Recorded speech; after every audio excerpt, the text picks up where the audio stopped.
Chapter 1. The Canary. In the offices of the Homicide Bureau of the Detective Division of the headquarters building in Center Street, there is a large steel filing cabinet, and within it, among thousands of others of its kind, there reposes a small green index card on which is typed ODEE, Margaret, 184 West 71st Street. Sept. 10. Murder, strangled about 11 p. Apartment ransacked, jewelry stolen, body found by Amy Gibson maid. Here, in a few commonplace words, is the bleak, unadorned statement of one of the most astonishing crimes in the police annals of this country. A crime so contradictory, so baffling, so ingenious, so unique, that for many days the best minds of the police department and the district attorney's office were completely at a loss as to even a method of approach. Each line of investigation only tended to prove that Margaret Odell could not possibly have been murdered. And yet, huddled on the great silken davenport in her living room lay the girl's strangled body, giving the lie to so grotesque a conclusion. The true story of this crime, as it eventually came to light after a disheartening period of utter darkness and confusion, revealed many strange and bizarre ramifications, many dark recesses of man's unexplored nature, and the uncanny subtlety of a human mind sharpened by desperate and tragic despair. And it also revealed a hidden page of passional melodrama which, in its essence and organisms, was no less romantic and fascinating than that vivid theatrical section of the Comédie Humaine which deals with the fabulous love of Baron Nucingen for Esther van Gobseck, and with the unhappy Torpil's tragic death. Margaret Odell was a product of the bohemian demi-monde of Broadway, a scintillant figure who seemed somehow to typify the gaudy and spurious romance of transient gaiety. For nearly 2 years before her death, she had been the most conspicuous and, in a sense, popular figure of the city's nightlife. In our grandparents' day, she might have had conferred upon her that somewhat questionable designation, the toast of the town.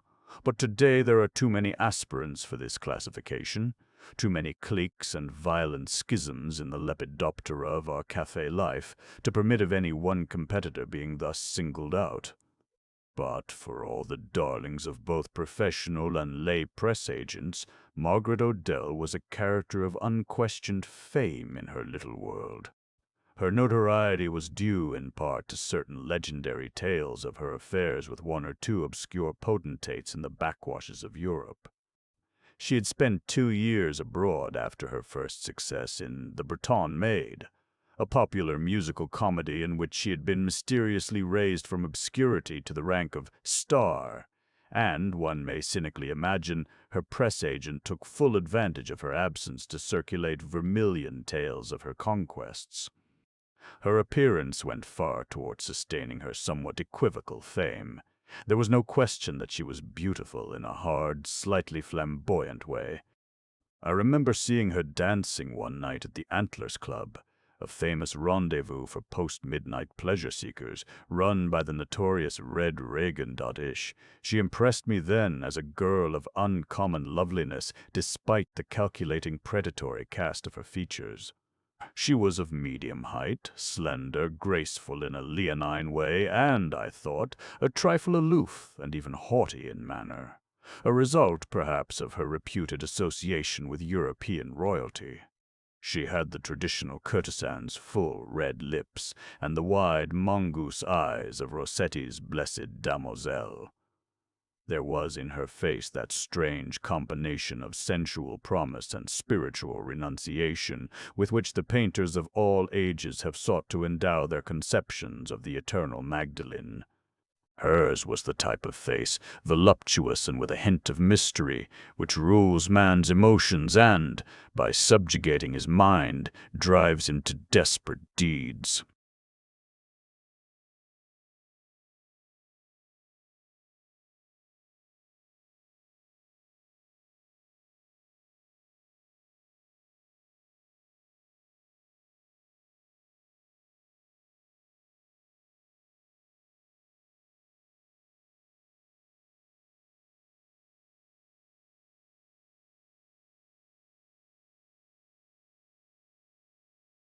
Margaret Odell had received the sobriquet of Canary as a result of a part she had played in an elaborate ornithological ballet of the Follies, in which each girl had been gowned to represent a variety of bird. To her had fallen the rule of Canary, and her costume of white and yellow satin, together with her mass of shining golden hair and pink and white complexion, had distinguished her in the eyes of the spectators as a creature of outstanding charm. Before a fortnight had passed, so eulogistic were her press notices, and so unerringly did the audience single her out for applause. The Bird Ballet was changed to the Canary Ballet, and Miss Odell was promoted to the rank of what might charitably be called première danseuse, at the same time having a solo waltz and a song interpolated for the special display of her charms and talents. Written especially for her by B.G. de Silva. She had quitted the Follies at the close of the season, and during her subsequent spectacular career in the haunts of Broadway's nightlife, she had been popularly and familiarly called the Canary. Thus it happened that when her dead body was found, brutally strangled in her apartment, the crime immediately became known and was always thereafter referred to as the Canary murder. My own participation in the investigation of the Canary murder case, or rather my rule of Boswellian spectator, constituted one of the most memorable experiences of my life. At the time of Margaret Odell's murder, John F.X. Markham was District Attorney of New York, having taken office the preceding January. I need hardly remind you that during the 4 years of his incumbency, he distinguished himself by his almost uncanny success as a criminal investigator. The praise which was constantly accorded him, however, was highly distasteful to him, for, being a man with a keen sense of honor, he instinctively shrank from accepting credit for achievements not wholly his own. The truth is that Markham played only a subsidiary part in the majority of his most famous criminal cases. The credit for their actual solution belonged to one of Markham's very close friends, who refused, at the time, to permit the facts to be made public. This man was a young social aristocrat whom, for purposes of anonymity, I have chosen to call Philo Vance. Vance had many amazing gifts and capabilities. He was an art collector in a small way, a fine amateur pianist, and a profound student of aesthetics and psychology. Although an American, he had largely been educated in Europe and still retained a slight English accent and intonation. He had a liberal independent income and spent considerable time fulfilling the social obligations which devolved on him as a result of family connections. But he was neither an idler nor a dilettante. His manner was cynical and aloof, and those who met him only casually set him down as a snob. But knowing Vance as I did intimately, I was able to glimpse the real man beneath the surface indications, and I knew that his cynicism and aloofness, far from being a pose, sprang instinctively from a nature which was at once sensitive and solitary. Vance was not yet 35 and, in a cold sculptural fashion, was impressively good-looking. His face was slender and mobile, but there was a stern, sardonic expression to his features, which acted as a barrier between him and his fellows. He was not emotionless, but his emotions were, in the main, intellectual. He was often criticized for his asceticism, yet I have seen him exhibit rare bursts of enthusiasm over an aesthetic or psychological problem. However, he gave the impression of remaining remote from all mundane matters, and, in truth, he looked upon life like a dispassionate and impersonal spectator at a play, secretly amused and debonairly cynical at the meaningless futility of it all. Withal, he had a mind avid for knowledge, and few details of the human comedy that came within his sphere of vision escaped him. It was as a direct result of this intellectual inquisitiveness that he became actively, though unofficially, interested in Markham's criminal investigations. I kept a fairly complete record of the cases in which Vance participated as a kind of amicus curia, little thinking that I would ever be privileged to make them public. But Markham, after being defeated, as you remember, on a hopelessly split ticket at the next election, withdrew from politics, and last year Vance went abroad to live, declaring he would never return to America. As a result, I obtained permission from both of them to publish my notes in full. Vance stipulated only that I should not reveal his name, but otherwise no restrictions were placed upon me. I have related elsewhere the peculiar circumstances which led to Vance's participation in criminal research, and how, in the face of almost insuperable contradictory evidence, he solved the mysterious shooting of Alvin Benson. The present chronicle deals with his solution of Margaret Odell's murder, which took place in the early fall of the same year, and which, you will recall, created an even greater sensation than its predecessor. Nye, the Benson murder case, Scribner's 1926, the Loeb, Leopold crime, the Dorothy King case, and the Hall. Mill's murder came later, but the Canary murder proved fully as conspicuous a case as the Nan Patterson. Caser, Young affair, Durant's murder of Blanche Lamont and Minnie Williams in San Francisco, the Molyneux arsenic poisoning case, and the Carlisle Harris morphine murder. To find a parallel in point of public interest, one must recall the Borden double murder in Fall River, the Thaw case, the shooting of Elwell, and the Rosenthal murder. A curious set of circumstances was accountable for the way in which Vance was shouldered with this new investigation. Markham for weeks had been badgered by the anti-administration newspapers for the signal failures of his office in obtaining convictions against certain underworld offenders whom the police had turned over to him for prosecution. As a result of prohibition, a new and dangerous and wholly undesirable kind of nightlife had sprung up in New York. A large number of well-financed cabarets, calling themselves nightclubs, had made their appearance along Broadway and in its side streets, and already there had been an appalling number of serious crimes, both passional and monetary, which, it was said, had had their inception in these unsavory resorts. At last, when a case of murder accompanying a hold-up and jewel robbery in one of the family hotels uptown was traced directly to plans and preparations made in one of the nightclubs, and when 2 detectives of the Homicide Bureau investigating the case were found dead one morning in the neighborhood of the club, with bullet wounds in their backs, Markham decided to pigeonhole the other affairs of his office and take a hand personally in the intolerable criminal conditions that had arisen. Why? The case referred to here was that of Mrs. Eleanor Quigley, a wealthy widow living at the Adlon Hotel in West 96th Street.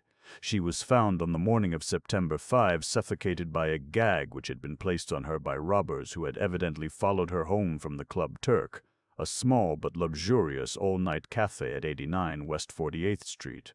The killing of the 2 detectives, McQuaid and Kennison, was, the police believe, due to the fact that they were in possession of incriminating evidence against the perpetrators of the crime. Jewelry amounting to over $50,000 was stolen from the Quigley apartment. Chapter 2.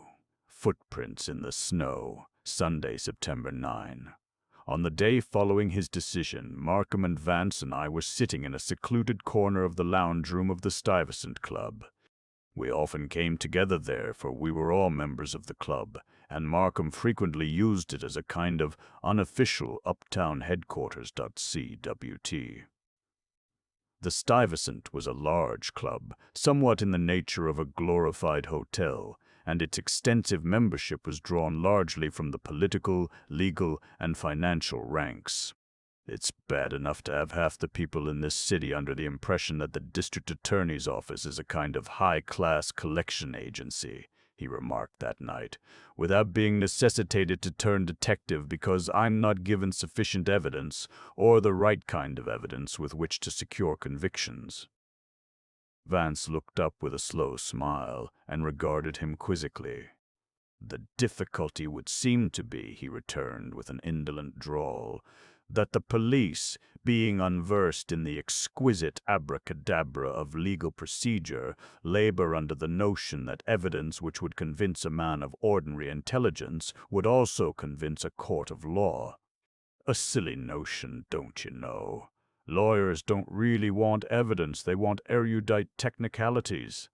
And the average policeman's brain is too forthright to cope with the pedantic demands of jurisprudence. "It's not as bad as that," Markham retorted with an attempt at good nature, although the strain of the past few weeks had tended to upset his habitual equanimity. "If there weren't rules of evidence, grave injustice would too often be done innocent persons, and even a criminal is entitled to protection in our courts." Vance yawned mildly. "Markham, you should have been a pedagogue. It's positively amazing how you've mastered all the standard oratorical replies to criticism. And yet, I'm unconvinced. You remember the Wisconsin case of the kidnapped man whom the courts declared presumably dead. Even when he reappeared hale and hearty among his former neighbors, his status of being presumably dead was not legally altered. The visible and demonstrable fact that he was actually alive was regarded by the court as an immaterial and impertinent side issue. Dotus non si nigh. Then there's the touchin' situation, so prevalent in this fair country, of a man being insane in one state and sane in another. Really, you can't expect a mere lay intelligence, unskilled in the benign processes of legal logic, to perceive such subtle nuances. Your layman, swaddled in the darkness of ordinary common sense, would say that a person who is a lunatic on one bank of a river would still be a lunatic if he was on the opposite bank. And he'd also hold, erroneously no doubt, that if a man was living, he would presumably be alive. The case to which Vance referred, I ascertained later, was Shatterham v. Shatterham, 4117, Miches 79, a testamentary case. "Why this academic dissertation?" asked Markham, this time a bit irritably. "It seems to touch rather vitally on the source of your present predicament," Vance explained equably. "The police, not being lawyers, have apparently got you into hot water, what?" "By not starting agitation to send all detectives to law school." "You're a great help," retorted Markham. Vance raised his eyebrows slightly. "Why disparage my suggestion? Surely you must perceive that it has merit. A man without legal training, when he knows a thing to be true, ignores all incompetent testimony to the contrary and clings to the facts. A court of law listens solemnly to a mass of worthless testimony and renders a decision not on the facts but according to a complicated set of rules. The result, you see, is that a court often acquits a prisoner, realizing full well that he is guilty. Many a judge has said, in effect to a culprit, 'I know, and the jury knows, that you committed the crime, but in view of the legally admissible evidence, I declare you innocent. Go and sin again.'" Markham grunted. "I'd hardly endear myself to the people of this county if I answered the current strictures against me by recommending law courses for the police department. Permit me, then, to suggest the alternative of Shakespeare's butcher: let's kill all the lawyers. Unfortunately, it's a situation, not a utopian theory, that has to be met." "And just how," asked Vance lazily, "do you propose to reconcile the sensible conclusions of the police with what you touchingly call correctness of legal procedure?" "To begin with," Markham informed him, "I've decided henceforth to do my own investigating of all important nightclub criminal cases. I called a conference of the heads of my departments yesterday, and from now on there's going to be some real activity radiating direct from my office. I intend to produce the kind of evidence I need for convictions." Vance slowly took a cigarette from his case and tapped it on the arm of his chair. "Ah, so you're going to substitute the conviction of the innocent for the acquittal of the guilty?" Markham was nettled. Turning in his chair, he frowned at Vance. "I won't pretend not to understand your remark," he said acidulously. "You're back again on your favorite theme of the inadequacy of circumstantial evidence as compared with your psychological theories and aesthetic hypotheses." "Quite so," agreed Vance carelessly. "You know, Markham, your sweet and charming faith in circumstantial evidence is positively disarming. Before it, the ordinary powers of ratiocination are benumbed. I tremble for the innocent victims you are about to gather into your legal net. You'll eventually make the mere attendance at any cabaret a frightful hazard." Markham smoked a while in silence. Despite the seeming bitterness at times in the discussions of these two men, there was at bottom no animosity in their attitude toward each other. Their friendship was of long standing and, despite the dissimilarity of their temperaments and the marked difference in their points of view, a profound mutual respect formed the basis of their intimate relationship. At length, Markham spoke. "Why this sweeping deprecation of circumstantial evidence? I admit that at times it may be misleading, but it often forms powerful presumptive proof of guilt. Indeed, Vance, one of our greatest legal authorities has demonstrated that it is the most powerful actual evidence in existence. Direct evidence, in the very nature of crime, is almost always unavailable. If the courts had to depend on it, the great majority of criminals would still be at large. I was under the impression that this precious majority had always enjoyed its untrammeled freedom." Markham ignored the interruption. "Take this example. A dozen adults see an animal running across the snow and testify that it was a chicken, whereas a child sees the same animal and declares it was a duck. They thereupon examine the animal's footprints and find them to be the web-footed tracks made by a duck. Is it not conclusive, then, that the animal was a duck and not a chicken, despite the preponderance of direct evidence?" "I'll grant you your duck," acceded Vance indifferently. "And, having gratefully accepted the gift," pursued Markham, "I propound a corollary. A dozen adults see a human figure crossing the snow and take oath it was a woman, whereas a child asserts that the figure was a man. Now, will you not also grant that the circumstantial evidence of a man's footprints in the snow would supply incontrovertible proof that it was, in fact, a man and not a woman?" "Not at all, my dear Justinian," replied Vance, stretching his legs languidly in front of him. "Unless, of course, you could show that a human being possesses no higher order of brains than a duck." "What have brains to do with it?" Markham asked impatiently. "Brains don't affect one's footprints. Not those of a duck, certainly. But brains might very well, and no doubt often do, affect the footprints of a human being. Am I having a lesson in anthropology, Darwinian adaptability, or merely metaphysical speculation?" "In none of those abstruse subjects," Vance assured him. "I'm merely stating a simple fact culled from observation." "Well, according to your highly and peculiarly developed processes of reasoning, would the circumstantial evidence of those masculine footprints indicate a man or a woman?" "Not necessarily either," Vance answered, "or rather, a possibility of each. Such evidence, when applied to a human being, to a creature, that is, with a reasoning mind, would merely mean to me that the figure crossing the snow was either a man in his own shoes, or a woman in man's shoes, or perhaps even a long-legged child. In short, it would convey to my purely unlegal intelligence only that the tracks were made by some descendant of the Pithecanthropus erectus wearing men's shoes on his nether limbs, sex and age unknown. A duck's spores, on the other hand, I might be tempted to take at their face value." "I'm delighted to observe," said Markham, "that at least you repudiate the possibility of a duck dressing itself up in the gardener's boots."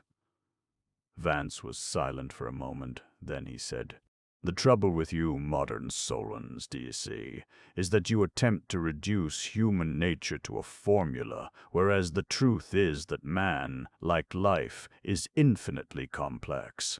He's shrewd and tricky, skilled for centuries in all the most diabolical chicaneries. He is a creature of low cunning who, even in the normal course of his vain and idiotic struggle for existence, instinctively and deliberately tells 99 lies to one truth. A duck, not having had the heaven-kissing advantages of human civilization, is a straightforward and eminently honest bird.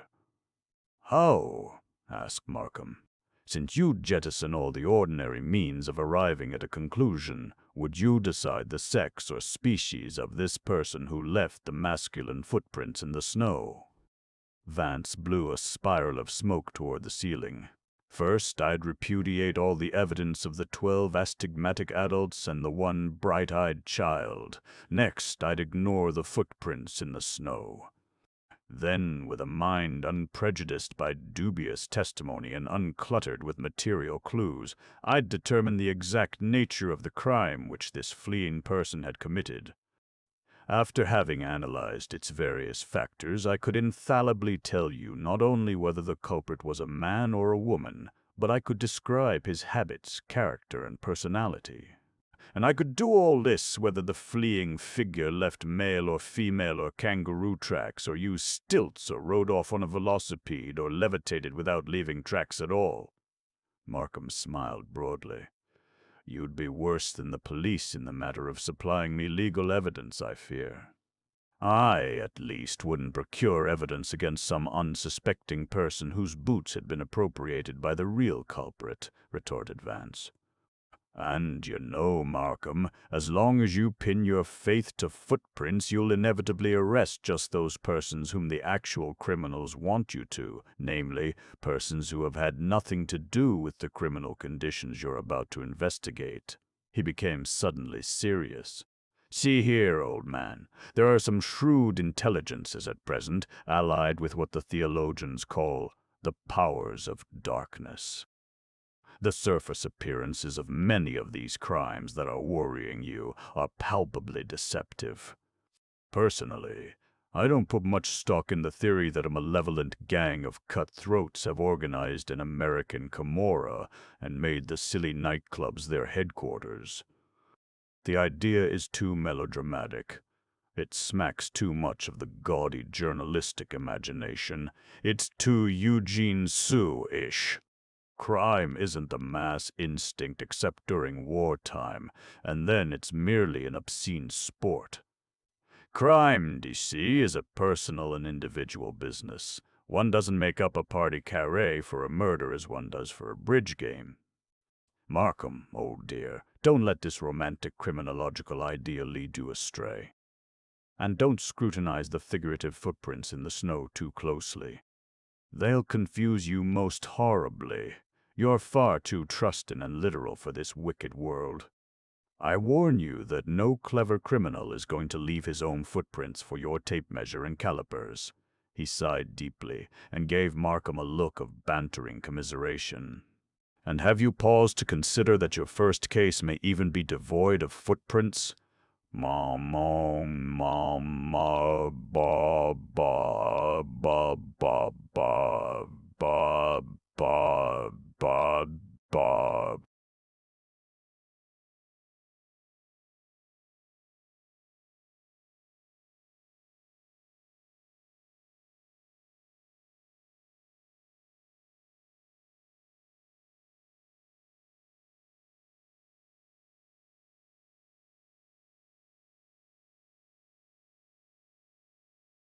"What, then, will you do?"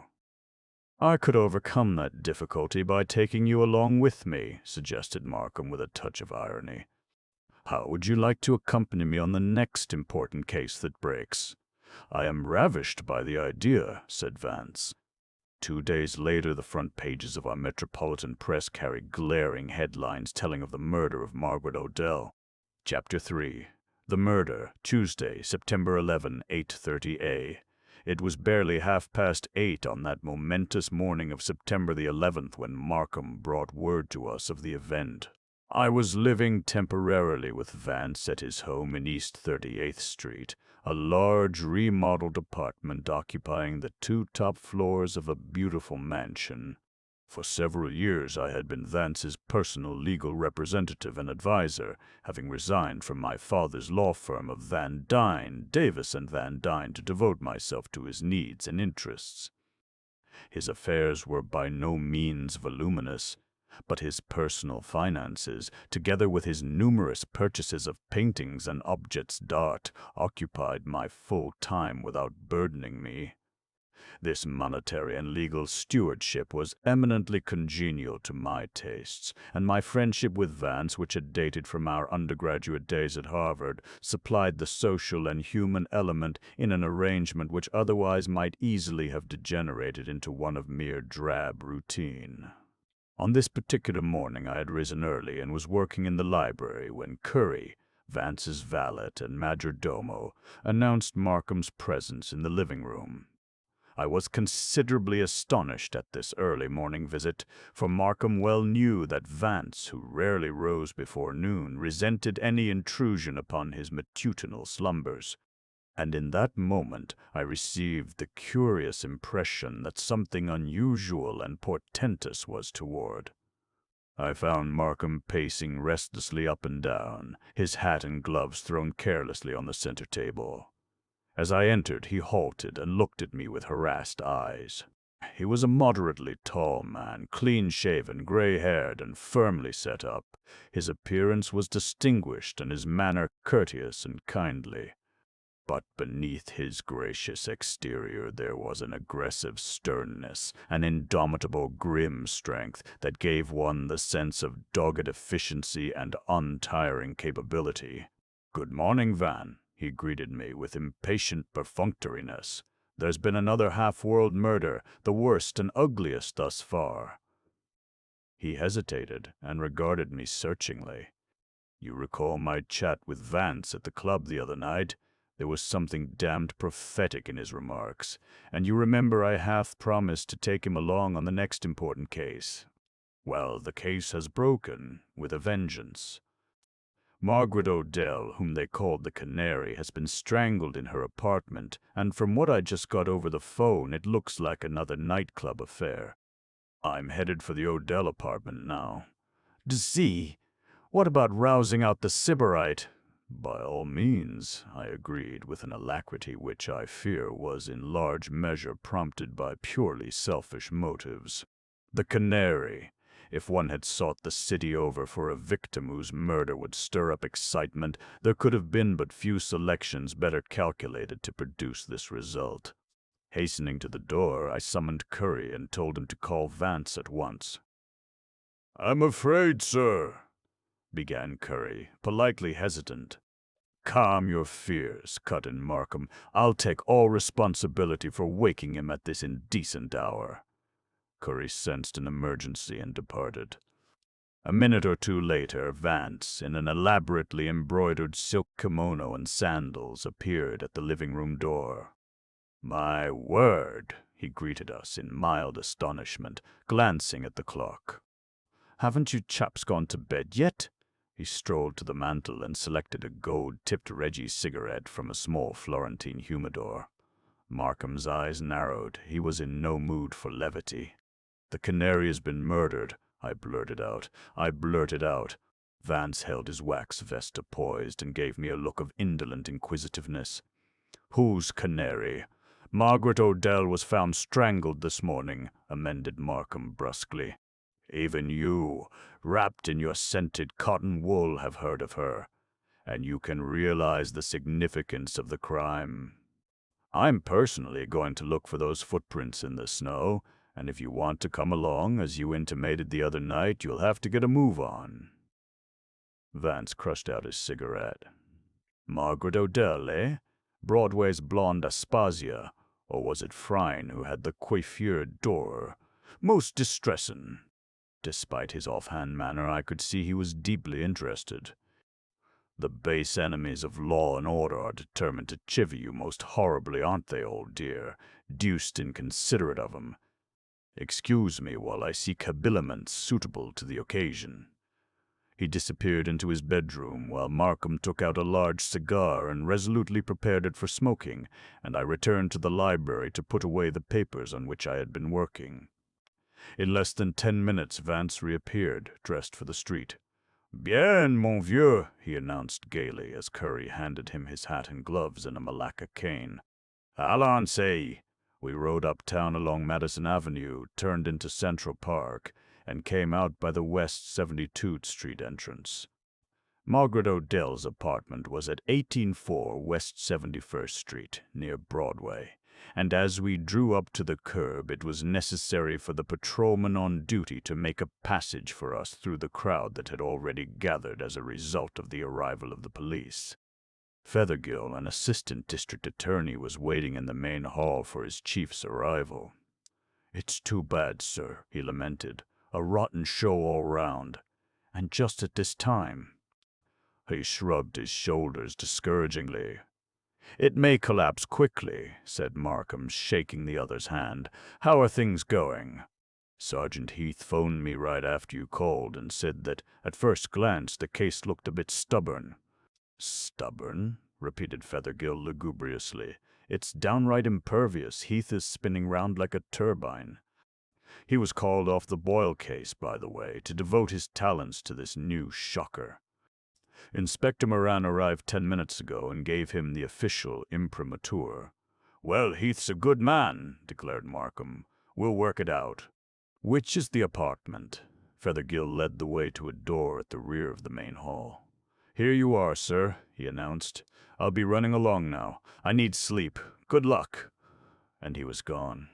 It will be necessary to give a brief description of the house and its interior arrangement, for the somewhat peculiar structure of the building played a vital part in the seemingly insoluble problem posed by the murder.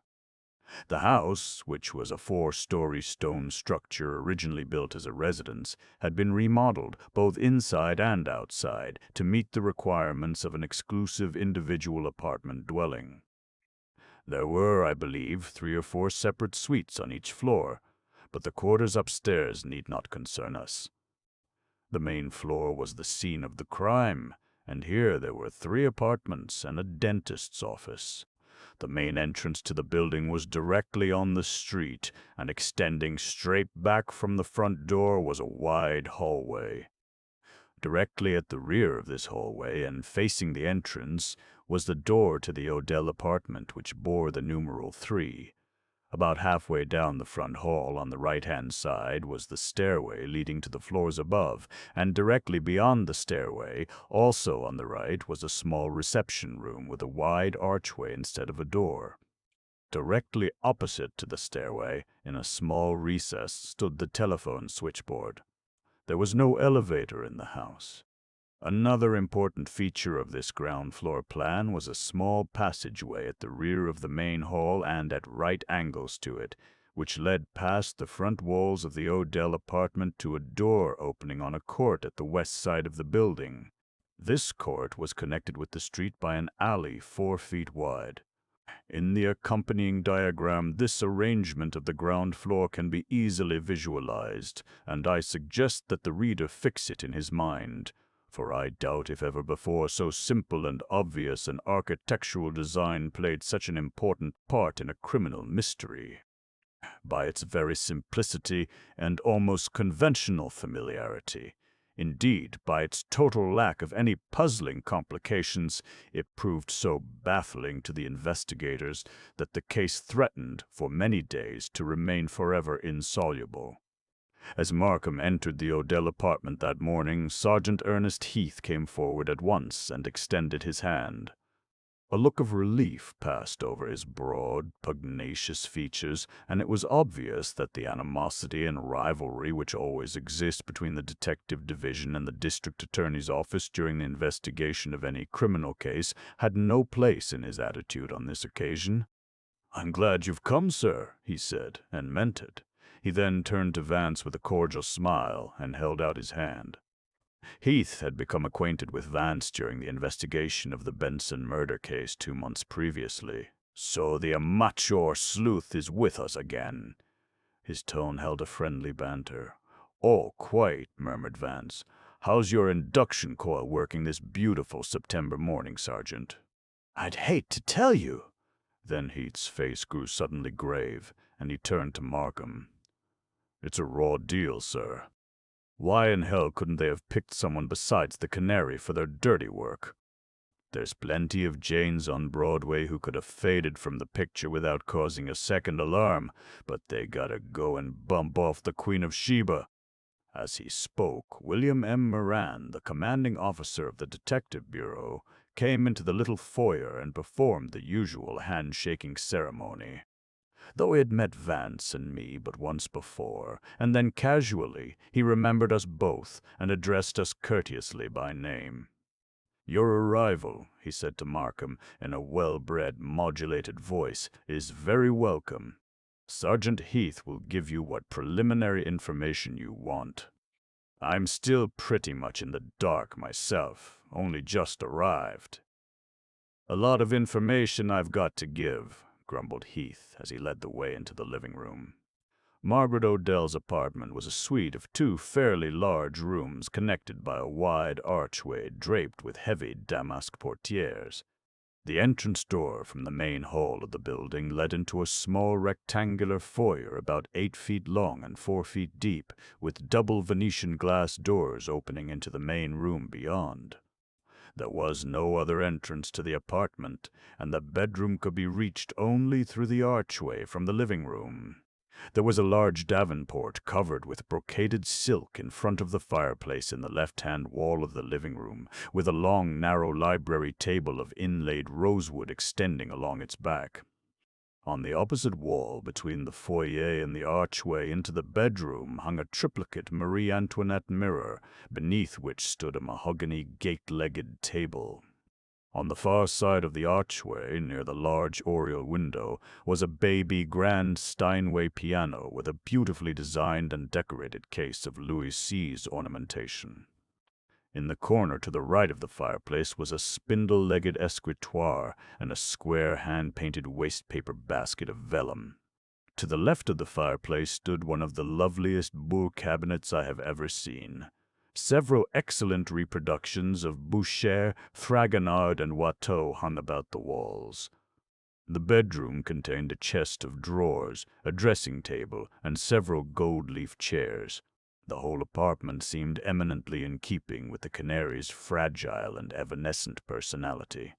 As we stepped from the little foyer into the living room and stood for a moment looking about, a scene bordering on wreckage met our eyes. The rooms had apparently been ransacked by someone in a frenzy of haste, and the disorder of the place was appalling. "They didn't exactly do the job in dainty fashion," remarked Inspector Moran. "I suppose we ought to be grateful they didn't blow the joint up with dynamite," returned Heath acridly. "But it was not the general disorder that most attracted us. Our gaze was almost immediately drawn and held by the body of the dead girl, which rested in an unnatural semi-recumbent attitude in the corner of the davenport nearest to where we stood. Her head was turned backward as if by force over the silken tufted upholstery, and her hair had come unfastened and lay beneath her head and over her bare shoulder like a frozen cataract of liquid gold. Her face in violent death was distorted and unlovely.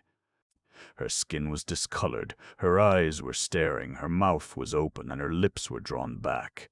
Her neck on either side of the thyroid cartilage showed ugly dark bruises. She was dressed in a flimsy evening gown of black Chantilly lace over cream-colored chiffon, and across the arm of the davenport had been thrown an evening cape of cloth of gold trimmed with ermine. There were evidences of her ineffectual struggle with the person who had strangled her.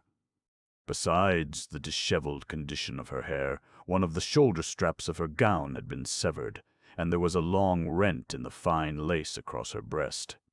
A small corsage of artificial orchids had been torn from her bodice and lay crumpled in her lap. One satin slipper had fallen off, and her right knee was twisted inward on the seat of the davenport, as if she had sought to lift herself out of the suffocating clutches of her antagonist.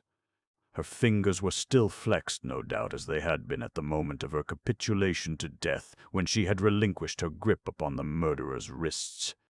The spell of horror cast over us by the sight of the tortured body was broken by the matter-of-fact tones of Heath.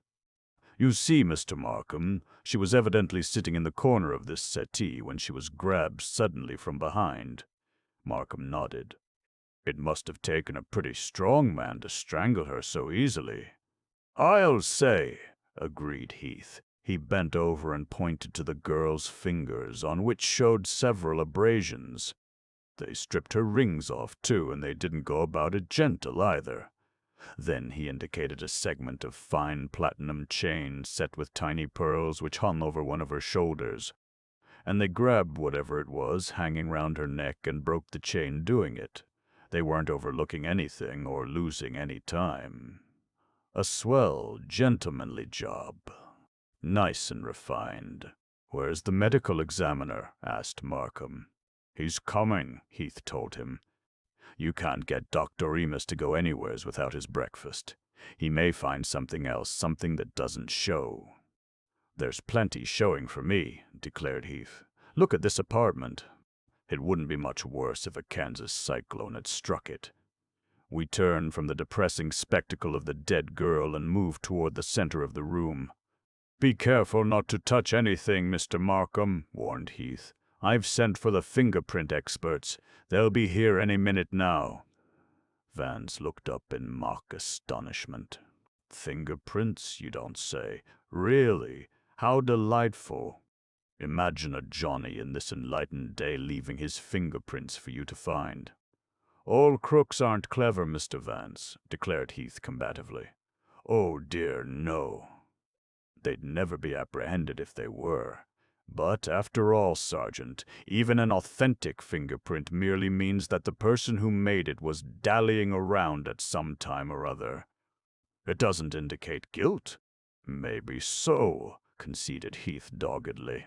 "But I'm here to tell you that if I get any good, honest-to-God fingerprints out of this devastated area, it's not going so easy with the bird that made 'em." Vance appeared to be shocked. "You positively terrify me, Sergeant. Henceforth I shall adopt mittens as a permanent addition to my attire. I'm always handling the furniture and the teacups and the various knickknacks in the houses where I call, don't you know." Markham interposed himself at this point and suggested they make a tour of inspection while waiting for the medical examiner. "They didn't add anything much to the usual methods," Heath pointed out. "Killed the girl and then ripped things wide open. The 2 rooms had apparently been thoroughly ransacked. Clothes and various articles were strewn about the floor. The doors of both closets, there was one in each room, were open, and to judge from the chaos in the bedroom closet, it had been hurriedly searched, although the closet off of the living room, which was given over to the storage of infrequently used items, appeared to have been ignored.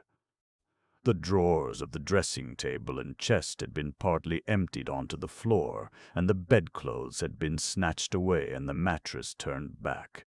2 chairs and a small occasional table were upset. Several vases were broken, as if they had been searched and then thrown down in the wrath of disappointment, and the Marie Antoinette mirror had been broken.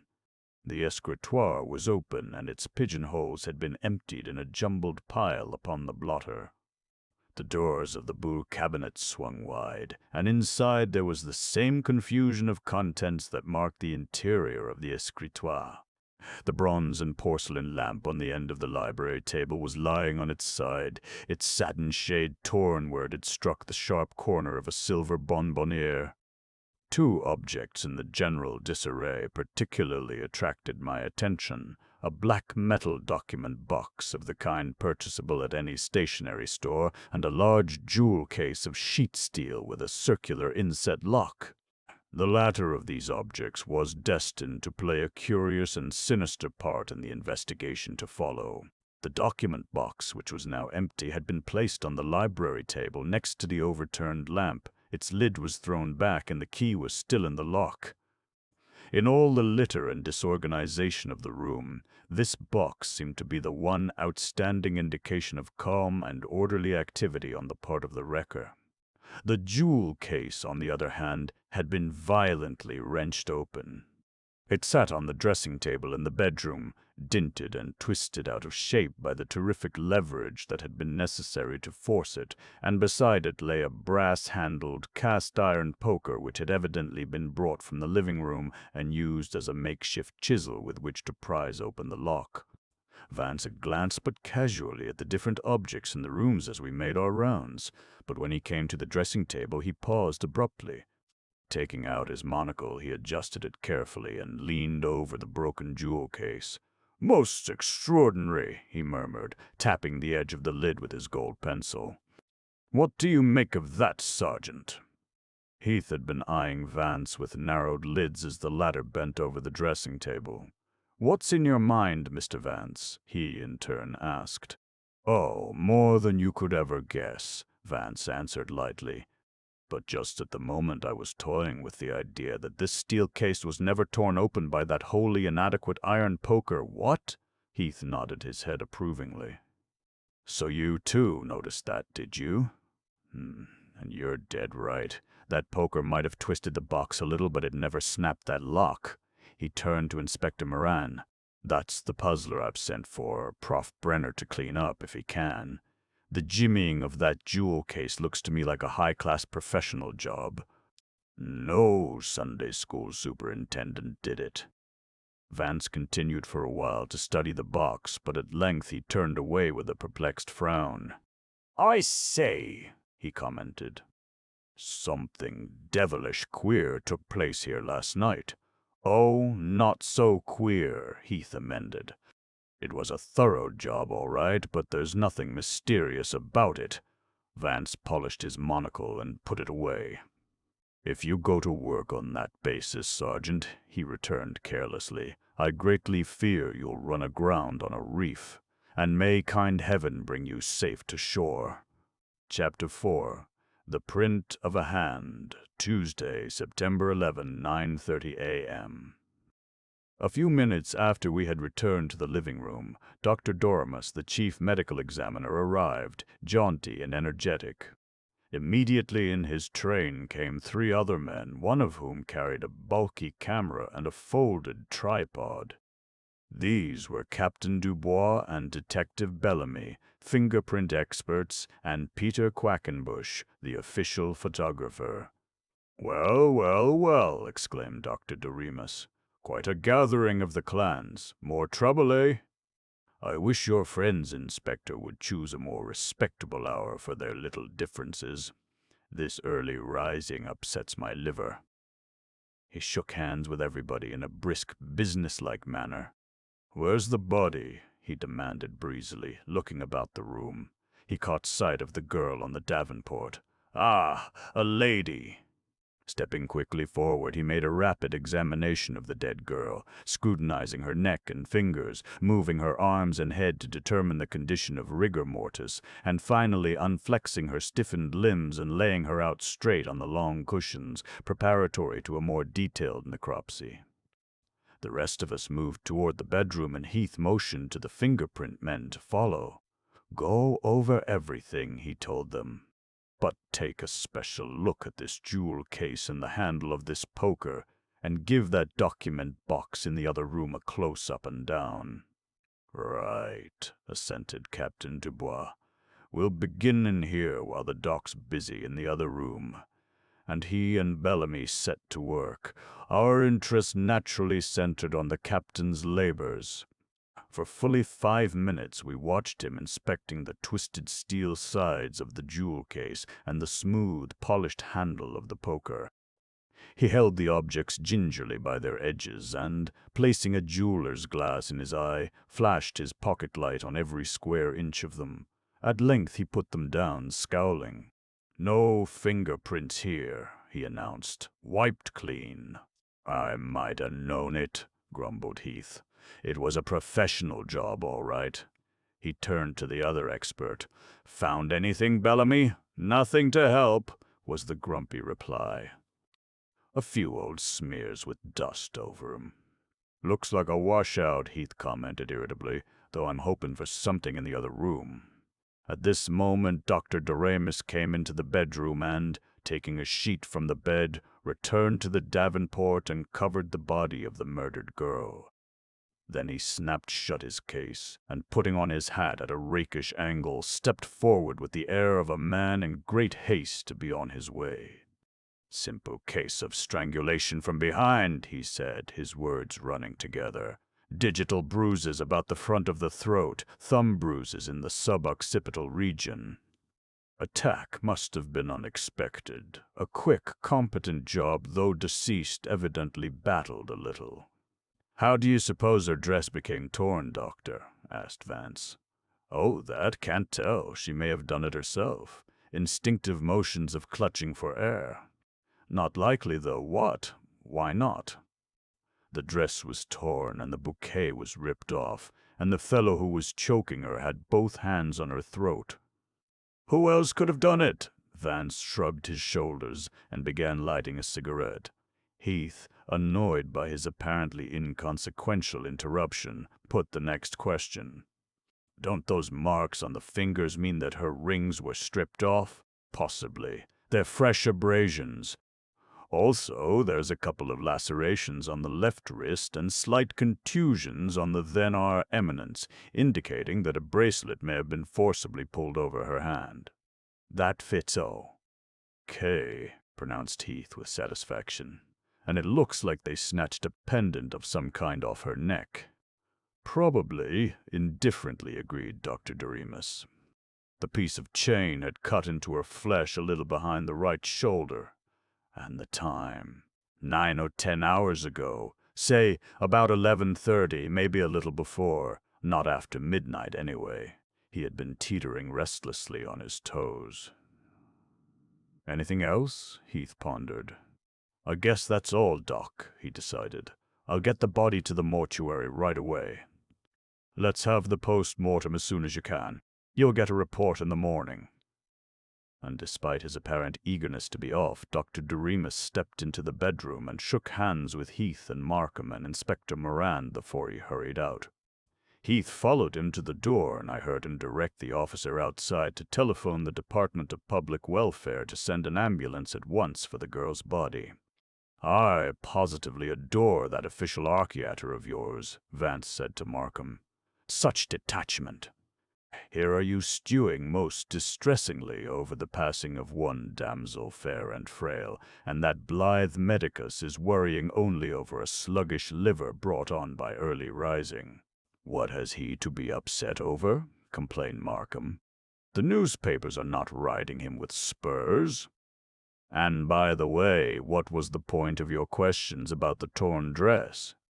Vance lazily inspected the tip of his cigarette. "Consider," he said. "The lady was evidently taken by surprise, for had there been a struggle beforehand, she would not have been strangled from behind while sitting down. Therefore, her gown and corsage were undoubtedly intact at the time she was seized. But, despite the conclusion of your dashing Paracelsus, the damage to her toilet was not of a nature that could have been self-inflicted in her struggle for air. If she had felt the constriction of the gown across her breast, she would have snatched the bodice itself by putting her fingers inside the band. But, if you noticed, her bodice was intact. The only thing that had been torn was the deep lace flounce on the outside, and it had been torn, or rather ripped, by a strong lateral pull, whereas, in the circumstances, any wrench on her part would have been downward or outward." Inspector Moran was listening intently, but Heath seemed restless and impatient. Apparently he regarded the torn gown as irrelevant to the simple main issue. "Moreover," Vance went on, "there is the corsage. If she herself had torn it off while being strangled, it would doubtless have fallen to the floor, for, remember, she offered considerable resistance. Her body was twisted sidewise, her knee was drawn up, and one slipper had been kicked off. Now, no bunch of silken posies is going to remain in a lady's lap during such a commotion. Even when ladies sit still, their gloves and handbags and handkerchiefs and programs and serviettes are forever sliding off of their laps onto the floor, don't you know? But if your argument's correct, protested Markham, then the tearing of the lace and the snatching off of the corsage could have been done only after she was dead, and I can't see any object in such senseless vandalism. Neither can I, sighed Vance. It's all devilish queer. Heath looked up at him sharply. That's the second time you've said that, but there's nothing what you'd call queer about this mess. It is a straightaway case. He spoke with an overtone of insistence, like a man arguing against his own insecurity of opinion. The dress might have been torn almost any time, he went on stubbornly. And the flower might have got caught in the lace of her skirt so it couldn't roll off. And how would you explain the jewel case, Sergeant? Asked Vance. Well, the fellow might have tried the poker and then, finding it wouldn't work, used his ginny. If he had the efficient Jimmy, countered Vance, why did he go to the trouble of bringing the silly poker from the living room? The sergeant shook his head perplexedly. You never can tell why some of these crooks act the way they do. Tut, tut, Vance chided him. There should be no such word as never in the bright lexicon of detecting. Heath regarded him sharply. Was there anything else that struck you as queer? His subtle doubts were welling up again. Well, there's the lamp on the table in the other room. We were standing near the archway between the two rooms, and Heath turned quickly and looked blankly at the fallen lamp. I don't see anything queer about that. It has been upset, eh? What? Suggested Vance. What if it has? Heath was frankly puzzled. Damn near everything in this apartment has been knocked crooked. Ah, but there's a reason for most of the other things having been disturbed, like the drawers and pigeonholes and closets and vases. They all indicate a search. They're consistent with a raid for loot. But that lamp now, do you see, doesn't fit into the picture. It's a false note. It was standing on the opposite end of the table to where the murder was committed, at least 5 feet away, and it couldn't possibly have been knocked over in the struggle. No, it won't do. No, it won't do. It's got no business being upset, any more than that pretty mirror over the gate-legged table has any business being broken. That's why it's queer. What about those chairs and the little table? Asked Heath, pointing to 2 small gilded chairs which had been overturned, and a fragile tip table that lay on its side near the piano. Oh, they fit into the ensemble, returned Vance. They're all light pieces of furniture which could easily have been knocked over or thrown aside by the hasty gentleman who rifled these rooms. The lamp might have been knocked over in the same way, argued Heath. Vance shook his head. Not tenable, Sergeant. It has a solid bronze base and isn't at all top-heavy, and being set well back on the table, it wasn't in anyone's way. That lamp was upset deliberately. The sergeant was silent for a while. Experience had taught him not to underestimate Vance's observations, and, I must confess, as I looked at the lamp lying on its side on the end of the library table, well removed from any of the other disordered objects in the room, Vance's argument seemed to possess considerable force. I tried hard to fit it into a hasty reconstruction of the crime, but was utterly unable to do so. Anything else that don't seem to fit into the picture? Heath at length asked. Vance pointed with his cigarette toward the clothes closet in the living room. This closet was alongside of the foyer, in the corner near the buhl cabinet, directly opposite to the end of the davenport. You might let your mind dally a moment with the condition of that clothes press, suggested Vance carelessly. You will note that, though the door's ajar, the contents have not been touched. And it's about the only area in the apartment that hasn't been disturbed. Heath walked over and looked into the closet. "Well, anyway, I'll admit that's queer," he finally conceded.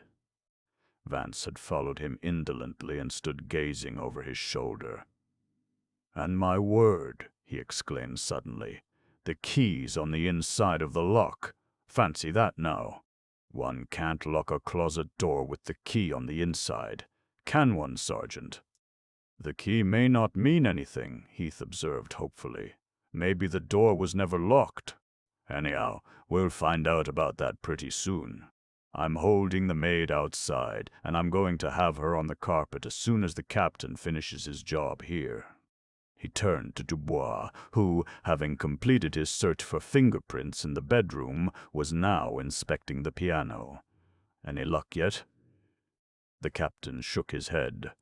"Gloves," he answered succinctly. "Same here," supplemented Bellamy gruffly, on his knees before the escritoire. Vance, with a sardonic smile, turned and walked to the window, where he stood looking out and smoking placidly, as if his entire interest in the case had evaporated. At this moment the door from the main hall opened, and a short, thin little man with gray hair and a scraggly gray beard stepped inside and stood blinking against the vivid sunlight. "Good morning, Professor," Heath greeted the newcomer. "Glad to see you. I've got something nifty right in your line."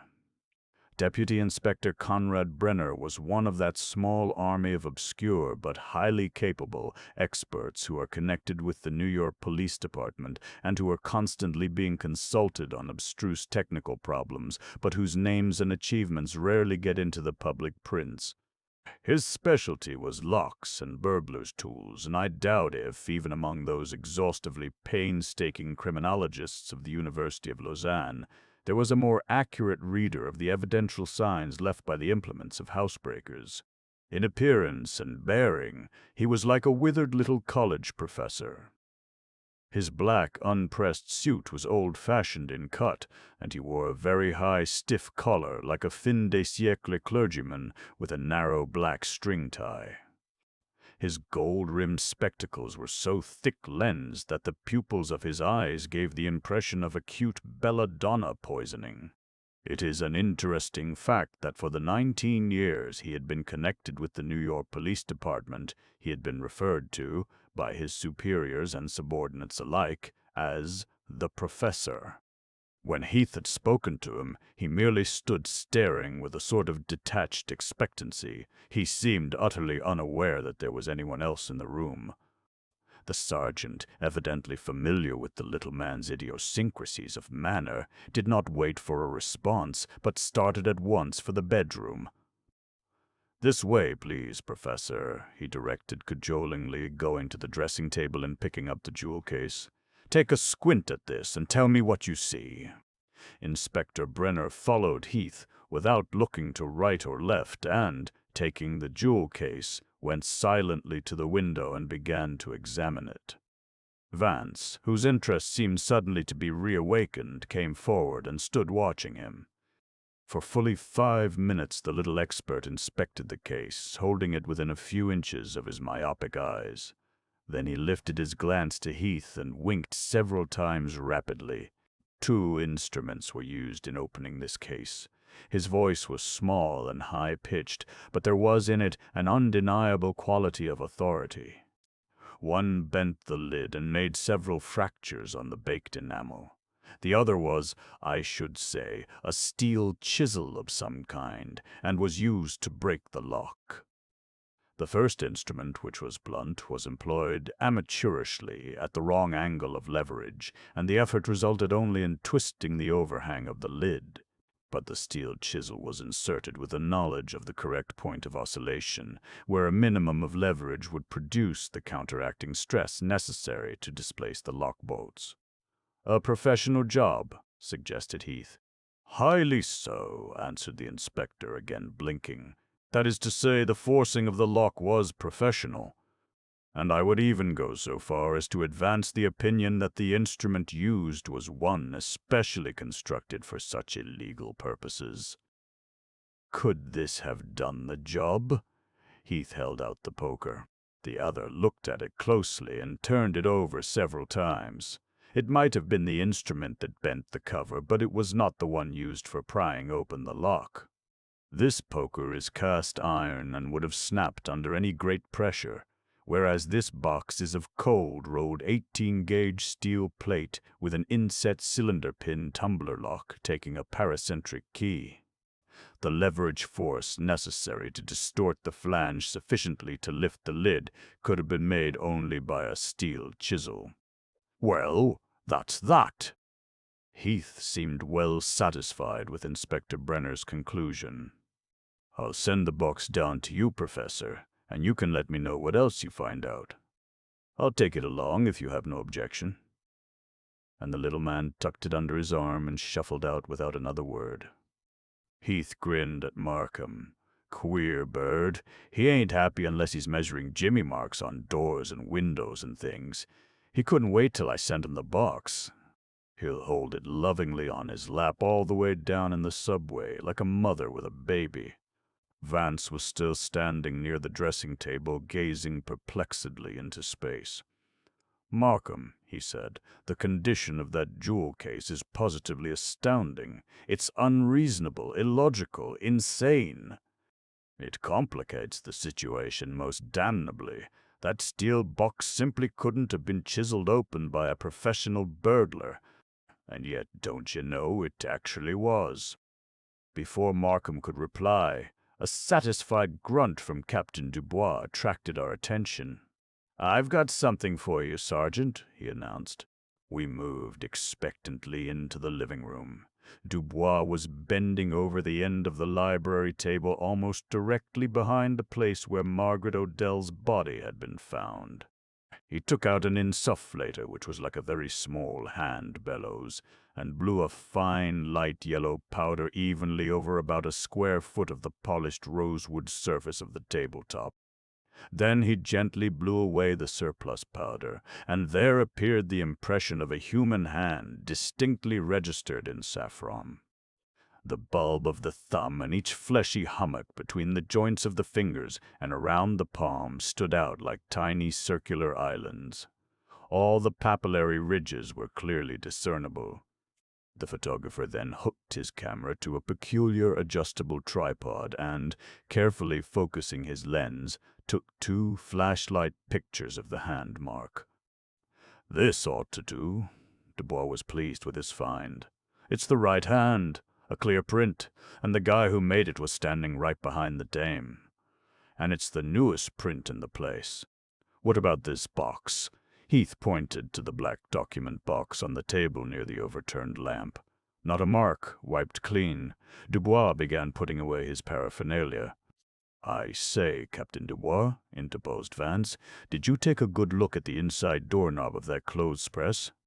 The man swung about abruptly and gave Vance a glowering look. "People ain't in the habit of handling the inside knobs of closet doors. They open and shut closets from the outside." Vance raised his eyebrows in simulated astonishment. "Do they now, really? Fancy that. Fancy that. Still, don't you know, if one were inside the closet, one couldn't reach the outside knob. The people I know don't shut themselves in clothes closets." Dubois's tone was ponderously sarcastic. "You positively amaze me," declared Vance. "All the people I know are addicted to the habit, a sort of daily pastime, don't you know?" Markham, always diplomatic, intervened. "What idea have you about that closet, Vance?" "Alas, I wish I had one," was the dolorous answer. "It's because I can't, for the life of me, make sense of its neat and orderly appearance that I'm so interested in it." "Really, you know, it should have been artistically looted." Heath was not entirely free from the same vague misgivings that were disturbing Vance, for he turned to Dubois and said, "You might go over the knob, Captain. As this gentleman says, there's something funny about the condition of that closet." Dubois, silent and surly, went to the closet door and sprayed his yellow powder over the inside knob. When he had blown the loose particles away, he bent over it with his magnifying glass. At length he straightened up and gave Vance a look of ill-natured appraisal. "There's fresh prints on it, all right," he grudgingly admitted. "And unless I'm mistaken, they were made by the same hand as those on the table. Both thumb marks are ulnar loops, and the index fingers are both whorl patterns." "Luanao, here, Pete," he ordered the photographer. "Make some shots of that knob." When this had been done, Dubois, Bellamy, and the photographer left us. A few moments later, after an interchange of pleasantries, Inspector Moran also departed. At the door he passed two men in the white uniform of internés who had come to take away the girl's body. Chapter 5. The Bolted Door. Tuesday, September 11, 10:30 a.m. Markham and Heath and Vance and I were now alone in the apartment. Dark, low-hanging clouds had drifted across the sun, and the gray spectral light intensified the tragic atmosphere of the rooms. Markham had lighted a cigar and stood leaning against the piano, looking about him with a disconsolate but determined air.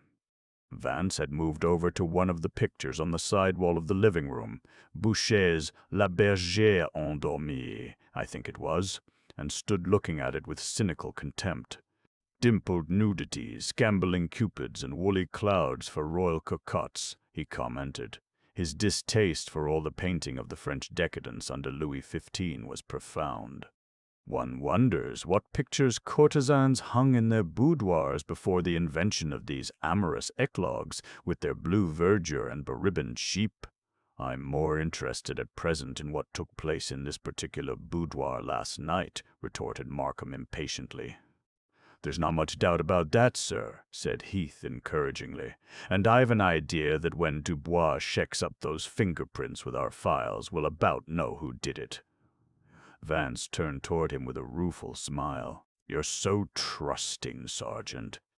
"I, in turn, have an idea that, long before this touching case is clarified, you'll wish the irascible captain with the insect powder had never found those fingerprints."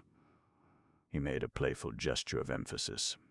"Permit me to whisper into your ear that the person who left his sign manuals on yonder rosewood table and cut-glass doorknob had nothing whatever to do with the precipitate demise of the fair Mademoiselle Odell." "What is it you suspect?" demanded Markham sharply. "Not a thing, old dear," blandly declared Vance. "I'm wandering about in a mental murk as empty of signposts as interplanetary space. The jaws of darkness do devour me up. I'm in the dead vast and middle of the night. My mental darkness is Egyptian, Stygian, Cimmerian. I'm in a perfect Erebus of tenebrosity." Markham's jaw tightened in exasperation. He was familiar with this evasive loquacity of Vance's. Dismissing the subject, he addressed himself to Heath. "Have you done any questioning of the people in the house here?" "I talked to Odell's maid and to the janitor and the switchboard operators, but I didn't go much into details. I was waiting for you. I'll say this, though. What they did tell me made my head swim. If they don't back down on some of their statements, we're up against it." "Let's have them in now, then," suggested Markham. "The maid first." He sat down on the piano bench with his back to the keyboard. Heath rose, but instead of going to the door, walked to the oriel window. "There's one thing I want to call your attention to, sir, before you interview these people, and that's the matter of entrances and exits in this apartment." He drew aside the gold gauze curtain. "Look at that iron grating.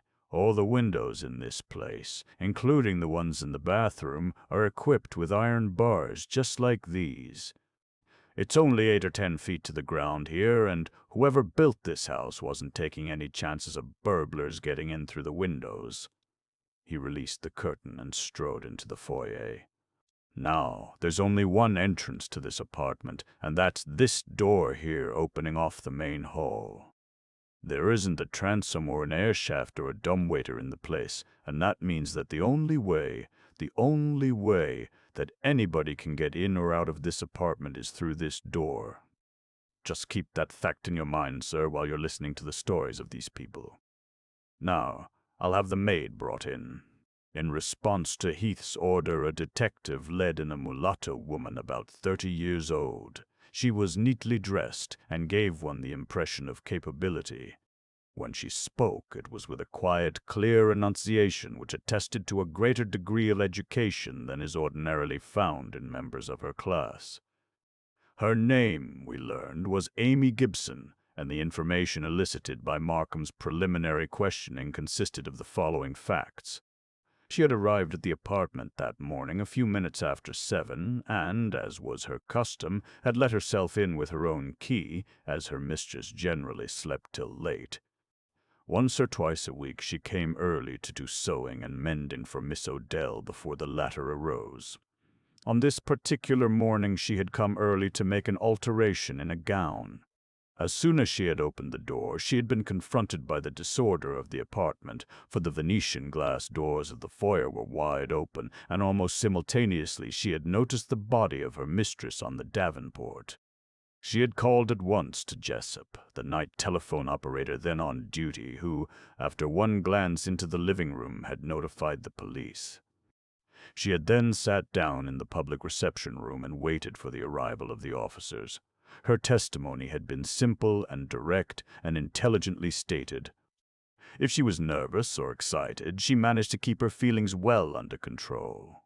"Now," continued Markham after a short pause, "let us go back to last night." "At what time did you leave, Miss Odell?" "A few minutes before 7, sir," the woman answered in a colorless, even tone which seemed to be characteristic of her speech. "Is that your usual hour for leaving?" "No, I generally go about 6. "But last night Miss Odell wanted me to help her dress for dinner." "Don't you always help her dress for dinner?"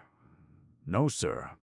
But last night she was going with some gentleman to dinner and the theater, and wanted to look specially nice." "Ah!" Markham leaned forward. "And who was this gentleman?" "I don't know, sir. Miss Odell didn't say. And you couldn't suggest who it might have been?" "I couldn't say, sir." "And when did Miss Odell tell you that she wanted you to come early this morning?" "When I was leaving last night.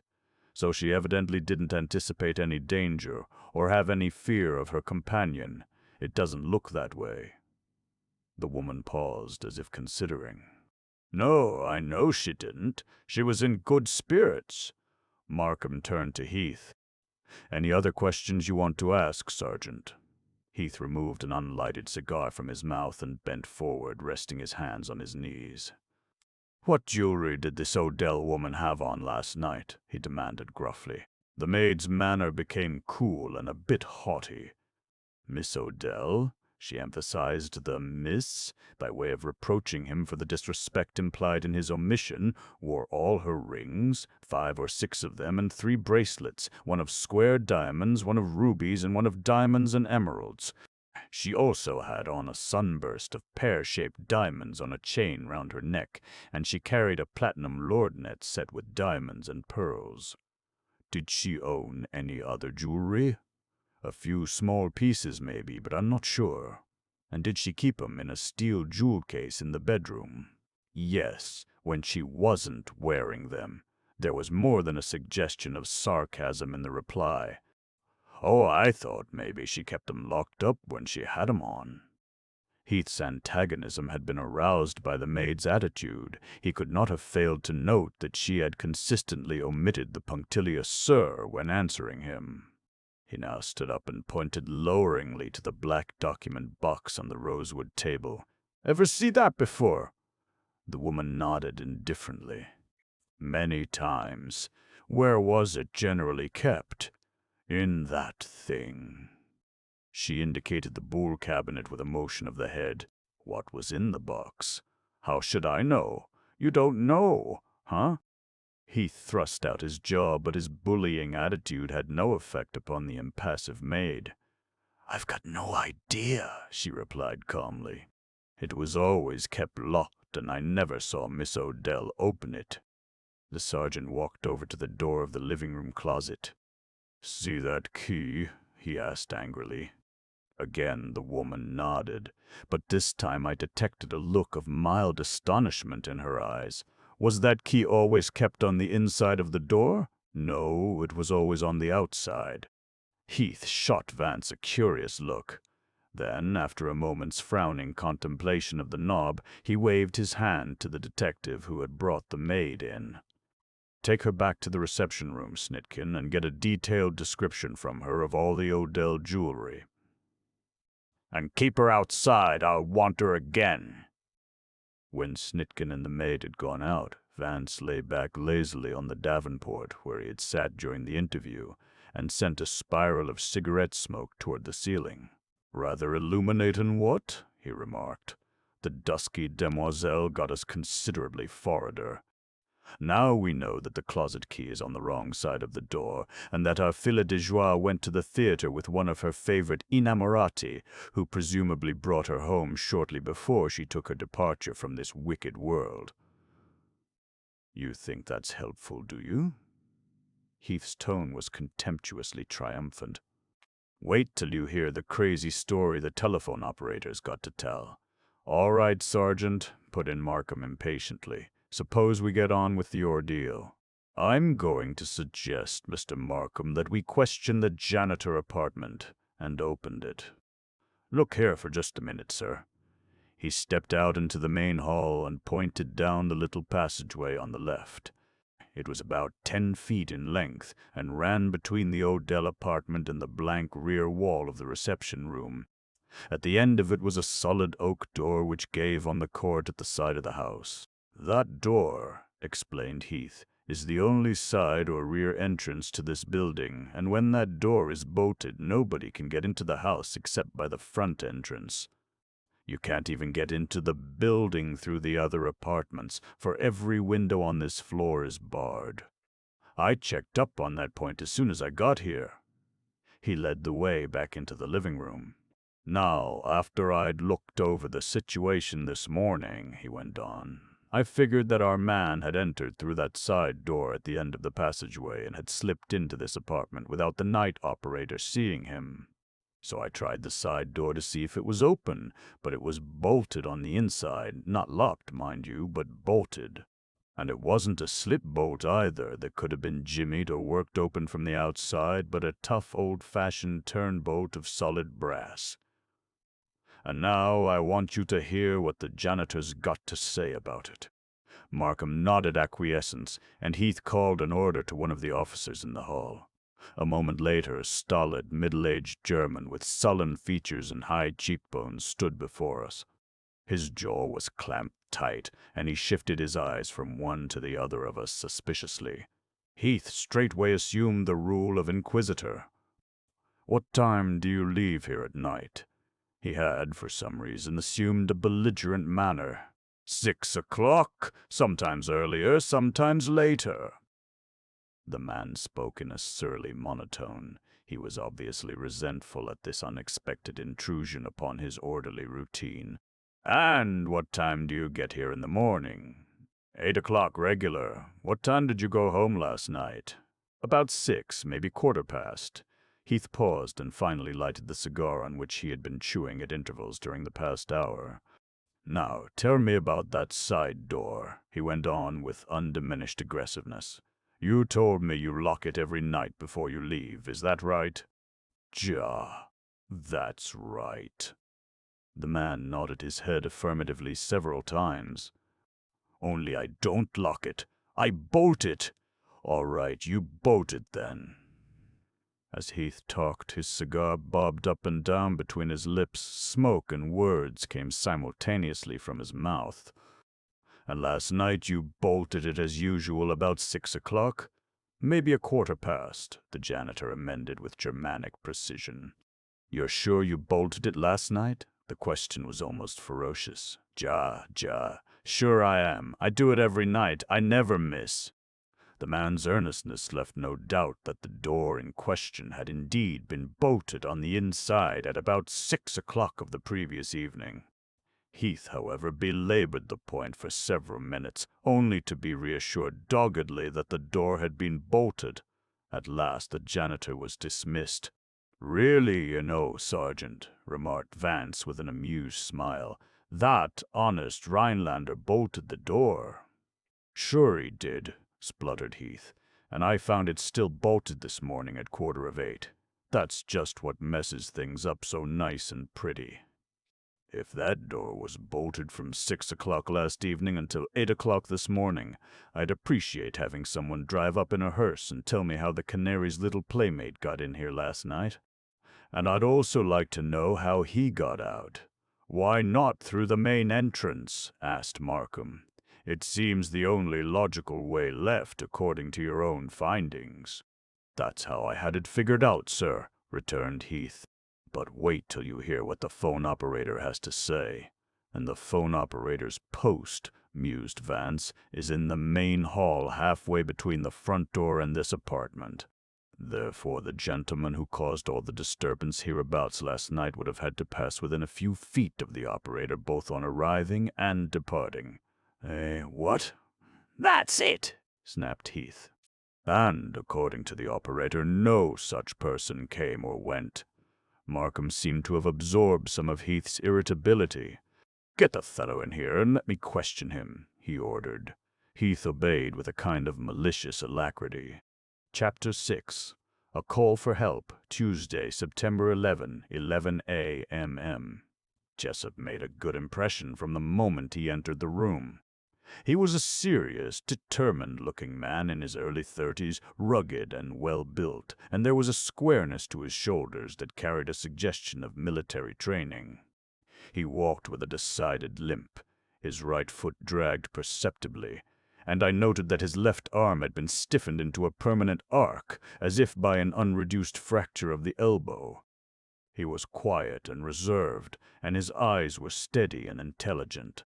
Markham at once motioned him to a wicker chair beside the closet door, but he declined it and stood before the district attorney in a soldierly attitude of respectful attention. Markham opened the interrogation with several personal questions. It transpired that Jessup had been a sergeant in the World War, had twice been seriously wounded, and had been invalided home shortly before the armistice. He had held his present post of telephone operator for over a year.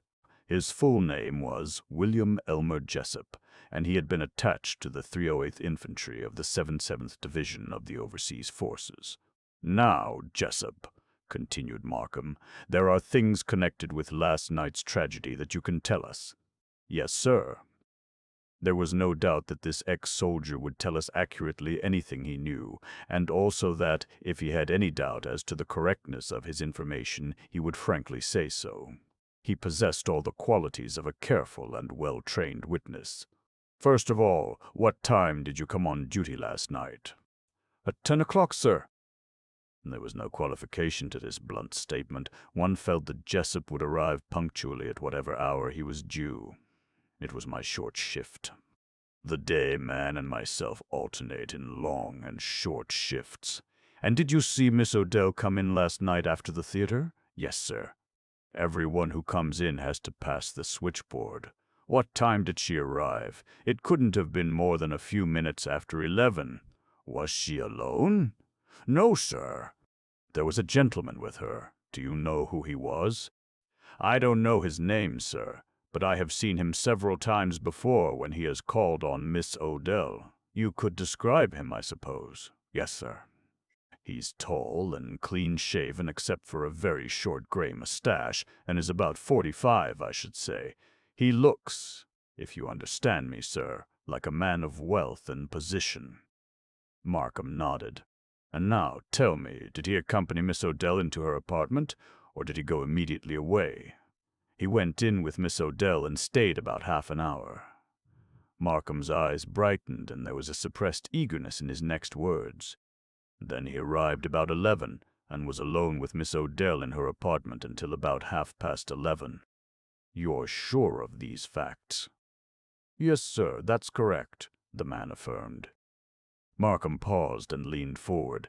Now, Jessup, think carefully before answering. Did anyone else call on Miss Odell at any time last night? No one, sir, was the unhesitating reply. How can you be so sure? I would have seen them, sir. They would have had to pass the switchboard in order to reach this apartment. And don't you ever leave the switchboard? Asked Markham. No, sir. the man assured him vigorously, as if protesting against the implication that he would desert a post of duty.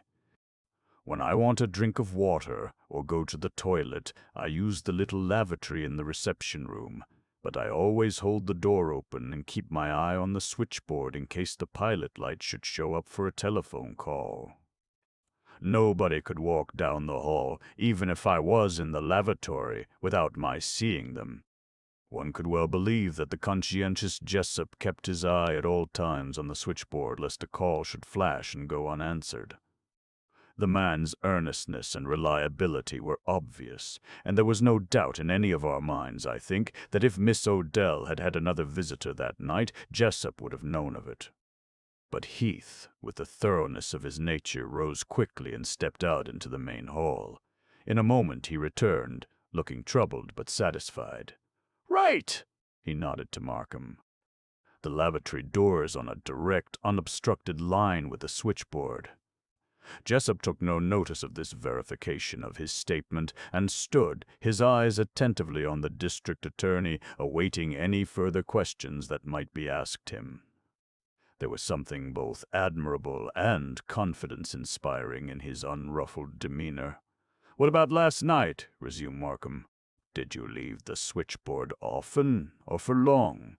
"Just once, sir, and then only to go to the lavatory for a minute or two, but I watched the board the whole time." "And you'd be willing to state on oath that no one else called on Miss Odell from 10 o'clock on, and that no one, except her escort, left her apartment after that hour?" "Yes, sir, I would." He was plainly telling the truth, and Markham pondered several moments before proceeding. "What about the side door?" "That's kept locked all night, sir. The janitor bolts it when he leaves and unbolts it in the morning. I never touch it." Markham leaned back and turned to Heath. "The testimony of the janitor and Jessup here," he said, "seems to limit the situation pretty narrowly to Miss Odell's escort. If, as seems reasonable to assume, the side door was bolted all night, and if no other caller came or went through the front door, it looks as if the man we wanted to find was the one who brought her home." Heath gave a short, mirthless laugh. "That would be fine, sir, if something else hadn't happened around here last night." Then, to Jessup, "Tell the district attorney the rest of the story about this man." Markham looked toward the operator with expectant interest, and Vance, lifting himself on one elbow, listened attentively. Jessup spoke in a level voice, with the alert and careful manner of a soldier reporting to his superior officer. "It was just this, sir. When the gentleman came out of Miss Odell's apartment at about 11:30, he stopped at the switchboard and asked me to get him a yellow taxicab. I put the call through, and while he was waiting for the car, Miss Odell screamed and called for help. The gentleman turned and rushed to the apartment door, and I followed quickly behind him. He knocked, but at first there was no answer. Then he knocked again, and at the same time called out to Miss Odell and asked her what was the matter. This time she answered. She said everything was all right and told him to go home and not to worry. Then he walked back with me to the switchboard, remarking that he guessed Miss Odell must have fallen asleep and had a nightmare. We talked for a few minutes about the war, and then the taxicab came. He said good night and went out, and I heard the car drive away. It was plain to see that this epilogue of the departure of Miss Odell's anonymous escort completely upset Markham's theory of the case. He looked down at the floor with a baffled expression, and smoked vigorously for several moments. At last he asked, "How long was it after this man came out of the apartment that you heard Miss Odell scream?" "About 5 minutes. I had put my connection through to the taxicab company, and it was a minute or so later that she screamed." "Was the man near the switchboard?" "Yes, sir. In fact, he had one arm resting on it." "How many times did Miss Odell scream? And just what did she say when she called for help?" "She screamed twice and then cried, 'Help! Help!' And when the man knocked on the door the second time, what did he say?" "As near as I can recollect, sir, he said, 'Open the door, Margaret. What's the trouble?' And can you remember her exact words when she answered him?" Jessup hesitated and frowned reflectively. "As I recall," she said, "there's nothing the matter. I'm sorry I screamed. Everything's all right, so please go home and don't worry." Of course, that may not be exactly what she said, but it was something very close to it. You could hear her plainly through the door then. "Oh, yes, these doors are not very thick." Markham rose and began pacing meditatively. At length, halting in front of the operator, he asked another question. "Did you hear any other suspicious sounds in this apartment after the man left?" "Not a sound of any kind, sir," Jessup declared. "Someone from outside the building, however, telephoned Miss Odell about 10 minutes later, and a man's voice answered from her apartment." "What's this?" Markham spun round, and Heath sat up at attention, his eyes wide. "Tell me every detail of that call." Jessup complied unemotionally. "About 20 minutes to 12, a trunk light flashed on the board, and when I answered it, a man asked for Miss Odell. I plugged the connection through, and after a short wait, the receiver was lifted from her phone. You can tell when a receiver's taken off the hook because the guide light on the board goes out, and a man's voice answered, 'Hello.' I pulled the listening-in key over and, of course, didn't hear any more. There was silence in the apartment for several minutes.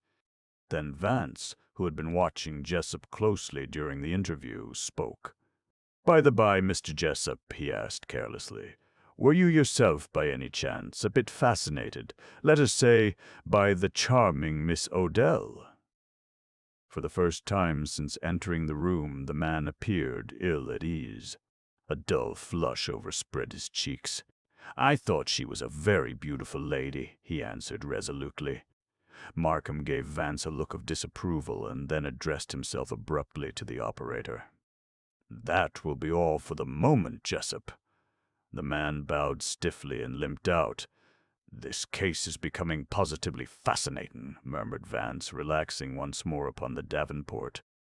'It's comforting to know that someone's enjoying it.' Markham's tone was irritable. 'And what, may I ask, was the object of your question concerning Jessup's sentiments toward the dead woman?' 'Oh, just a vagrant notion struggling in my brain,' returned Vance. 'And then, you know, a bit of boudoir racontage always enlivens a situation, what?' Heath, rousing himself from gloomy abstraction, spoke up. 'We've still got the fingerprints, Mr. Markham. And I'm thinking that they're going to locate our man for us.' 'But even if Dubois does identify those prints,' said Markham, 'we'll have to show how the owner of them got into this place last night. He'll claim, of course, they were made prior to the crime.' 'Well, it's a sure thing,' declared Heath stubbornly, 'that there was some man in here last night when Odell got back from the theater, and that he was still here until after the other man left at 11:30. The woman's screams and the answering of that phone call at 20 minutes to 12 prove it. And since Dr. Remus said that the murder took place before midnight, there's no getting away from the fact that the guy who was hiding in here did the job.' 'That appears incontrovertible,' agreed Markham, 'and I'm inclined to think it was someone she knew. She probably screamed when he first revealed himself, and then, recognizing him, calmed down and told the other man out in the hall that nothing was the matter. Later on he strangled her. And I might suggest,' added Vance, 'that his place of hiding was that clothes press.' 'Sure,' the sergeant concurred, 'but what's bothering me is how he got in here. The day operator who was at the switchboard until 10 last night told me that the man who called and took Odell out to dinner was the only visitor she had.' Markham gave a grunt of exasperation. 'Bring the day man in here,' he ordered. 'We've got to straighten this thing out. Somebody got in here last night, and before I leave, I'm going to find out how it was done.' Vance gave him a look of patronizing amusement. 'You know, Markham,' he said, 'I'm not blessed with the gift of psychic inspiration, But I have one of those strange, indescribable feelings, as the minor poets say, that if you really contemplate remaining in this bestrewn boudoir till you've discovered how the mysterious visitor gained admittance here last night, you'd do jolly well to send for your toilet accessories and several changes of fresh linen. Not to mention your pajamas. Moi, to mention your pajamas. The chap who engineered this little soiree planned his entrance and exit most carefully and perspicaciously. Markham regarded Vance dubiously but made no reply. Chapter 7. A Nameless Visitor, Tuesday, September 11, 15 a.m. Heath had stepped out into the hall, and now returned with the day telephone operator, a sallow, thin young man who, we learned, was named Spively. His almost black hair, which accentuated the pallor of his face, was sleeked back from his forehead with pomade, and he wore a very shallow moustache which barely extended beyond the ala of his nostrils. He was dressed in an exaggeratedly dapper fashion, in a dazzling chocolate-colored suit cut very close to his figure, a pair of cloth-topped buttoned shoes, and a pink shirt with a stiff turnover collar to match. He appeared nervous, and immediately sat down in the wicker chair by the door, fingering the sharp creases of his trousers and running the tip of his tongue over his lips. Markham went straight to the point. "I understand you were at the switchboard yesterday afternoon and last night until 10 o'clock. Is that correct?" Spively swallowed hard and nodded his head. "Yes, sir. What time did Miss Odell go out to dinner?" "About 7 o'clock. I just sent to the restaurant next door for some sandwiches." "Did she go alone?" Markham interrupted his explanation. "No. A fella called for her. Did you know this fella? I'd seen him a couple of times calling on Miss Odell, but I didn't know who he was. What did he look like?" Markham's question was uttered with hurried impatience. Spively's description of the girl's escort tallied with Jessup's description of the man who had accompanied her home, though Spively was more voluble and less precise than Jessup had been. Patently, Miss Odell had gone out at 7 and returned at 11 with the same man. "Now," resumed Markham, putting an added stress on his words, "I want to know who else called on Miss Odell between the time she went out to dinner and 10 o'clock when you left the switchboard."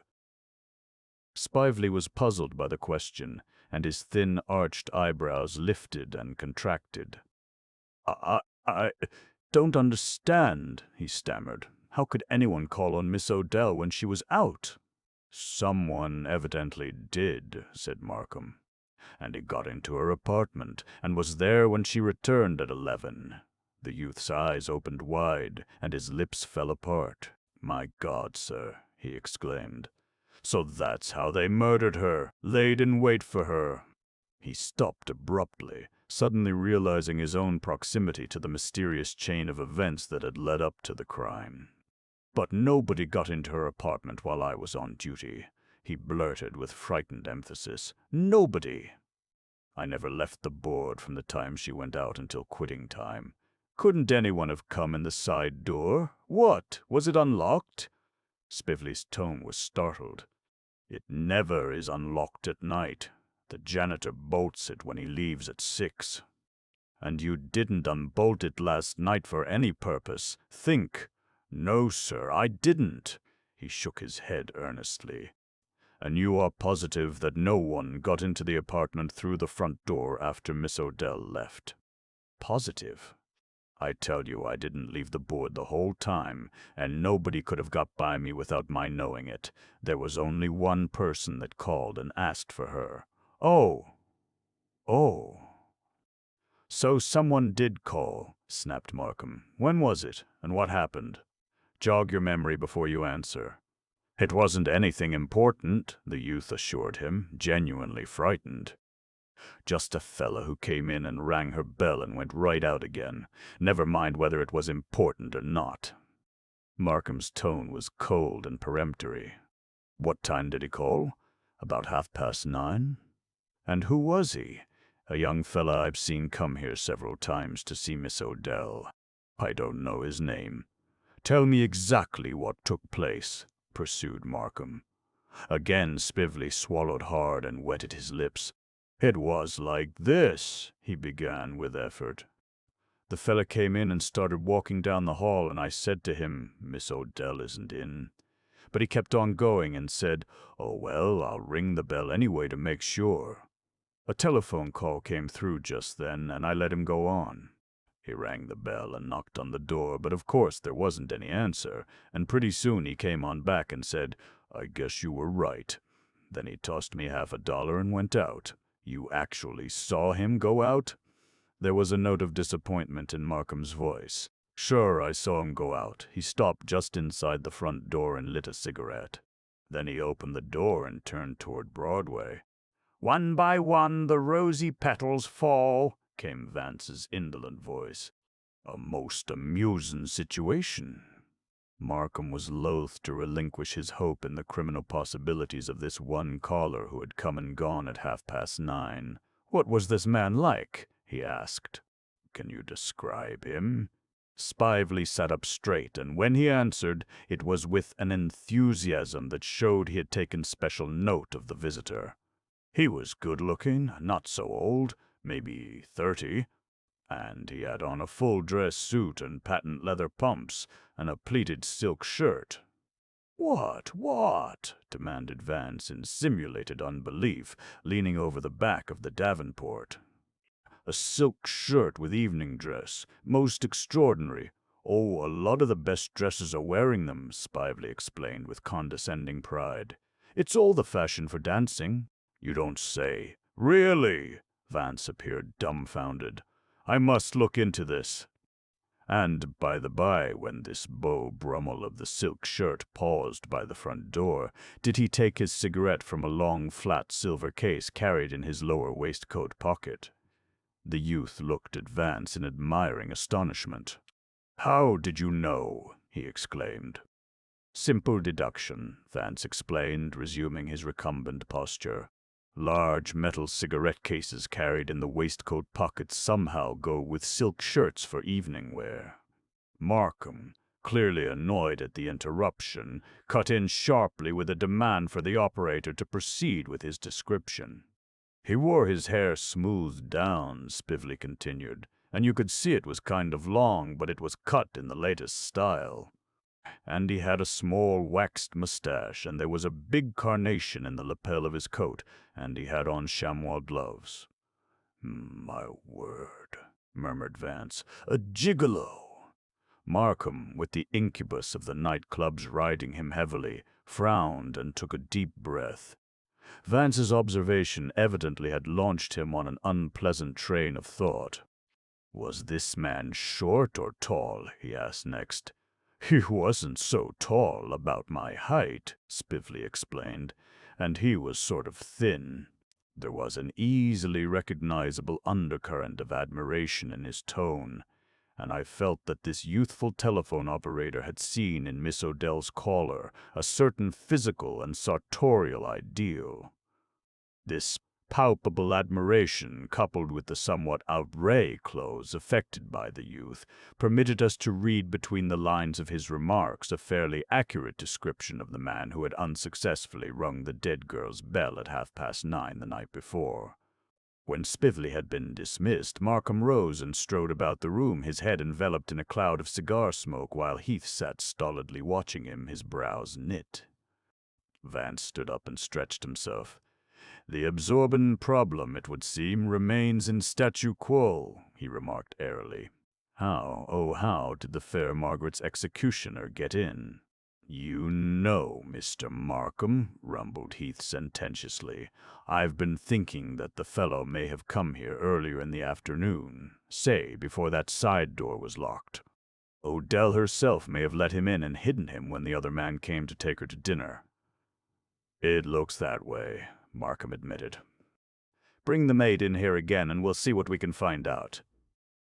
When the woman had been brought in, Markham questioned her as to her actions during the afternoon, and learned that she had gone out at about 4 to do some shopping, and had returned about 5:30.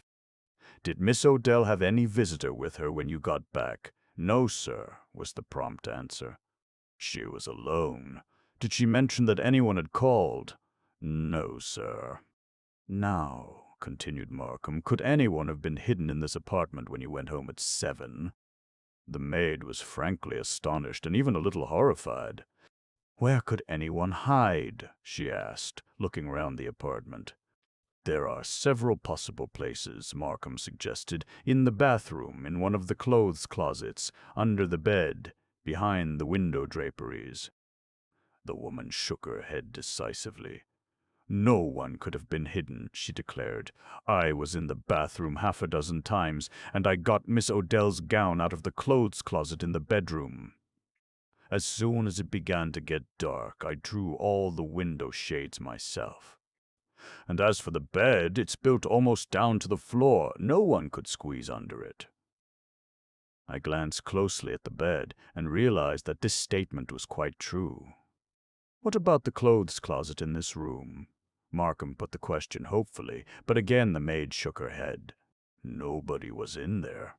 That's where I keep my own hat and coat, and I took them out myself when I was getting ready to go. I even put away one of Miss Odell's old dresses in that closet before I left. And you are absolutely certain, reiterated Markham, that no one could have been hidden anywhere in these rooms at the time you went home? Absolutely, sir. Do you happen to remember if the key of this closed closet was on the inside or the outside of the lock when you opened the door to get your hat? The woman paused and looked thoughtfully at the closet door. It was on the outside, where it always was, she announced after several moments' reflection. I remember because it caught in the chiffon of the old dress I put away. Markham frowned and then resumed his questioning.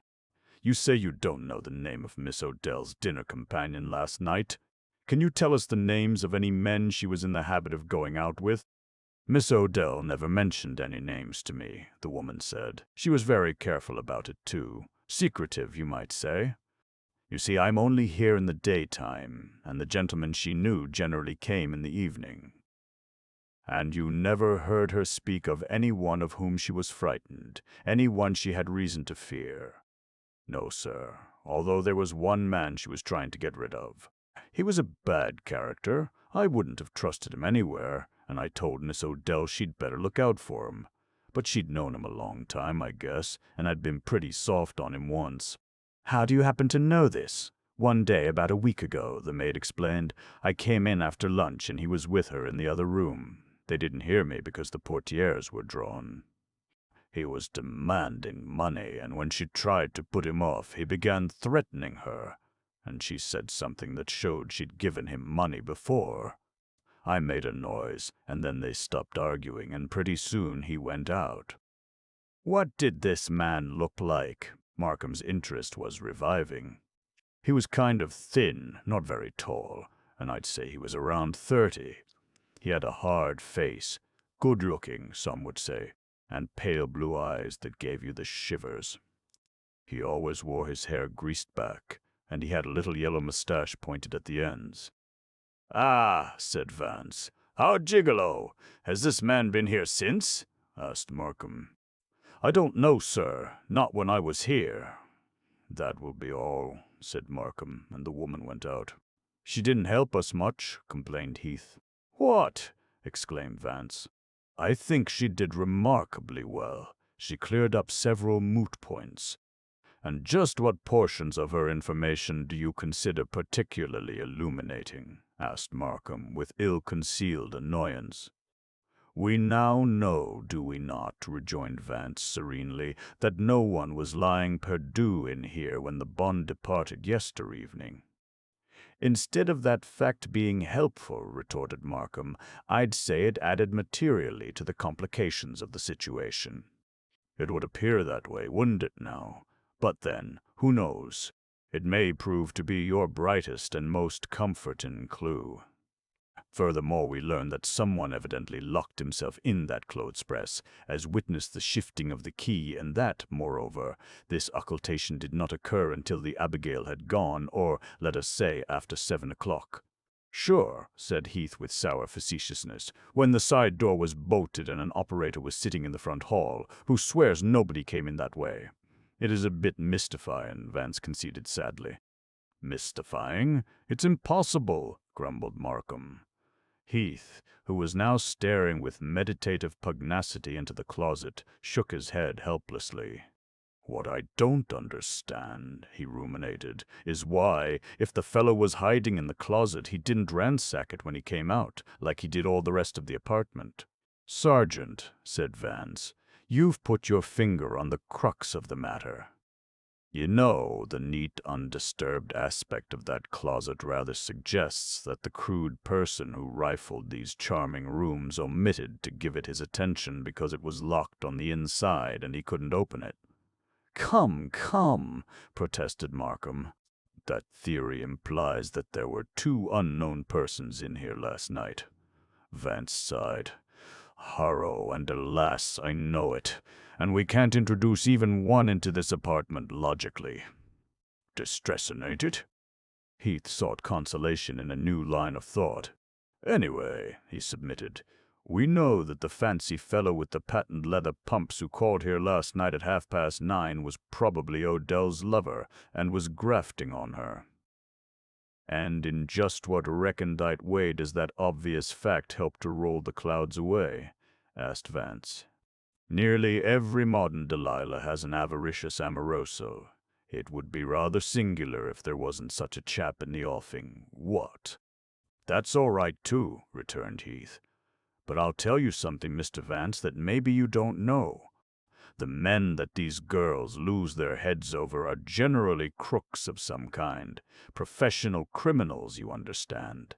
That's why, knowing that this job was the work of a professional, it don't leave me cold, as you might say, to learn that this fellow who was threatening Odell and grafting on her was the same one who was prowling round here last night. Drum dast. And I'll say this too. The description of him sounds a whole lot like the kind of high-class burglars that hang out at these swell all-night cafes." "You're convinced, then," asked Vance mildly, "that this job, as you call it, was done by a professional criminal?" Heath was almost contemptuous in his reply. "Didn't the guy wear gloves and use a jimmy? It was a yeggman's job, all right." Chapter 8. The Invisible Murderer, Tuesday, September 11, 11:45 a.m. Markham went to the window and stood, his hands behind him, looking down into the little paved rear yard. After several minutes he turned slowly. "The situation, as I see it," he said, "boils down to this. The Odell girl has an engagement for dinner and the theater with a man of some distinction. He calls for her a little after 7, and they go out together.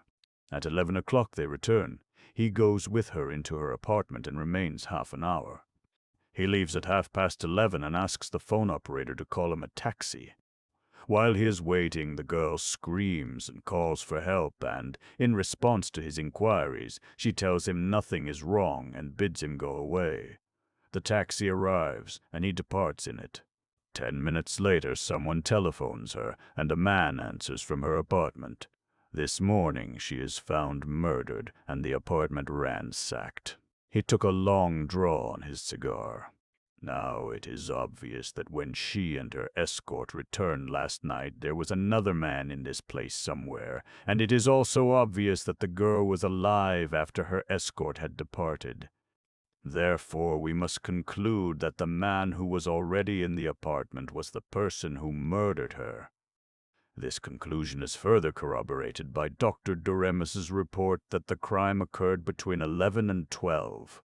But since her escort did not leave till 11:30 and spoke with her after that time, we can put the actual hour of the murder as between 11:30 and midnight. Ooh. These are the inferable facts from the evidence thus far adduced." "There's not much getting away from 'em," agreed Heath. "At any rate, they're interesting," murmured Vance. Markham, walking up and down earnestly, continued. "The features of the situation revolving round these inferable facts are as follows. There was no one hiding in the apartment at 7 o'clock, the hour the maid went home.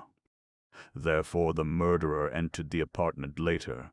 First, then, let us consider the side door. At 6 o'clock, an hour before the maid's departure, the janitor bolted it on the inside, and both operators disavow emphatically that they went near it. Moreover, you, Sergeant, found it bolted this morning. Hence we may assume that the door was bolted on the inside all night and that nobody could have entered that way. Consequently, we are driven to the inevitable alternative that the murderer entered by the front door. Now, let us consider this other means of entry. The phone operator who was on duty until 10 o'clock last night asserts positively that the only person who entered the front door and passed down the main hall to this apartment was a man who rang the bell and, getting no answer, immediately walked out again. The other operator, who was on duty from 10 o'clock until this morning, asserts with equal positiveness that no one entered the front door and passed the switchboard coming to this apartment. Add to all this the fact that every window on this floor is barred, and that no one from upstairs can descend into the main hall without coming face to face with the operator, and we are, for the moment, confronted with an impasse. Heath scratched his head and laughed mirthlessly. "It don't make sense, does it, sir?" "What about the next apartment?" asked Vance. "The one with the door facing the rear passageway. Number 2, I think?" Heath turned to him patronizingly. "I looked into that the first thing this morning. Apartment number 2 is occupied by a single woman, and I woke her up at 8 o'clock and searched the place. Nothing there. Anyway, you have to walk past the switchboard to reach her apartment the same as you do to reach this one, and nobody called on her or left her apartment last night. What's more, Jessup, who's a shrewd, sound lad, told me this woman is a quiet, ladylike sort, and that she and Odell didn't even know each other." "You're so thorough, Sergeant," murmured Vance. "Of course," put in Markham. "It would have been possible for someone from the other apartment to have slipped in here behind the operator's back between 7 and 11, and then to have slipped back after the murder. But as Sergeant Heath's search this morning failed to uncover anyone, we can eliminate the possibility of our man having operated from that quarter." "I dare say you're right," Vance indifferently admitted. "But it strikes me, Markham, old dear, that your own effective recapitulation of the situation jolly well eliminates the possibility of your man's having operated from any quarter. And yet he came in, garroted the unfortunate damsel, and departed. What? Ah, it's a charming little problem. I wouldn't have missed it for worlds." "It's uncanny," pronounced Markham gloomily. "It's positively spiritualistic," amended Vance. "It has the caressing odor of a seance. Really, I'm beginning to suspect that some medium was hovering in the vicinage last night doing some rather tip-top materializations. I say, Markham, could you get an indictment against an ectoplasmic emanation?" "It wasn't no spook that made those fingerprints," growled Heath with surly truculence. Markham halted his nervous pacing and regarded Vance irritably. "Damn it, this is rank nonsense. The man got in some way, and he got out too. There's something wrong somewhere. Either the maid is mistaken about someone being here when she left, or else one of those phone operators went to sleep and won't admit it. Or else one of 'em's lying," supplemented Heath. Vance shook his head. "The dusky filet de chambre, I'd say, is eminently trustworthy. And if there was any doubt about anyone's having come in the front door unnoticed, the lads on the switchboard would, in the present circumstances, be only too eager to admit it." "No, Markham, you'll simply have to approach this affair from the astral plane, so to speak."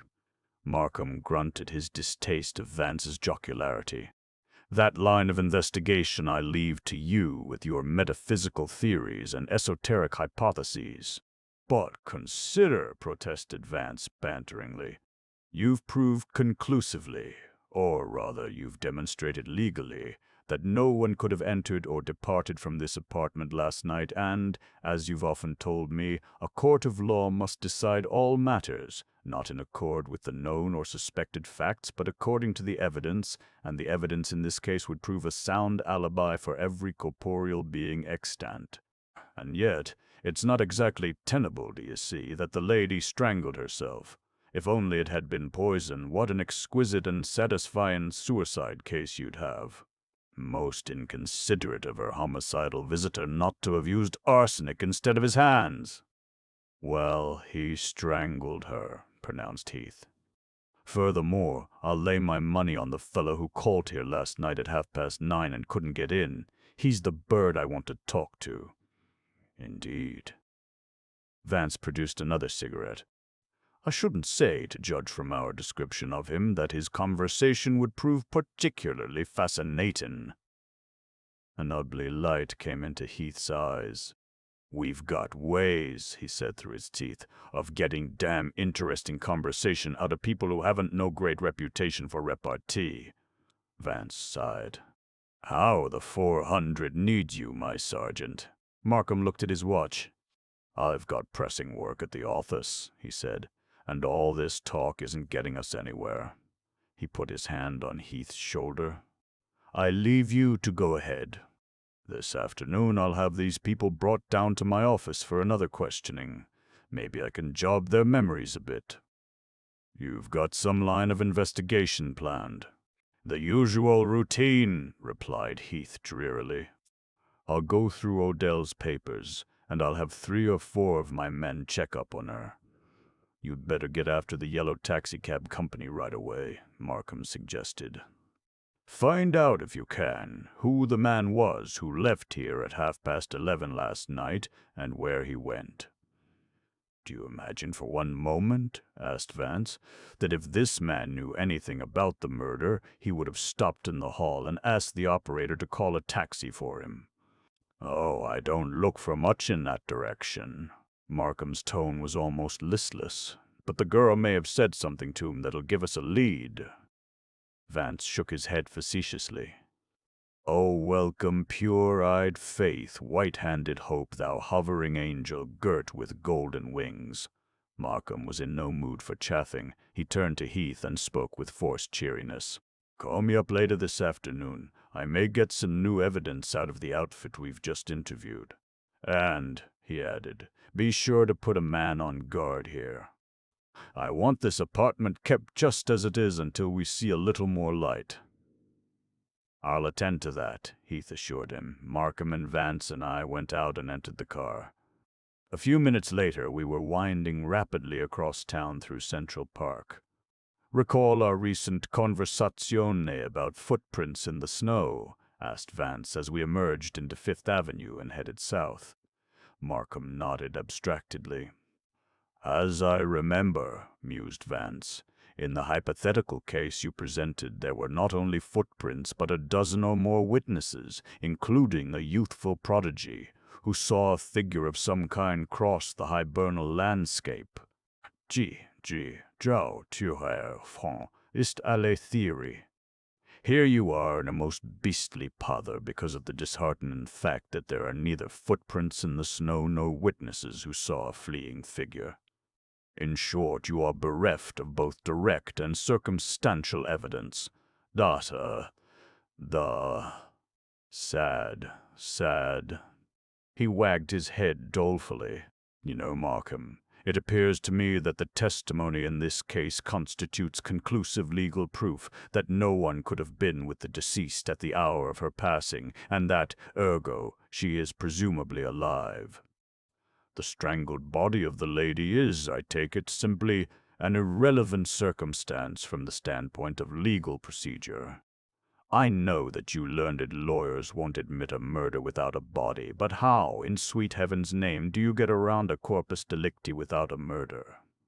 You're talking nonsense, Markham rebuked him with a show of anger. Oh, quite, agreed Vance. And yet, it's a distressing thing for a lawyer not to have footprints of some kind, isn't it, old dear? It leaves one so up in the air. Suddenly Markham swung round. You, of course, don't need footprints or any other kind of material clues, he flung at Vance tauntingly. You have powers of divination such as are denied ordinary mortals. If I remember correctly, you informed me, somewhat grandiloquently, that, knowing the nature and conditions of a crime, you could lead me infallibly to the culprit, whether he left footprints or not. You recall that boast? Well, here's a crime, and the perpetrator left no footprints coming or going. Be so good as to end my suspense by confiding in me who killed the Odell girl." Vance's serenity was not ruffled by Markham's ill-humored challenge. He sat smoking lazily for several minutes. Then he leaned over and flicked his cigarette ash out of the window. "'Pon my word, Markham," he rejoined evenly, "I'm half inclined to look into this silly murder. I think I'll wait, though, and see whom the nonplussed Heath turns up with his inquiries." Markham grunted scoffingly and sank back on the cushions. "Your generosity wrings me," he said, while Chapter 9. The Pack in Full Cry, Tuesday, September 11, afternoon. On our way downtown that morning, we were delayed for a considerable time in the traffic congestion just north of Madison Square, and Markham anxiously looked at his watch. "It's past noon," he said.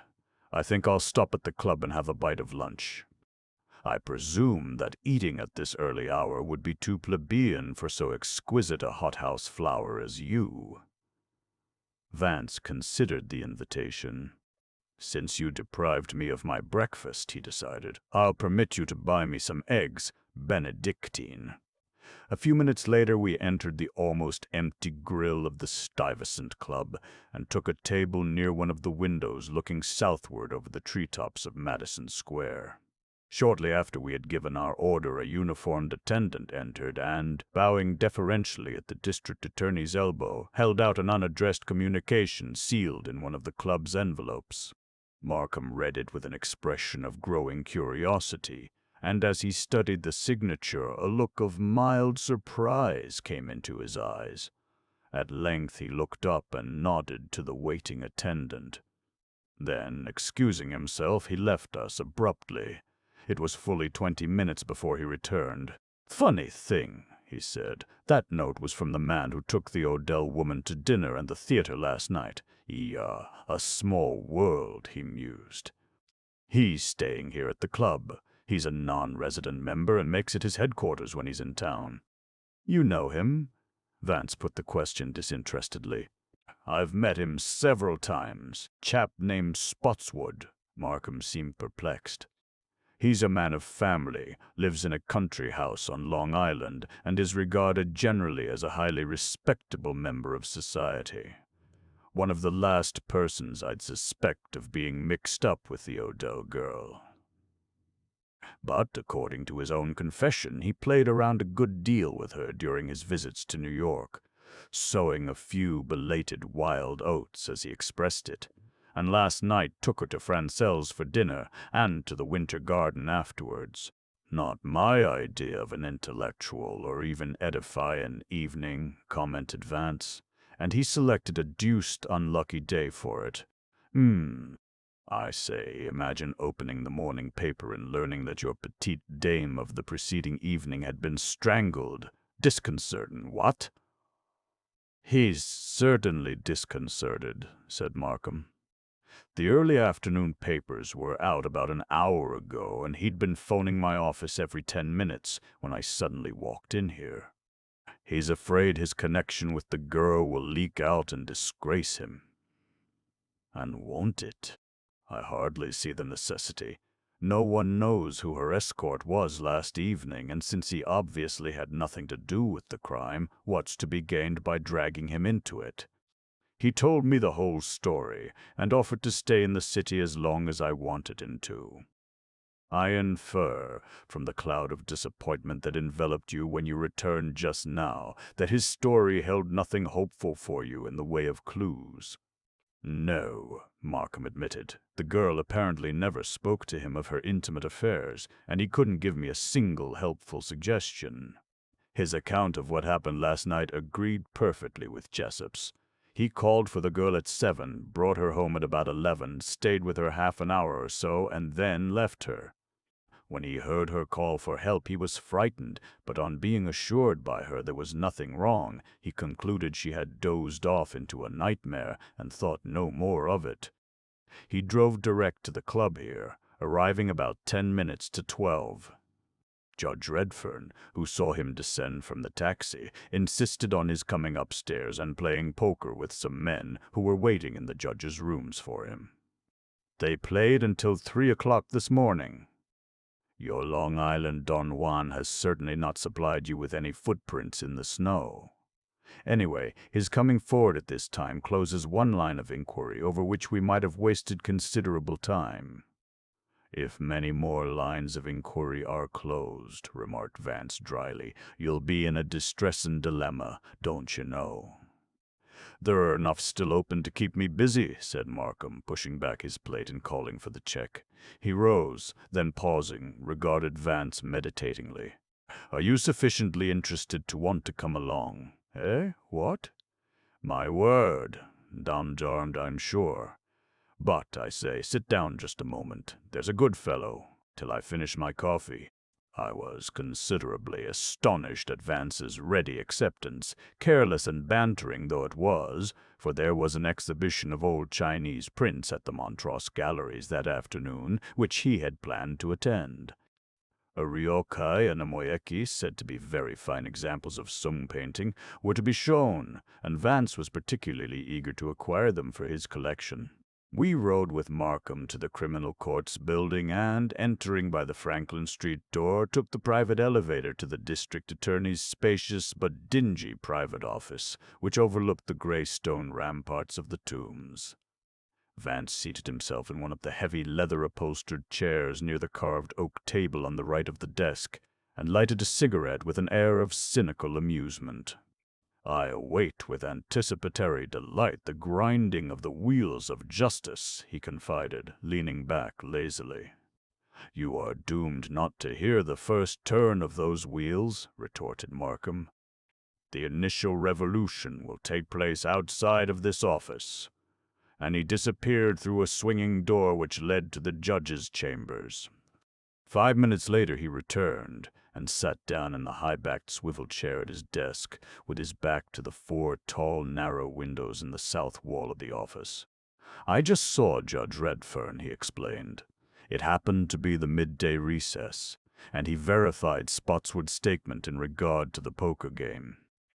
The judge met him outside of the club at 10 minutes before midnight, and was with him until 3 in the morning. He noted the time because he had promised his guests to be back at 11:30, and was 20 minutes late. Why all this substantiation of an obviously unimportant fact? Asked Vance. A matter of routine, Markham told him, slightly impatient. In a case of this kind, every factor, however seemingly remote to the main issue, must be checked. Really, you know, Markham. Vance laid his head back on the chair and gazed dreamily at the ceiling. One would think that this eternal routine, which you lawyer chaps worship so devoutly, actually got one somewhere occasionally, whereas it never gets one anywhere. Remember the Red Queen in Through the Looking-Glass. I'm too busy at present to debate the question of routine versus inspiration, Markham answered brusquely, pressing a button beneath the edge of his desk. Swacker, his youthful and energetic secretary, appeared at the door which communicated with a narrow inner chamber between the district attorney's office and the main waiting room. Yes, Chief? The secretary's eyes gleamed expectantly behind his enormous horn-rimmed glasses. Tell Ben to send me in a man at once. Ben was Colonel Benjamin Hanlon, the commanding officer of the detective division attached to the district attorney's office. Swacker went out through the corridor door, and a minute or two later a suave, rotund man, dressed immaculately and wearing a pince-nez, entered, and stood before Markham with an ingratiating smile. "Morning, Tracy." Markham's tone was pleasant but curt. "Here's a list of 4 witnesses in connection with the Odell case that I want brought down here at once. The 2 phone operators, the maid, and the janitor. You'll find them at 884 West 71st Street. Sergeant Heath is holding them there." "Right, sir." Tracy took the memorandum, and with a priggish but by no means inelegant bow went out. During the next hour, Markham plunged into the general work that had accumulated during the forenoon, and I was amazed at the man's tremendous vitality and efficiency. He disposed of as many important matters as would have occupied the ordinary businessman for an entire day. Swacker bobbed in and out with electric energy, and various clerks appeared at the touch of a buzzer, took their orders, and were gone with breathless rapidity. Vance, who had sought diversion in a tome of famous arson trials, looked up admiringly from time to time and shook his head in mild reproach at such spirited activity. It was just 2:30 when Swacker announced the return of Tracy with the 4 witnesses, and for 2 hours Markham questioned and cross-questioned them with a thoroughness and an insight that even I, as a lawyer, had rarely seen equaled. His interrogation of the 2 phone operators was quite different from his casual questioning of them earlier in the day, and if there had been a single relevant omission in their former testimony, it would certainly have been caught now by Markham's grueling catechism. But when, at last, they were told they could go, no new information had been brought to light. Their stories now stood firmly grounded. No one, with the exception of the girl herself and her escort, and the disappointed visitor at 9:30, had entered the front door and passed down the hall to the Odell apartment from 7 o'clock on, and no one had passed out that way. The janitor reiterated stubbornly that he had bolted the side door a little after 6, and no amount of wheedling or aggression could shake his dogged certainty on that point. Amy Gibson, the maid, could add nothing to her former testimony. Markham's intensive examination of her produced only repetitions of what she had already told him. Not one new possibility, not one new suggestion was brought out. In fact, the 2 hours' interlocutory proceedings resulted only in closing up every loophole in a seemingly incredible situation. When, at 4:30, Markham sat back in his chair with a weary sigh, the chance of unearthing a promising means of approach to the astonishing problem seemed more remote than ever. Vance closed his treatise on arson and threw away his cigarette. "I tell you, Markham, old chap," he grinned, "this case requires umbilicular contemplation, not routine. Why not call in an Egyptian seeress with a flair for crystal gazing?" "If this sort of thing goes on much longer," returned Markham dispiritedly, "I'll be tempted to take your advice." Just then, Swacker looked in through the door to say that Inspector Brenner was on the wire. Markham picked up the telephone receiver, and as he listened, he jotted down some notes on a pad. When the call had ended, he turned to Vance. "You seem disturbed over the condition of the steel jewel case we found in the bedroom."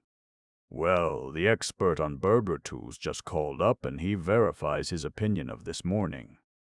The case was pried open with a specially made cold chisel such as only a professional burglar would carry or would know how to use. It had an 1 3/8" beveled bit and a 1-inch flat handle. It was an old instrument. There was a peculiar nick in the blade, and is the same one that was used in a successful housebreak on Upper Park Avenue early last summer."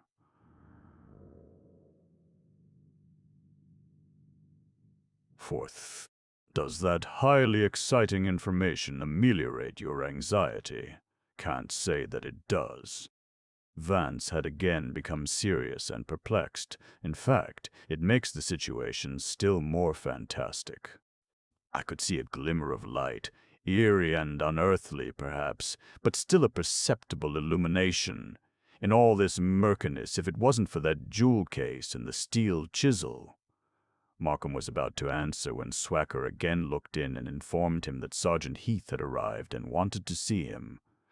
Heath's manner was far less depressed than when we had taken leave of him that morning. He accepted the cigar Markham offered him, and seating himself at the conference table in front of the district attorney's desk, drew out a battered notebook. "We've had a little good luck," he began. "Burke and Emery, 2 of the men I put on the case, got a line on Odell at the first place they made inquiries. From what they learned, she didn't run around with many men, limited herself to a few live wires, and played the game with what you'd call finesse. The principal one, the man who's been seen most with her, is Charles Cleaver. Markham sat up. I know Cleaver, if it's the same one. It's him, all right, declared Heath. Former Brooklyn tax commissioner, been interested in a pool room for pony betting over in Jersey City ever since. Hangs out at the Stuyvesant Club, where he can hobnob with his old Tammany Hall cronies. That's the one, nodded Markham. He's a kind of professional gay dog, known as Pop, I believe. Vance gazed into space. Well, well, he murmured. So old Pop Cleaver was also entangled with our subtle and sanguine Dolores. She certainly couldn't have loved him for his beaux yeux. I thought, sir, went on Heath, that seeing as how Cleaver is always in and out of the Stuyvesant Club, you might ask him some questions about Odell. He ought to know something. Glad to, Sergeant. Markham made a note on his pad. I'll try to get in touch with him tonight. Anyone else on your list? There's a fellow named Mannix, Louis Mannix, who met Odell when she was in the Follies, but she chucked him over a year ago, and they haven't been seen together since. He's got another girl now. He's the head of the firm of Mannix and Levine, fur importers, and is one of your nightclub rounders, a heavy spender. But I don't see much use of barking up that tree. His affair with Odell went cold too long ago. Yes, agreed Markham. I think we can eliminate him. I say, if you keep up this elimination much longer, observed Vance, you won't have anything left but the lady's corpse. And then there's the man who took her out last night, pursued Heath. Nobody seems to know his name. He must have been one of those discreet, careful old boys. I thought at first he might have been Cleaver, but the descriptions don't tally. And by the way, sir, here's a funny thing. When he left Odell last night, he took the taxi down to the Stuyvesant Club and got out there. Markham nodded. I know all about that, Sergeant. And I know who the man was, and it wasn't Cleaver. Vance was chuckling. The Stuyvesant Club seems to be well in the forefront of this case, he said. I do hope it doesn't suffer the sad fate of the Knickerbocker Athletic.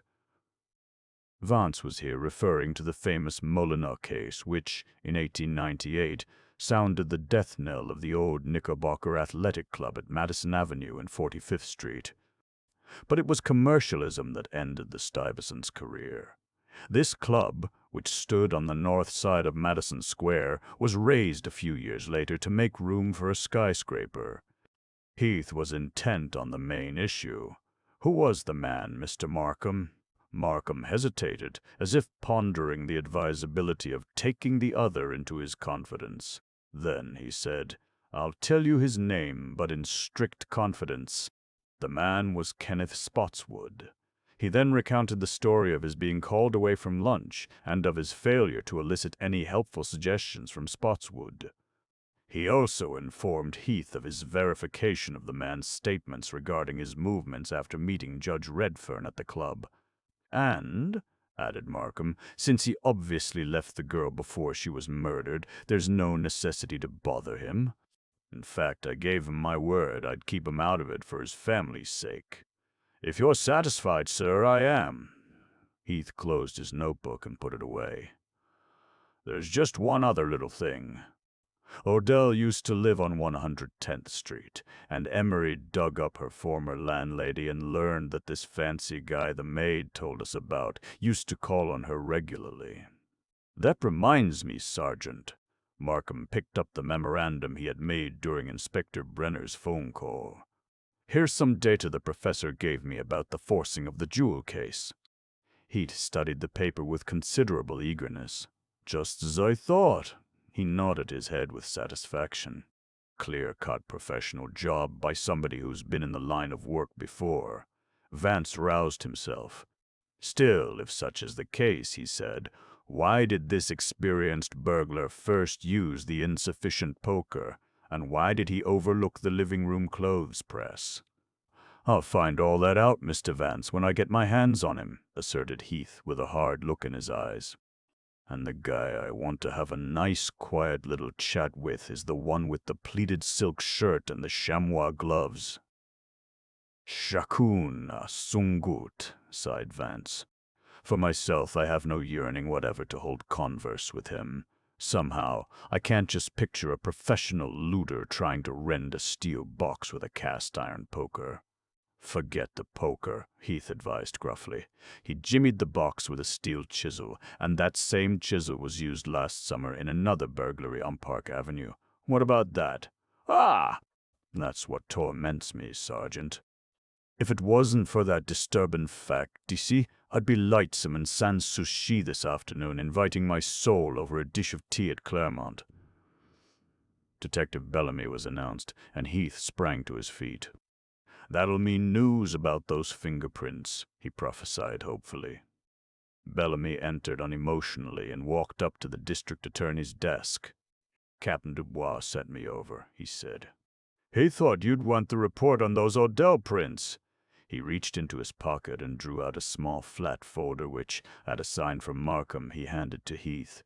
"We identified 'em. Both made by the same hand, like Captain Dubois said, and that hand belonged to Tony Skeel." "Dude Skeel, eh?" The sergeant's tone was vibrant with suppressed excitement. "Say, Mr. Markham, that gets us somewhere. Skeel's an ex-convict and an artist in his line." He opened the folder and took out an oblong card and a sheet of blue paper containing 8 or 10 lines of typewriting. He studied the card, gave a satisfied grunt, and handed it to Markham. Vance and I stepped up and looked at it. At the top was the familiar Rogues Gallery photograph showing the full face and profile of a regular-featured youth with thick hair and a square chin. His eyes were wide-set and pale, and he wore a small, evenly trimmed mustache with waxed, needlepoint ends. Below the double photograph was a brief tabulated description of its sitter, giving his name, aliases, residence, and Bertillon measurements, and designating the character of his illegal profession. Underneath were 10 little squares arranged in 2 rows, each containing a fingerprint impression made in black ink, the upper row being the impressions of the right hand, the lower row those of the left. "So that's the arbiter elegantiarum who introduced the silk shirt for full dress wear. My word." Vance regarded the identification card satirically. "I wish he'd start a craze for gaiters with dinner jackets. These New York theaters are frightfully drafty in winter." Heath put the card back in the folder and glanced over the typewritten paper that had accompanied it. "He's our man, and no mistake, Mr. Markham. Listen to this, Tony Dude Skeel. 2 years Elmira Reformatory, 1902 to 1904. 1 year in the Baltimore County Jail for petite larceny, 1906. 3 years in San Quentin for assault and robbery, 1908 to 1911. Arrested Chicago for housebreaking, 1912, case dismissed. Arrested and tried for burglary in Albany, 1913, no conviction. Served 2 years and 8 months in Sing Sing for housebreaking and burglary, 1914 to 1916. He folded the paper and put it, with the card, into his breast pocket. "Sweet little record." "That dope what you wanted?" asked the imperturbable Bellamy. "I'll say," Heath was almost jovial. Bellamy lingered expectantly with one eye on the district attorney, and Markham, as if suddenly remembering something, took out a box of cigars and held it out. "Much obliged, sir," said Bellamy, helping himself to 2 mi favoratas and putting them into his waistcoat pocket with great care. He went out. "I'll use your phone now, if you don't mind, Mr. Markham," said Heath. He called the Homicide Bureau. "Look up Tony Skeel. Dude, Skeel, pronto, and bring him in as soon as you find him," were his orders to Snitkin. "Get his address from the files and take Burke and Emery with you. If he's hopped it, send out a general alarm and have him picked up. Some of the boys will have a line on him. Lock him up without booking him, see? Search his room for burglar tools. He probably won't have any laying around, but I specially want a 1 3/8 inch chisel with a nick in the blade." I'll be at headquarters in half an hour." He hung up the receiver and rubbed his hands together. "Now we're sailing," he rejoiced. Vance had gone to the window and stood staring down on the Bridge of Sighs, his hands thrust deep into his pockets. Slowly he turned and fixed Heath with a contemplative eye. "It simply won't do, don't you know," he asserted. "Your friend, the dude, may have ripped open that bally box, but his head isn't the right shape for the rest of last evening's performance." Heath was contemptuous. "Not being a phrenologist, I'm going by the shape of his fingerprints." "A woeful error in the technique of criminal approach, sergente mio," replied Vance dulcetly. "The question of culpability in this case isn't so simple as you imagine. It's deuced complicated. And this glass of fashion and mold of form, whose portrait you're carrying next to your heart, has merely added to its intricacy." Chapter 10. A Forced Interview, Tuesday, September 11, 8 p.m. Markham dined at the Stuyvesant Club, as was his custom, and at his invitation Vance and I remained with him. He no doubt figured that our presence at the dinner table would act as a bulwark against the intrusion of casual acquaintances, for he was in no mood for the pleasantries of the curious. Rain had begun to fall late in the afternoon, and when dinner was over it had turned into a steady downpour which threatened to last well into the night. Dinner over, the three of us sought a secluded corner of the lounge room and settled ourselves for a protracted smoke. We had been there less than a quarter of an hour when a slightly rotund man, with a heavy, florid face and thin gray hair, strolled up to us with a stealthy, self-assured gait, and wished Markham a jovial good evening. Though I had not met the newcomer, I knew him to be Charles Cleaver. "Got your note at the desk saying you wanted to see me."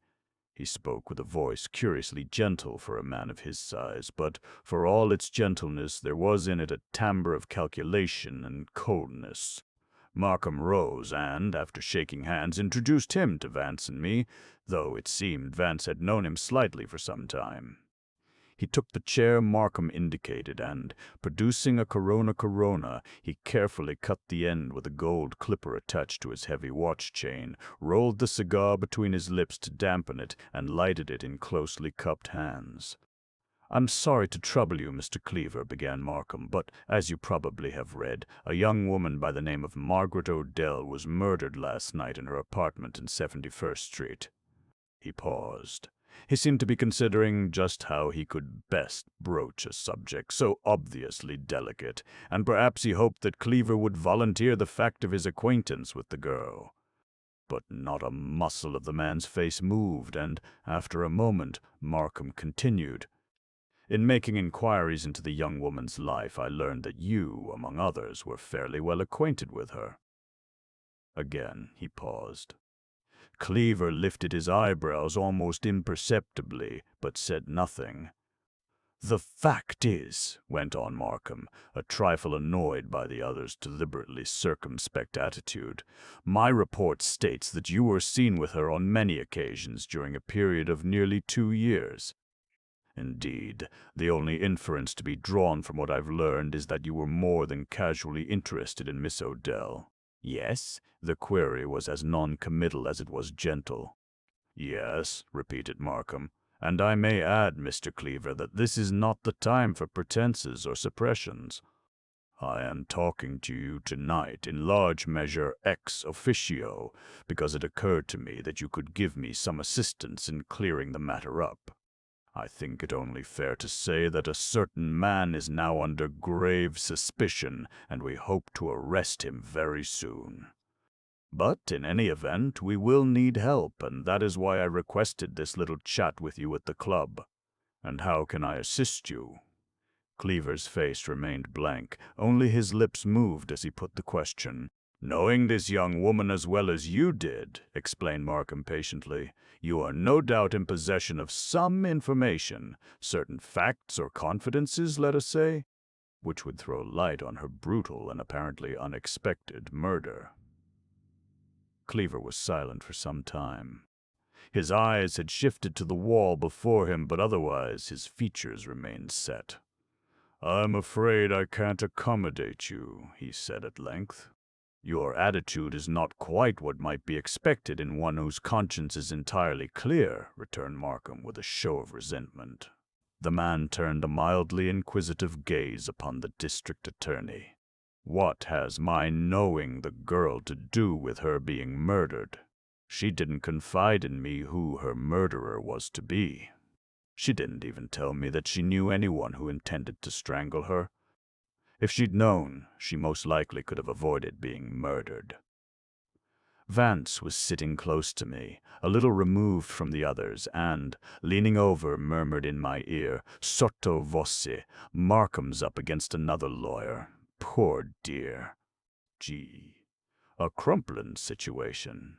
But however inauspiciously this interlocutory skirmish may have begun, it soon developed into a grim combat which ended in Cleaver's complete surrender. Markham, despite his suavity and graciousness, was an unrelenting and resourceful antagonist, and it was not long before he had forced from Cleaver some highly significant information. In response to the man's ironically evasive rejoinder, he turned quickly and leaned forward. "You're not on the witness stand in your own defense, Mr. Cleaver," he said sharply, "however much you appear to regard yourself as eligible for that position." Cleaver glared back fixedly without replying, and Markham, his eyelids level, studied the man opposite, determined to decipher all he could from the other's phlegmatic countenance. But Cleaver was apparently just as determined that his vis-a-vis should decipher absolutely nothing, and the features that met Markham's scrutiny were as arid as a desert. At length Markham sank back in his chair. "It doesn't matter particularly," he remarked indifferently, "whether you discuss the matter or not here in the club tonight. If you prefer to be brought to my office in the morning by a sheriff with a subpoena, I'll be only too glad to accommodate you." "That's up to you," Cleaver told him hostilely. "And what's printed in the newspapers about it will be up to the reporters," rejoined Markham. "I'll explain the situation to them and give them a verbatim report of the interview."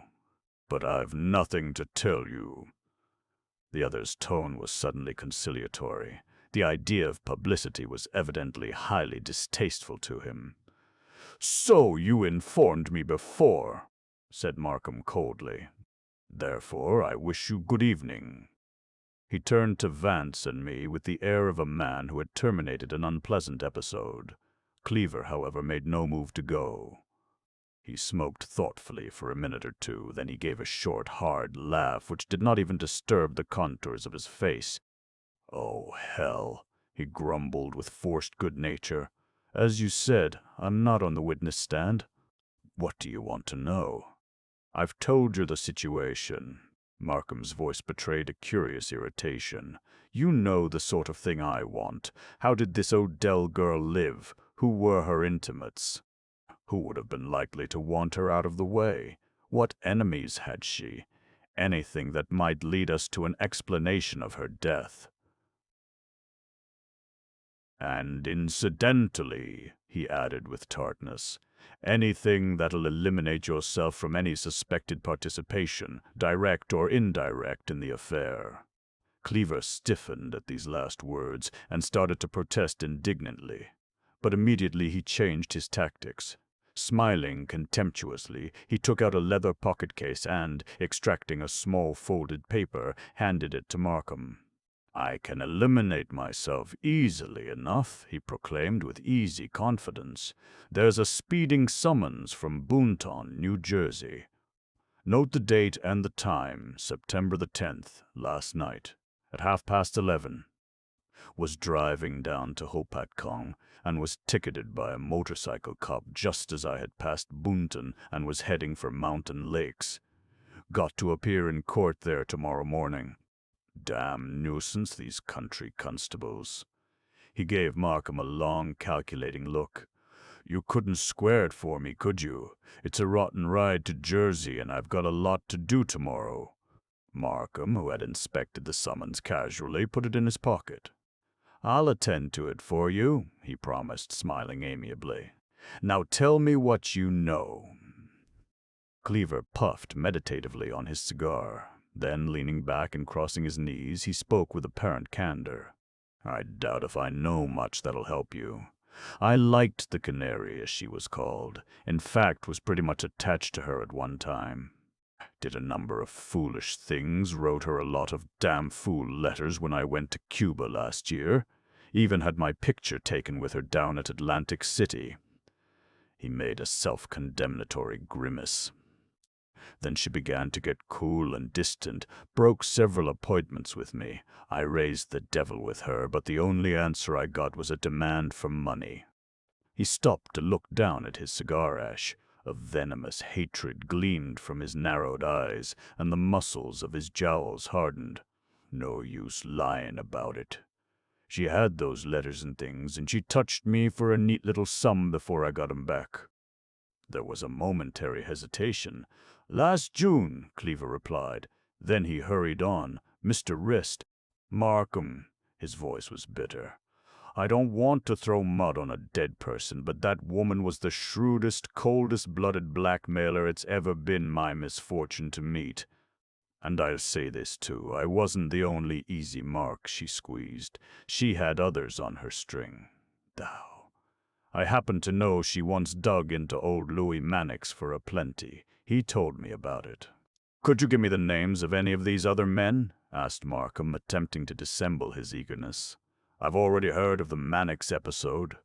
"No, I couldn't," Cleaver spoke regretfully.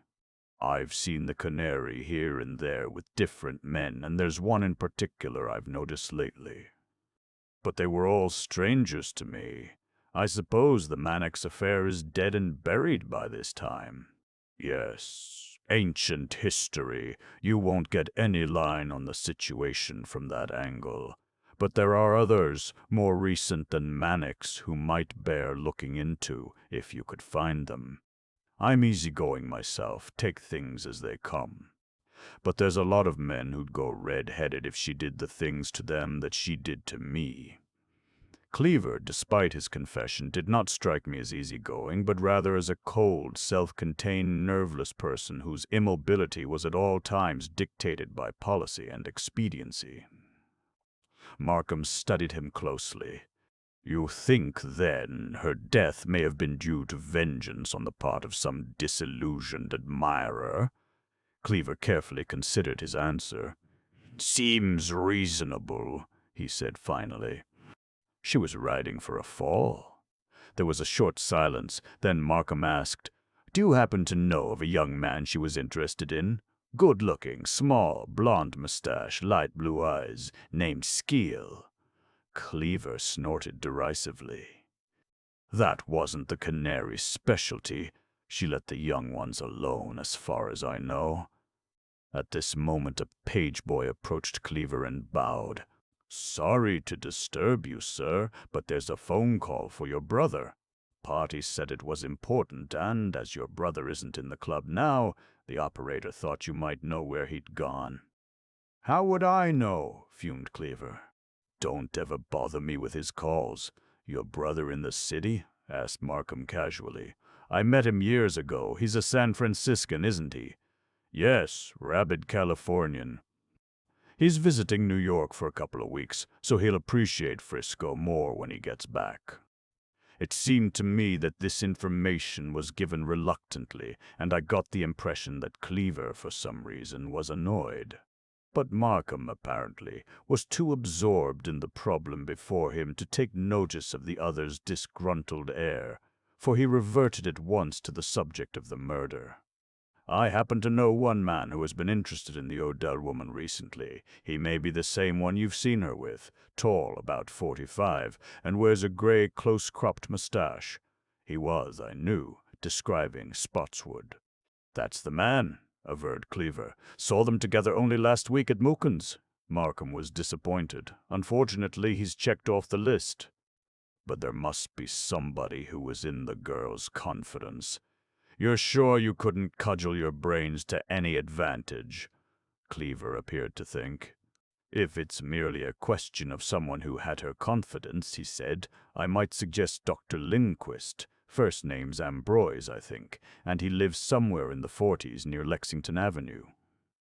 But I don't know that he'd be of any value to you. Still, he was pretty close to her at one time.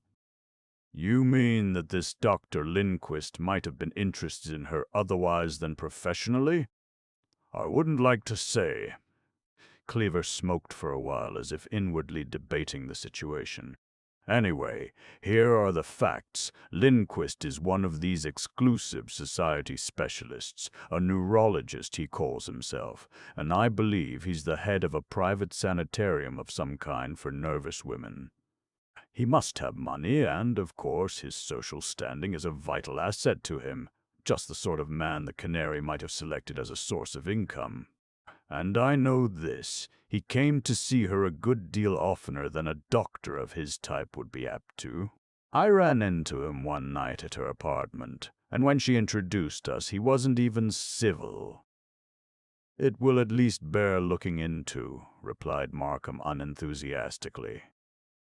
You've no one else in mind who might know something helpful? Cleaver shook his head. No, no one. And she never mentioned anything to you that indicated she was in fear of anyone or anticipated trouble. Not a word. Fact is, I was bowled over by the news. I never read any paper but the Morning Herald, except, of course, the daily racing form at night. And as there was no account of the murder in this morning's paper, I didn't hear about it until just before dinner. The boys in the billiard room were talking about it, and I went out and looked at an afternoon paper. If it hadn't been for that, I might not have known of it till tomorrow morning. Markham discussed the case with him until 8:30, but could elicit no further suggestions. Finally, Cleaver rose to go. Sorry I couldn't give you more help, he said. His rubicund face was beaming now, and he shook hands with Markham in the friendliest fashion. You wangled that viscid old sport rather cleverly, don't you know, remarked Vance when Cleaver had gone. But there's something deuced queer about him. The transition from his gambler's glassy stare to his garrulous confidences was too sudden, suspiciously sudden, in fact. I may be evil-minded, but he didn't impress me as a luminous pillar of truth. Maybe it's because I don't like those cold, boiled eyes of his. Somehow they didn't harmonize with his gushing imitation of open-hearted frankness. We can allow him something for his embarrassing position, suggested Markham charitably. It isn't exactly pleasant to admit having been taken in and blackmailed by a charmer. Still, if he got his letters back in June, why did he continue paying court to the lady? Heath reported he was active in that sector right up to the end. He may be the complete amorist, smiled Markham. Some like Abra, what? Abra was ready ere I called her name, and, though I called another, Abra came. Maybe, yes, he might qualify as a modern Cayley Drummle.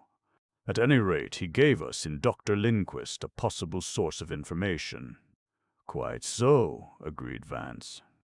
And that's about the only point of his whole passionate unfoldment that I particularly put any stock in, because it was the only point he indicated with any decent reticence. My advice is that you interview this Aesculapius of the fair sex without further delay.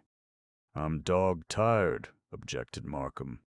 Let it wait till tomorrow. Vance glanced at the great clock over the stone mantel. It's latish, I'll admit, but why not, as Pittacus advised, seize time by the forelock? Who lets slip fortune her shall never find. Occasion once passed by is bald behind. But the elder Cato anticipated Cowley. In his Distica de Moribus, he wrote, Fronte cabilata, Hucka, come, pleaded Markham, rising. Anything to dam this flow of erudition. Chapter 11. Seeking Information. Tuesday, September 11, 9 p.m. 10 minutes later, we were ringing the bell of a stately old brownstone house in East 44th Street. A resplendently caparisoned butler opened the door, and Markham presented his card. Take this to the doctor at once, and say that it's urgent. "The doctor is just finishing dinner," the stately seneschal informed him, and conducted us into a richly furnished reception room with deep, comfortable chairs, silken draperies, and subdued lights. "A typical gynecologist, Seraglio," observed Vance, looking around. "I'm sure the Pasha himself is a majestic and elegant personage." The prediction proved true. Dr. Lindquist entered the room a moment later, inspecting the district attorney's card as if it had been a cuneiform inscription whose import he could not quite decipher. He was a tall man in his late 40s, with bushy hair and eyebrows, and a complexion abnormally pale. His face was long and, despite the asymmetry of his features, he might easily have been called handsome. He was in dinner clothes, and he carried himself with the self-conscious precision of a man unduly impressed with his own importance. He seated himself at a kidney-shaped desk of carved mahogany and lifted his eyes with polite inquiry to Markham. "To what am I indebted for the honor of this call?" he asked in a studiously melodious voice, lingering over each word caressingly. "You are most fortunate to have found me in," he added, before Markham could speak. "I confer with patients only by appointment." One felt that he experienced a certain humiliation at having received us without elaborate ceremonial preliminaries. Markham, whose nature was opposed to all circumlocution and pretense, came direct to the point. "This isn't a professional consultation, Doctor, but it happens that I want to speak to you about one of your former patients, a Miss Margaret Odell." Dr. Lindquist regarded the gold paperweight before him with vacantly reminiscent eyes. "Ah, yes, Miss Odell. I was just reading of her violent end. A most unfortunate and tragic affair. In just what way can I be of service to you? You understand, of course, that the relationship between a physician and his patient is one of sacred confidence." "I understand that thoroughly," Markham assured him abruptly. "On the other hand, it is the sacred duty of every citizen to assist the authorities in bringing a murderer to justice. And if there is anything you can tell me which will help toward that end, I shall certainly expect you to tell me." The doctor raised his hand slightly in polite protestation. "I shall, of course, do all I can to assist you, if you will but indicate your desires." "There's no need to beat about the bush, Doctor," said Markham.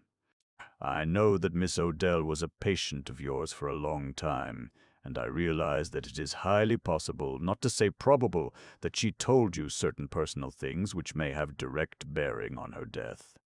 But, my dear Mr. Tester Dr. Lindquist glanced ostentatiously at the card.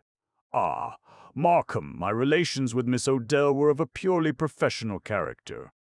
"I had understood, however," ventured Markham, "that, while what you say may be technically true, nevertheless there was an informality, let me say, in that relationship.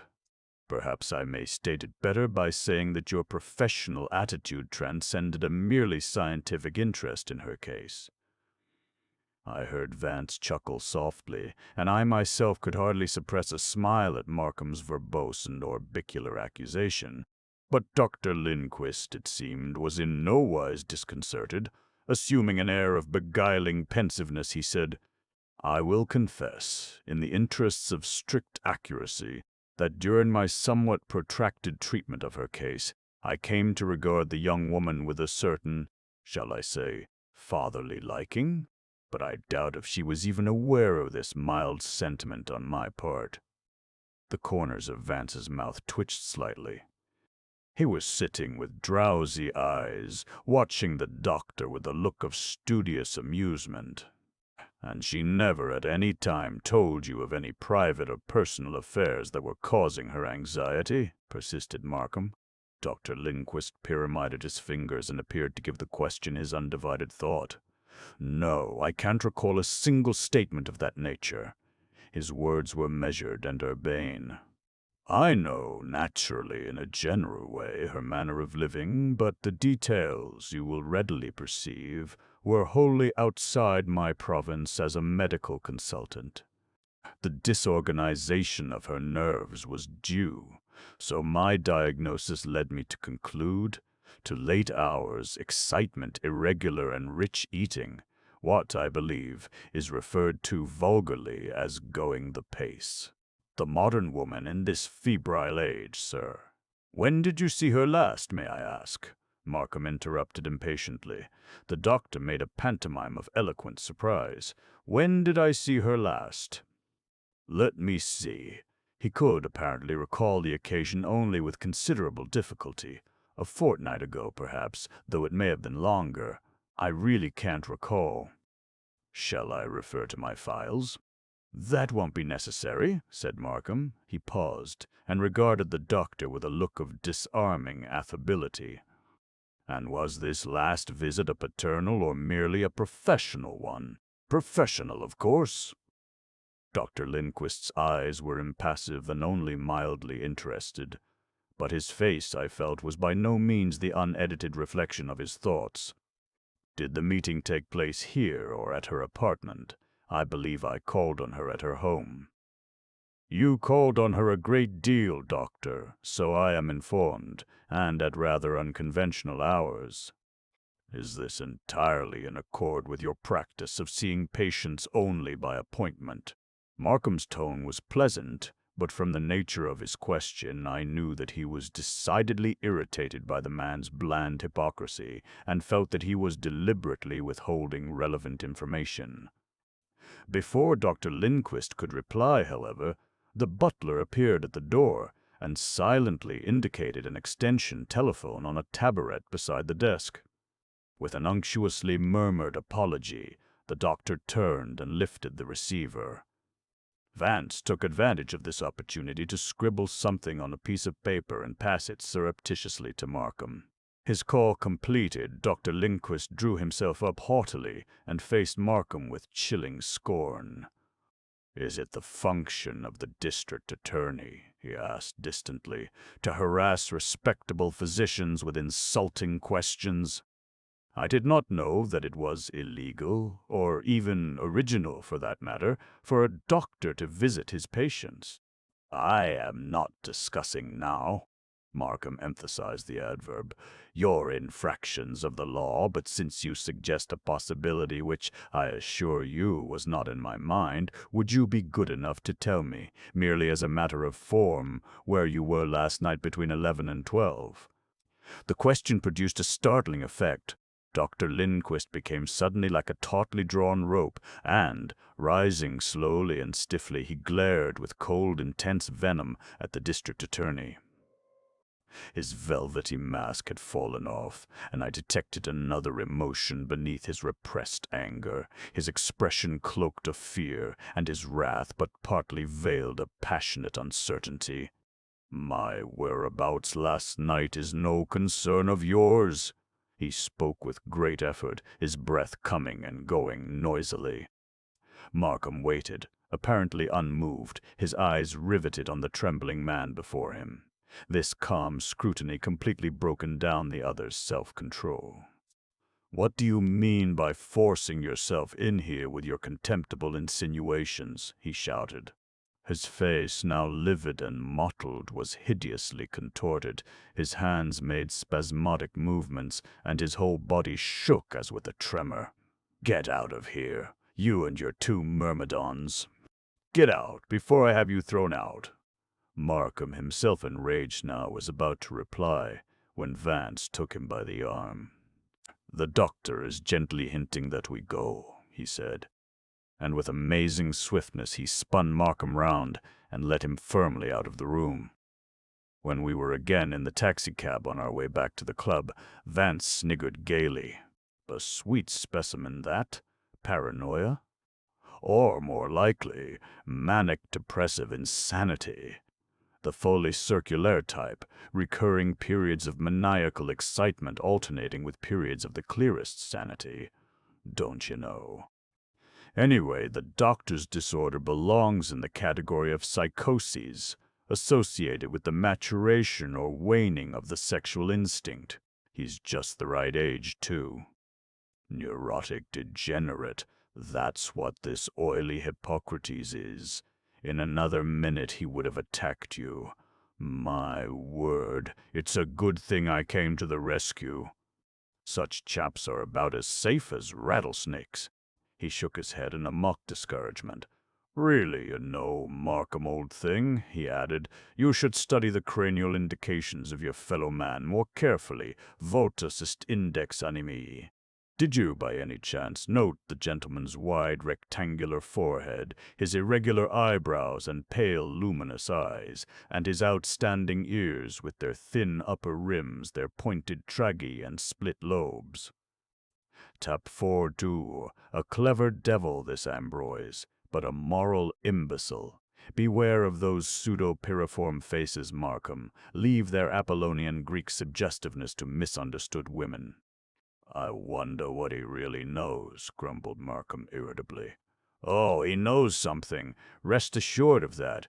And if only we knew it too, we'd be considerably further along in the investigation. Furthermore, the information he is hiding is somewhat unpleasantly connected with himself. His euphoria is a bit shaken.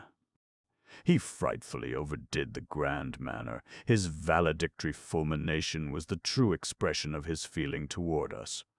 "Yes," agreed Markham. "That question about last night acted like a petard." "What prompted you to suggest my asking it?" "A number of things. His gratuitous and obviously mendacious statement that he had just read of the murder, his wholly insincere homily on the sacredness of professional confidences, the cautious and Pecksniffian confession of his fatherly regard for the girl, his elaborate struggle to remember when he had last seen her. This particularly, I think, made me suspicious, and then the psychopathic indicants of his physiognomy." "Well," admitted Markham, "the question had its effect. Jace, I feel that I shall see this fashionable M.D. again." "You will," iterated Vance. "We took him unawares. But when he has had time to ponder the matter and concoct an appealing tale, he'll become downright garrulous. Anyhow, the evening is over, and you can meditate on buttercups till the morrow." But the evening was not quite over as far as the Odell case was concerned. We had been back in the lounge-room of the club but a short time when a man walked by the corner in which we sat and bowed with formal courtesy to Markham. Markham, to my surprise, rose and greeted him, at the same time indicating a chair. "There's something further I wanted to ask you, Mr. Spotswood," he said, "if you can spare a moment." At the mention of the name I regarded the man closely, for, I confess, I was not a little curious about the anonymous escort who had taken the girl to dinner in the theater the night before.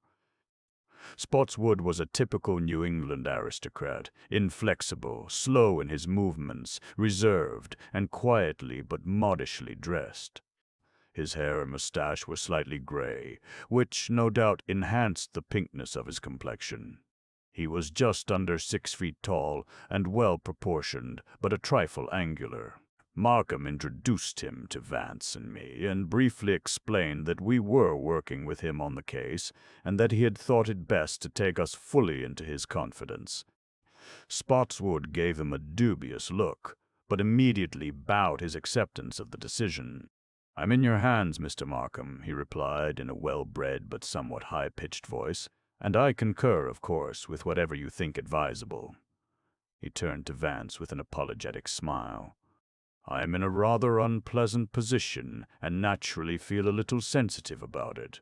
"I'm something of an antinomian," Vance pleasantly informed him.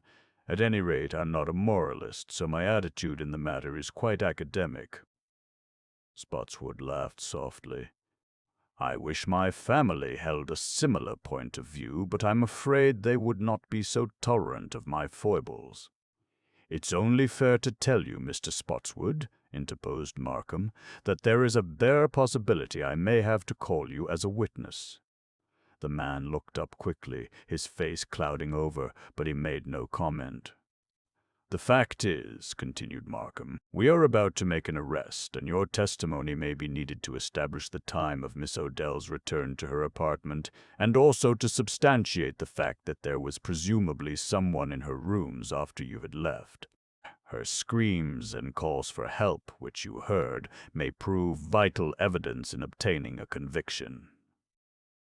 Spotswood seemed rather appalled at the thought of his relations with the girl becoming public, and for several minutes he sat with averted eyes. "I see your point," he acknowledged at length, "but it would be a terrible thing for me if the fact of my delinquencies became known." "That contingency may be entirely avoided," Markham encouraged him. "I promise you that you will not be called upon unless it is absolutely necessary. And now, what I especially wanted to ask you is this. Do you happen to know a Dr. Lindquist who, I understand, was Miss Odell's personal physician?" Spotswood was frankly puzzled. "I never heard the name," he answered.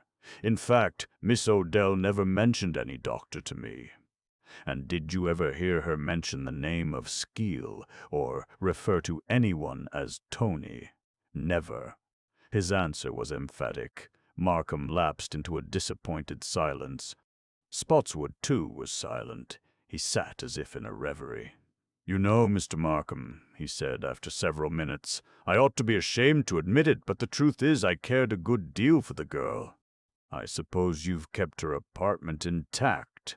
She—" He hesitated, and a look almost of appeal came into his eyes. "I'd like to see it again if I could." Markham regarded him sympathetically, but finally shook his head. "It wouldn't do. You'd be sure to be recognized by the operator, or there might be a reporter about, and then I'd be unable to keep you out of the case."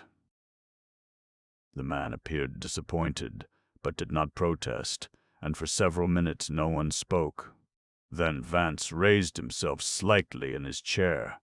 "I say, Mr. Spotswood, do you happen to remember anything unusual occurring last night during the half hour you remained with Miss Odell after the theater?"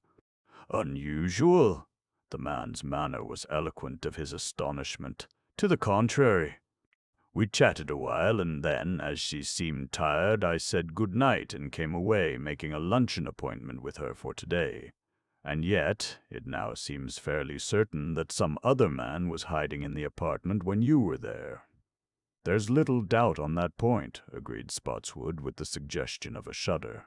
"And her screams would seem to indicate that he came forth from hiding a few minutes after I went. And you had no suspicion of the fact when you heard her call for help?"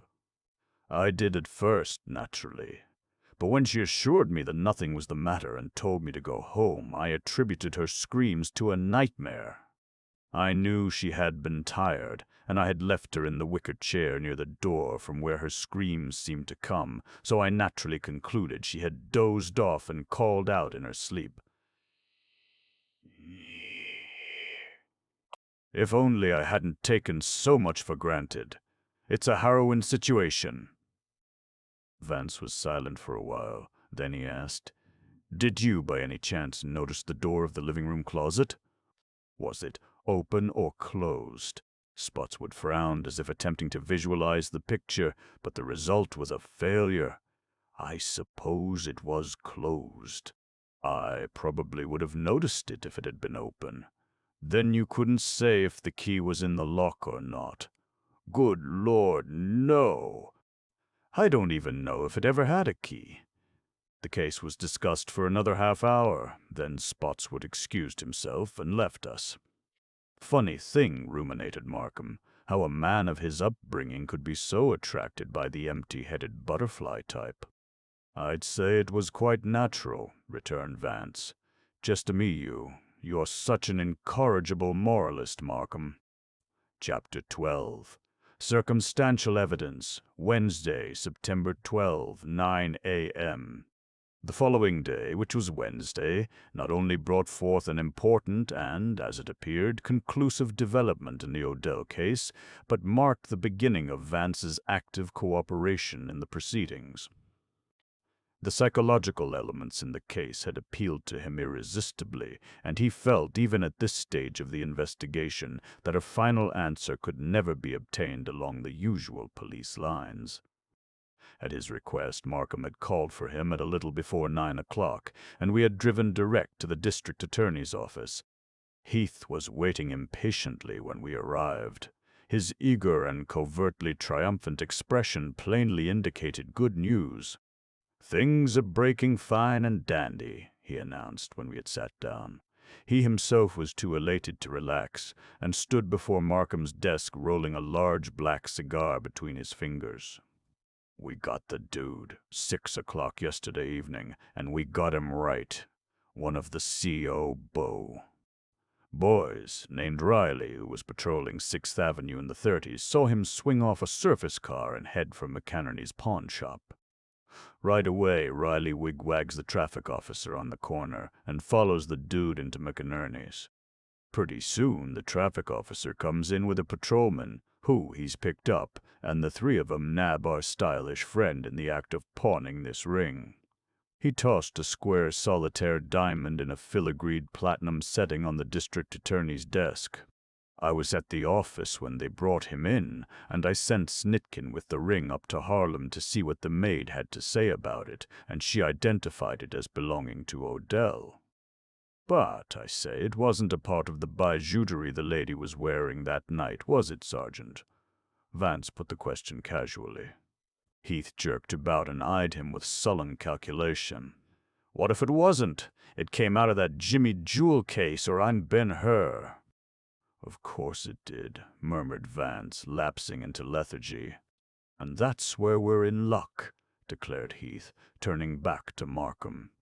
"It connects Skeel directly with the murder and the robbery. What has Skeel to say about it?"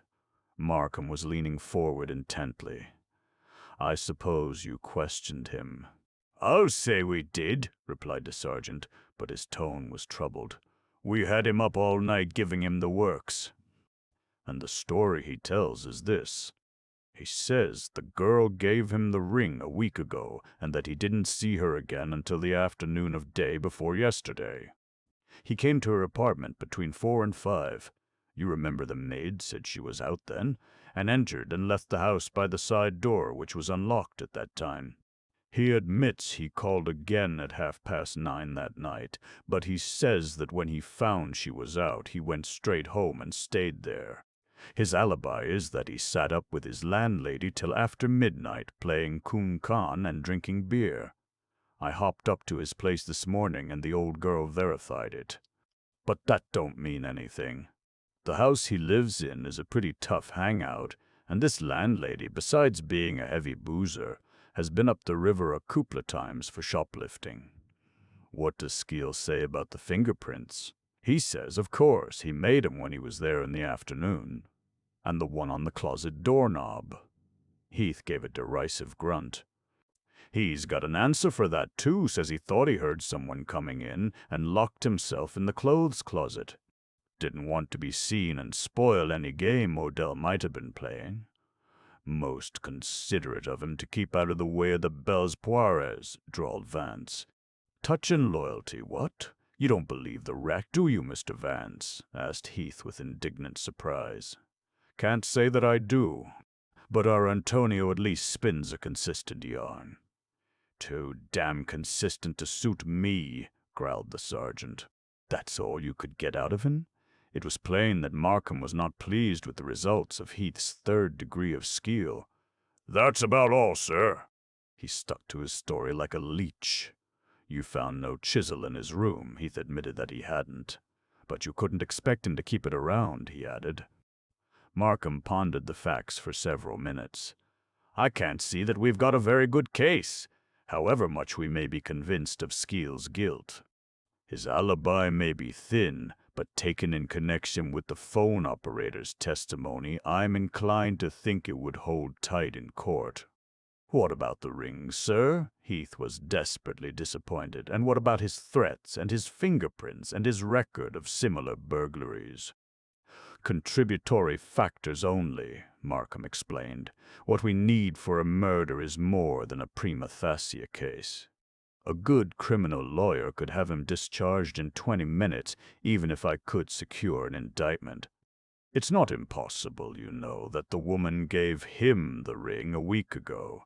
You recall that the maid said he was demanding money from her about that time.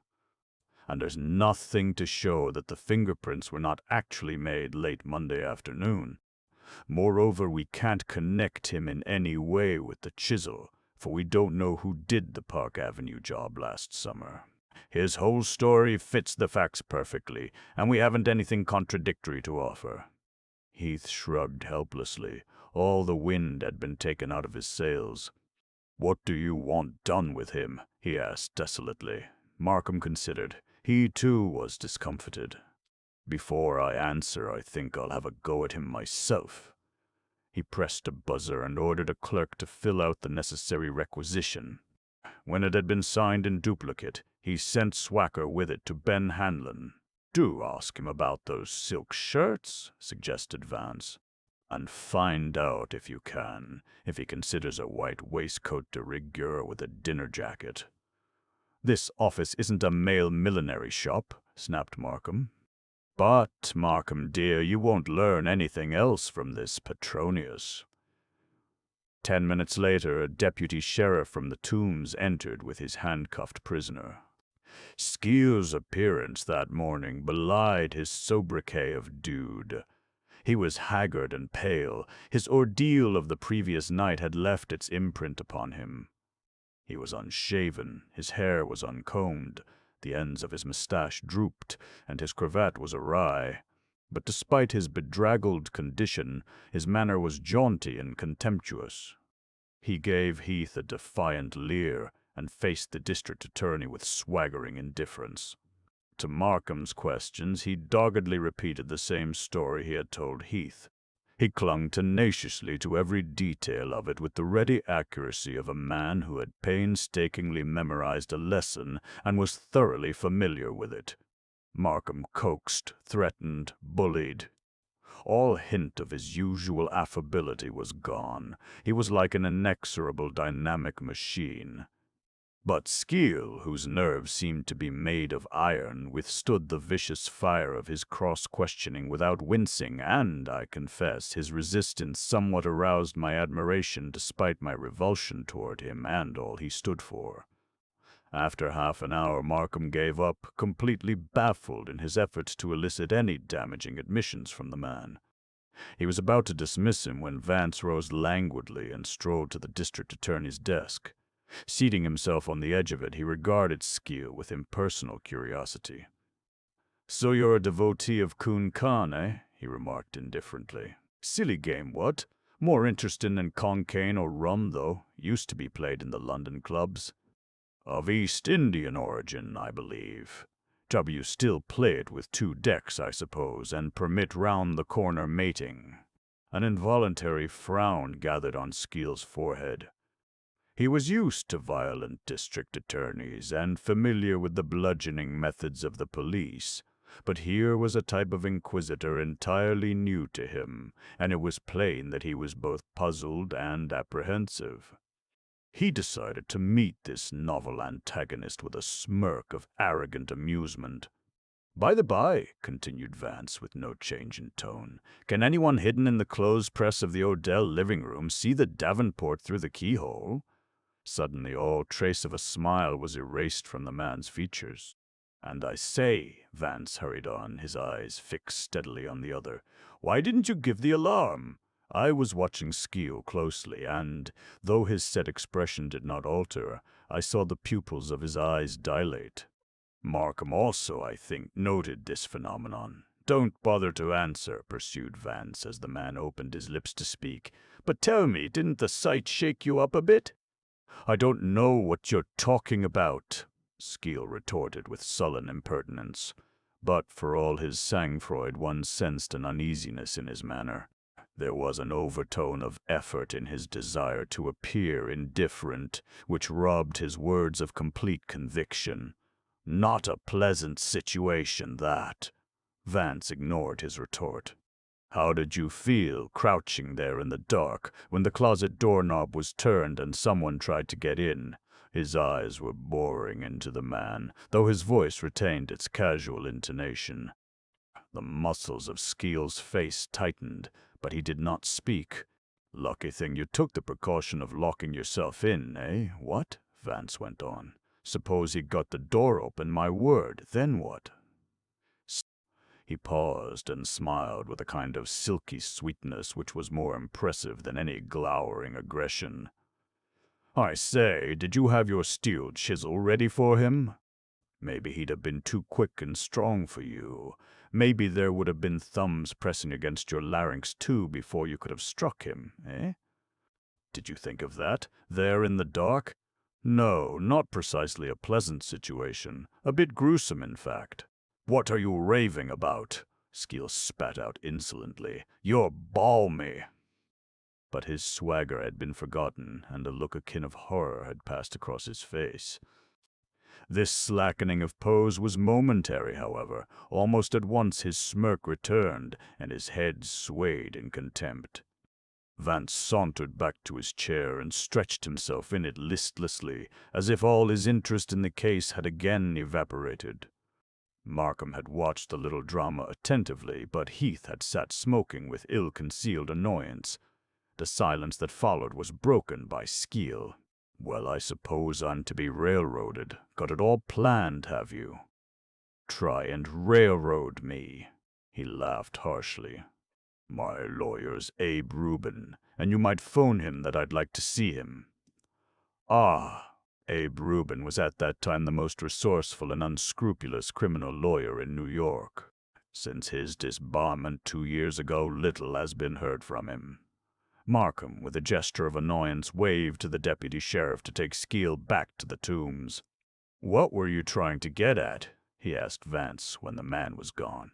"Just an elusive notion in the depths of my being, struggling for the light." Vance smoked placidly a moment. "I thought Mr. Skeel might be persuaded to pour out his heart to us, so I wooed him with words." "That's just bully," jibed Heath. "I was expecting you any minute to ask him if he played mumbly peg or if his grandmother was a hoot owl." "Sergeant, dear Sergeant," pleaded Vance, "don't be unkind. I simply couldn't endure it." "And really now, didn't my chat with Mr. Skeel suggest a possibility to you?" "Sure," said Heath, "that he was hiding in the closet when Odell was killed. But where does that get us? It lets Skeel out, although the job was a professional one, and he was caught red-handed with some of the swag." He turned disgustedly to the district attorney. "And now what, sir?" "I don't like the look of things," Markham complained. "If Skeel has Abe Rubin to defend him, we won't stand a chance with the case we've got. I feel convinced he was mixed up in it, but no judge will accept my personal feelings as evidence." "We could turn the dude loose and have him tailed," suggested Heath grudgingly. "We might catch him doing something that'll give the game away." Markham considered. "That might be a good plan," he acceded. "We'll certainly get no more evidence on him as long as he's locked up. It looks like our only chance, sir."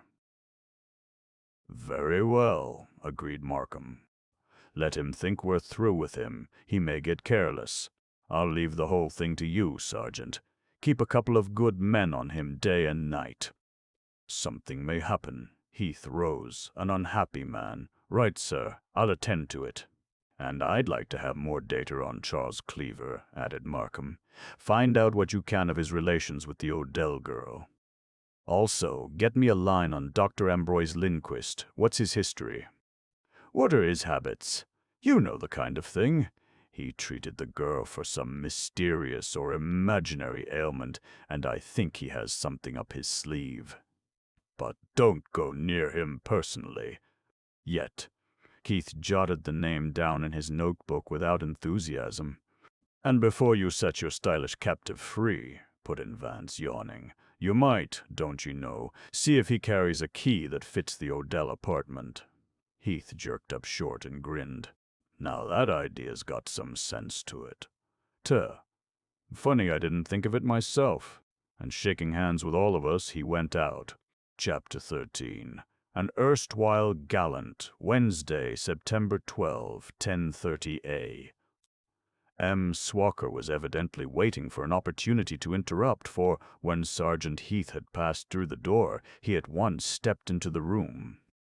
"The reporters are here, sir," he announced with a wry face. "You said you'd see them at 10:30. In response to a nod from his chief, he held open the door, and a dozen or more newspaper men came trooping in. "No questions, please, this morning," Markham begged pleasantly. "It's too early in the game, but I'll tell you all I know. I agree with Sergeant Heath that the Odell murder was the work of a professional criminal, the same who broke into Arnheim's house on Park Avenue last summer." Briefly, he told of Inspector Brenner's findings in connection with the chisel. "We've made no arrests, but one may be expected in the very near future. In fact, the police have the case well in hand, but are going carefully in order to avoid any chance of an acquittal. We've already recovered some of the missing jewelry." He talked to the reporters for 5 minutes or so, but he made no mention of the testimony of the maid or the phone operators, and carefully avoided the mention of any names. When we were again alone, Vance chuckled admiringly. "A masterly evasion, my dear Markham. Legal training has its advantages. Decidedly it has its advantages. We've recovered some of the missing jewelry." Sweet-winged words. Not an untruth. Oh, no. But how deceiving. Really, you know, I must devote more time to the caress and art of suggestio falsi and suppressio veri. You should be crowned with an anadem of myrtle. "Leaving all that to one side," Markham rejoined impatiently. "Suppose you tell me, now that Heath's gone, what was in your mind when you applied your verbal voodooism to Skeel? What was all the conjurer talk about dark closets and alarums and pressing thumbs and peering through keyholes?" "Well, now, I didn't think my little chit-chat was so cryptic," answered Vance. "The recherche Tony was undoubtedly ambuscaded à la sourdine in the clothes press at some time during the fatal evening, and I was merely striving, in my amateurish way, to ascertain the exact hour of his concealment." "And did you?" "Not conclusively." Vance shook his head sadly. "I know, Markham. I'm the proud possessor of a theory. It's vague and obscure and unsubstantial, and it's downright unintelligible. And even if it were verified, I can't see how it would help us any, for it would leave the situation even more incomprehensible than it already is." "W.L. I almost wish I hadn't questioned Heath's beau Nash. He upset my ideas frightfully. From what I could gather, you seem to think it possible that Skeel witnessed the murder. That couldn't, by any stretch of the imagination, be your precious theory. That's part of it, anyway." "My dear Vance, you do astonish me." Markham laughed outright. "Skeel, then, according to you, is innocent, but he keeps his knowledge to himself, invents an alibi, and doesn't even tattle when he's arrested. It won't hold water." "I know," sighed Vance. "It's a veritable sieve, and yet the notion haunts me. It rides me like a hag. It eats into my vitals. Do you realize that this mad theory of yours presupposes that, when Spotswood and Miss Odell returned from the theater, there were 2 men hidden in the apartment, 2 men unknown to each other, namely Skeel and your hypothetical murderer? Of course I realize it, and the thought of it is breaking down my reason. Furthermore, they must have entered the apartment separately, and hidden separately. How, may I ask, did they get in? And how did they get out? And which one caused the girl to scream after Spotswood had left? And what was the other one doing in the meantime? And if Skeel was a passive spectator, horrified and mute, how do you account for his breaking open the jewel case and securing the ring? Fa. "Stop, stop, don't torture me so," Vance pleaded. "I know I'm insane. Been given to hallucinations since birth, but merciful heaven, I've never before had one as crazy as this. On that point, at least, my dear Vance, we are in complete and harmonious agreement, smiled Markham. Just then Swacker came in and handed Markham a letter. Brought by messenger and marked immediate, he explained. The letter, written on heavy engraved stationery, was from Dr. Lindquist and explained that between the hours of 11 p.m. and 1 a.m. on Monday night he had been in attendance on a patient at his sanitarium. It also apologized for his actions when asked regarding his whereabouts and offered a wordy but not particularly convincing explanation of his conduct. He had had an unusually trying day, it seemed. Neurotic cases were trying at best, and the suddenness of our visit, together with the apparently hostile nature of Markham's questions, had completely upset him. He was more than sorry for his outburst, he said, and stood ready to assist in any way he could. It was unfortunate for all concerned, he added, that he had lost his temper, for it would have been a simple matter for him to explain about Monday night.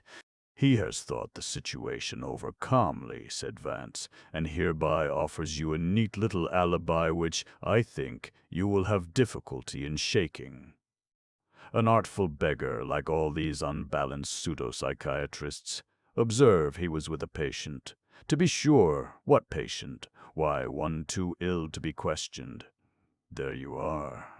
A cul-de-sac masquerading as an alibi. Not bad. What? It doesn't interest me overmuch. Markham put the letter away. That pompous professional ass could never have got into the Odell apartment without having been seen, and I can't picture him sneaking in by devious means. He reached for some papers.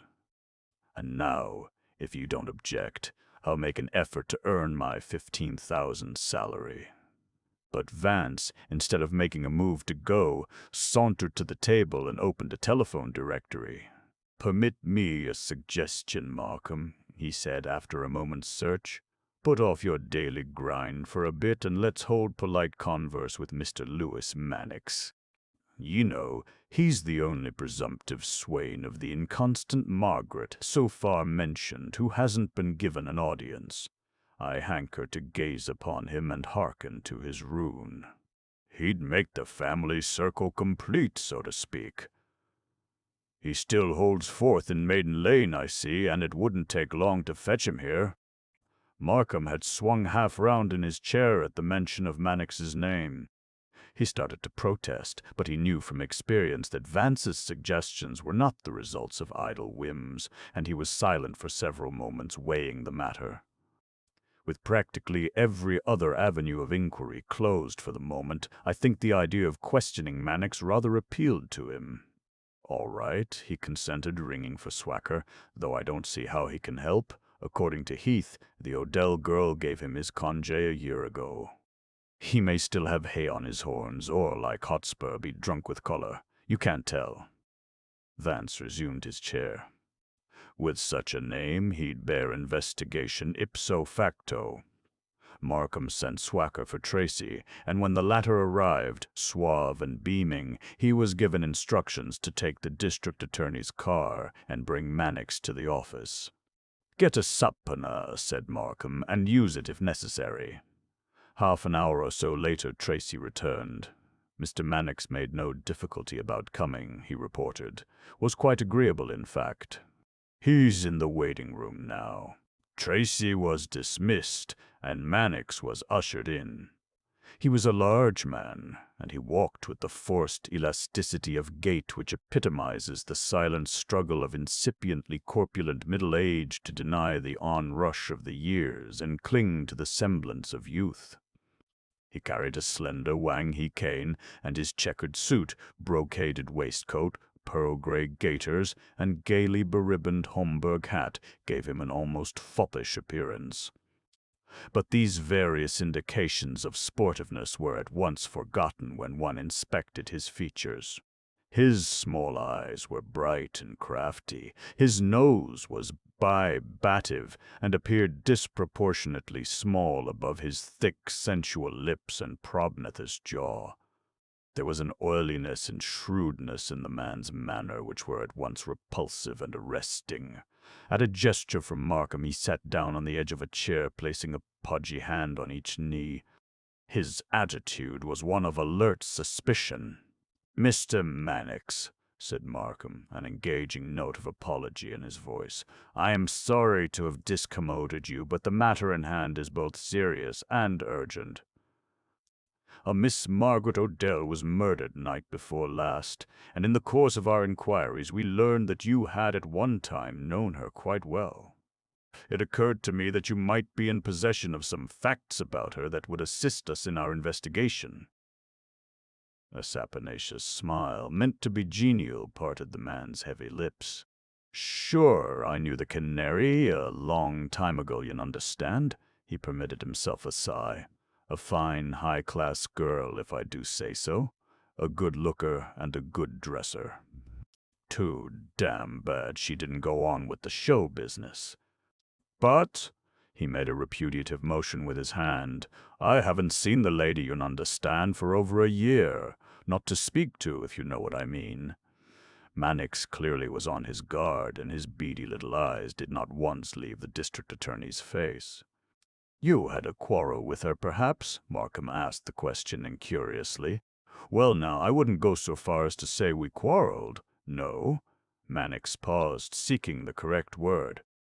"You might say we disagreed, got tired of the arrangement and decided to separate, kind of drifted apart. Last thing I told her was, if she ever needed a friend, she'd know where to find me." "Very generous of you," murmured Markham. "And you never renewed your little affair?" "Never, never, never. Don't remember ever speaking to her from that day to this. In view of certain things I've learned, Mr. Mannix." Markham's tone was regretful. "I must ask you a somewhat personal question. Did she ever make an attempt to blackmail you?" Mannix hesitated, and his eyes seemed to grow even smaller, like those of a man thinking rapidly. "Certainly not," he replied with belated emphasis. "Not at all. Nothing of the kind." He raised both hands in protest against the thought. Then he asked furtively, "What gave you such an idea?" "I've been told," explained Markham, "that she had extorted money from one or two of her admirers." Mannix made a wholly unconvincing grimace of astonishment. "Well, well, you don't tell me. Can it be possible?" He peered shrewdly at the district attorney. "Maybe it was Charlie Cleaver she blackmailed, yes?" Markham picked him up quickly. "Why do you say Cleaver?" Again Mannix waved his thick hand, this time deprecatingly. "No special reason, you understand? Just thought it might be him. No special reason. Did Cleaver ever tell you he'd been blackmailed? Cleaver tell me." "Now I ask you, Mr. Markham, why should Cleaver tell me such a story? Why should he?" "And you never told Cleaver that the Odell girl had blackmailed you?" "Positively not."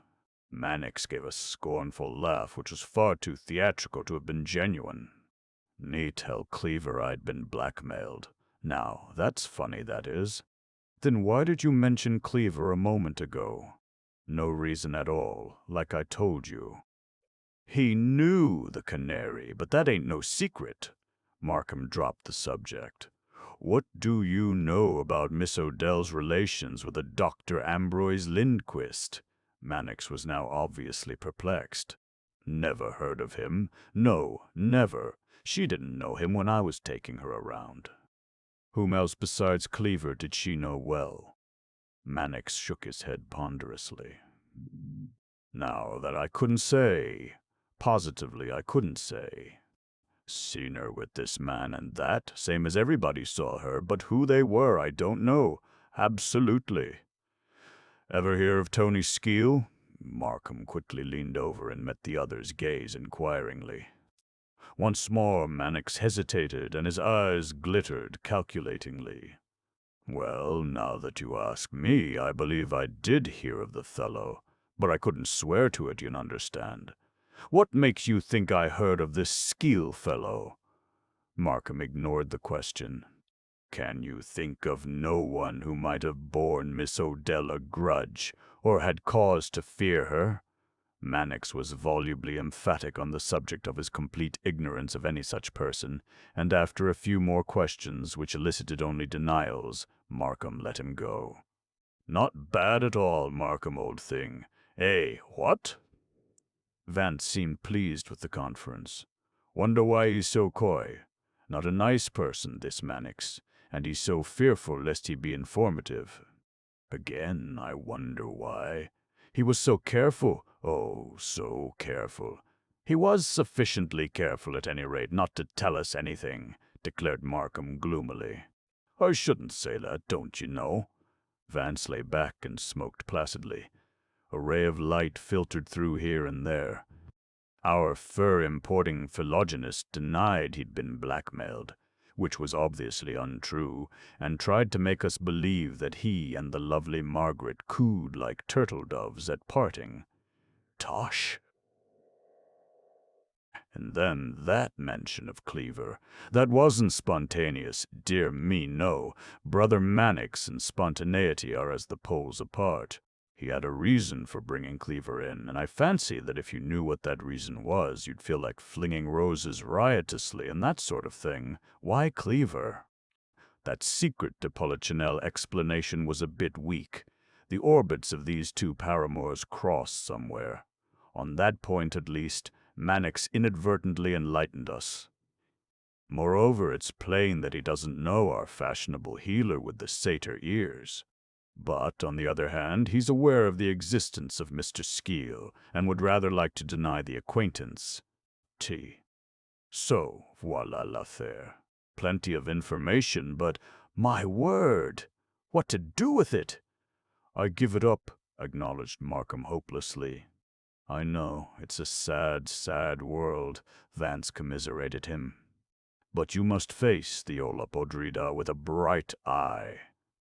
It's time for lunch, and a fillet of sole maugre will cheer you no end." Markham glanced at the clock, and permitted himself to be led to the Lawyers' Club. Chapter 14. Vance outlines a theory. Wednesday, September 12, evening. Vance and I did not return to the district attorney's office after lunch, for Markham had a busy afternoon before him, and nothing further was likely to transpire in connection with the Odell case until Sergeant Heath had completed his investigations of Cleaver and Dr. Lindquist. Vance had seats for Giordano's Madame Sans-Guenay, and 2 o'clock found us at the Metropolitan. Though the performance was excellent, Vance was too distrait to enjoy it, and it was significant that, after the opera, he directed the chauffeur to the Stuyvesant Club. I knew he had a tea appointment, and that he had planned to motor to Longview for dinner, and the fact that he should have dismissed these social engagements from his mind in order to be with Markham showed how intensely the problem of the murder had absorbed his interest. It was after 6 o'clock when Markham came in, looking harassed and tired. No mention of the case was made during dinner, with the exception of Markham's casual remark that Heath had turned in his reports on Cleaver and Dr. Lindquist and Mannix. It seemed that, immediately after lunch, he had telephoned to the sergeant to add Mannix's name to the 2 others as a subject for inquiry. It was not until we had retired to our favorite corner of the lounge room that the topic of the murder was brought up for discussion. And that discussion, brief and one-sided, was the beginning of an entirely new line of investigation, a line which, in the end, led to the guilty person. Markham sank wearily into his chair. He had begun to show the strain of the last 2 days of fruitless worry. His eyes were a trifle heavy, and there was a grim tenacity in the lines of his mouth. Slowly and deliberately he lighted a cigar and took several deep inhalations. "Damn the newspapers," he grumbled. "Why can't they let the district attorney's office handle its business in its own way? Have you seen the afternoon papers? They're all clamoring for the murderer. You'd think I had him up my sleeve." "You forget, my dear chap," grinned Vance, "that we are living under the benign and uplifting reign of Democritus, which confers upon every ignoramus the privilege of promiscuously criticizing his betters." Markham snorted. "I don't complain about criticism. It's the lurid imagination of these bright young reporters that galls me. They're trying to turn this sordid crime into a spectacular bourgeois melodrama, with passion running rampant and mysterious influences at work, and all the pomp and trappings of a medieval romance. You'd think even a schoolboy could see that it was only an ordinary robbery and murder of the kind that's taking place regularly throughout the country." Vance paused in the act of lighting a cigarette, and his eyebrows lifted. Turning, he regarded Markham with a look of mild incredulity. "I say! Do you really mean to tell me that your statement for the press was given out in good faith?" Markham looked up in surprise. "Certainly it was." "What do you mean by good faith?" Vance smiled indolently. "I rather thought, don't you know, that your oration to the reporters was a bit of strategy to lull the real culprit into a state of false security and to give you a clear field for investigation." Markham contemplated him a moment. "See here, Vance," he demanded irritably, "what are you driving at?" "Nothing at all, really, old fellow," the other assured him affably. "I knew that Heath was deadly sincere about his belief in Skeel's guilt, but it never occurred to me, do you see, that you yourself actually regarded the crime as one committed by a professional burglar. I foolishly thought that you let Skeel go this morning in the hope that he would lead you somehow to the guilty person. I rather imagined you were spoofing the trusting sergeant by pretending to fall in with his silly notion." "Ah, I see. Still clinging to your weird theory that a brace of villains were present, hiding in separate clothes, closets, or something of the kind." Markham made no attempt to temper his sarcasm. "A sapient idea, so much more intelligent than Heath's. I know it's weird, but it happens not to be any weirder than your theory of a lone yeggman." "And for what reason, pray," persisted Markham with considerable warmth, "do you consider the yeggman theory weird?" "For the simple reason that it was not the crime of a professional thief at all, but the willfully deceptive act of a particularly clever man who doubtless spent weeks in its preparation." Markham sank back in his chair and laughed heartily. "Vance, you have contributed the one ray of sunshine to an otherwise gloomy and depressing case." Vance bowed with mock humility. "It gives me great pleasure," was his dulcet rejoinder, "to be able to bring even a wisp of light into so clouded a mental atmosphere." A brief silence followed. Then Markham asked, "Is this fascinating and picturesque conclusion of yours regarding the highly intellectual character of the Odell woman's murderer based on your new and original psychological methods of deduction?" There was no mistaking the ridicule in his voice. "I arrived at it," explained Vance sweetly, "by the same processes of logic I used in determining the guilt of Alvin Benson's murderer." Markham smiled. "Touché. Don't think I'm so ungrateful as to belittle the work you did in that case, but this time I fear you've permitted your theories to lead you hopelessly astray. The present case is what the police call an open and shut affair." "Particularly shut," amended Vance dryly. "And both you and the police are in the distressing situation of waiting inactively for your suspected victim to give the game away. I'll admit the situation is not all one could desire." Markham spoke morosely. "But even so, I can't see that there's any opportunity in this affair for your recondite psychological methods. The thing's too obvious. That's the trouble. What we need now is evidence, not theories. If it wasn't for the spacious and romantic imaginings of the newspaper men, public interest in the case would already have died out." "Markham," said Vance quietly but with unwonted seriousness. "If that's what you really believe, then you may as well drop the case now, for you're foredoomed to failure. You think it's an obvious crime, but let me tell you, it's a subtle crime, if ever there was one, and it's as clever as it is subtle. No common criminal committed it, believe me. It was done by a man of very superior intellect and astounding ingenuity." Vance's assured, matter-of-fact tone had a curiously convincing quality, and Markham, restraining his impulse to scoff, assumed an air of indulgent irony. "Tell me," he said, "by what cryptic mental process you arrived at so fantastic a conclusion." "With pleasure." Vance took a few puffs on his cigarette and lazily watched the smoke curl upward. I sent a proof of the following paragraphs to Vance, and he edited and corrected them so that, as they now stand, they represent his theories in practically his own words. "You know, Markham," he began in his emotionless drawl, "every genuine work of art has a quality which the critics call élan, namely, enthusiasm and spontaneity. A copy, or imitation, lacks that distinguishing characteristic. It's too perfect, too carefully done, too exact. Even enlightened scions of the law, I fancy, are aware that there is bad drawing in Botticelli and disproportions in Rubens. What? In an original, DC, such flaws don't matter. But an imitator never puts them in. He doesn't dare. He's too intent on getting all the details correct. The imitator works with a self-consciousness and a meticulous care which the artist, in the throes of creative labor, never exhibits. And here's the point.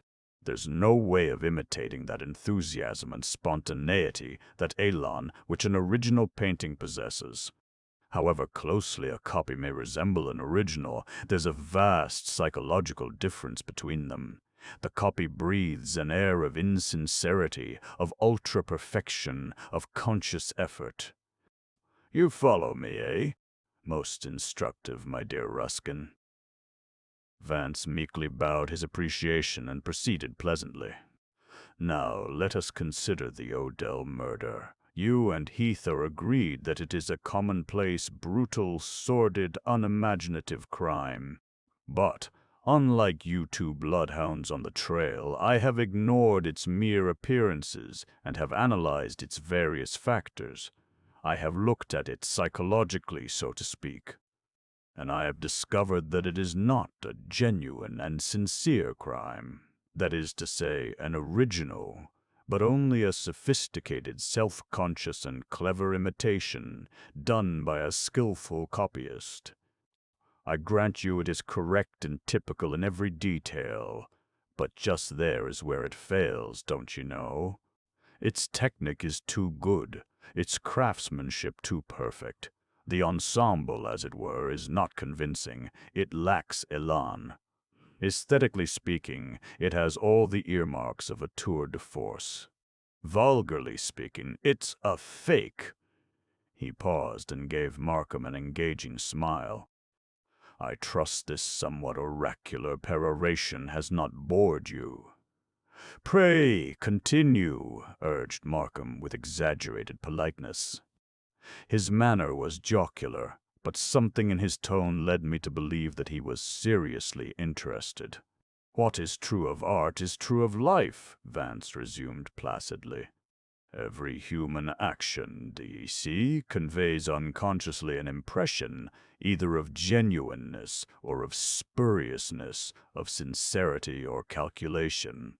For example, two men at table eat in a similar way, handle their knives and forks in the same fashion, and apparently do the identical things.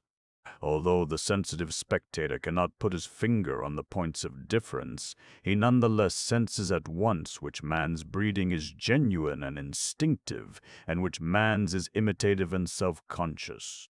He blew a wreath of smoke toward the ceiling and settled more deeply into his chair. "Now, Markham, just what are the universally recognized features of a sordid crime of robbery and murder? Brutality, disorder, haste, Ransacked drawers, cluttered desks, broken jewel cases, rings stripped from the victim's fingers, severed pendant chains, torn clothing, tipped-over chairs, upset lamps, broken vases, twisted draperies, strewn floors, and so forth. Such are the accepted immemorial indications. A what?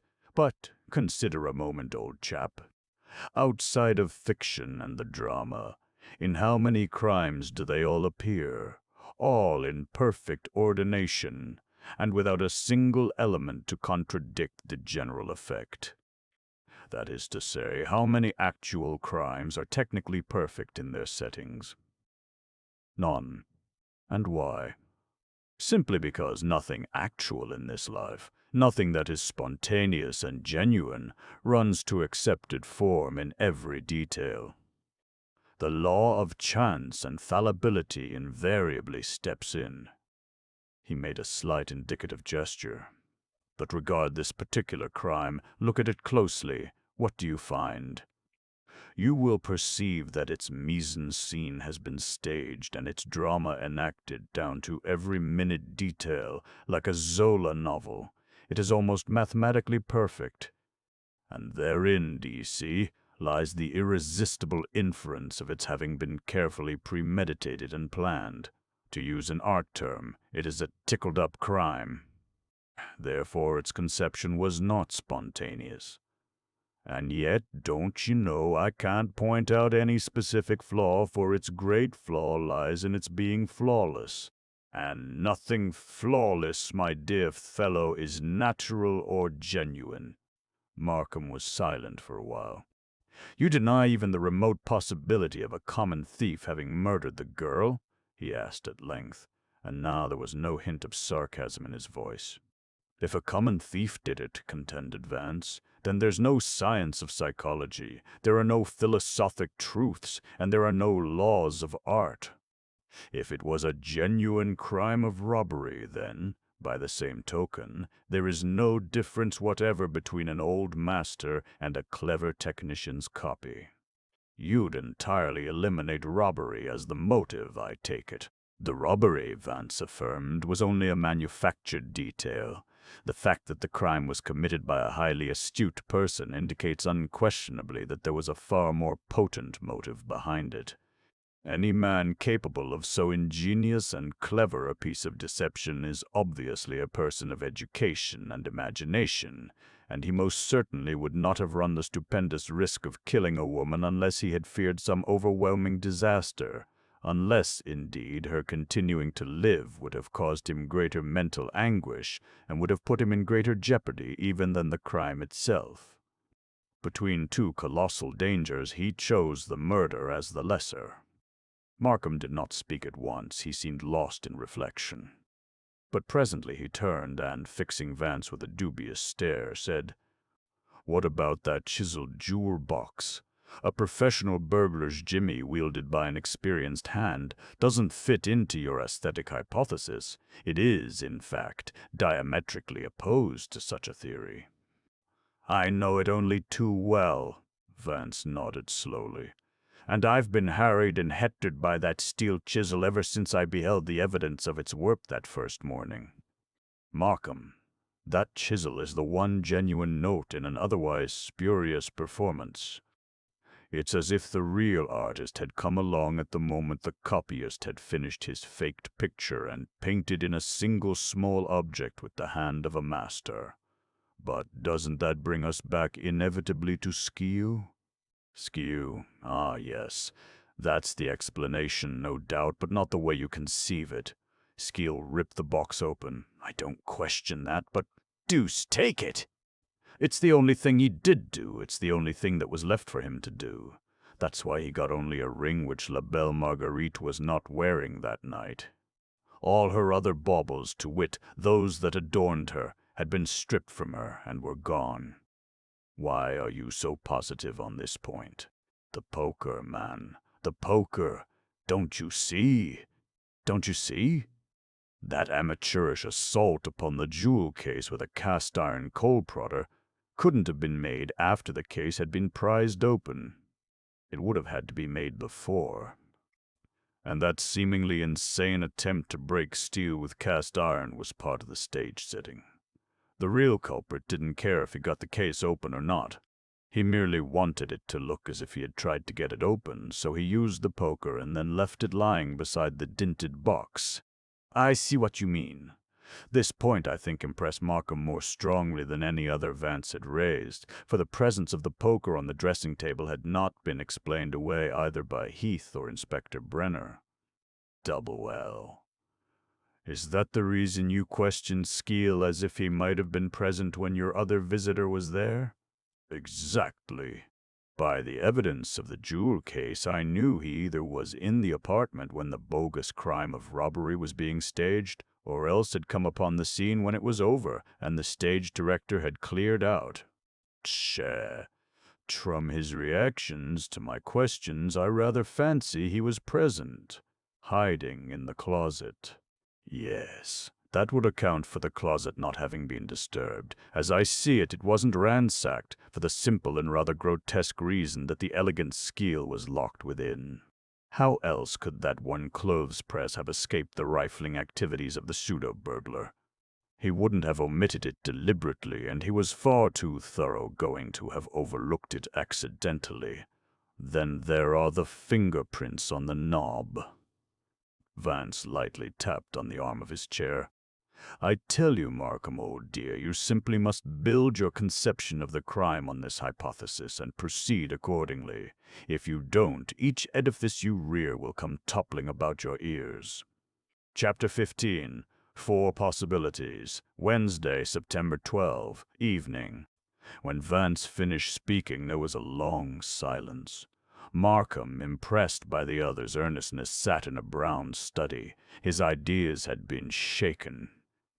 The theory of Skeel's guilt, to which he had clung from the moment of the identification of the fingerprints had, it must be admitted, not entirely satisfied him, although he had been able to suggest no alternative. Now Vance had categorically repudiated this theory, and at the same time had advanced another which, despite its indefiniteness, had nevertheless taken into account all the physical points of the case, and Markham, at first antagonistic, had found himself, almost against his will, becoming more and more sympathetic to this new point of view. "Damn it, Vance," he said, "I'm not in the least convinced by your theatrical theory.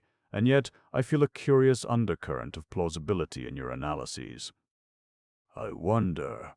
He turned sharply and scrutinized the other steadfastly for a moment. "Look here, have you anyone in mind as the protagonist of the drama you've outlined?" "'Pon my word, I haven't the slightest notion as to who killed the lady," Vance assured him. "But if you are ever to find the murderer, you must look for a shrewd, superior man with nerves of iron, who was in imminent danger of being irremediably ruined by the girl. A man of inherent cruelty and vindictiveness, a supreme egoist, a fatalist more or less, and, I'm inclined to believe, something of a madman." "Mad?" "Oh, not a lunatic, just a madman, a perfectly normal, logical, calculating madman, same as you and I and Van here. Only, our hobbies are harmless, do you see? This chap's mania is outside your preposterously revered law. That's why you're after him. If his aberration were stamp collecting or golf, you wouldn't give him a déclassé's ladies who bothered him, fills you with horror. It's not your hobby. Consequently, you have a hot yearning to flay him alive." "I'll admit," said Markham coolly, "that a homicidal mania is my idea of madness." "But he didn't have a homicidal mania, Markham, old thing. You miss all the fine distinctions in psychology. This man was annoyed by a certain person and set to work masterfully and reasonably to do away with the source of his annoyance. And he did it with surpassing cleverness. To be sure, his act was a bit grisly, but when, if ever, you get your hands on him, you'll be amazed to find how normal he is. And able, too. Oh, able no end." Again Markham lapsed into a long, thoughtful silence. At last he spoke. The only trouble with your ingenious deductions is that they don't accord with the known circumstances of the case. And facts, my dear Vance, are still regarded by a few of us old-fashioned lawyers as more or less conclusive. Why this needless confession of your shortcomings? Inquired Vance whimsically. Then, after a moment, let me have the facts which appear to you antagonistic to my deductions. Well, there are only 4 men of the type you describe who could have had any remote reason for murdering the Odell woman. Heath's scouts went into her history pretty thoroughly, and for over 2 years. That is, since her appearance in the Follies, the only persona grata at her apartment have been Mannix, Dr. Lindquist, Pop Cleaver, and, of course, Spotswood. The Canary was a bit exclusive, it seems, and no other man got near enough to her even to be considered as a possible murderer. It appears, then, that you have a complete quartet to draw on. Vance's tone was apathetic. What do you crave, a regiment? No, answered Markham patiently. I crave only one logical possibility. But Mannix was through with the girl over a year ago. Cleaver and Spotswood both have watertight alibis, and that leaves only Dr. Lindquist, whom I can't exactly picture as a strangler and meretricious burglar, despite his irascibility. Moreover, he, too, has an alibi, and it may be a genuine one. Vance wagged his head. There's something positively pathetic about the childlike faith of the legal mind. It does cling to rationality at times, doesn't it? Observed Markham. My dear fellow, Vance rebuked him. The presumption implied in that remark is most immodest. If you could distinguish between rationality and irrationality, you wouldn't be a lawyer. You'd be a god. No, you're going at this thing the wrong way. The real factors in the case are not what you call the known circumstances, but the unknown quantities, the human X's, so to speak, the personalities or natures of your quartet. He lit a fresh cigarette and lay back, closing his eyes.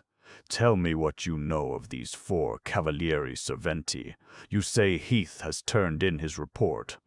Who were their mammas? What do they eat for breakfast? Are they susceptible to poison ivy? Let's have Spotswood's dossier first. Do you know anything about him? In a general way, returned Markham. Old Puritan stock, I believe. Governors, burgomasters, a few successful traders, all Yankee forebears, no intermixture. As a matter of fact, Spotswood represents the oldest and hardiest of the New England aristocracy, although I imagine the so-called wine of the Puritans has become pretty well diluted by now. His affair with the Odell girl is hardly consonant with the older Puritans' mortification of the flesh. It's wholly consonant, though, with the psychological reactions which are apt to follow the inhibitions produced by such mortification, submitted Vance. But what does he do? Whence cometh his lucre? His father manufactured automobile accessories, made a fortune at it, and left the business to him. He tinkers at it, but not seriously, though I believe he has designed a few appurtenances. I do hope the hideous cut-glass Ola for holding paper bouquets is not one of them. The man who invented that tonneau decoration is capable of any fiendish crime. It couldn't have been Spotswood then, said Markham tolerantly, for he certainly can't qualify as your potential strangler. We know the girl was alive after he left her, and that during the time she was murdered, he was with Judge Redfern. Even you, friend Vance, couldn't manipulate those facts to the gentleman's disadvantage. On that at least we agree, conceded Vance. And that's all you know of the gentleman. I think that's all, except that he married a well-to-do woman, a daughter of a Southern senator, I believe. Doesn't help any. And now, let's have Mannix's history. Markham referred to a typewritten sheet of paper. Both parents immigrants came over in the steerage, original name Manikiewicz or something like that. Born on the East Side, Learned the fur business in his father's retail shop in Hester Street. Worked for the San Francisco Cloak Company and got to be factory foreman. Saved his money and sweetened the pot by manipulating real estate, then went into the fur business for himself and steadily worked up to his present opulent state. Public school and night commercial college. Married in 1900 and divorced a year later. Lives a gay life, helps support the nightclubs, but never gets drunk. I suppose he comes under the head of a spender and wine opener, has invested some money in musical comedies, and always has a stage beauty in tow. Runs to blondes. Not very revealing, sighed Vance. The city is full of Mannixes. What did you garner in connection with our bon ton medico? The city has its quota of Dr. Lindquists too, I fear. He was brought up in a small Middle West bailiwick. French and Magyar extraction. Took his M.D. from the Ohio State Medico, practiced in and got in on the X-ray machine craze, invented a breast pump and formed a stock company, made a small fortune out of it, went to Vienna for 2 years. The Freudian motif. Returned to New York and opened a private sanitarium, charged outrageous prices and thereby endeared himself to the nouveau riche. Has been at the endearing process ever since. Was defendant in a breach of promise suit some years ago, but the case was settled out of court. He's not married. He wouldn't be, commented Vance. Such gentry never are. Interesting summary, though. Yes, decidedly interesting. I'm tempted to develop a psychoneurosis and let Ambroise treat me. I do so want to know him better. And where, oh where, was this egregious healer at the moment of our erring sister's demise? Who can tell, my Markham? Who knows? Who knows? In any event, I don't think he was murdering anyone. You're so prejudicial, said Vance. But let us move reluctantly on. What's your portrait parlé of Cleaver? The fact that he's familiarly called Pop is helpful as a starter. You simply couldn't imagine Beethoven being called Shorty, or Bismarck being referred to as Snookums. Cleaver has been a politician most of his life, a Tammany Hall regular. Was a ward boss at 25, ran a Democratic club of some kind in Brooklyn for a time, was an alderman for 2 terms, and practiced general law. Was appointed tax commissioner, left politics, and raised a small racing stable. Later secured an illegal gambling concession at Saratoga, and now operates a pool room in Jersey City. He's what you might call a professional sport, loves his liquor. No marriages? None on the records. But see here, Cleaver's out of it. He was ticketed in Boonton that night at 11:30. Is that, by any chance, the watertight alibi you mentioned a moment ago? In my primitive legal way, I considered it as such. Markham resented Vance's question. The summons was handed him at 11:30. It's so marked and dated. And Boonton is 50 miles from here. A good 2 hours motor ride. Therefore, Cleaver unquestionably left New York about 9:30, and even if he'd driven directly back, he couldn't have reached here until long after the time the medical examiner declared the girl was dead. As a matter of routine, I investigated the summons, and even spoke by phone to the officer who issued it. It was genuine enough. I ought to know. I had it quashed. Did this Boonton Dogberry know Cleaver by sight? No, but he gave me an accurate description of him, and naturally he took the car's number. Vance looked at Markham with open-eyed sorrow. My dear Markham, my very dear Markham, can't you see that all you've actually proved is that a bucolic traffic nemesis handed a speed violation summons to a smooth-faced, middle-aged, stout man who was driving Cleaver's car near Boonton at 11:30 on the night of the murder? Tie, and my word, isn't that exactly the sort of alibi the old boy would arrange if he intended taking the lady's life at midnight or thereabouts? Come, laughed Markham. That's a bit too far-fetched. You'd give every lawbreaker credit for concocting schemes of the most diabolical cunning. So I would, admitted Vance apathetically.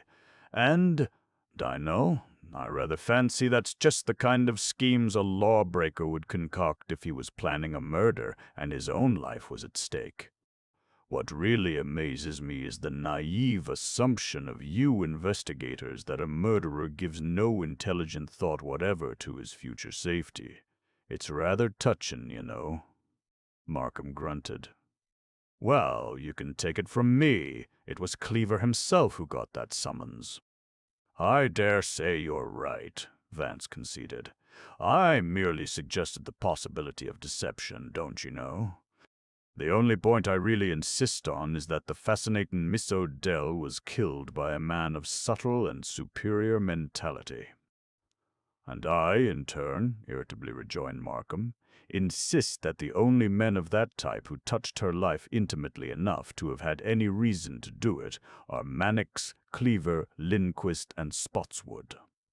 And I further insist that not one of them can be regarded as a promising possibility. I fear I must contradict you, old dear, said Vance serenely. They're all possibilities, and one of them is guilty.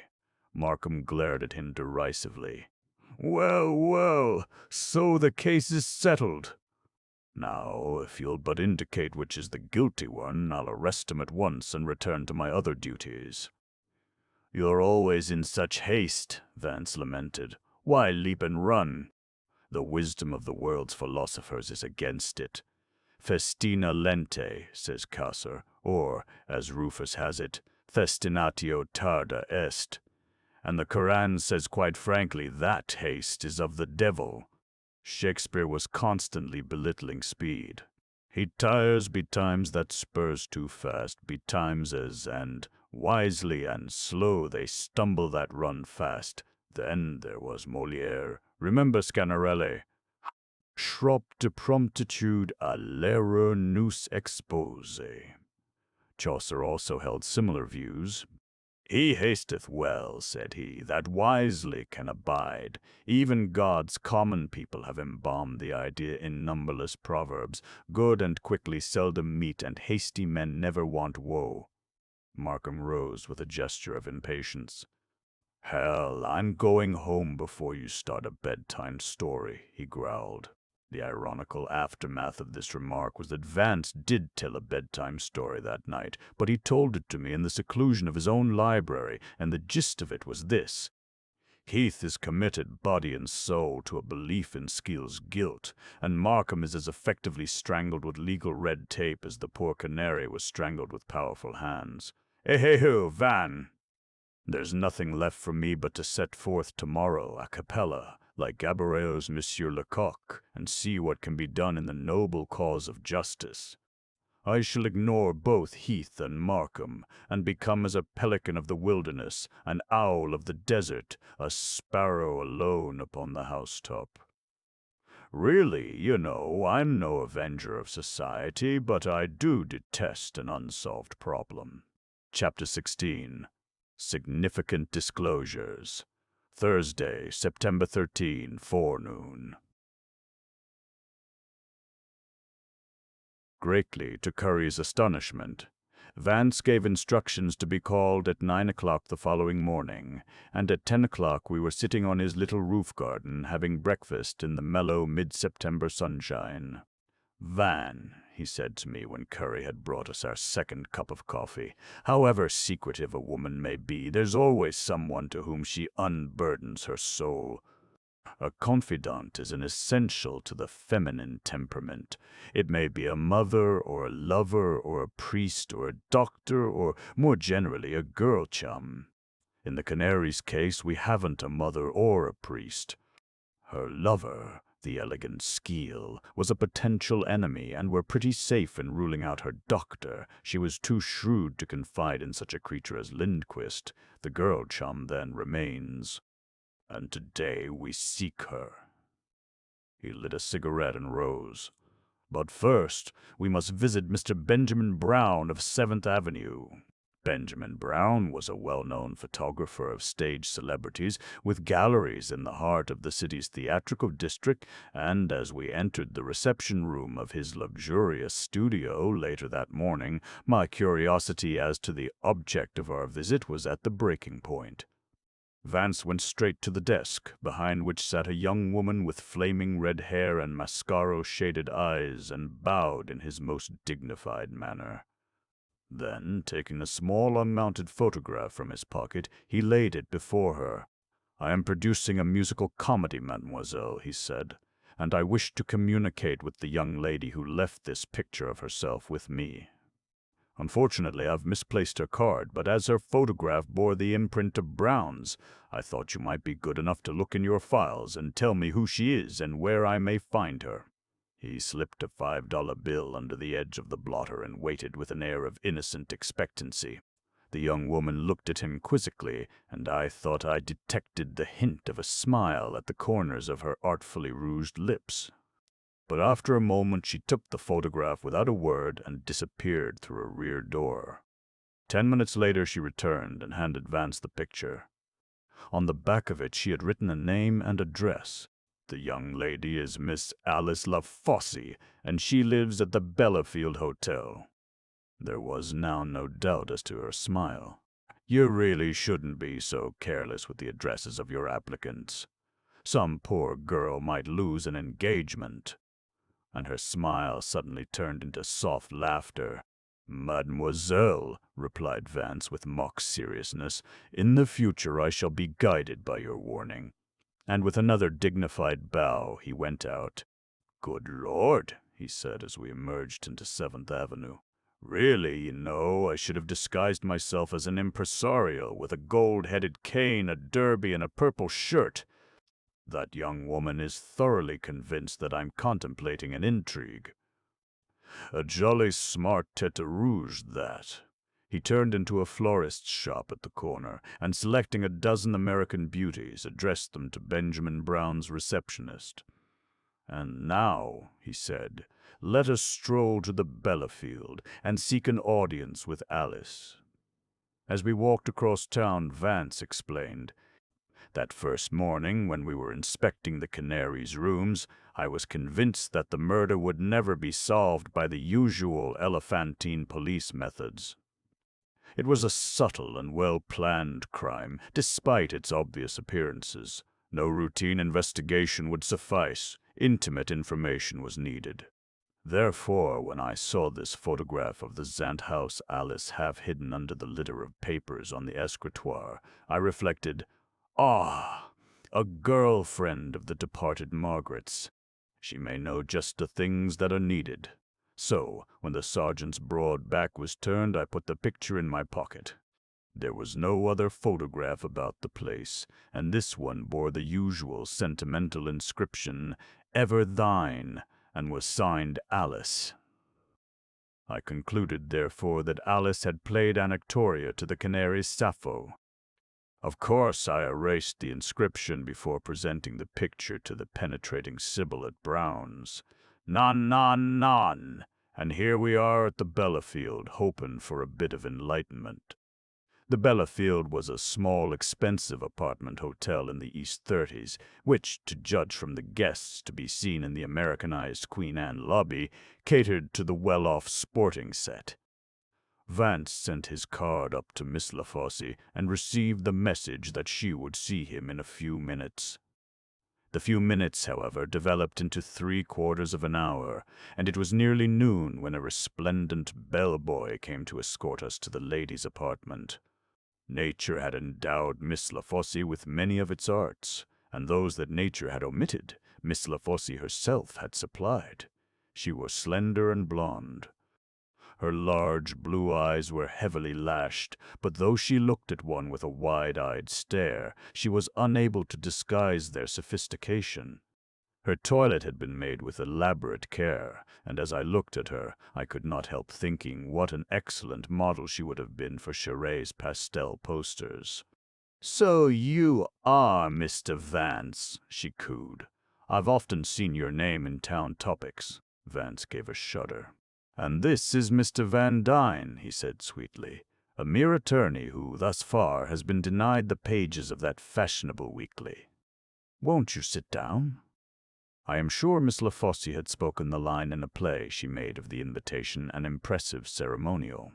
"I really don't know why I should have received you, but I suppose you called on business. Perhaps you wish me to appear at a society bazaar or something of the kind. But I'm so busy, Mr. Vance, you simply can't imagine how occupied I am with my work." "I just love my work," she added with an ecstatic sigh. "And I'm sure there are many thousands of others who love it too," returned Vance in his best drawing-room manner. "But unfortunately I have no bazaar to be graced by your charming presence. I have come on a much more serious matter. You were a very close friend of Miss Margaret Odell's." The mention of the Canary's name brought Miss LaFosse suddenly to her feet. Her ingratiating air of affected elegance had quickly disappeared. Her eyes flashed, and their lids drooped harshly. A sneer distorted the lines of her Cupid's bow mouth, and she tossed her head angrily. Listen, who do you think you are? I don't know nothing, and I got nothing to say, so run along, you and your lawyer." But Vance made no move to obey. He took out his cigarette case and carefully selected a Reggie. "Do you mind if I smoke?" "And won't you have one? I import them direct from my agent in Constantinople." "They're exquisitely blended." The girl snorted and gave him a look of cold disdain. The doll baby had become a virago. "Get yourself out of my apartment or I'll call the house detective." She turned to the telephone on the wall at her side. Vance waited until she had lifted the receiver. "If you'll do that, Miss LaFosse, I'll order you taken to the district attorney's office for questioning," he told her indifferently, lighting his cigarette and leaning back in his chair. Slowly she replaced the receiver and turned. "What's your game, anyway?" "Suppose I did know Margie, then what? And where do you fit into the picture?" "Alas, I don't fit in at all," Vance smiled pleasantly. "But, for that matter, nobody seems to fit in. The truth is, they're about to arrest a poor blighter for killing your friend who wasn't in the tableau either. I happen to be a friend of the district attorney's, and I know exactly what's being done. The police are scouting round in a perfect frenzy of activity, and it's hard to say what trail they'll strike next. I thought, don't you know, I might save you a lot of unpleasantness by a friendly little chat. Of course," he added, "if you prefer to have me give your name to the police, I'll do so and let them hold the audition in their own inimitable but crude fashion. I might say, however, that, as yet, they are blissfully unaware of your relationship with Miss Odell, and that, if you are reasonable, I see no reason why they should be informed of it." The girl had stood, one hand on the telephone, studying Vance intently. He had spoken carelessly and with a genial inflection, and she at length resumed her seat. "Now, won't you have one of my cigarettes?" he asked, in a tone of gracious reconciliation. Mechanically she accepted his offer, keeping her eyes on him all the time, as if attempting to determine how far he was to be trusted. "Who are they thinking of arresting?" she asked the question with scarcely a movement of her features. "A Johnny named Skeel." "Silly idea, isn't it? Him!" Her tone was one of mingled contempt and disgust. "That cheap crook, he hasn't got nerve enough to strangle a cat." "Precisely. But that's no reason for sending him to the electric chair, what?" Vance leaned forward and smiled engagingly. "Miss LaFosse, if you will talk to me for 5 minutes and forget I'm a stranger, I'll give you my word of honor not to let the police or the district attorney know anything about you. I'm not connected with the authorities, but somehow I dislike the idea of seeing the wrong man punished. And I'll promise to forget the source of any information you will be kind enough to give me. If you will trust me, it will be infinitely easier for you in the end." The girl made no answer for several minutes. She was, I could see, trying to estimate Vance, and evidently she decided that in any case she had nothing to lose, now that her friendship with the Canary had been discovered, by talking to this man who had promised her immunity from further annoyance. "I guess you're all right," she said with a reservation of dubiety, "but I don't know why I should think so." She paused. "But, look here, I was told to keep out of this. And if I don't keep out of it, I'm apt to be back hoofing it in the chorus again. And that's no life for a sweet young thing like me with extravagant tastes. Believe me, my friend, that calamity will never befall you through any lack of discretion on my part," Vance assured her with good-natured earnestness. Joel, who told you to keep out of it? My fiancé, she spoke somewhat coquettishly. "He's very well known, and he's afraid there might be scandal if I got mixed up in the case as a witness or anything like that. I can readily understand his feelings."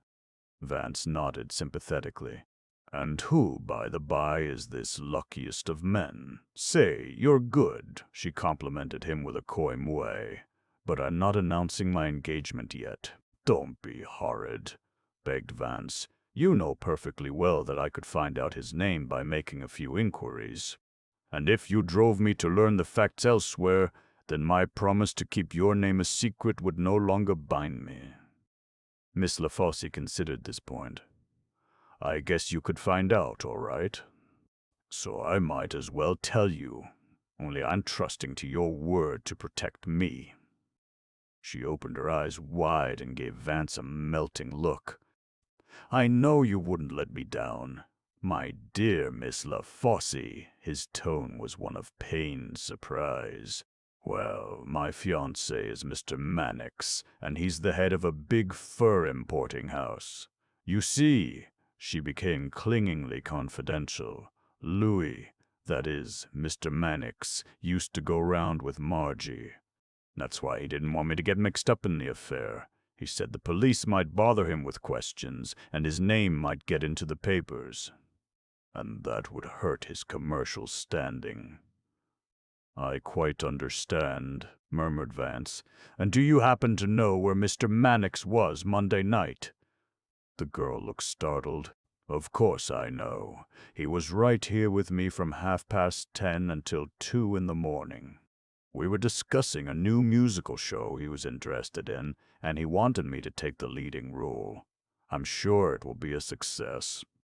Vance spoke with disarming friendliness. "Were you home alone all Monday evening?" "Hardly. The idea seemed to amuse her. I went to the scandals, but I came home early. I knew Louis, Mr. Mannix, was coming. I trust he appreciated your sacrifice." Vance, I believe, was disappointed by this unexpected alibi of Mannix's. It was indeed so final that further interrogation concerning it seemed futile. After a momentary pause, he changed the subject. "Tell me, what do you know about a Mr. Charles Cleaver? He was a friend of Miss Odell's." "Oh, Pop's all right."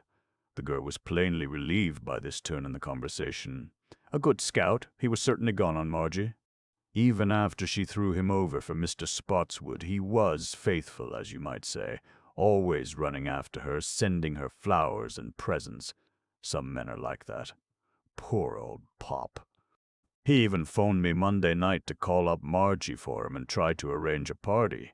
Maybe if I'd done it, she wouldn't be dead now. Oh, it's a funny world, isn't it? Oh, no end funny." Vance smoked calmly for a minute. I could not help admiring his self-control. "What time did Mr. Cleaver phone you Monday night, do you recall?" From his voice one would have thought the question of no importance. "Let me see." She pursed her lips prettily. "It was just 10 minutes to 12. I remember that the little chime clock on the mantel over there was striking midnight, and at first I couldn't hear Pop very well. You see, I always keep my clock 10 minutes fast, so I'll never be late for an appointment." Vance compared the clock with his watch. "Yes, it's 10 minutes fast. And what about the party? Oh, I was too busy talking about the new show and I had to refuse. Anyway, Mr. Mannix didn't want to have a party that night. It wasn't my fault, was it? Not a bit of it, Vance assured her. Work comes before pleasure, especially work as important as yours. And now there is one other man I want to ask you about, and then I won't bother you anymore. What was the situation between Miss Odell and Dr. Lindquist? Miss LaFosse became genuinely perturbed. I was afraid you were going to ask me about him. There was apprehension in her eyes. I don't know just what to say. He was wildly in love with Margie, and she led him on, too. But she was sorry for it afterward because he got jealous, like a crazy person. He used to pester the life out of her. And once, do you know, he threatened to shoot her and then shoot himself. I told Margie to look out for him, but she didn't seem to be afraid. Anyway, I think she was taking awful chances. Don't. Oh, do you think it could have been? Do you really think? And wasn't there anyone else, Vance interrupted, who might have felt the same way? Anyone Miss Odell had reason to fear? No. Miss LaFosse shook her head. Margie didn't know many men intimately. She didn't change often, if you know what I mean. There wasn't anybody else outside of those you've mentioned, except, of course, Mr. Spotswood. He cut Pop out several months ago. She went to dinner with him Monday night, too. I wanted her to go to the scandals with me. That's how I know. Vance rose and held out his hand. You've been very kind, and you have nothing whatever to fear. No one shall ever know of our little visit this morning. Who do you think killed Margie? There was genuine emotion in the girl's voice. Louise says it was probably some burglar who wanted her jewels.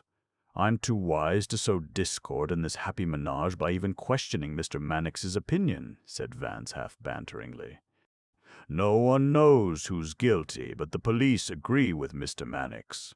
For a moment the girl's doubts returned, and she gave Vance a searching look. Why are you so interested? You didn't know Margie, did you? She never mentioned you. Vance laughed. My dear child, I only wish I knew why I am so deuced concerned in this affair. 'Pon my word, I can't give you even the sketchiest explanation. No, I never met Miss Odell, but it would offend my sense of proportion if Mr. Skeel were punished and the real culprit went free. Maybe I'm getting sentimental. A sad fate, what? I guess I'm getting soft, too. She nodded her head, still looking Vance squarely in the eyes. I risked my happy home to tell you what I did because somehow I believed you. Say you weren't stringing me by any chance? Vance put his hand on his heart and became serious. My dear Miss LaFosse, when I leave here it will be as though I had never entered. Dismiss me and Mr. Van Dine here from your mind. Something in his manner banished her misgivings, and she bade us a kittenish farewell. Chapter 17. Checking an alibi, Thursday, September 13 afternoon. My sleuthing goes better, exulted Vance when we were again in the street. Fair Alice was a veritable mine of information. What? Only you should have controlled yourself better when she mentioned her beloved's name. Really, you should, Van, old thing. I saw you jump and heard you heave. Such emotion is most unbecoming in a lawyer. From a booth in a drugstore near the hotel he telephoned Markham. I am taking you to lunch. I have numerous confidences I would pour into your ear. A debate ensued, but in the end Vance emerged triumphant, and a moment later a taxicab was driving us downtown. Alice is clever. There are brains in that fluffy head, he ruminated. She's much smarter than Heath. She knew at once that Skeel wasn't guilty. Her characterization of the immaculate Tony was inelegant, but how accurate, oh, how accurate. And you noticed, of course, how she trusted me. Touchin', wasn't it? It's a knotty problem, Van. Something's amiss somewhere. He was silent, smoking for several blocks. Mannix. Curious he should crop up again, and he issued orders to Alice to keep mum now. Why?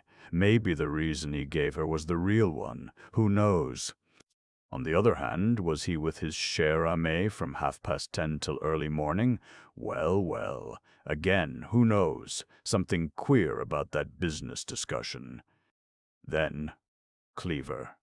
He called up just 10 minutes before midnight. Oh yes, he called up. That wasn't a fairy tale. But how could he telephone from a speeding car? He couldn't. Maybe he really wanted to have a party with his recalcitrant Canary, don't you know? But then, why the brummagem alibi? Funk, maybe? But why the circuitousness? Why didn't he call his lost love direct? Perhaps he did. Someone certainly called her by phone at 20 minutes to 12. We must look into that, Van.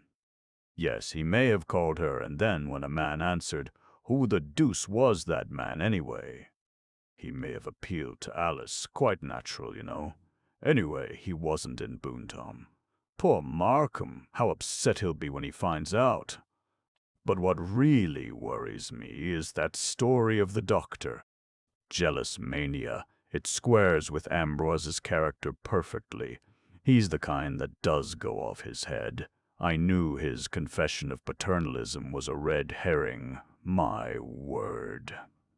So the doctor was making threats and flourishing pistols, eh? Bad, bad. I don't like it. With those ears of his, he wouldn't hesitate to pull the trigger. Paranoia, that's it. Delusions of persecution. Probably thought the girl and Pop, or maybe the girl and Spotswood were plotting his misery and laughing at him. You can't tell about those chaps. They're deep, and they're dangerous. The canny Alis had him sized up, warned the Canary against him. Taken by and large, it's a devilish tangle. Anyway, I feel rather bucked. We're moving. Oh, undoubtedly we're moving, though in what direction I can't even guess. It's beastly annoying. Markham was waiting for us at the Bankers' Club. He greeted Vance irritably. What have you got to tell me that's so damned important? Now, don't get ratty. Vance was beaming. How's your lodestar Skio behaving? So far he's done everything that's pure and refined except join the Christian Endeavor Society. Sunday's coming. Give him time. So you're not happy, Markham, dear? Was I dragged away from another engagement to report on my state of mind? No need. Your state of mind's execrable. Cheerio. I've brought you something to think about. Damn it, I've got too much to think about now. Here, have some brioche. Vance gave the order for lunch without consulting either of us. And now for my revelations.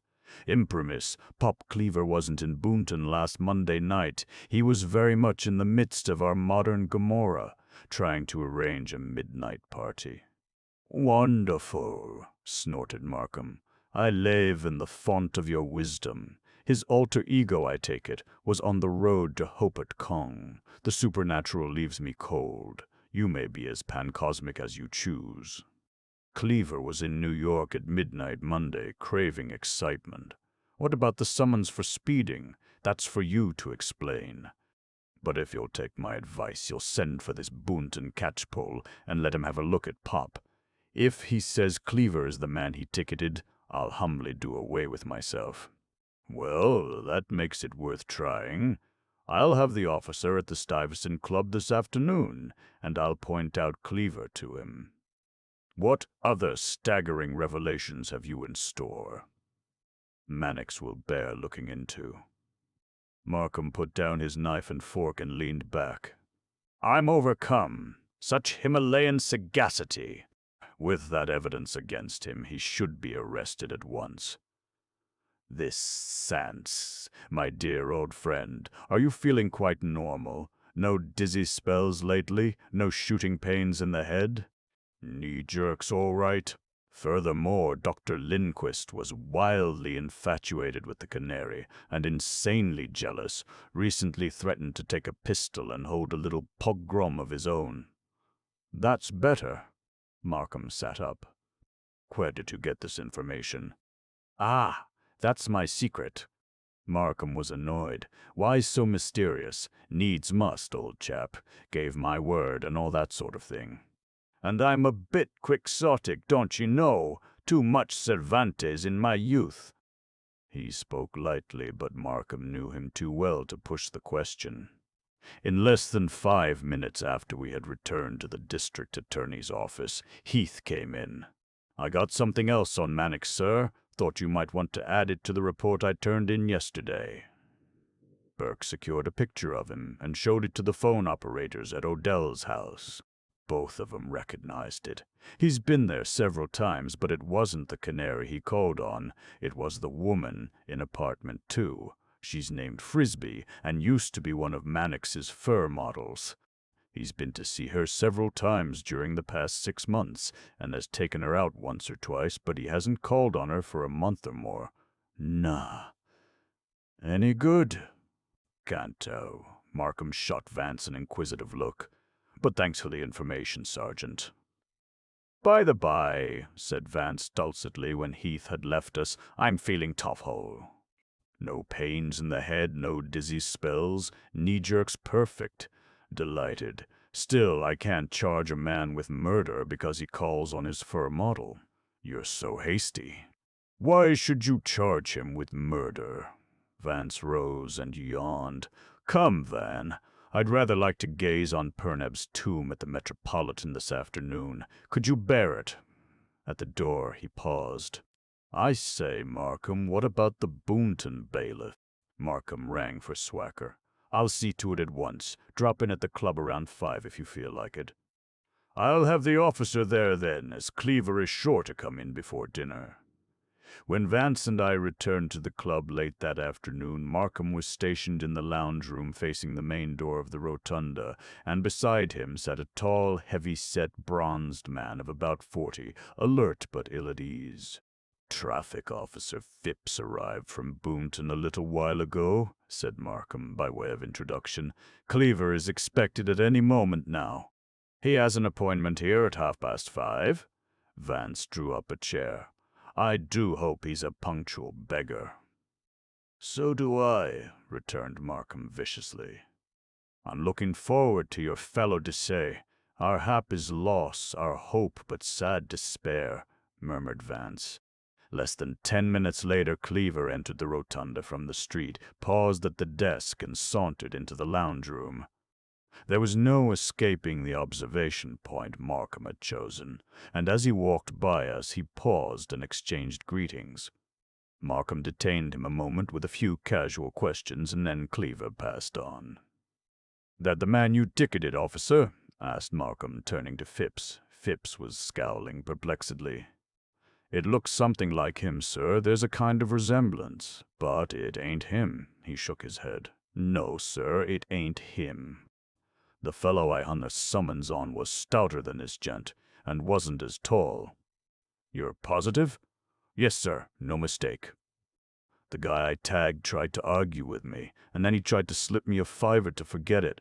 I had my headlight on him full." Phipps was dismissed with a substantial pourboire. "Vai misero mihi," sighed Vance. "My worthless existence is to be prolonged. Sad, but you must try to bear it." "I say, Markham, what does Pop Cleaver's brother look like?"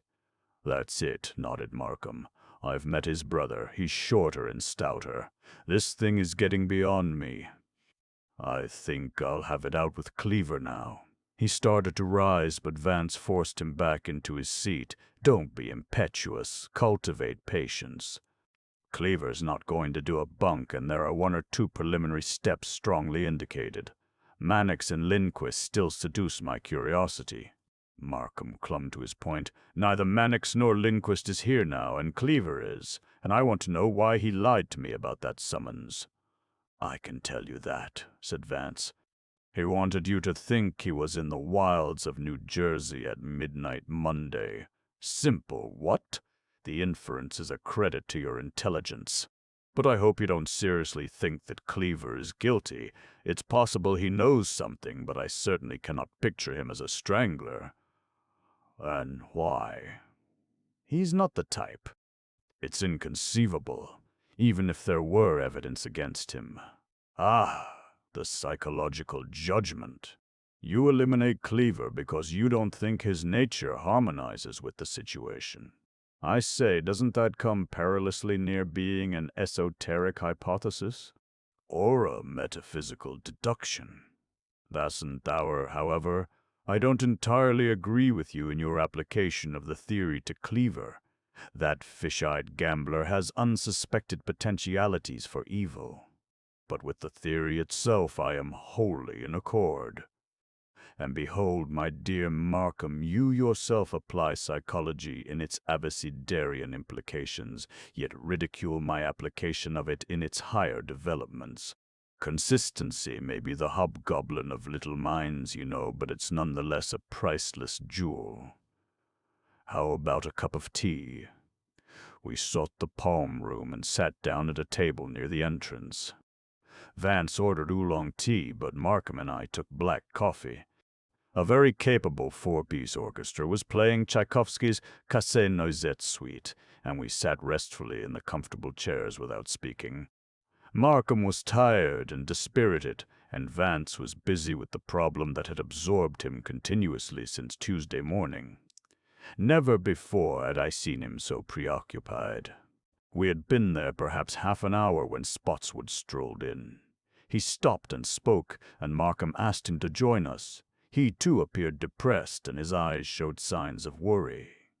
"I hardly dare ask you, Mr. Markham," he said diffidently after he had ordered a ginger ale, "but how do my chances stand now of being called as a witness?" "That fate is certainly no nearer than when I last saw you," Markham replied. "In fact, nothing has happened to change the situation materially." "And the man you had under suspicion?" "He's still under suspicion, but no arrest has been made. We're hoping, however, that something will break before long. And I suppose you still want me to remain in the city? If you can arrange it, yes."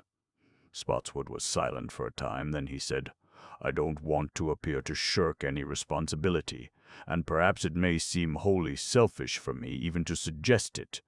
But in any event, wouldn't the testimony of the telephone operator as to the hour of Miss Odell's return and her calls for help be sufficient to establish the facts without my corroboration?" "I have thought of that, of course, and if it is at all possible to prepare the case for the prosecution without summoning you to appear, I assure you it will be done. At the moment, I can see no necessity of your being called as a witness, but one never knows what may turn up. If the defense hinges on a question of exact time, and the operator's testimony is questioned or disqualified for any reason, you may be required to come forward. Otherwise not." Spotswood sipped his ginger ale. A little of his depression seemed to have departed. "You're very generous, Mr. Markham. I wish there were some adequate way of thanking you." He looked up hesitantly. "I presume you are still opposed to my visiting the apartment. I know you think me unreasonable and perhaps sentimental, but the girl represented something in my life that I find very difficult to tear out. I don't expect you to understand it. I hardly understand it myself." "I think it's easily understandable, don't you know," remarked Vance with a sympathy I had rarely seen him manifest. "Your attitude needs no apology.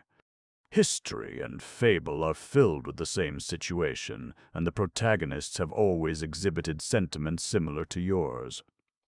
Your most famous prototype, of course, was Odysseus on the citron-scented Isle of Ogygia with the fascinating Calypso.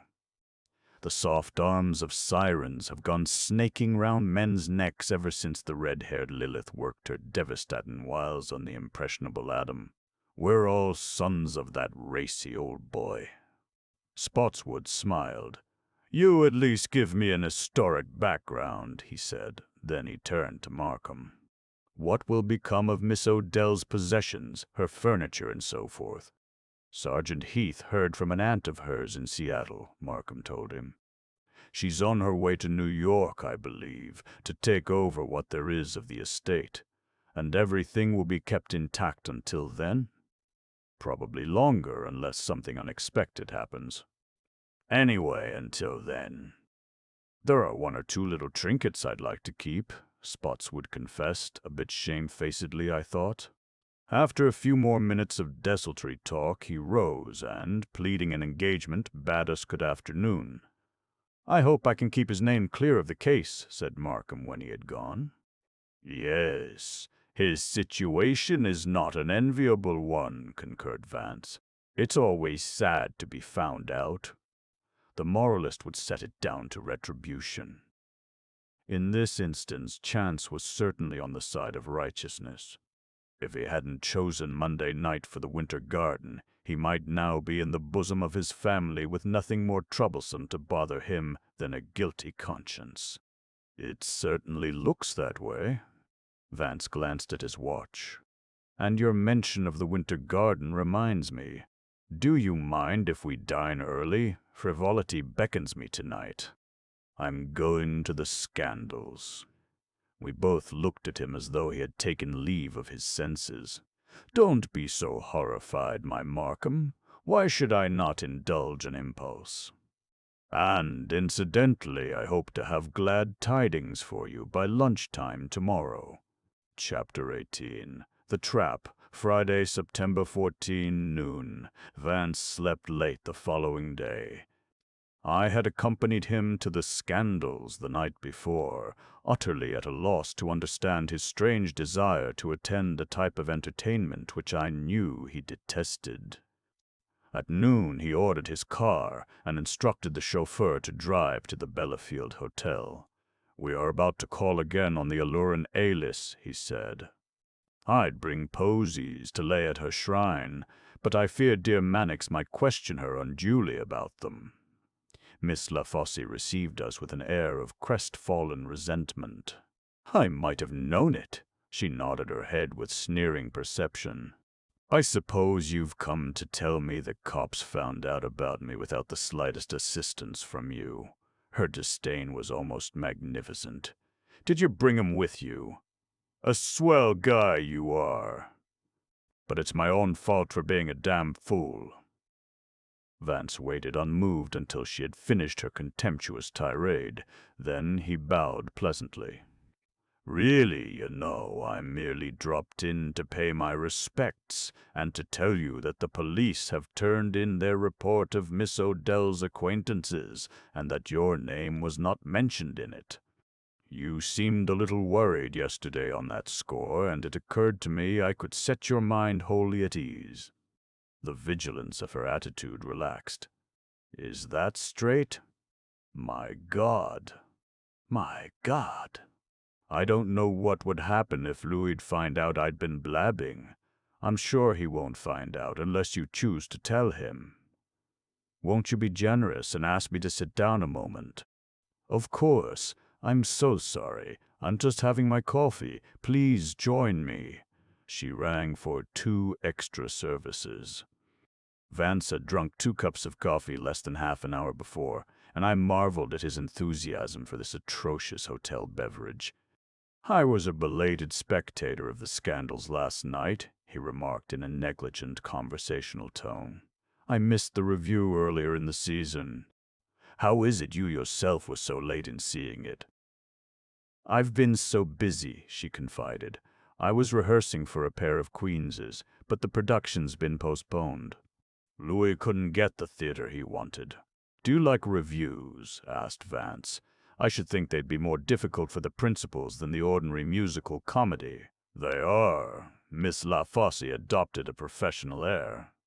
And they're unsatisfactory. The individual is lost in them. There's no real scope for one's talent. They're breathless, if you know what I mean." "I should imagine so." Vance bravely sipped his coffee. "And yet, there were several numbers in the Scandals that you could have done charmingly. They seem particularly designed for you."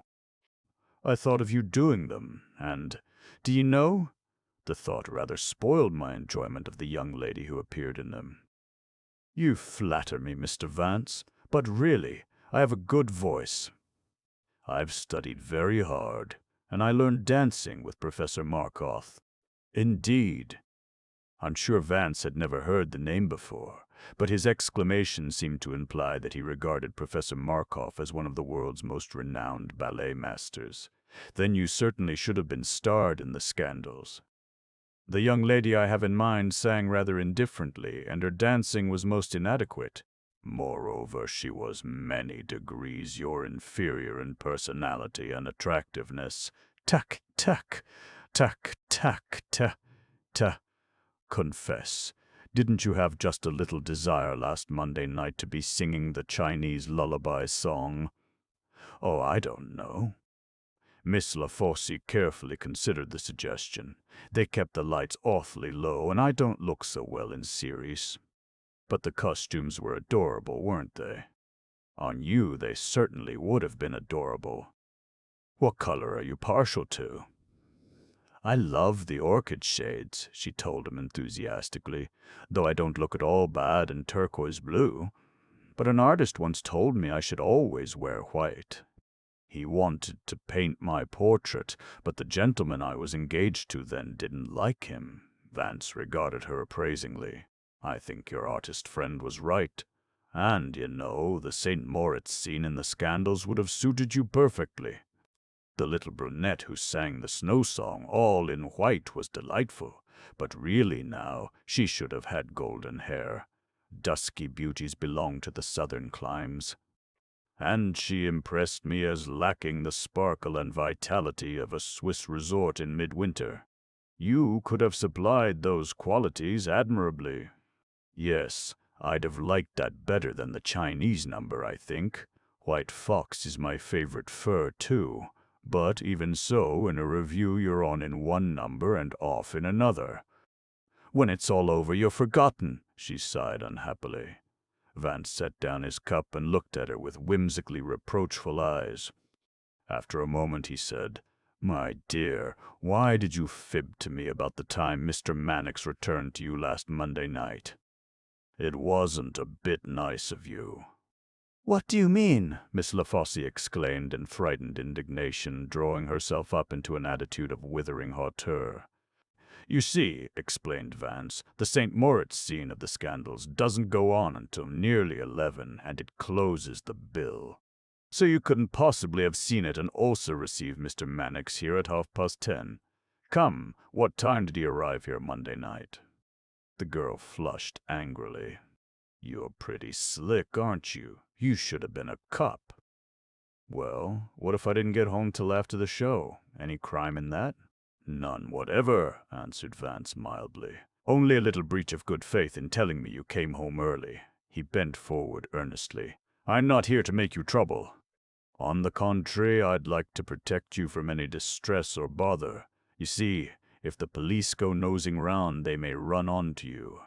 But if I'm able to give the district attorney accurate information about certain things connected with Monday night, there'll be no danger of the police being sent to look for you." Miss LaFosse's eyes grew suddenly hard, and her brow crinkled with determination. "Listen, I haven't got anything to hide, and neither has Louis. But if Louis asks me to say he's somewhere at 10:30, I'm going to say it. See? That's my idea of friendship. Louis had some good reason to ask it, too, or he wouldn't have done it. However, since you're so smart and have accused me of playing unfair, I'm going to tell you that he didn't get in till after midnight. But if anybody else asks me about it, I'll see him in hell before I tell him anything but the 10:30 story. Get that?" Vance bowed. "I get it, and I like you for it. But don't go away with the wrong idea," she hurried on, her eyes sparkling with fervor. "Louis may not have got here till after midnight, but if you think he knows anything about Margie's death, you're crazy. He was through with Margie a year ago. Why, he hardly knew she was on Earth. And if any fool cop gets the notion in his head that Louis was mixed up in the affair, I'll alibi him. So help me God. If it's the last thing I do in this world." "I like you more and more," said Vance, and when she gave him her hand at parting, he lifted it to his lips. As we rode downtown, Vance was thoughtful. We were nearly to the Criminal Courts building before he spoke. "The primitive Alice rather appeals to me," he said. "She's much too good for the olaganous Mannix." "That's true. Women are so shrewd and so gullible. A woman can read a man with almost magical insight, but, on the other hand, she is inexpressibly blind when it comes to her man. Witness sweet Alice's faith in Mannix. He probably told her he was slaving at the office Monday night. Naturally, she doesn't believe it, but she knows, mind you, that her Louis just couldn't have been concerned in the Canary's death. Ah, well, let us hope she's right and that Mannix is not apprehended. At least not until her new show is financed. Tom, my word, if this being a detective involves many more reviews, I shall have to resign. Thank heaven, though, the lady didn't attend the cinema Monday night. When we arrived at the district attorney's office, we found Heath and Markham in consultation. Markham had a pad before him, several pages of which were covered with tabulated and annotated entries. A cloud of cigar smoke enveloped him. Heath sat facing him, his elbows on the table, his chin resting in his hands. He looked pugnacious but disconsolate. "I'm going over the case with the sergeant," Markham explained, with a brief glance in our direction. "We're trying to get all the salient points down in some kind of order to see if there are any connecting links we've overlooked. I've told the sergeant about the doctor's infatuation and his threats, and of the failure of Traffic Officer Phipps to identify Cleaver. But the more we learn, the worse, apparently, the jumble grows." He picked up the sheets of paper and fastened them together with a clip. "The truth is, we haven't any real evidence against anybody. There are suspicious circumstances connected with Skeel and Dr. Lindquist and Cleaver, and our interview with Mannix didn't precisely allay suspicions in his direction either. But when we come right down to it, what's the situation? We've got some fingerprints of Skeel, which might have been made late Monday afternoon. Dr. Lindquist goes berserk when we ask him where he was Monday night and then offers us a weak alibi. He admits a fatherly interest in the girl, whereas he's really in love with her. A perfectly natural bit of mendacity. Cleaver lent his car to his brother and lied about it, so that I'd think he was in Boonton Monday at midnight. And Mannix gives us a number of shifty answers to our questions concerning his relations with the girl. Not an embarrassment of riches." "I wouldn't say your information was exactly negligent," observed Vance, taking a chair beside the sergeant. "It may all prove devilish valuable if only it could be put together properly. The difficulty, it appears to me, is that certain parts of the puzzle are missing. Find 'em, and I warrant everything will fit beautifully, like a mosaic." "Easy enough to say, find 'em," grumbled Markham. "The trouble is to know where to look." Heath relighted his dead cigar and made an impatient gesture. "You can't get away from Skeel. He's the boy that did it, and if it wasn't for Abe Rubin, I'd sweat the truth out of him. And by the way, Mr. Vance, he had his own private key to the Odell apartment, all right?" He glanced at Markham hesitantly. "I don't want to look as if I was criticizing, sir, but I got a feeling we're wasting time chasing after these gentlemen friends of Odell, Cleaver, and Mannix, and this here doctor." "You may be right." Markham seemed inclined to agree with him. "However, I'd like to know why Lindquist acted the way he did." "Well, that might help some," Heath compromised. "If the doc was so far gone on Odell as to threaten to shoot her, and if he went off his head when you asked him to alibi himself, maybe he could tell us something. Why not throw a little scare into him? His record ain't any too good anyway." "An excellent idea," chimed in Vance. Markham looked up sharply, then he consulted his appointment book. "I'm fairly free this afternoon, so suppose you bring him down here, Sergeant. Get a subpoena if you have to. Only see that he comes. And make it as soon after lunch as you can." He tapped on the desk irritably. "If I don't do anything else, I'm going to eliminate some of this human flotsam that's cluttering up the case." and Lindquist is as good as any to start with. I'll either develop these various suspicious circumstances into something workable, or I'll root them up. Then we'll see where we stand." Heath shook hands pessimistically and went out. "Poor hapless man," sighed Vance, looking after him. "He giveth way to all the pangs and fury of despair." "And so would you," snapped Markham, "if the newspapers were butchering you for a political holiday.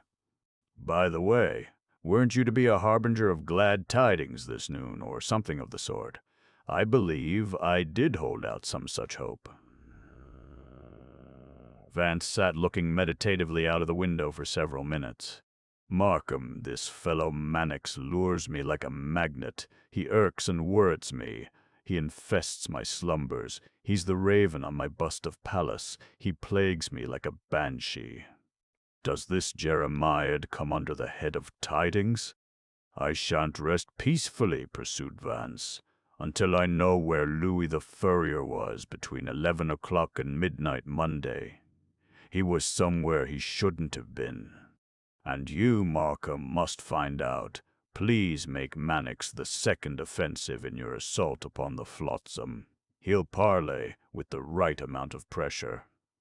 Be brutal, oh dear. Let him think you suspect him of the throttling. Ask him about the fur model. What's her name?" "Frisbee." He stopped short and knit his brows. "My eye. Oh, my eye. Oh, my eye. I wonder." Tew.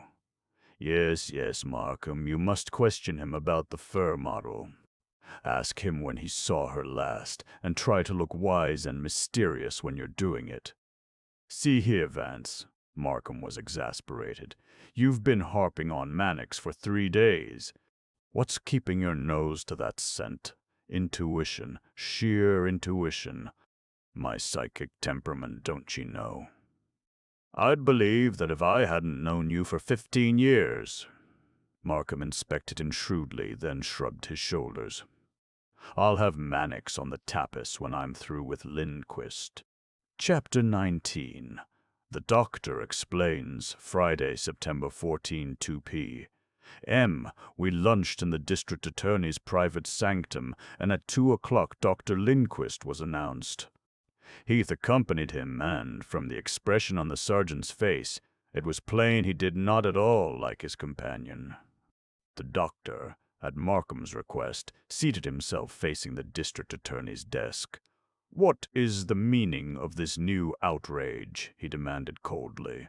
"Is it your prerogative to force a citizen to leave his private affairs in order to be bullied?" "It's my duty to bring murderers to justice," replied Markham with equal coldness. "And if any citizen considers that giving aid to the authorities is an outrage, that's his prerogative. If you have anything to fear by answering my questions, Doctor, you are entitled to have your attorney present." "Would you care to phone him to come here now and give you legal protection?" Dr. Lindquist hesitated. "I need no legal protection, sir." "Will you be good enough to tell me at once why I was brought here?" "Certainly, to explain a few points which have been discovered regarding your relationship with Miss Odell, and to elucidate, if you care to, your reasons for deceiving me at our last conference in regard to that relationship. You have, I infer, been prying unwarrantably into my private affairs. I had heard that such practices were once common in Russia. If the prying was unwarranted, you can, Dr. Lindquist, easily convince me on that point, and whatever we may have learned concerning you will be instantly forgotten. It is true, is it not, that your interest in Miss Odell went somewhat beyond mere paternal affection? Are not even a man's sacred sentiments respected by the police of this country?" There was insolent scorn in the doctor's tone.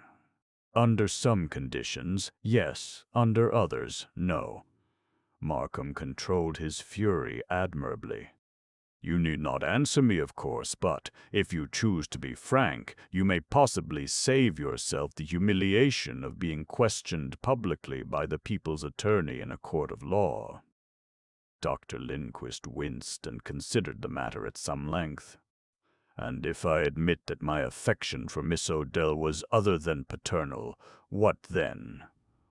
Markham accepted the question as an affirmation. You were intensely jealous of her, were you not, Doctor?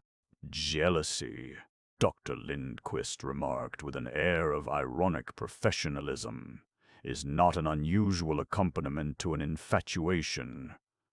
Authorities such as Kraft, Ebbing, Moll, Freud, Ferenczi, and Adler, I believe, regard it as an intimate psychological corollary of amatory attraction. Most instructive. Markham nodded his head appreciatively. I am to assume, then, that you were infatuated with, or, let us say, amatorily attracted by Miss Odell, and that, on occasions, you exhibited the intimate psychological corollary of jealousy. You may assume what you please, but I fail to understand why my emotions are any of your affair. Had your emotions not led you to highly questionable and suspicious acts, I would not be interested in them. But I have it on unimpeachable authority that your emotions so reacted on your better judgment that you threatened to take Miss Odell's life and also your own. And in view of the fact that the young woman has since been murdered, the law naturally and reasonably is curious. The doctor's normally pale face seemed to turn yellow, and his long, splay fingers tightened over the arms of his chair. But otherwise he sat immobile and rigidly dignified, his eyes fixed intently on the district attorney. I trust, added Markham, you will not augment my suspicions by any attempt at denial. Vance was watching the man closely. Presently he leaned forward. I say, Doctor, what method of extermination did you threaten Miss Odell with?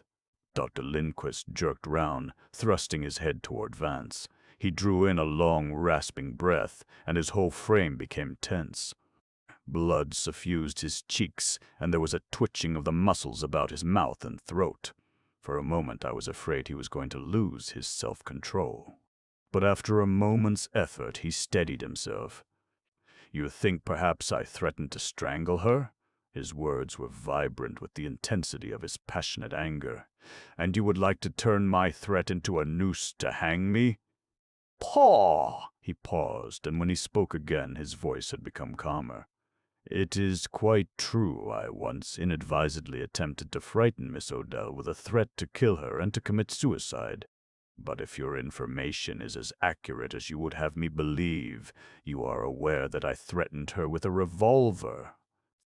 It is the weapon, I believe, that is conventionally mentioned when making empty threats. I certainly would not have threatened her with thuggee, even had I contemplated so abominable an act. True, nodded Vance. And it's a rather good point, don't you know? The doctor was evidently encouraged by Vance's attitude. He again faced Markham and elaborated his confession. A threat, I presume you know, is rarely the forerunner of a violent deed. Even a brief study of the human mind would teach you that a threat is prima facie evidence of one's innocence. A threat generally is made in anger and acts as its own safety valve. He shifted his eyes. I am not a married man. My emotional life has not been stabilized, as it were, and I am constantly coming in close contact with hypersensitive and overwrought people. During a period of abnormal susceptibility, I conceived an infatuation for the young woman, an infatuation which she did not reciprocate, certainly not with an ardor commensurate with my own. I suffered deeply, and she made no effort to mitigate my sufferings. Indeed, I suspected her more than once of deliberately and perversely torturing me with other men. At any rate, she took no pains to hide her infidelities from me. I confess that once or twice I was almost distracted, and it was in the hope of frightening her into a more amenable and considerate attitude that I threatened her. I trust that you are a sufficiently discerning judge of human nature to believe me. Leaving that point for a moment, answered Markham noncommittally, will you give me more specific information as to your whereabouts Monday night? Again I noted a yellow tinge creep over the man's features, and his body stiffened perceptibly. But when he spoke, it was with his habitual suavity. "I considered that my note to you covered that question satisfactorily. What did I omit? What was the name of the patient on whom you were calling that night?" "Mrs. Anna Breeden. She is the widow of the late Amos H. Breeden of the Breeden National Bank of Long Branch. And you were with her, I believe you stated, from 11 until 1. That is correct. And was Mrs. Breeden the only witness to your presence at the sanitarium between those hours?" "I am afraid that is so. You see, after 10 o'clock at night, I never ring the bell. I let myself in with my own key. And I suppose that I may be permitted to question Mrs. Breeden?" Dr. Lindquist was profoundly regretful. "Mrs. Breeden is a very ill woman. She suffered a tremendous shock at the time of her husband's death last summer, and has been practically in a semi-conscious condition ever since. There are times when I even fear for her reason. The slightest disturbance or excitement might produce very serious results." He took a newspaper cutting from a gold-edged letter case and handed it to Markham. "You will observe that this obituary notice mentions her prostration and confinement in a private sanitarium. I have been her physician for years." Markham, after glancing at the cutting, handed it back. There was a short silence broken by a question from Vance. "By the by, Doctor, what is the name of the night nurse at your sanitarium?" Dr. Lindquist looked up quickly. "My night nurse? Why, what has she to do with it? She was very busy Monday night. I can't understand." "Well, if you want her name, I have no objection. It's Finkel, Miss Amelia Finkel." Vance wrote down the name and, rising, carried the slip of paper to Heath. "Sergeant, bring Miss Finkel here tomorrow morning at 11, he said, with a slight lowering of one eyelid. "I sure will, sir. Good idea." His manner boded no good for Miss Finkel. A cloud of apprehension spread over Dr. Lindquist's face. "Forgive me if I say that I am insensible to the sanity of your cavalier methods." His tone betrayed only contempt. "May I hope that for the present your inquisition is ended?" "I think that will be all, Doctor," returned Markham politely. "May I have a taxicab called for you?" "Your consideration overwhelms me, but my car is below." And Dr. Lindquist haughtily withdrew. Markham immediately summoned Swacker and sent in for Tracy. The detective came at once, polishing his pince-nez and bowing affably. One would have taken him for an actor rather than a detective, but his ability in matters requiring delicate handling was a byword in the department. "I want you to fetch Mr. Louis Mannix again," Markham told him. "Bring him here at once. I'm waiting to see him." Tracy bowed genially and, adjusting his glasses, departed on his errand. "And now," said Markham, fixing Vance with a reproachful look, "I want to know what your idea was in putting Lindquist on his guard about the night nurse. Your brain isn't at par this afternoon." "Do you think I didn't have the nurse in mind? And now you've warned him. He'll have until 11 tomorrow morning to coach her in her answers." "Really, Vance, I can't conceive of anything better calculated to defeat us in our attempt to substantiate the man's alibi. I did put a little fright into him, didn't I?" Vance grinned complacently. "Whenever your antagonist begins talking exaggeratedly about the insanity of your notions, he's already deuced hot under the collar. But, Markham, old thing, don't burst into tears over my mental shortcomings. If you and I both thought of the nurse, don't you suppose the wily doctor also thought of her? If this Miss Finkel were the type that could be suborned, he would have enlisted her perjurious services 2 days ago, and she would have been mentioned, along with the comatose Mrs. Zezer. Breeden as a witness to his presence at the sanitarium Monday night.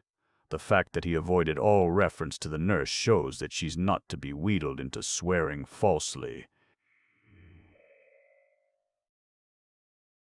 No, Markham. I deliberately put him on his guard.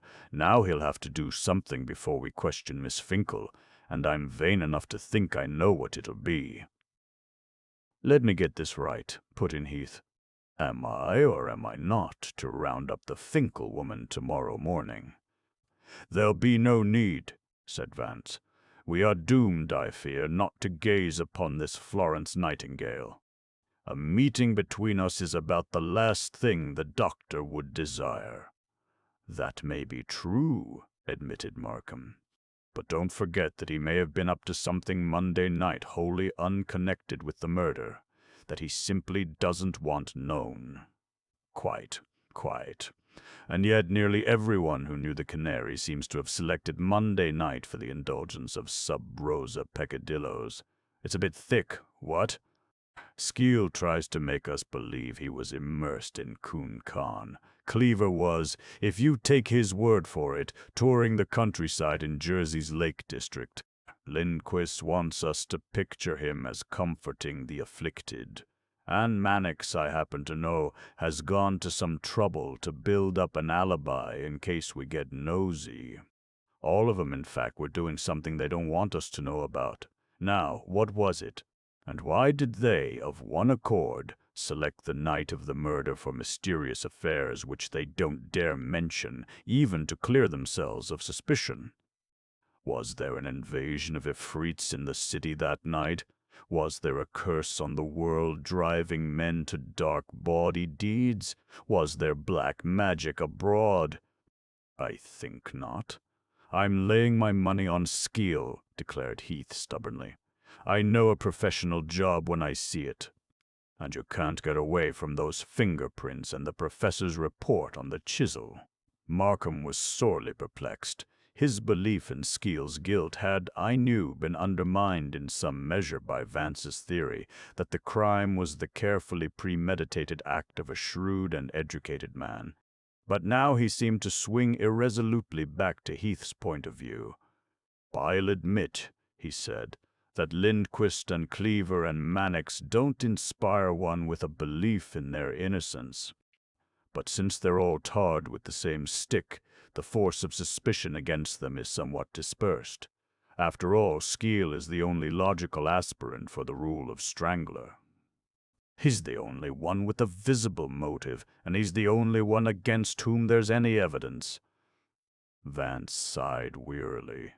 Yes, fingerprints, chisel marks. You're such a trusting soul, Markham. Skeel's fingerprints are found in the apartment. Therefore, Skeel strangled the lady. So beastly simple. Why bother further? A chose jouet, an adjudicated case. Send Skeel to the chair, and that's that. It's effective, you know, but is it art? In your critical enthusiasm, you understate our case against Skeel, Markham reminded him testily. Oh, I'll grant that your case against him is ingenious. It's so deuced ingenious I just haven't the heart to reject it. But most popular truth is mere ingenuity. That's why it's so wrong-headed. Your theory would appeal strongly to the popular mind, and yet, you know, Markham, it isn't true. The practical Heath was unmoved. He sat stolidly, scowling at the table. I doubt if he had even heard the exchange of opinions between Markham and Vance. "You know, Mr. Markham," he said, like one unconsciously voicing an obscure line of thought, "if we could show how Skeel got in and out of Odell's apartment, we'd have a better case against him. I can't figure it out. It's got me stopped. So, I've been thinking we ought to get an architect to go over those rooms. The house is an old-timer. God knows when it was originally built, and there may be some way of getting into it that we haven't discovered yet." "'Pon my soul." Vance stared at him in satirical wonderment. "You're becoming downright romantic. Secret passageways, hidden doors, stairways between the walls. So that's it, is it? Oh, my word. Sergeant, beware of the cinema. It has ruined many a good man. Try grand opera for a while. It's more borin' but less corruptin'." "That's all right, Mr. Vance." Apparently Heath himself did not relish the architectural idea particularly. "But as long as we don't know how Skeel got in, it's just as well to make sure of a few ways he didn't get in." "I agree with you, Sergeant," said Markham. "I'll get an architect on the job at once." He rang for Swacker and gave the necessary instructions. Vance extended his legs and yawned. "All we need now is a favorite of the harem, a few blackamoors with palm leaf fans and some pizzicato music. You will joke, Mr. Vance." Heath lit a fresh cigar. "But even if the architect don't find anything wrong with the apartment, Skeel's liable to give his hand away most any time." "I'm pinning my childish faith on Mannix," said Vance. "I don't know why I should, but he's not a nice man and he's suppressing something."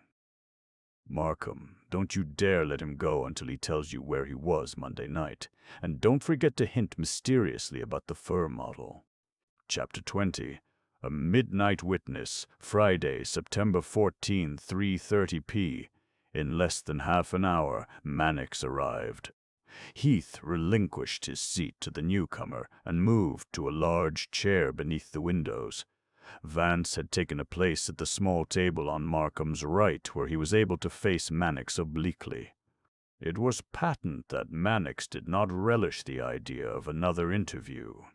His little eyes shifted quickly about the office, lingered suspiciously for a moment on Heath, and at last came to rest on the district attorney.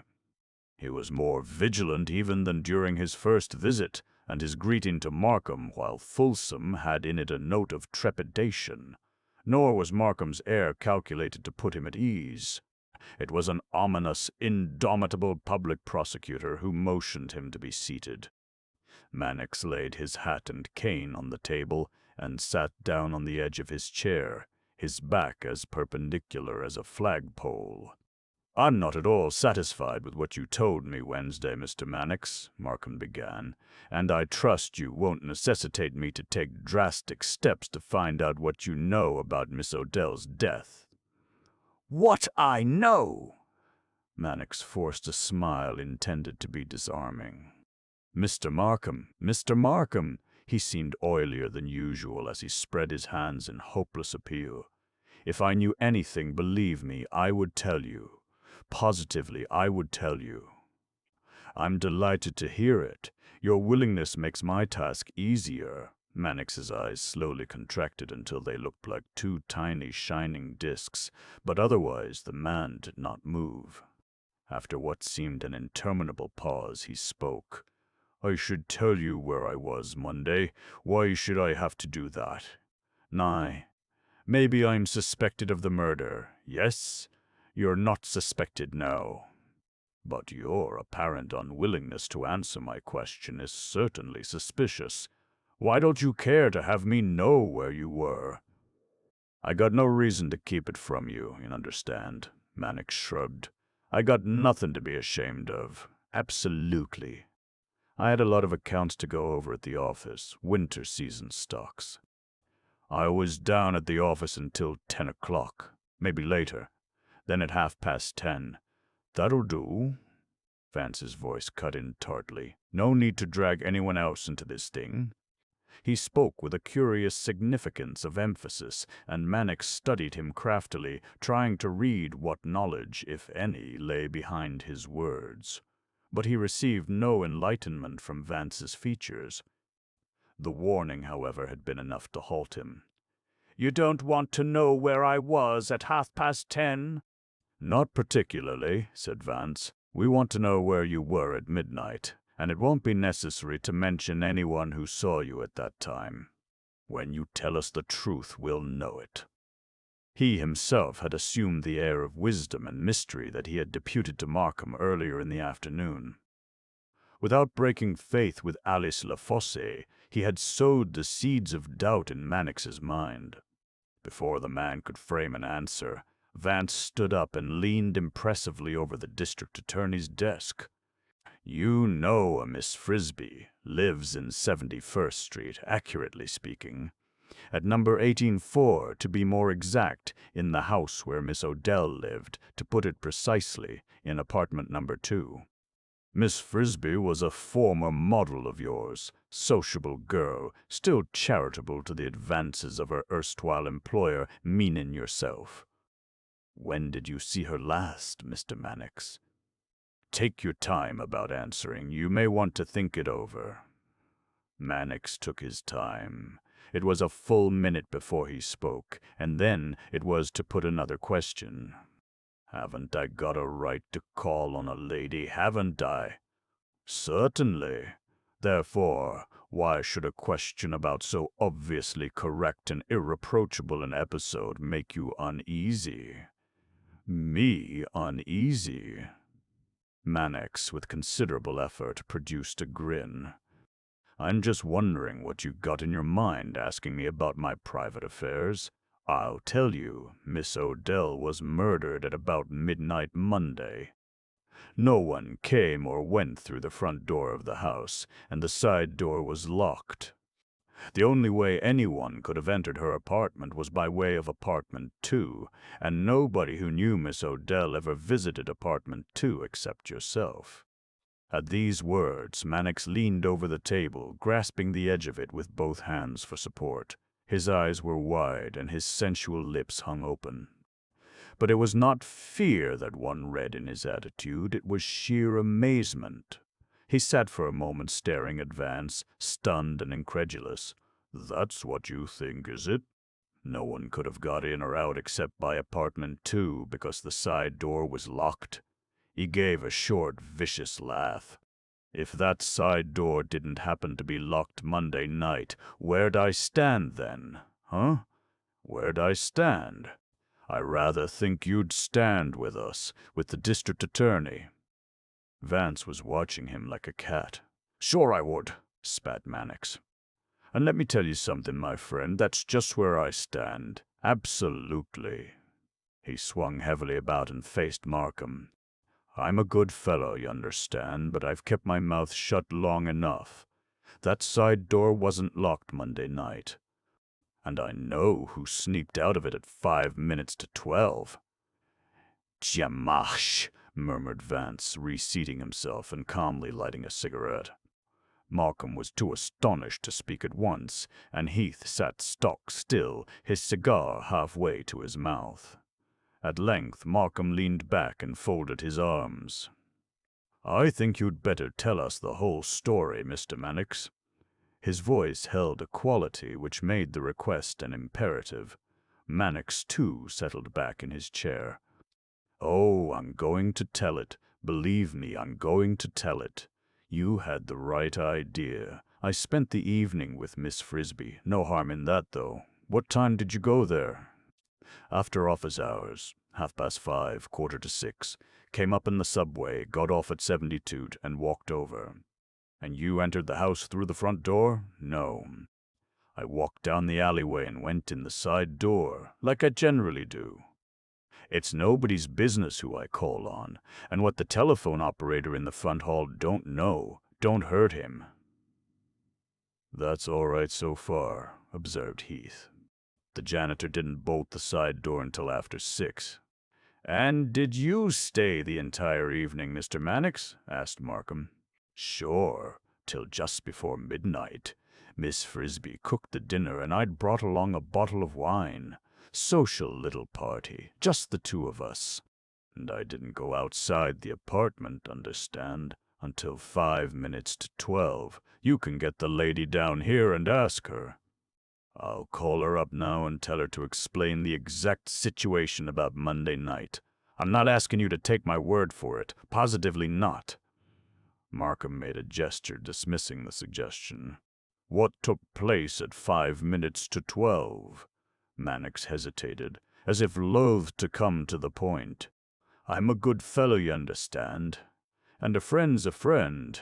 But I ask you, is that any reason why I should get in wrong for something I didn't have absolutely nothing to do with? He waited for an answer, but receiving none, continued.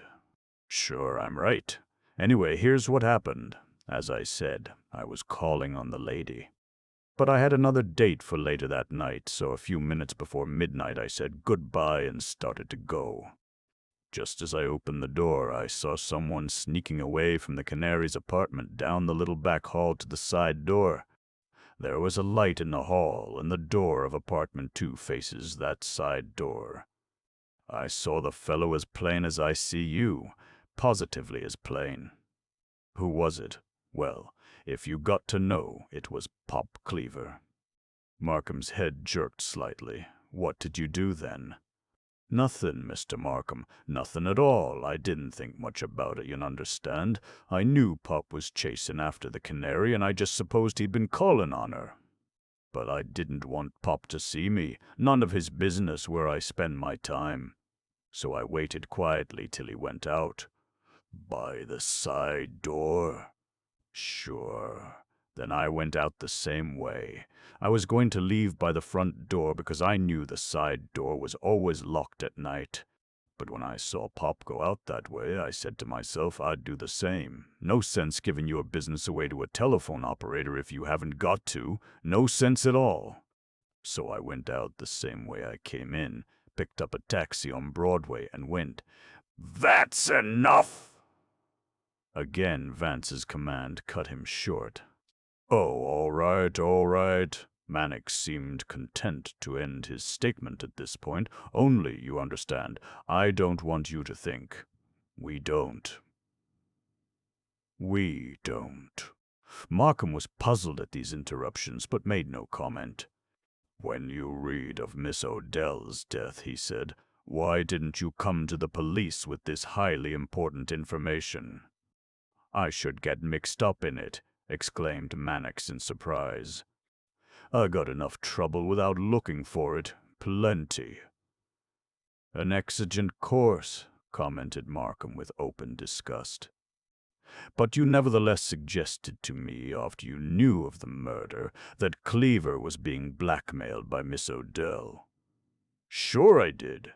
Don't that go to show I wanted to do the right thing by you, giving you a valuable tip? Did you see anyone else that night in the halls or alleyway? Nobody. Absolutely nobody. Did you hear anyone in the Odell apartment? Anyone speaking or moving about, perhaps? Didn't hear a thing. Mannix shook his head emphatically. And you're certain of the time you saw Cleaver go out? 5 minutes to 12. Positively. I looked at my watch and I said to the lady, I'm leaving the same day I came. It won't be tomorrow for 5 minutes yet. Markham went over his story point by point, attempting by various means to make him admit more than he had already told. But Mannix neither added to his statement nor modified it in any detail, and after half an hour's cross-examination, he was permitted to go. We've found one missing piece of the puzzle, at any rate, commented Vance. I don't see now just how it fits into the complete pattern, but it's helpful and suggestive. And, I say, how beautifully my intuition about Mannix was verified, don't you know? Yes, of course, your precious intuition. Markham looked at him skeptically. Why did you shut him up twice when he was trying to tell me something? Oh, tu ne sauras jamais, recited Vance. I simply can't tell you, old dear. Awfully sorry and all that. His manner was whimsical, but Markham knew that at such times Vance was at heart most serious, and he did not press the question. I could not help wondering if Miss Lafosse realized just how secure she had been in putting her faith in Vance's integrity. Heath had been considerably shaken by Mannix's story. I don't savvy that side door being unlocked, he complained. How the hell did it get bolted again on the inside after Mannix went out? And who unbolted it after 6 o'clock? In God's good time, my sergeant, all things will be revealed, said Vance. Maybe, and maybe not. But if we do find out, you can take it from me that the answer'll be Skeel. He's the bird we gotta get the goods on. Cleaver is no expert Jimmy artist, and neither is Mannix. Just the same, there was a very capable technician on hand that night, and it wasn't your friend, the dude, though he was probably the Donatello who sculptured open the jewel case. A pair of 'em, was there? That's your theory, is it, Mr. Vance? You said that once before, and I'm not saying you're wrong. But if we can hang any part of it on Skeel, we'll make him come across as to who his pal was. It wasn't a pal, Sergeant. It was more likely a stranger. Markham sat glowering into space. I don't at all like the Cleaver end of this affair, he said. There's been something damned wrong about him ever since Monday. And I say, put in Vance, doesn't the gentleman's false alibi take on a certain shady significance now? What? You apprehend, I trust, why I restrained you from questioning him about it at the club yesterday. I rather fancied that if you could get Mannix to pour out his heart to you, you'd be in a stronger position to draw a few admissions from Cleaver. And behold, again, the triumph of intuition. With what you now know about him, you can chivvy him most unconscionably. Eh, what? And that's precisely what I'm going to do. Markham rang for Swacker. Get hold of Charles Cleaver, he ordered irritably. Phone him at the Stuyvesant Club, and also his home. He lives round the corner from the club in West 27th Street. And tell him I want him to be here in half an hour, or I'll send a couple of detectives to bring him in handcuffs. For 5 minutes Markham stood before the window, smoking agitatedly, while Vance, with a smile of amusement, busied himself with the Wall Street Journal. Heath got himself a drink of water and took a turn up and down the room. Presently Swacker re-entered. Sorry, Chief, but there's nothing doing. Cleaver's gone into the country somewhere. Won't be back till late tonight. Hell. All right, that'll do. Markham turned to Heath. You have Cleaver rounded up tonight, Sergeant, and bring him in here tomorrow morning at 9. He'll be here, sir. Heath paused in his pacing and faced Markham. I've been thinking, sir, and there's one thing that keeps coming up in my mind, so to speak. You remember that black document box that was sitting on the living room table? It was empty, and what a woman generally keeps in that kind of a box is letters and things like that.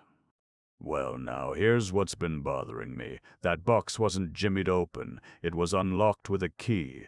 And, anyway, a professional crook don't take letters and documents.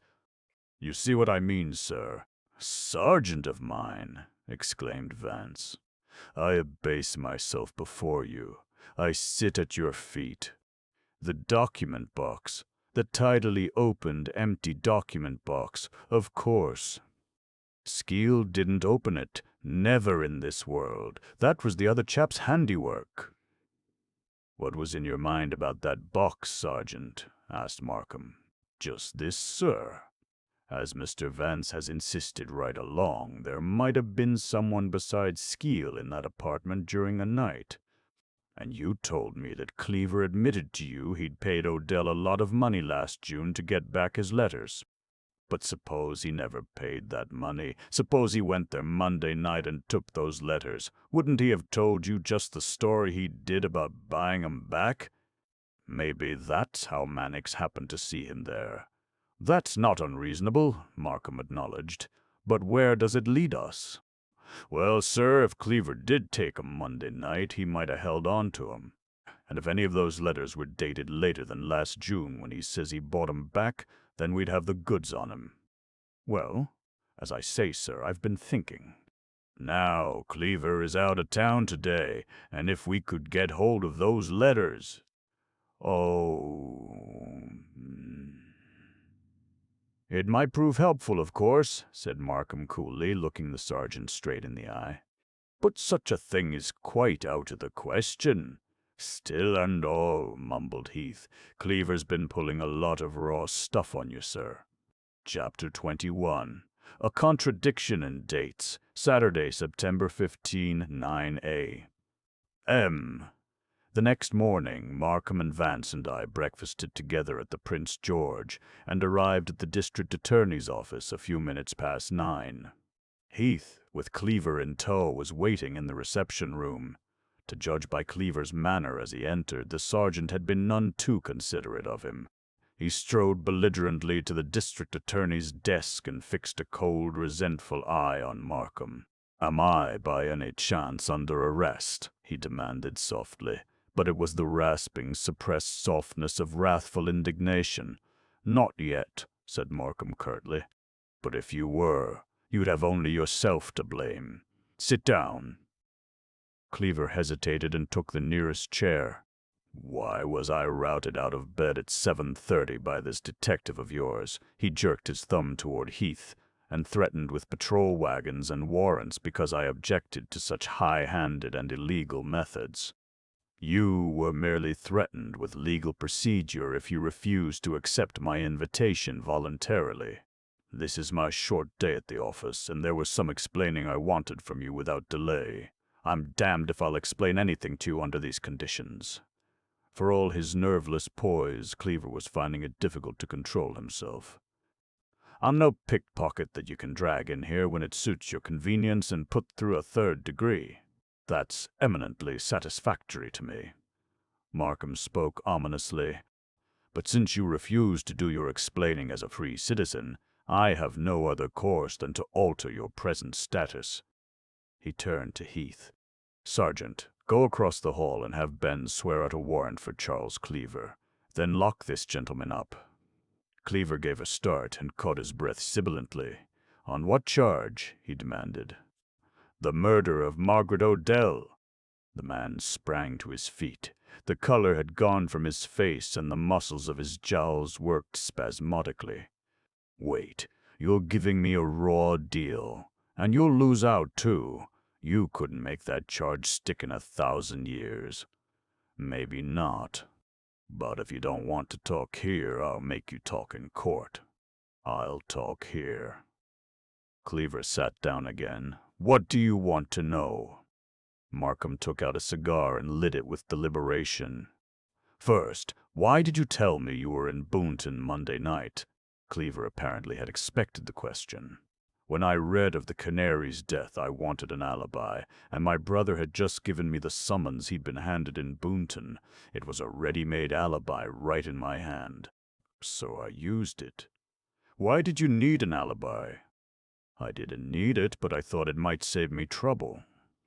People knew I'd been running around with the Odell girl, and some of them knew she'd been blackmailing me. I'd told 'em like a damn fool. I told Mannix, for instance. We'd both been stunned. Is that your only reason for concocting this alibi?" Markham was watching him sharply. "Wasn't it reason enough? Blackmail would have constituted a motive, wouldn't it? It takes more than a motive to arouse unpleasant suspicion. Maybe so. Only I didn't want to be drawn into it." "You can't blame me for trying to keep clear of it."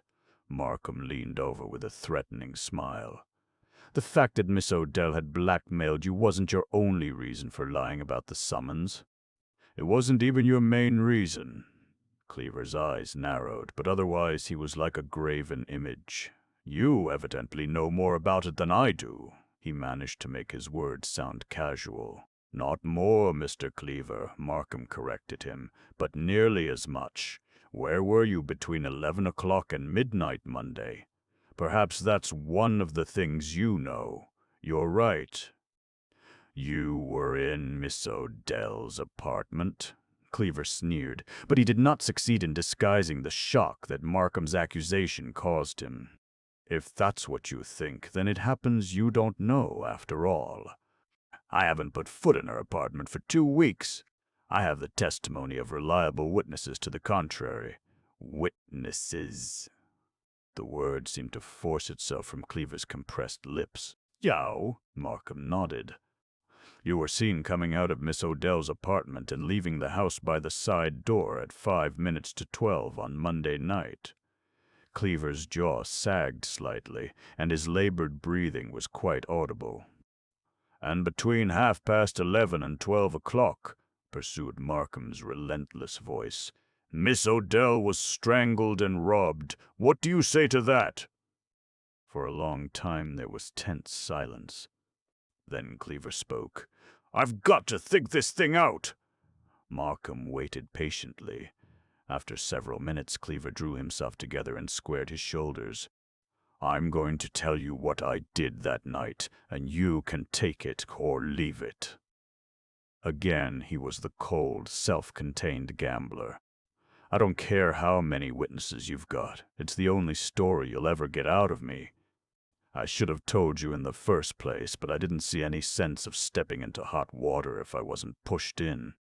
You might have believed me last Tuesday, but now you've got something in your head, and you want to make an arrest to shut up the newspapers." "Tell your story," ordered Markham. "If it's straight, you needn't worry about the newspapers." Cleaver knew in his heart that this was true. No one, not even his bitterest political enemies, had ever accused Markham of buying kudos with any act of injustice, however small. "There's not much to tell, as a matter of fact," the man began. "I went to Miss Odell's house a little before midnight, but I didn't enter her apartment. I didn't even ring her bell. Is that your customary way of paying visits? Sounds fishy, doesn't it? But it's the truth, nevertheless. I intended to see her. That is, I wanted to. But when I reached her door, something made me change my mind." "Just a moment. How did you enter the house?" "By the side door, the one off the alleyway. I always used it when it was open. Miss Odell requested me to, so that the telephone operator wouldn't see me coming in so often. And the door was unlocked at that time Monday night. How else could I have got in by it? A key wouldn't have done me any good, even if I'd had one, for the door locks by a bolt on the inside. I'll say this, though. That's the first time I ever remember finding the door unlocked at night." "All right." "You went in the side entrance. Then what?" "I walked down the rear hall and listened at the door of Miss Odell's apartment for a minute. I thought there might be someone else with her, and I didn't want to ring unless she was alone." "Pardon my interrupting, Mr. Cleaver," interposed Vance, "but what made you think someone else was there?" The man hesitated. "Was it," prompted Vance, "because you had telephoned to Miss Odell a little while before and had been answered by a man's voice?" Cleaver nodded slowly. "I can't see any particular point in denying it." "Yes, that's the reason. What did this man say to you?" "Damn little. He said, 'Hello,' and when I asked to speak to Miss Odell, he informed me she wasn't in and hung up." Vance addressed himself to Markham. "That, I think, explains Jessup's report of the brief phone call to the Odell apartment at 20 minutes to 12. "Probably." Markham spoke without interest. He was intent on Cleaver's account of what happened later, and he took up the interrogation at the point where Vance had interrupted. "You say you listened at the apartment door. What caused you to refrain from ringing?" "I heard a man's voice inside." Markham straightened up. "A man's voice? You're sure?" "That's what I said. Cleaver was matter-of-fact about it. A man's voice. Otherwise I'd have rung the bell. Could you identify the voice?" "Hardly. It was very indistinct, and it sounded a little hoarse. It wasn't anyone's voice I was familiar with, but I'd be inclined to say it was the same one that answered me over the phone." "Could you make out anything that was said?" Cleaver frowned and looked past Markham through the open window. "I know what the words sounded like," he said slowly. "I didn't think anything of them at the time. But after reading the papers the next day, those words came back to me. What were the words?" Markham cut in impatiently. "Well, as near as I could make out, they were, 'Oh, my God!'" "Oh, my God!" repeated 2 or 3 times. This statement seemed to bring a sense of horror into the dreary old office, a horror all the more potent because of the casual, phlegmatic way in which Cleaver repeated that cry of anguish. After a brief pause, Markham asked, "When you heard this man's voice, what did you do?" "I walked softly back down the rear hall and went out again through the side door. Then I went home." A short silence ensued. Cleaver's testimony had been in the nature of a surprise, but it fitted perfectly with Mannix's statement. Presently Vance lifted himself out of the depths of his chair. I say, Mr. Cleaver, what were you doing between 20 minutes to 12 when you phoned Miss Odell and 5 minutes to 12 when you entered the side door of her apartment house? I was riding uptown in the subway from 23rd Street, came the answer after a short pause. Strange, very strange. Vance inspected the tip of his cigarette. Then you couldn't possibly have phoned to anyone during that 15 minutes. What? I suddenly remembered Alice LaFossie's statement that Cleaver had telephoned to her on Monday night at 10 minutes to 12. Vance, by his question, had, without revealing his own knowledge, created a state of uncertainty in the other's mind. Afraid to commit himself too emphatically, Cleaver resorted to an evasion. It's possible, is it not, that I could have phoned someone after leaving the subway at 72nd Street and before I walked the block to Miss Odell's house? Oh, quite, murmured Vance. Still, looking at it mathematically, if you phoned Miss Odell at 20 minutes to 12 and then entered the subway, rode to 72nd Street, walked a block to 71st, went into the building, listened at her door, and departed at 5 minutes to 12, making the total time consumed only 15 minutes, you'd scarcely have sufficient leeway to stop en route and phone to anyone. However, I shan't press the point. But I'd really like to know what you did between 11 o'clock and 20 minutes to 12 when you phoned to Miss Odell. Cleaver studied Vance intently for a moment. To tell you the truth, I was upset that night. I knew Miss Odell was out with another man. She'd broken an appointment with me, and I walked the streets for an hour or more, fuming and fretting. Walked the streets? Vance frowned. That's what I said. Cleaver spoke with animus. Then, turning, he gave Markham a long, calculating look. You remember I once suggested to you that you might learn something from a Dr. Lindquist. Did you ever get after him? Before Markham could answer, Vance broke in. Ah, that's it. Dr. Lindquist. Well, of course. So, Mr. Cleaver, you were walking the streets? The streets, mind you. Precisely. You state the fact, and I echo the word streets. And you, apparently out of a clear sky, ask about Dr. Lindquist. Why Dr. Lindquist? No one has mentioned him.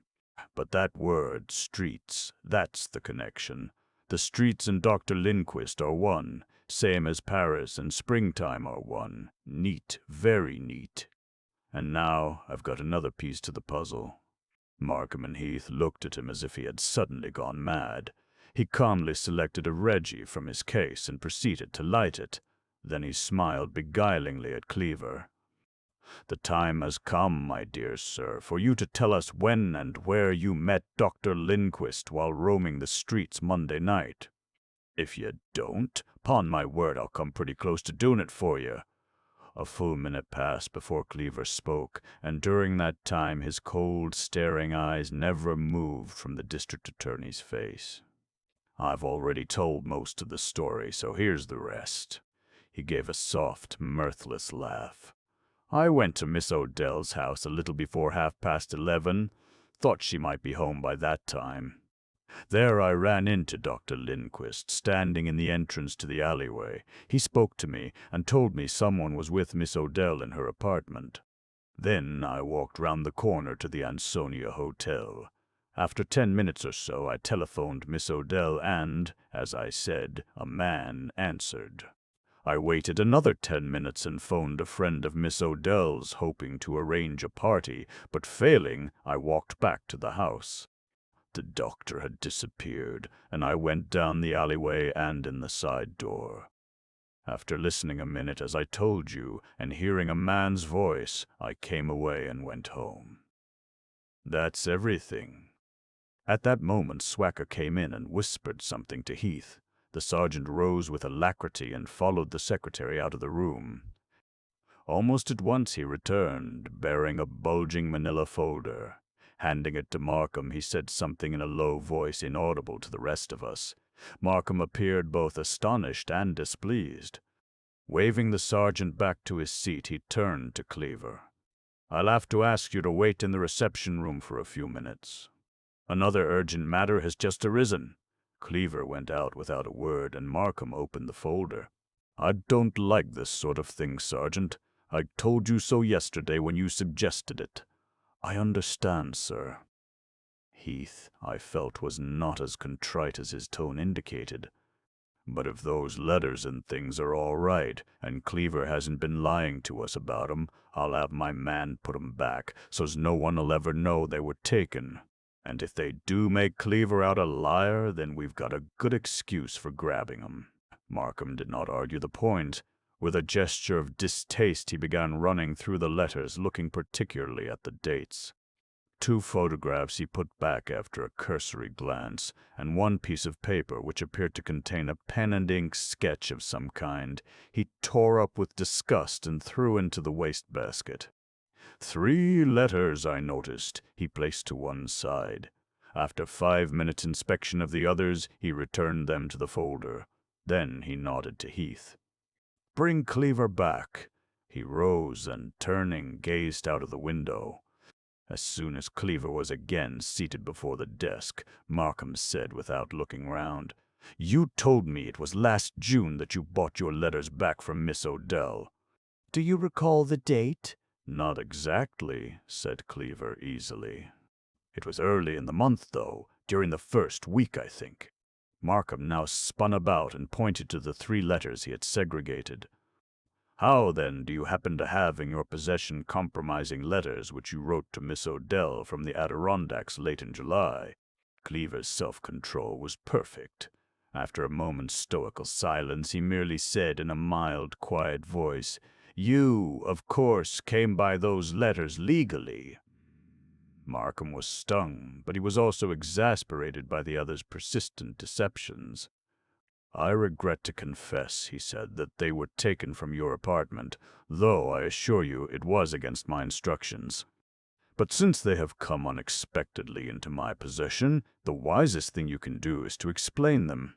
There was an empty document box in Miss Odell's apartment the morning her body was found, and, from all appearances, it had been opened Monday night." "I see," Cleaver laughed harshly. "Very well. The fact is, though I frankly don't expect you to believe me, I didn't pay my blackmail to Miss Odell until the middle of August, about 3 weeks ago. That's when all my letters were returned. I told you it was June in order to set back the date as far as possible. The older the affair was, I figured, the less likelihood there'd be of your suspecting me." Markham stood fingering the letters undecidedly. It was Vance who put an end to his irresolution. "I rather think, don't you know," he said, "that you'd be safe in accepting Mr. Cleaver's explanation and returning his billets. Do."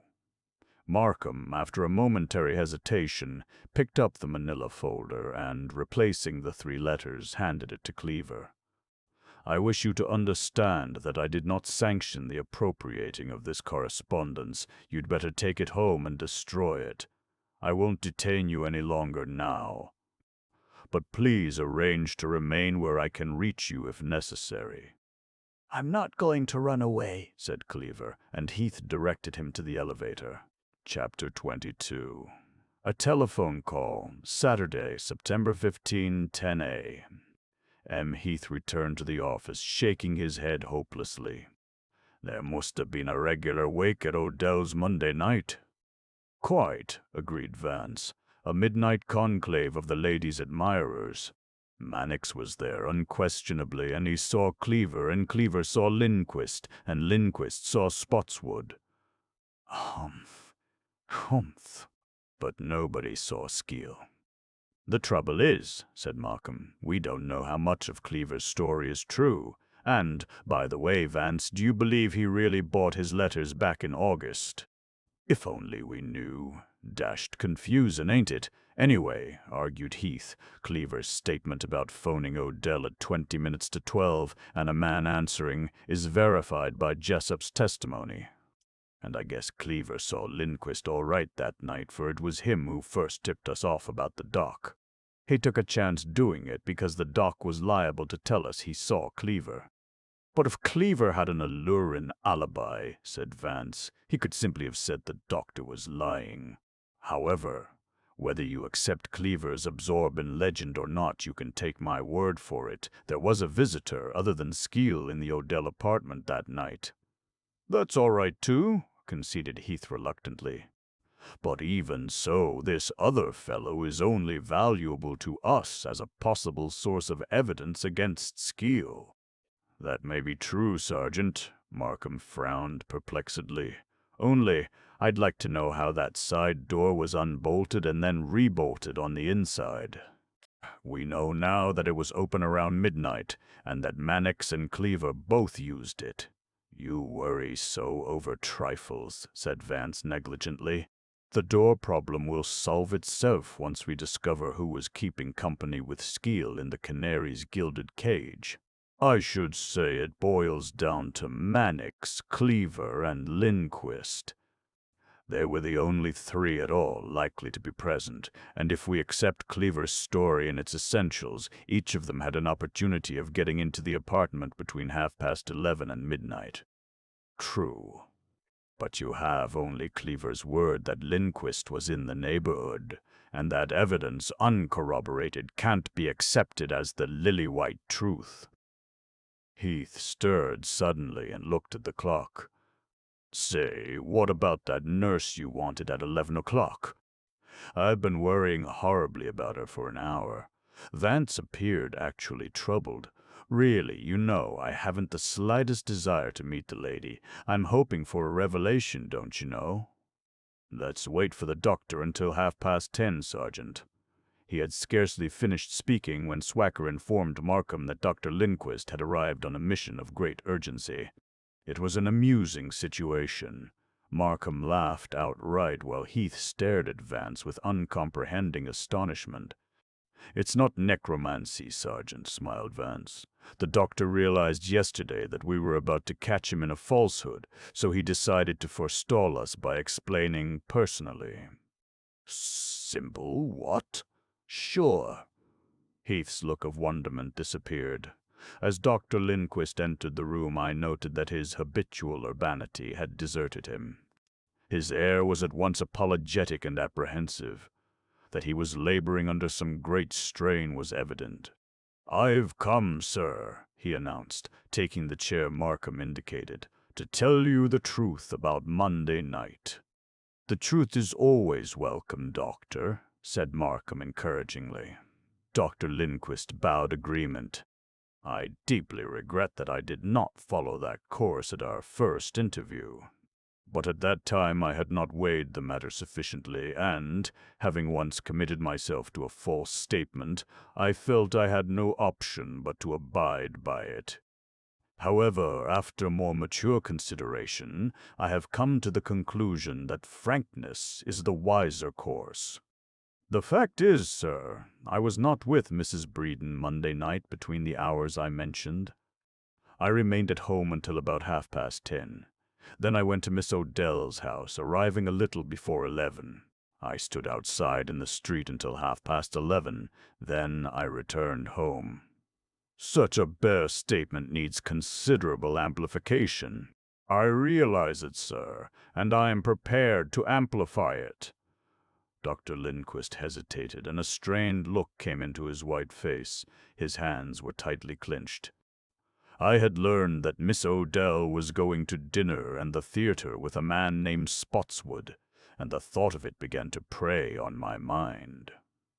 It was Spotswood to whom I owed the alienation of Miss Odell's affections, and it was his interference that had driven me to my threat against the young woman. As I sat at home that night letting my mind dwell morbidly on the situation, I was seized by the impulse to carry out that threat. Why not, I asked myself, end the intolerable situation at once? And why not include Spotswood in the debacle?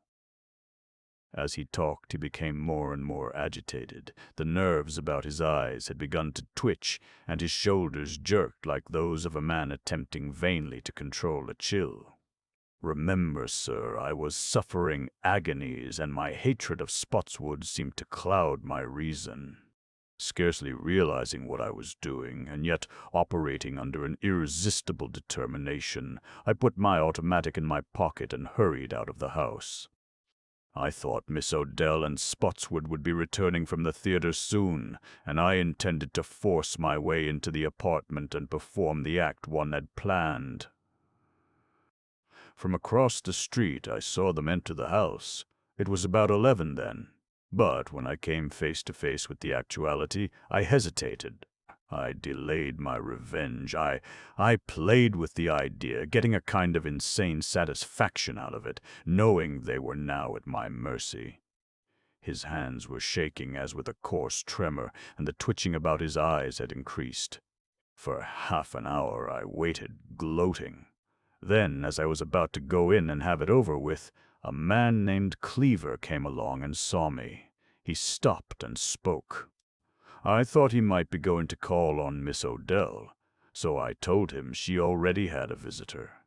He then went on toward Broadway, and while I was waiting for him to turn the corner, Spotswood came out of the house and jumped into a taxicab that had just driven up.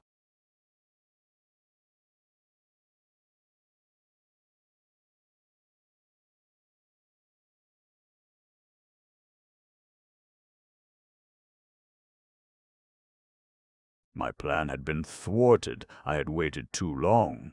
Suddenly I seemed to awake as from some terrible nightmare. I was almost in a state of collapse, but I managed to get home. Oh, that's what happened. So help me God. He sank back weakly in his chair. The suppressed nervous excitement that had fired him while he spoke had died out, and he appeared listless and indifferent. He sat several minutes breathing stertorously, and twice he passed his hand vaguely across his forehead. He was in no condition to be questioned, and finally Markham sent for Tracy and gave orders that he was to be taken to his home. Temporary exhaustion from hysteria, commented Vance indifferently. All these paranoia lads are hyperneurasthenic. He'll be in a psychopathic ward in another year. "That's as may be, Mr. Vance," said Heath, with an impatience that repudiated all enthusiasm for the subject of abnormal psychology. "What interests me just now is the way all these fellows' stories hang together." "Yes," nodded Markham, "there is undeniably a groundwork of truth in their statements. But please observe," Vance pointed out, "that their stories do not eliminate any one of them as a possible culprit. Their tales, as you say, synchronize perfectly, and yet, despite all that neat coordination, any one of the three could have got into the Odell apartment that night. For instance, Mannix could have entered from apartment 2 before Cleaver came along and listened, and he could have seen Cleaver go in the way when he himself was leaving the Odell apartment. Cleaver could have spoken to the doctor at 11:30, walked to the Ansonia, returned a little before 12, gone into the lady's apartment, and come out just as Mannix opened Miss Frisby's door. Again, the excitable doctor may have gone in after Spotswood came out at 11:30, stayed 20 minutes or so, and departed before Cleaver returned from the Ansonia. No, the fact that their stories dovetail doesn't in the least tend to exculpate any one of them. And, supplemented Markham, that cry of, "Oh my God," might have been made by either Mannix or Lindquist, provided Cleaver really heard it. "He heard it unquestionably," said Vance. "Someone in the apartment was invoking the deity around midnight. Cleaver hasn't sufficient sense of the dramatic to fabricate such a thrilling bonne bouche. But if Cleaver actually heard that voice," protested Markham, "then he is automatically eliminated as a suspect." "Not at all, old dear. He may have heard it after he had come out of the apartment and realized then, for the first time, that someone had been hidden in the place during his visit. Your man in the clothes closet, I presume you mean." "Yes, of course." "Ye talk. You know, Markham, it might have been the horrified Skeel emerging from his hiding place upon a scene of tragic wreckage, who let out that evangelical invocation." "Except," commented Markham with sarcasm, "Skeel doesn't impress me as particularly religious." "Oh, that?" Vance shrugged. "A point in substantiation. Irreligious persons call on God much more than Christians." The only true and consistent theologians, don't you know, are the atheists. Heath, who had been sitting in gloomy meditation, took his cigar from his mouth and heaved a heavy sigh.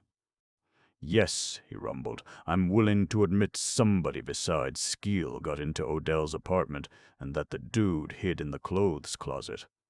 But if that's so, then this other fellow didn't see Skeel, and it's not going to do us a whole lot of good even if we identify him."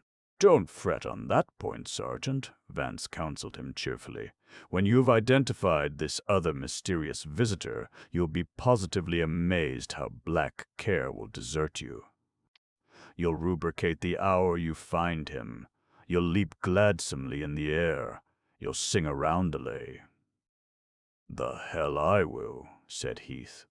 Swacker came in with a typewritten memorandum and put it on the district attorney's desk. "The architect just phoned in this report." Markham glanced it over. It was very brief.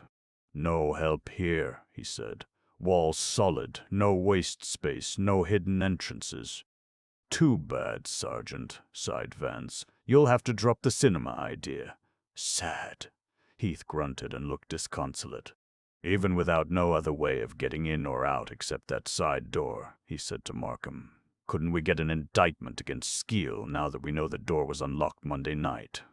"We might, Sergeant. But our chief snag would be to show how it was originally unlocked and then rebolted after Skeel left, and Abe Rubin would concentrate on that point. No, we'd better wait a while and see what develops." Something developed at once. Swacker entered and informed the sergeant that Snitkin wanted to see him immediately. Snitkin came in, visibly agitated, accompanied by a wizened, shabbily dressed little man of about 60 who appeared awed and terrified. In the detective's hand was a small parcel wrapped in newspaper, which he laid on the district attorney's desk with an air of triumph. "The Canary's jewelry," he announced. "I've checked it up from the list the maid gave me, and it's all there." Heath sprang forward, but Markham was already untying the package with nervous fingers. When the paper had been opened, there lay before us a small heap of dazzling trinkets, several rings of exquisite workmanship, 3 magnificent bracelets, a sparkling sunburst, and a delicately wrought lorgnette. The stones were all large and of unconventional cut.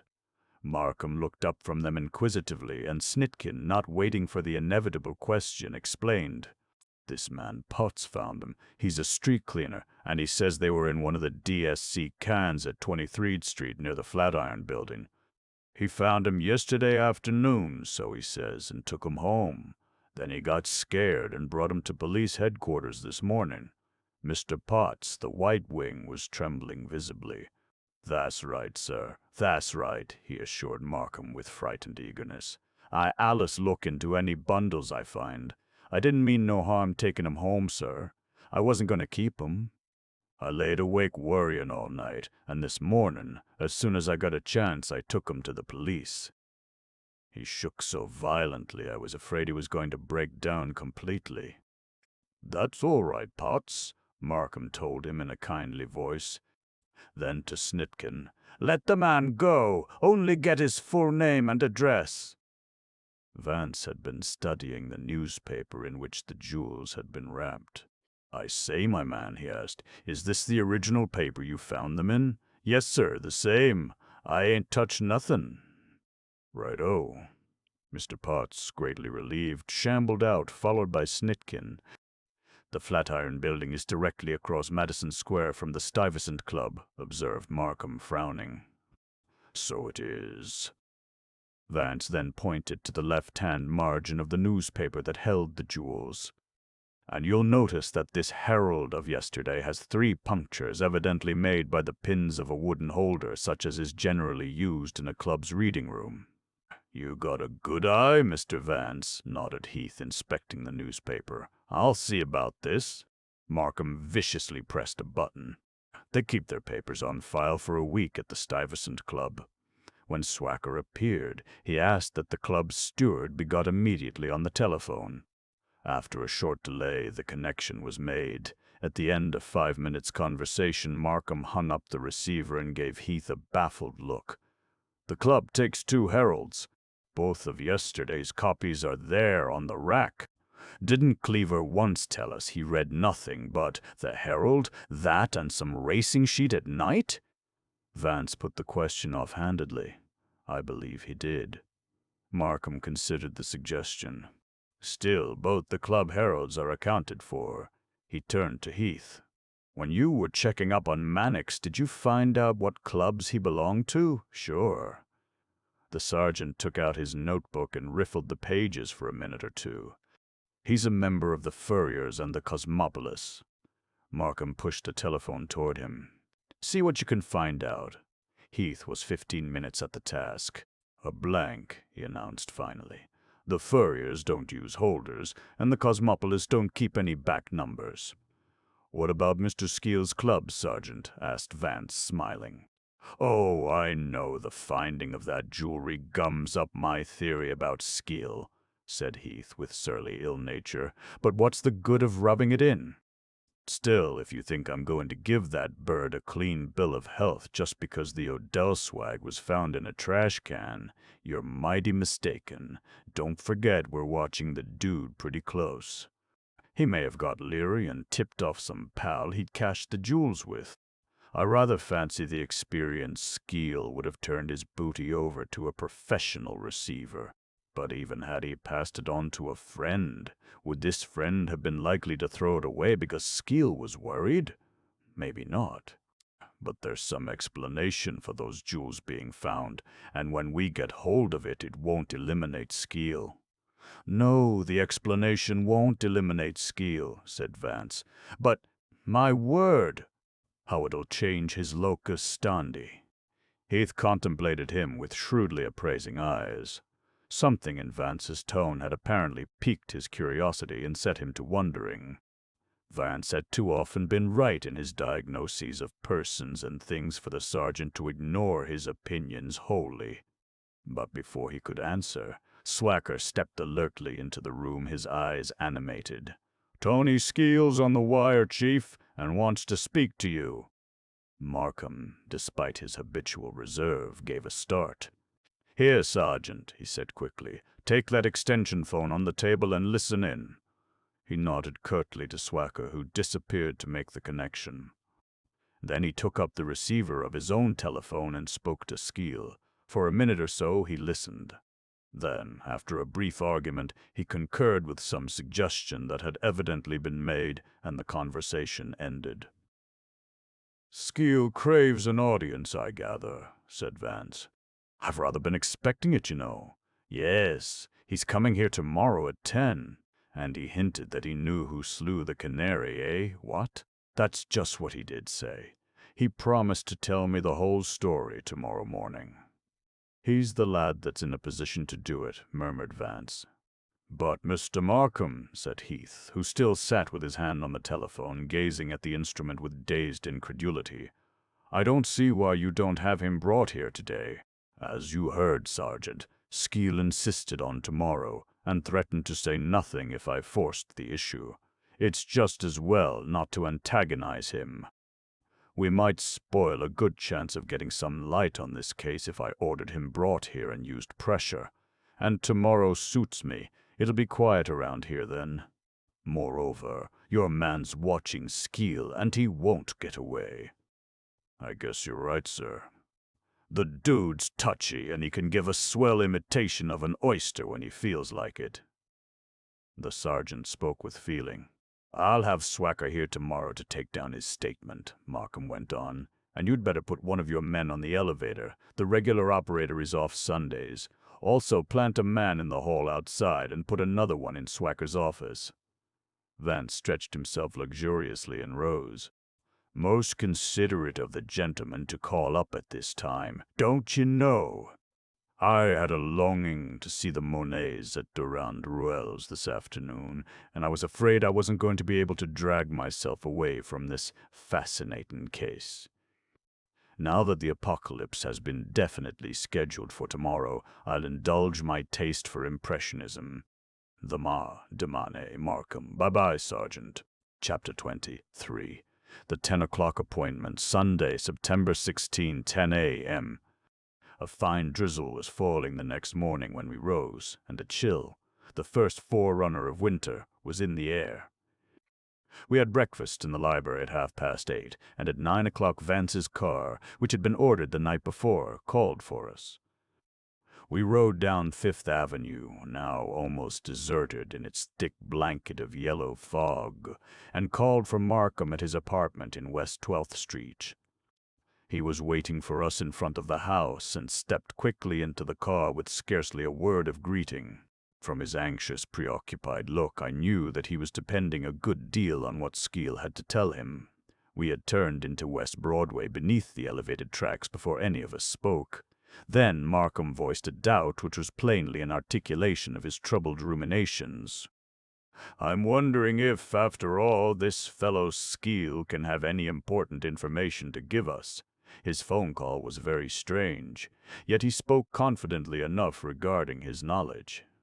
No dramatics, no request for immunity, just a plain, assured statement that he knew who murdered the Odell girl and had decided to come clean." "It's certain he himself didn't strangle the lady," pronounced Vance. "My theory, as you know, is that he was hiding in the clothes press when the shady business was being enacted, and all along I've clung lovingly to the idea that he was au secret to the entire proceedings. The keyhole of that closet door is on a direct line with the end of the Davenport where the lady was strangled, and if a rival was operating at the time of his concealment, it's not unreasonable to assume that he peered forth." What?" "I questioned him on this point, you remember, and he didn't like it a bit.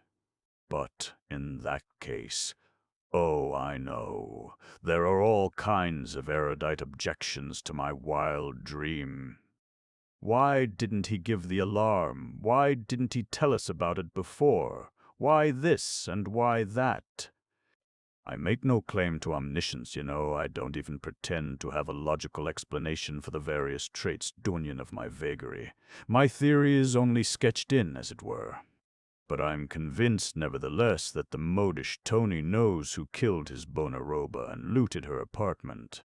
But of the three persons who possibly could have got into the Odell apartment that night, namely Mannix, Cleaver, and Lindquist, Skeel evidently knows only one, Mannix.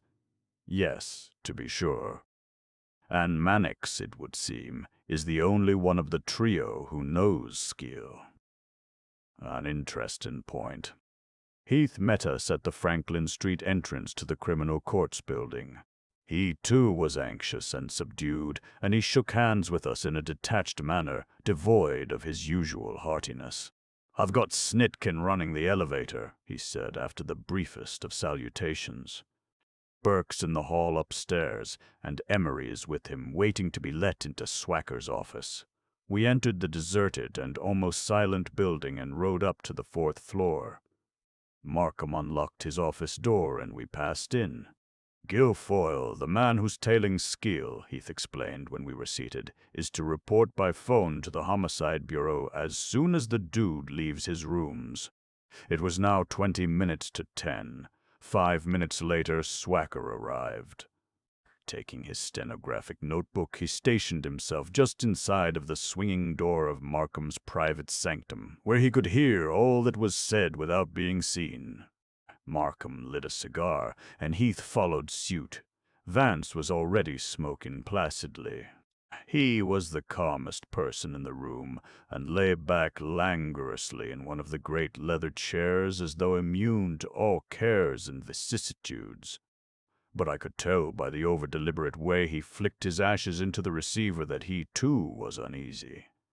5 or 6 minutes passed in complete silence. Then the sergeant gave a grunt of annoyance. "No, sir," he said, as if completing some unspoken thought. "I can't get a slant on this business. The finding of that jewelry now, all nicely wrapped up, Tom bound, and then the dude offering to squeal. There's no sense to it. It's trying, I know, Sergeant, but it's not altogether senseless." Vance was gazing lazily at the ceiling. "The chap who confiscated those baubles didn't have any use for them. He didn't want them, in fact. They worried him abominably. The point was too complex for Heath. The previous day's developments had shaken the foundation of all his arguments, and he lapsed again into brooding silence. At 10 o'clock he rose impatiently and, going to the hall door, looked out. Returning, he compared his watch with the office clock and began pacing restlessly. Markham was attempting to sort some papers on his desk, but presently he pushed them aside with an impatient gesture. "He ought to be coming along now," he remarked with an effort at cheerfulness. "He'll come," growled Heath, "or he'll get a free ride." And he continued his pacing. A few minutes later he turned abruptly and went out into the hall. We could hear him calling to Snitkin down the elevator shaft, but when he came back into the office, his expression told us that as yet there was no news of Skeel. "I'll call up the bureau," he decided, "and see what Guilfoyle had to report. At least we'll know then when the dude left his house." But when the sergeant had been connected with police headquarters, he was informed that Guilfoyle had as yet made no report. "That's damn funny," he commented, hanging up the receiver. It was now 20 minutes past 10. Markham was growing restive.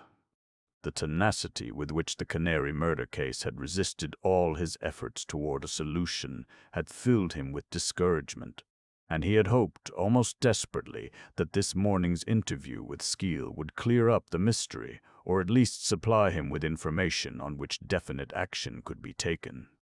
Now, with Skeel late for this all-important appointment, the strain was becoming tense. He pushed back his chair nervously and, going to the window, gazed out into the dark haze of fine rain. When he returned to his desk, his face was set. "I'll give our friend until 10:30, he said grimly. "If he isn't here then, Sergeant, you'd better call up the local station house and have them send a patrol wagon for him."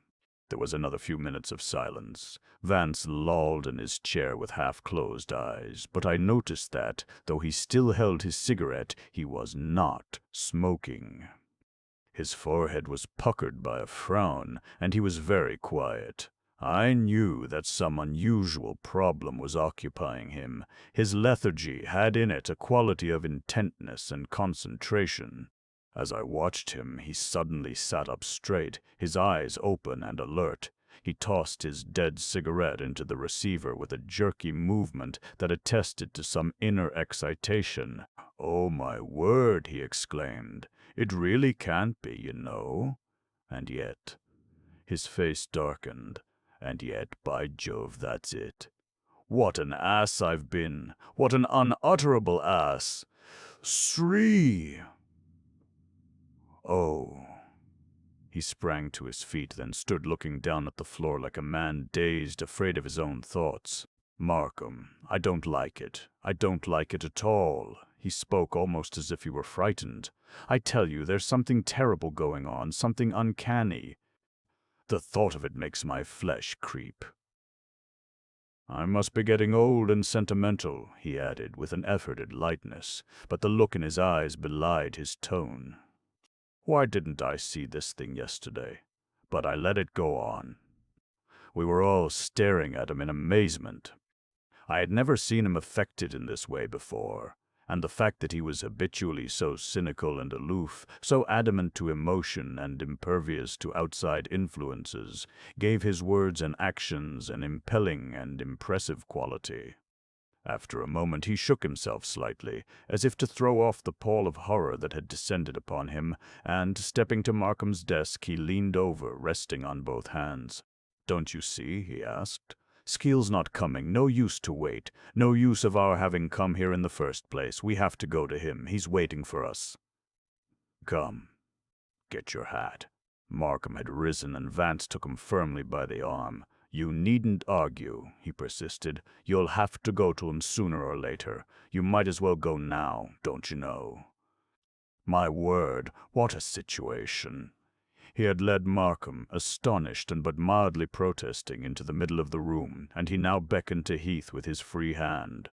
"You too, Sergeant. Sorry you had all this trouble. My fault. I should have foreseen this thing. A devilish shame, but my mind was on Monet's all yesterday afternoon." You know where Skeel lives? Heath nodded mechanically. He had fallen under the spell of Vance's strange and dynamic importunities. Then don't wait. And, Sergeant, you'd better bring Burke or Snitkin along. They won't be needed here. Nobody'll be needed here any more today. Heath looked inquiringly to Markham for counsel. His bewilderment had thrown him into a state of mute indecision. Markham nodded his approval of Vance's suggestions and, without a word, slipped into his raincoat. A few minutes later, the four of us, accompanied by Snitkin, had entered Vance's car and were lurching uptown. Swacker had been sent home, the office had been locked up, and Burke and Emery had departed for the Homicide Bureau to await further instructions. Skeel lived in 35th Street, near the East River, in a dingy but once pretentious house which formerly had been the residence of some old family of the better class. It now had an air of dilapidation and decay. There was rubbish in the areaway, and a large sign announcing rooms for rent was posted in one of the ground-floor windows. As we drew up before it, Heath sprang to the street and looked sharply about him. Presently he espied an unkempt man slouching in the doorway of a grocery store diagonally opposite, and beckoned to him. The man shambled over furtively. "It's all right, Guilfoyle," the sergeant told him. "We're paying the dude a social visit. What's the trouble? Why didn't you report?" Guilfoyle looked surprised. "I was told to phone in when he left the house, sir, but he ain't left yet. Mallory tailed him home last night round 10 o'clock, and I relieved Mallory at 9 this morning." "The dude's still inside." "Of course he's still inside, Sergeant," said Vance a bit impatiently. "Where's his room situated, Guilfoyle?" asked Heath. "Second floor, at the back." "Right." "We're going in. Stand by." "Look out for him," admonished Guilfoyle. "He's got a gat." Heath took the lead up the worn steps which led from the pavement to the little vestibule. Without ringing, he roughly grasped the doorknob and shook it. The door was unlocked, and we stepped into the stuffy lower hallway.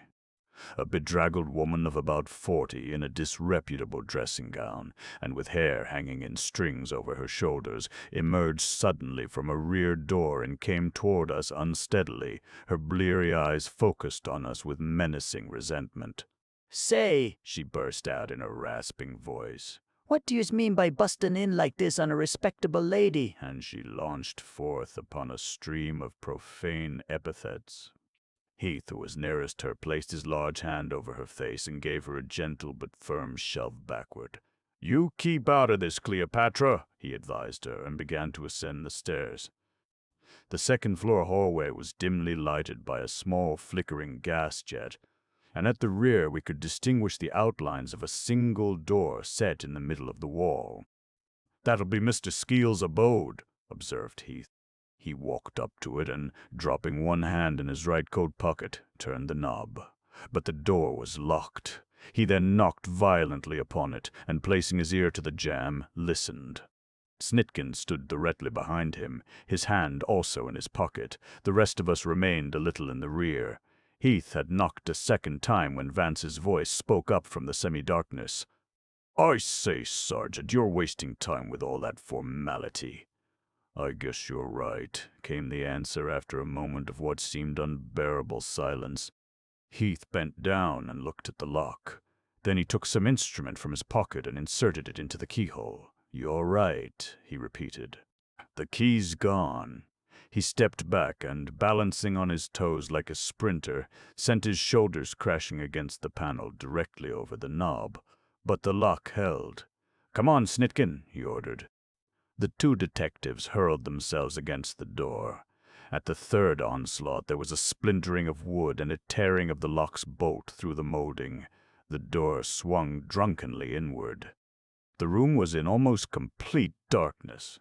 We all hesitated on the threshold, while Snitkin crossed warily to one of the windows and sent the shade clattering up. The yellow-gray light filtered in, and the objects of the room at once took definable form. A large, old-fashioned bed projected from the wall on the right. "Look!" cried Snitkin, pointing, and something in his voice sent a shiver over me. We pressed forward. On the foot of the bed at the side toward the door sprawled the crumpled body of Skeel. Like the Canary, he had been strangled. His head hung back over the footboard, his face a hideous distortion. His arms were outstretched, and one leg trailed over the edge of the mattress, resting on the floor. "Thuggy," murmured Vance. Lindquist mentioned it. "Curious." Heath stood staring fixedly at the body, his shoulders hunched. His normal ruddiness of complexion was gone, and he seemed like a man hypnotized. "Mother o' God," he breathed, awe-stricken, and, with an involuntary motion, he crossed himself. Markham was shaken also. He set his jaw rigidly. "You're right, Vance." His voice was strained and unnatural. "Something sinister and terrible has been going on here. There's a fiend loose in this town, a werewolf." "I wouldn't say that, old man." Vance regarded the murdered Skeel critically. "No, I wouldn't say that. Not a werewolf, just a desperate human being. A man of extremes, perhaps, but quite rational and logical. Oh, how deuced logical. Chapter 24. An arrest. Sunday p.m., Monday a.m., September 1617. The investigation into Skeel's death was pushed with great vigor by the authorities. Dr. Doremus, the medical examiner, arrived promptly and declared that the crime had taken place between 10 o'clock and midnight. Immediately, Vance insisted that all the men who were known to have been intimately acquainted with the Odell girl, Mannix, Lindquist, Cleaver, and Spotswood, be interviewed at once and made to explain where they were during these 2 hours. Markham agreed without hesitation and gave the order to Heath, who at once put 4 of his men on the task. Mallory, the detective who had shadowed Skeel the previous night, was questioned regarding possible visitors, but inasmuch as the house where Skeel lived accommodated over 20 roomers, who were constantly coming and going at all hours, no information could be gained through that channel. All that Mallory could say definitely was that Skeel had returned home at about 10 o'clock and had not come out again. The landlady, sobered and subdued by the tragedy, repudiated all knowledge of the affair. She explained that she had been ill in her room from dinner time until we had disturbed her recuperation the next morning. The front door, it seemed, was never locked, since her tenants objected to such an unnecessary inconvenience. The tenants themselves were questioned, but without result. They were not of a class likely to give information to the police, even had they possessed any. The fingerprint experts made a careful examination of the room, but failed to find any marks except Skeel's own. A thorough search through the murdered man's effects occupied several hours, but nothing was discovered that gave any hint of the murderer's identity. A .38 Colt automatic, fully loaded, was found under one of the pillows on the bed, and $1,100, in bills of large denomination, was taken from a hollow brass curtain rod. Also, under a loose board in the hall, the missing steel chisel with the fissure in the blade was found. But these items were of no value in solving the mystery of Skeel's death, and at 4 o'clock in the afternoon the room was closed with an emergency padlock and put under guard. Markham and Vance and I had remained several hours after our discovery of the body. Markham had taken immediate charge of the case and had conducted the interrogation of the tenants. Vance had watched the routine activities of the police with unwonted intentness and had even taken part in the search. He had seemed particularly interested in Skeel's evening clothes and had examined them garment by garment. Heath had looked at him from time to time, but there had been neither contempt nor amusement in the sergeant's glances. At 2:30, Markham departed after informing Heath that he would be at the Stuyvesant Club during the remainder of the day, and Vance and I went with him. We had a belated luncheon in the empty grill. "This Skeel episode rather knocks the foundation from under everything," Markham said dispiritedly, as our coffee was served. "Oh, no, not that," Vance answered. "Rather, let us say that it has added a new column to the edifice of my giddy theory." "Your theory, yes." It's about all that's left to go on, Markham sighed. It has certainly received substantiation this morning. Bah! Bah! Remarkable how you called the turn when Skeel failed to show up. Again Vance contradicted him. You overestimate my little flutter in forensics, Markham dear. You see, I assumed that the lady's strangler knew of Skeel's offer to you. That offer was probably a threat of some kind on Skeel's part, otherwise he wouldn't have set the appointment a day ahead. He no doubt hoped the victim of his threat would become amenable in the meantime, and that money hidden in the curtain rod leads me to think he was blackmailing the Canary's murderer and had been refused a further donation just before he phoned you yesterday. That would account, too, for his having kept his guilty knowledge to himself all this time. You may be right, but now we're worse off than ever, for we haven't even Skeel to guide us. At least we forced our elusive culprit to commit a second crime to cover up his first, don't you know? And when we have learned what the Canary's various amorists were doing last night between 10 and 12, we may have something suggestive on which to work. By the by, when may we expect this thrilling information? It depends upon what luck Heath's men have. Tonight sometime, if everything goes well. It was, in fact, about 8:30 when Heath telephoned the reports. But here again Markham seemed to have drawn a blank. A less satisfactory account could scarcely be imagined. Dr. Lindquist had suffered a nervous stroke the preceding afternoon and had been taken to the Episcopal Hospital. He was still there under the care of two eminent physicians whose word it was impossible to doubt, and it would be a week at least before he would be able to resume his work. This report was the only definite one of the four, and it completely exonerated the doctor from any participation in the previous night's crime. By a curious coincidence, neither Mannix nor Cleaver nor Spotswood could furnish a satisfactory alibi. All three of them, according to their statements, had remained at home the night before. The weather had been inclement, and though Mannix and Spotswood admitted to having been out earlier in the evening, they stated that they had returned home before 10 o'clock. Mannix lived in an apartment hotel, and, as it was Saturday night, the lobby was crowded so that no one would have been likely to see him come in. Cleaver lived in a small private apartment house without a doorman or hallboys to observe his movements. Spotswood was staying at the Stuyvesant Club, and since his rooms were on the 3rd floor, he rarely used the elevator. Moreover, there had been a political reception and dance at the club the previous night, and he might have walked in and out at random a dozen times without being noticed. "Not what you'd call illuminatin'," said Vance when Markham had given him this information. "It eliminates Lindquist at any rate." "Quite.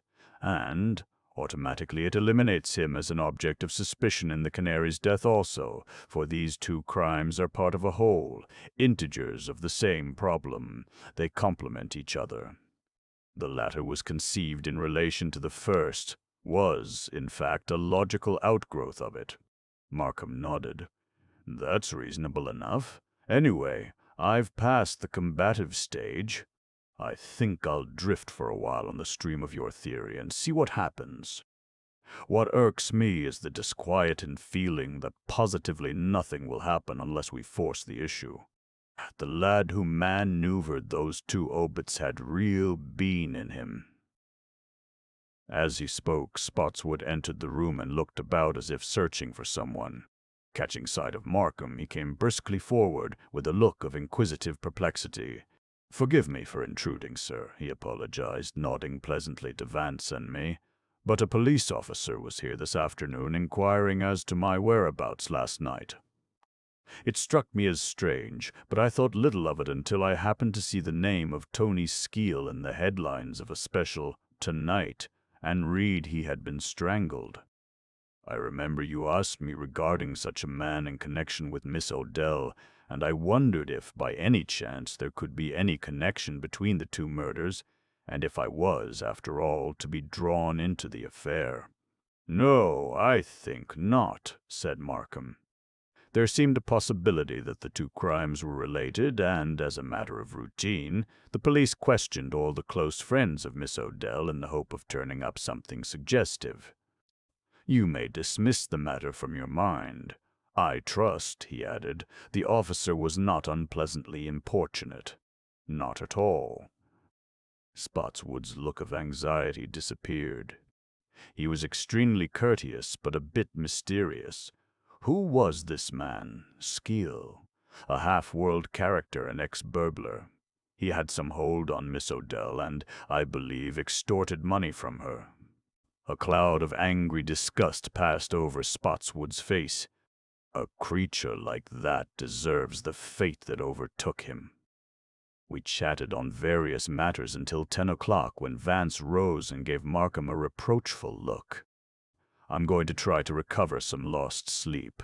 I'm temperamentally unfitted for a policeman's life. Despite this complaint, however, 9 o'clock the next morning found him at the district attorney's office.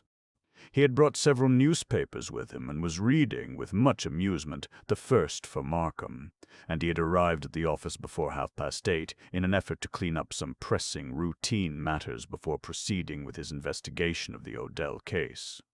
Heath, I knew, was to come for a conference at 10 o'clock.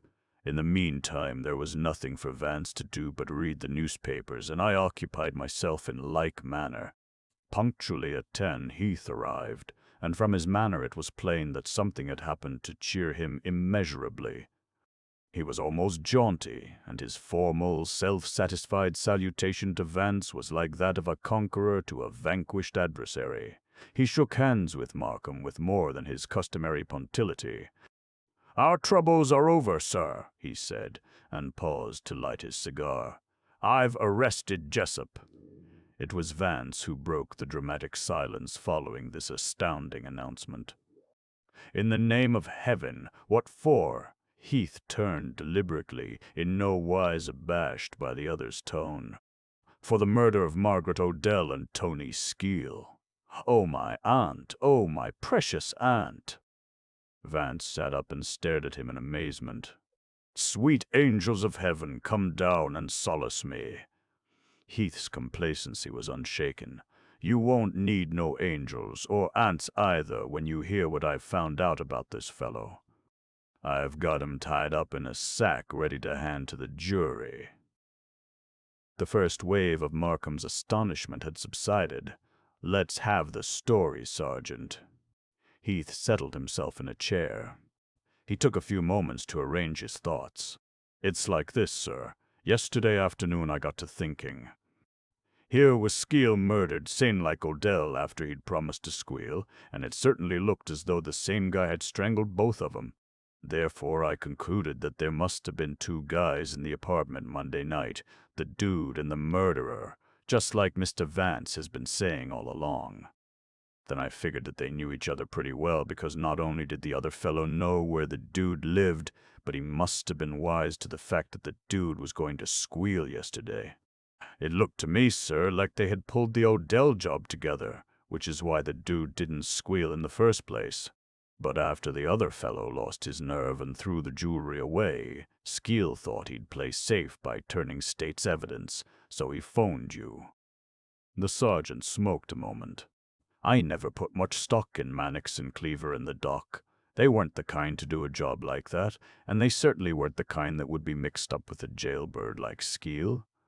So I stood all three of 'em to one side, and began looking round for a bad egg, somebody who'd have been likely to be Skeel's accomplice.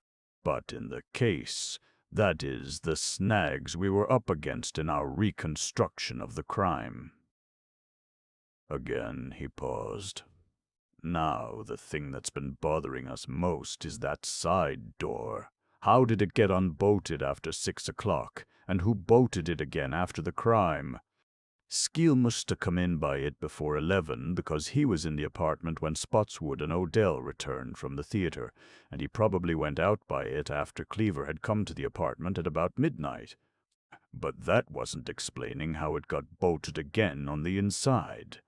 Well, sir, I studied over this for a long time yesterday, and then I went up to the house and took another look at the door.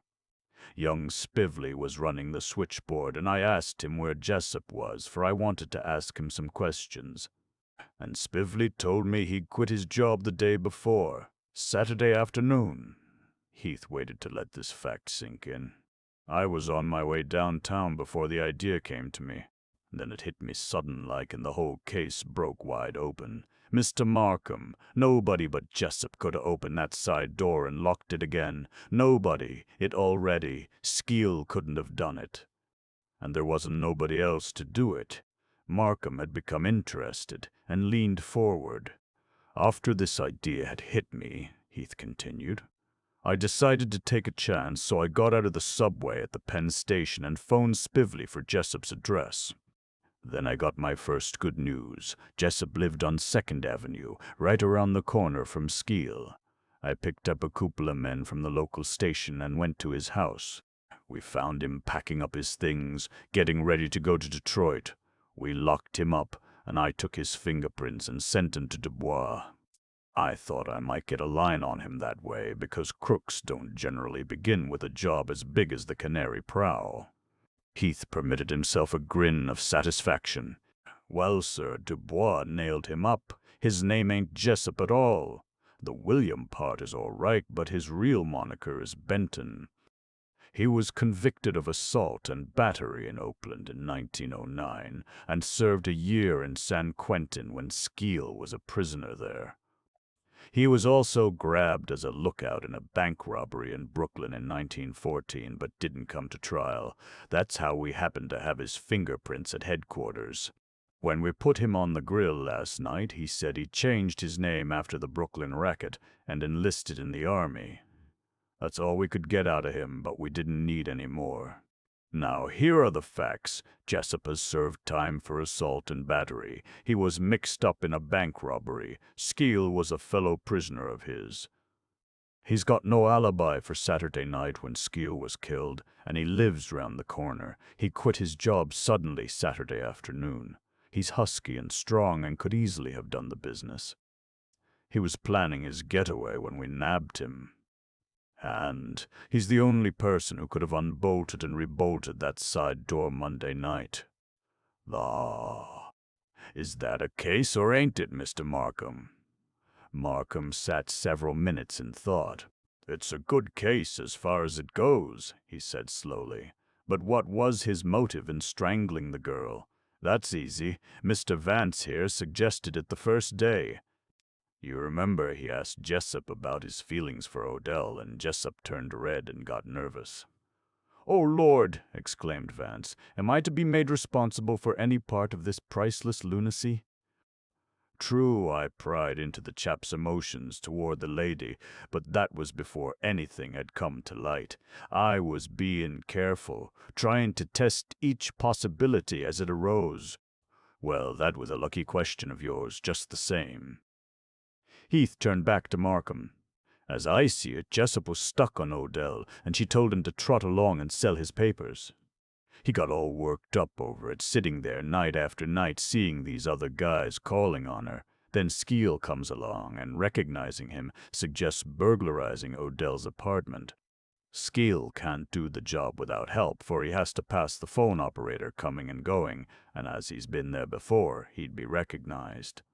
Jessup sees a chance of getting even with Odell and putting the blame on someone else, so the two of them cook up the job for Monday night.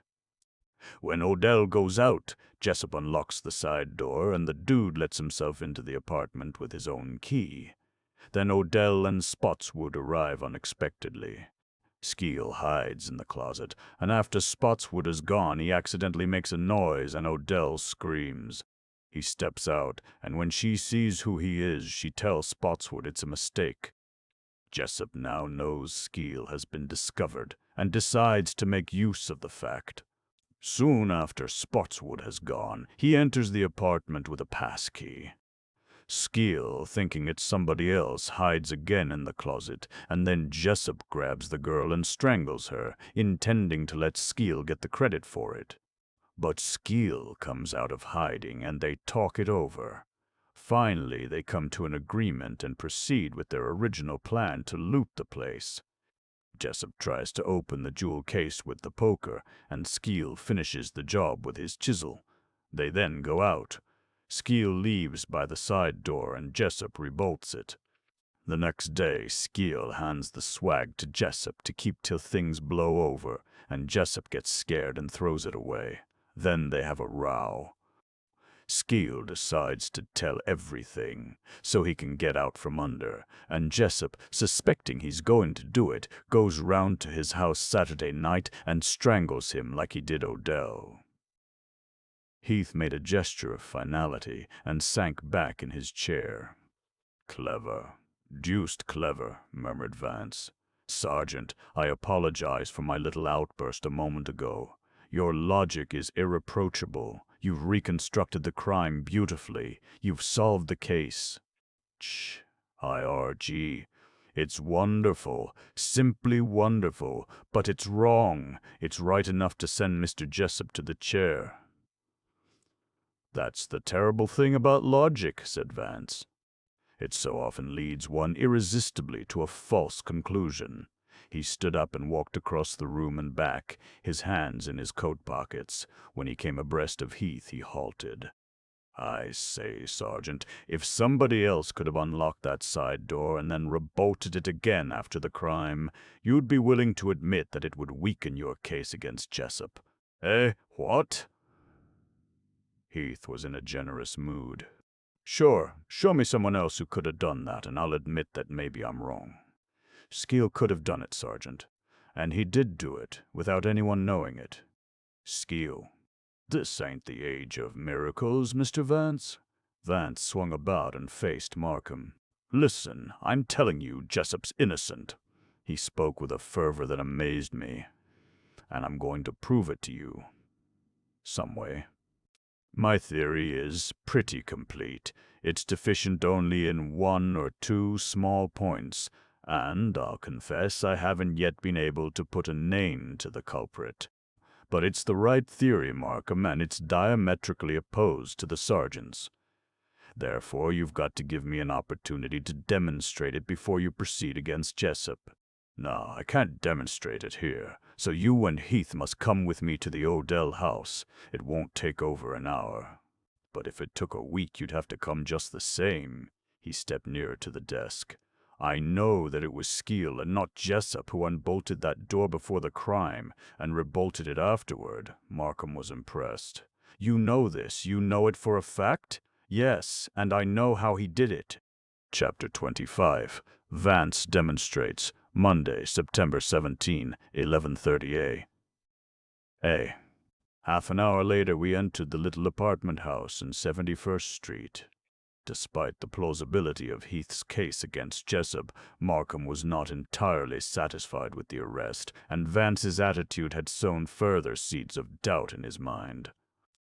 The strongest point against Jessup was that relating to the bolting and unbolting of the side door, and when Vance had asserted that he was able to demonstrate how Skeel could have manipulated his own entrance and exit, Markham, though only partly convinced, had agreed to accompany him. Heath, too, was interested and, though supercilious, had expressed a willingness to go along. Spively, scintillant in his chocolate-colored suit, was at the switchboard and stared at us apprehensively. But when Vance suggested pleasantly that he take a 10-minute walk round the block, he appeared greatly relieved and lost no time in complying. The officer on guard outside of the Odell apartment came forward and saluted. "How goes it?" asked Heath. "Any visitors?" "Only one, a toff who said he'd known the Canary and wanted to see the apartment. I told him to get an order from you or the district attorney." "That was correct, officer," said Markham, then, turning to Vance, "Probably Spotswood. Poor devil." "Quite," murmured Vance. "So persistent. Rosemary and all that. Touchin'." Heath told the officer to go for a half-hour's stroll, and we were left alone. "And now, Sergeant," said Vance cheerfully, "I'm sure you know how to operate a switchboard. Be so kind as to act as Spively's understudy for a few minutes. There's a good fellow. But first, please bolt the side door, and be sure that you bolt it securely, just as it was on the fatal night." Heath grinned good-naturedly. Sure thing.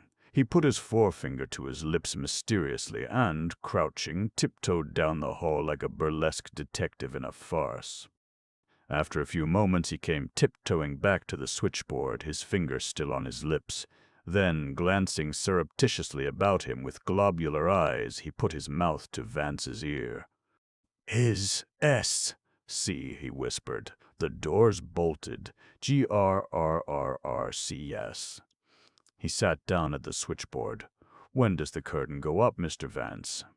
"It's up, Sergeant." Vance fell in with Heath's jocular mood. "Behold, the hour is 9:30 on Monday night." "You are spively, not nearly so elegant, and you forgot the moustache, but still spively. And I am the bedizened Skeel. For the sake of realism, please try to imagine me in chamois gloves and a pleated silk shirt. Mr. Markham and Mr. Van Dine here represent the many-headed monster of the pit. And by the by, Sergeant, let me have the key to the Odell apartment. Skeel had one, don't you know?" Heath produced the key and handed it over, still grinning. "A word of stage direction," Vance continued. "When I have departed by the front door, you are to wait exactly 3 minutes, and then knock at the late Canary's apartment." He sauntered to the front door and, turning, walked back toward the switchboard. Markham and I stood behind Heath in the little alcove, facing the front of the building.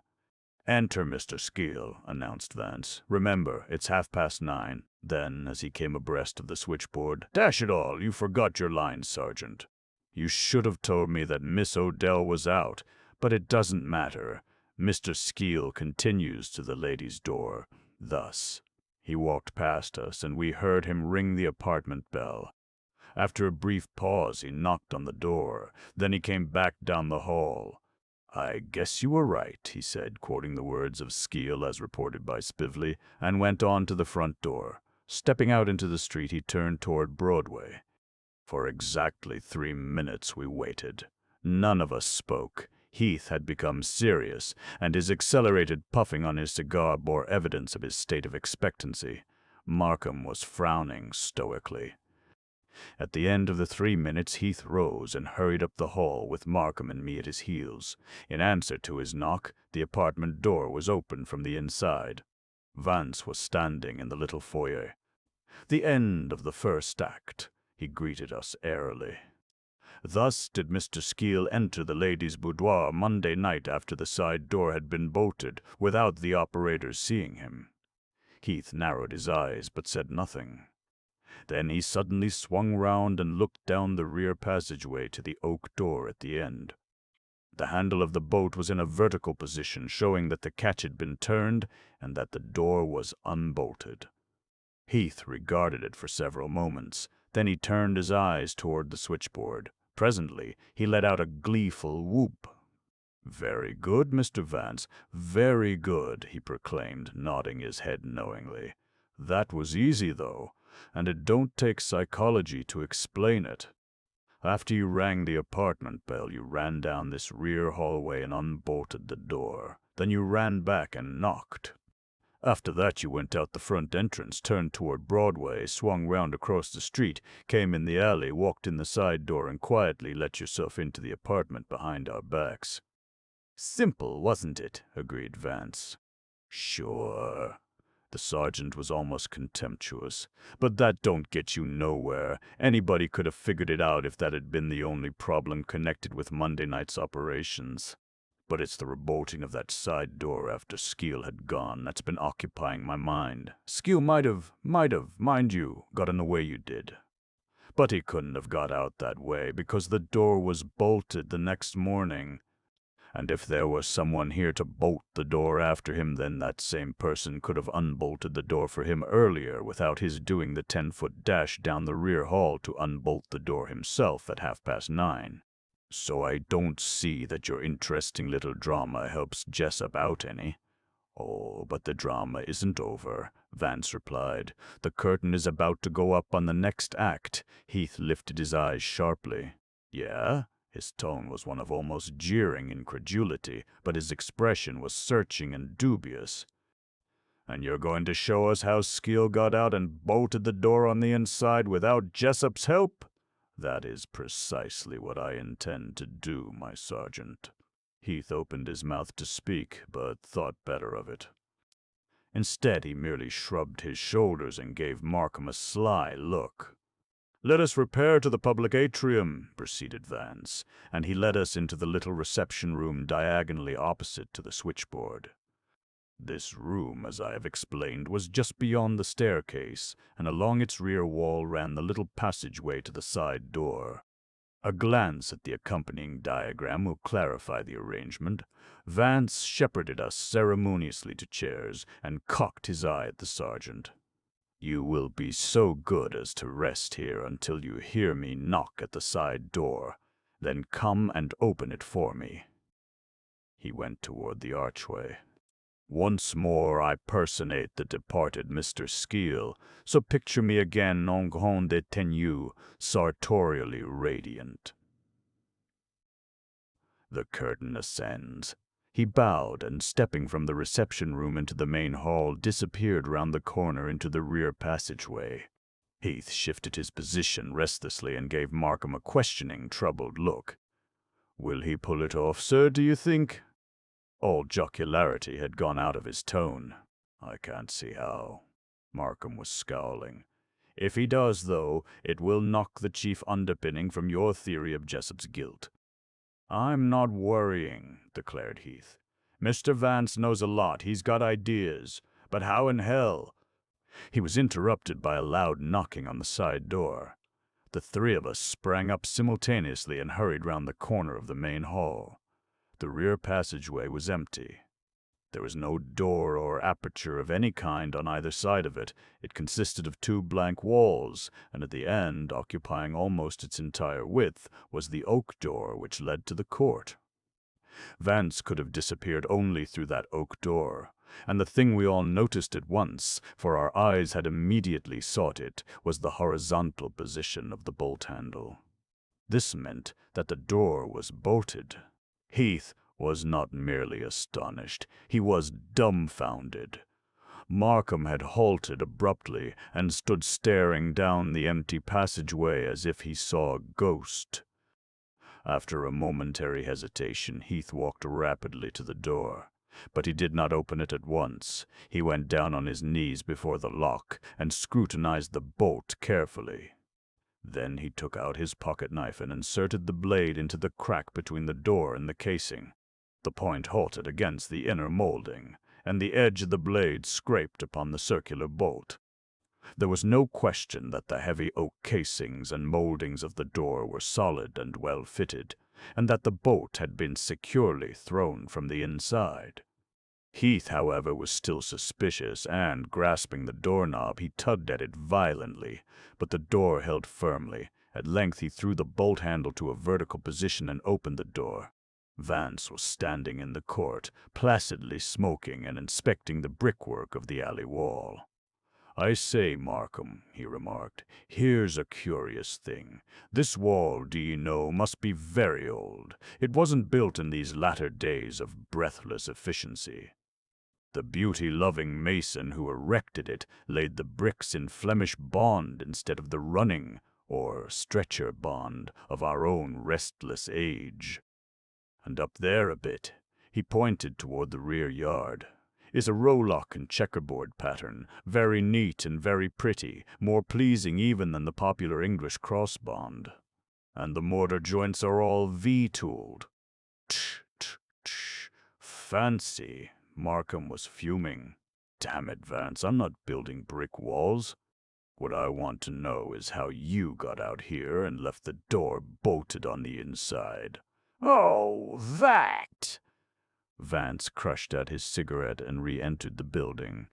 "I merely made use of a bit of clever criminal mechanism. It's very simple, like all truly effective appliances. Oh, simple beyond words. I blush at its simplicity. Bo? Observe."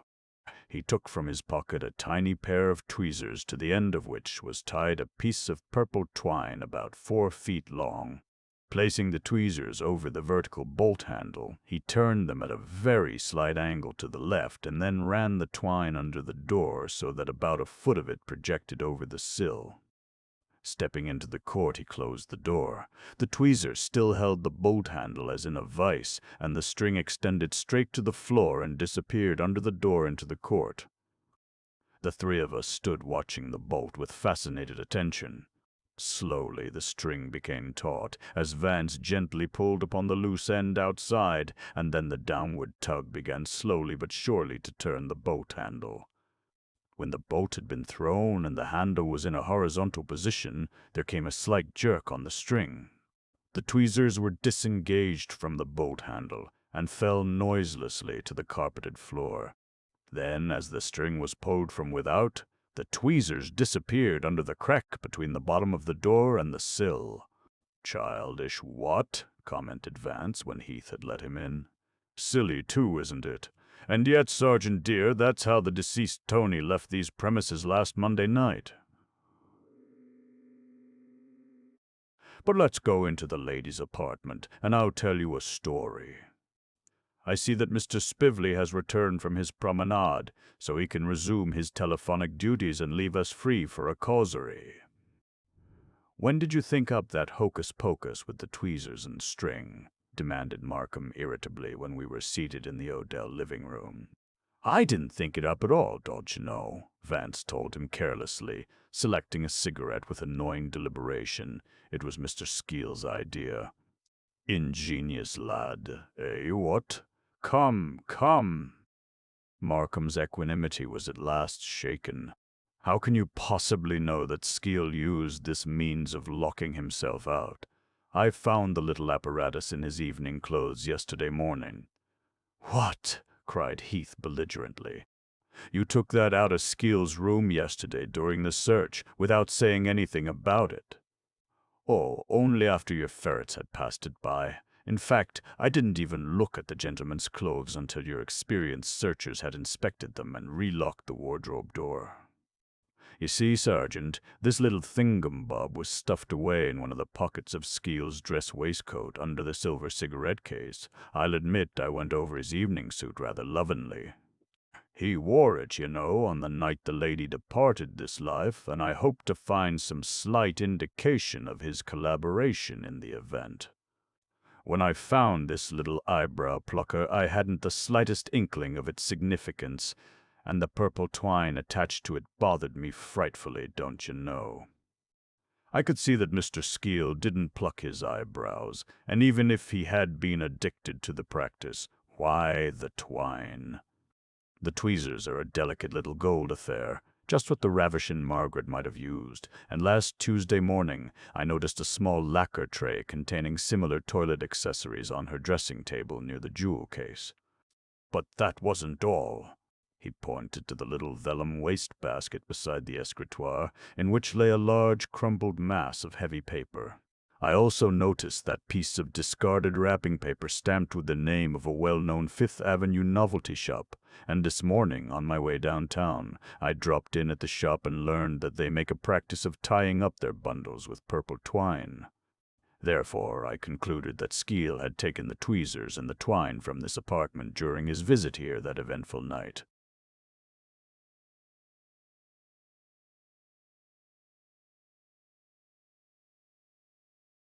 Now, the question was, why should he have spent his time tying strings to eyebrow pluckers?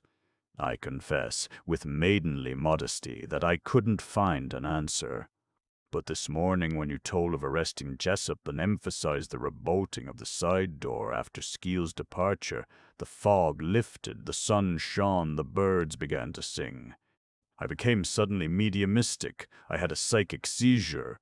The whole modus operandi came to me, as they say, in a flash. I told you, Markham, old thing, it would take spiritualism to solve this case. Chapter 26. Reconstructing the Crime, Monday, September 17, noon. When Vance finished speaking, there was several minutes' silence. Markham sat deep in his chair, glaring into space.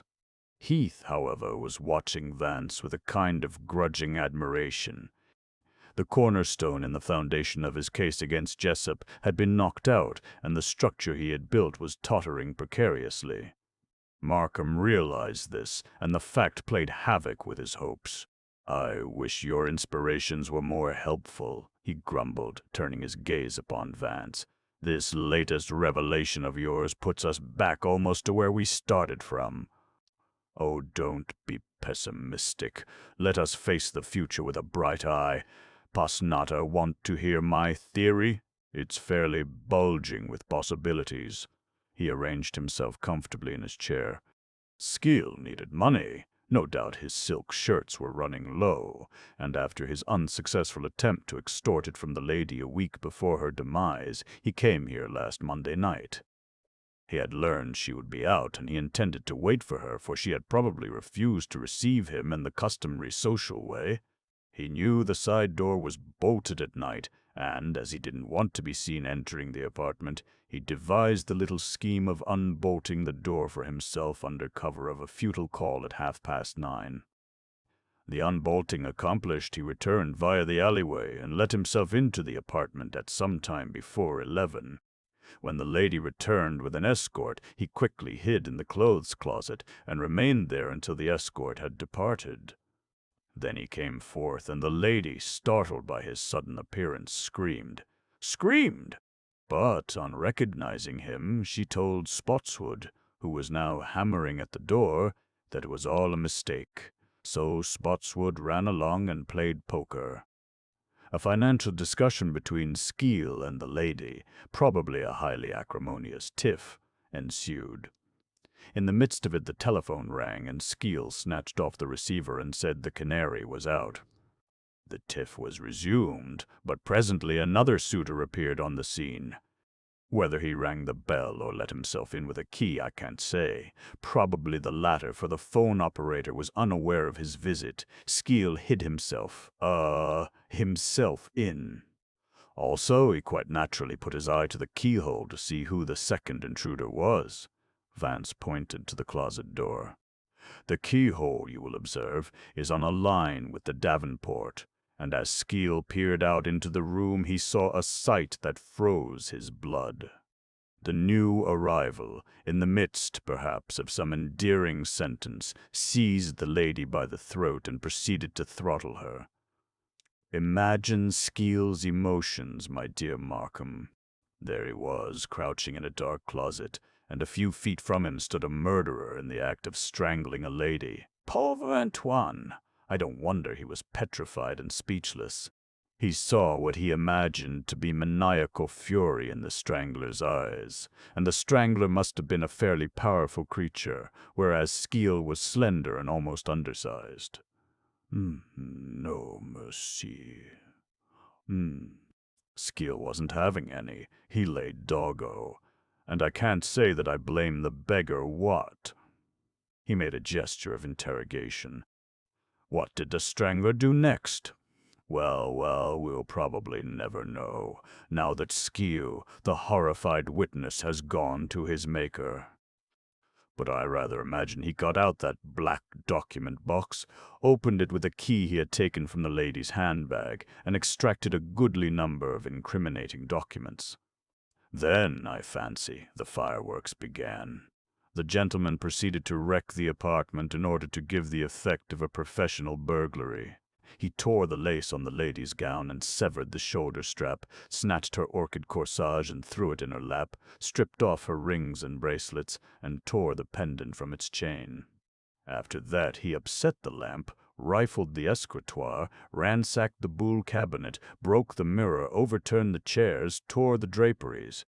And all the time Skeel kept his eye glued to the keyhole with fascinated horror, afraid to move, terrified lest he be discovered and sent to join his erstwhile inamorata, for by now he was no doubt thoroughly convinced that the man outside was a raving lunatic. I can't say that I envy Skeel his predicament. It was ticklish, you know, rather. And the devastation went on. He could hear it even when the operations had passed from out his radius of vision. And he himself was caught like a rat in a trap, with no means of escape. A harrowing situation, my word. Vance smoked a moment. and then shifted his position slightly. "You know, Markham, I imagine that the worst moment in the whole of Skeel's checkered career came when that mysterious wrecker tried to open the closet door behind which he was crouching. Fancy! There he was cornered, and not 2 inches from him stood, apparently, a homicidal maniac trying to get to him, rattling that thin barricade of white pine. Can you picture the blighter's relief when the murderer finally released the knob and turned away? It's a wonder he didn't collapse from the reaction. But he didn't. He listened and watched in a sort of hypnotic panic until he heard the invader leave the apartment. Then, weak-kneed and in a cold sweat, he came forth and surveyed the battlefield. Vance glanced about him. Not a pretty sight, eh? What? And there on the davenport reclined the lady's strangled body. That corpse was Skeel's dominant horror. He staggered to the table to look at it, and steadied himself with his right hand. "That's how you got your fingerprints, Sergeant." Then the realization of his own position suddenly smote him. Here he was alone with a murdered person. He was known to have been intimate with the lady, and he was a burglar with a record. Who would believe that he was innocent? And though he had probably recognized the man who had negotiated the business, he was in no position to tell his story. Everything was against him, his sneaking in, his presence in the house at 9:30, his relations with the girl, his profession, his reputation. He hadn't a chance in the world. "I say, Markham, would you have credited his tale?" "Never mind that," retorted Markham. "Go on with your theory." He and Heath had been listening with rapt interest. "My theory from this point on," resumed Vance, "is what you might term self-developing. It proceeds on its own inertia, so to speak.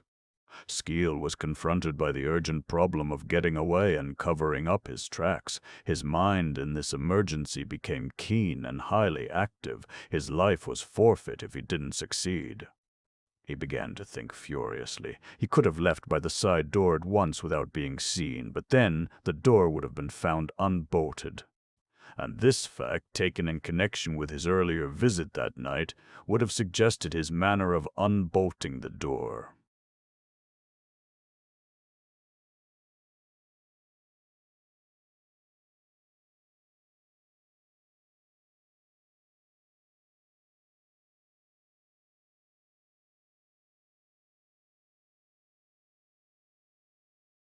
No, that method of escape wouldn't do. Decidedly, it wouldn't do. He knew he was likely, in any event, to be suspected of the murder, in view of his shady association with the lady and his general character.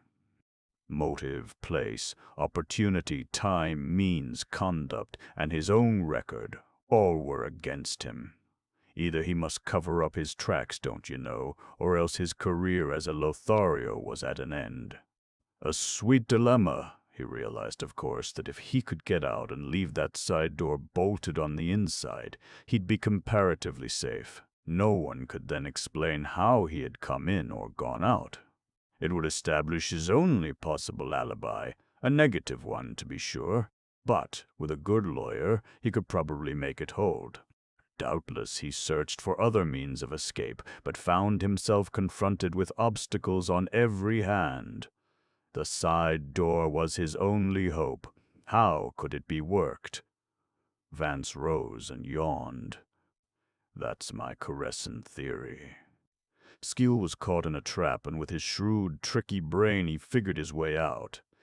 He may have roamed up and down these 2 rooms for hours before he hit on his plan, and it's not unlikely that he appealed to the deity with an occasional, "Oh my God." As for his using the tweezers, I'm inclined to think the mechanism of the idea came to him almost immediately. You know, Sergeant, this locking of a door on the inside is an old trick. There are any number of recorded cases of it in the criminal literature of Europe. Indeed, in Professor Hans Gross's Handbook of Criminology, there's a whole chapter on the devices used by burglars for illegal entries and exits. But all such devices have had to do with the locking, not the bolting, of doors. The principle, of course, is the same, but the technique is different. To lock a door on the inside, a needle or strong slender pin is inserted through the bow of the key and pulled downward with a string. But on the side door of this house there is no lock and key, nor is there a bow in the bolt handle. Now the resourceful Skeel, while pacing nervously about looking for something that might offer a suggestion, probably espied the tweezers on the lady's dressing table. No lady nowadays is without these little eyebrow pluckers, don't you know? And immediately his problem was solved. It remained only to test the device. Before departing, however, he chiseled open the jewel case which the other chap had merely dinted, and found the solitaire diamond ring that he later attempted to pawn.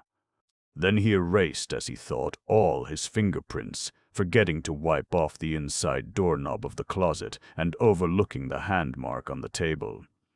After that he let himself out quietly and rebolted the side door the same as I did, stuffing the tweezers in his waistcoat pocket and forgetting them.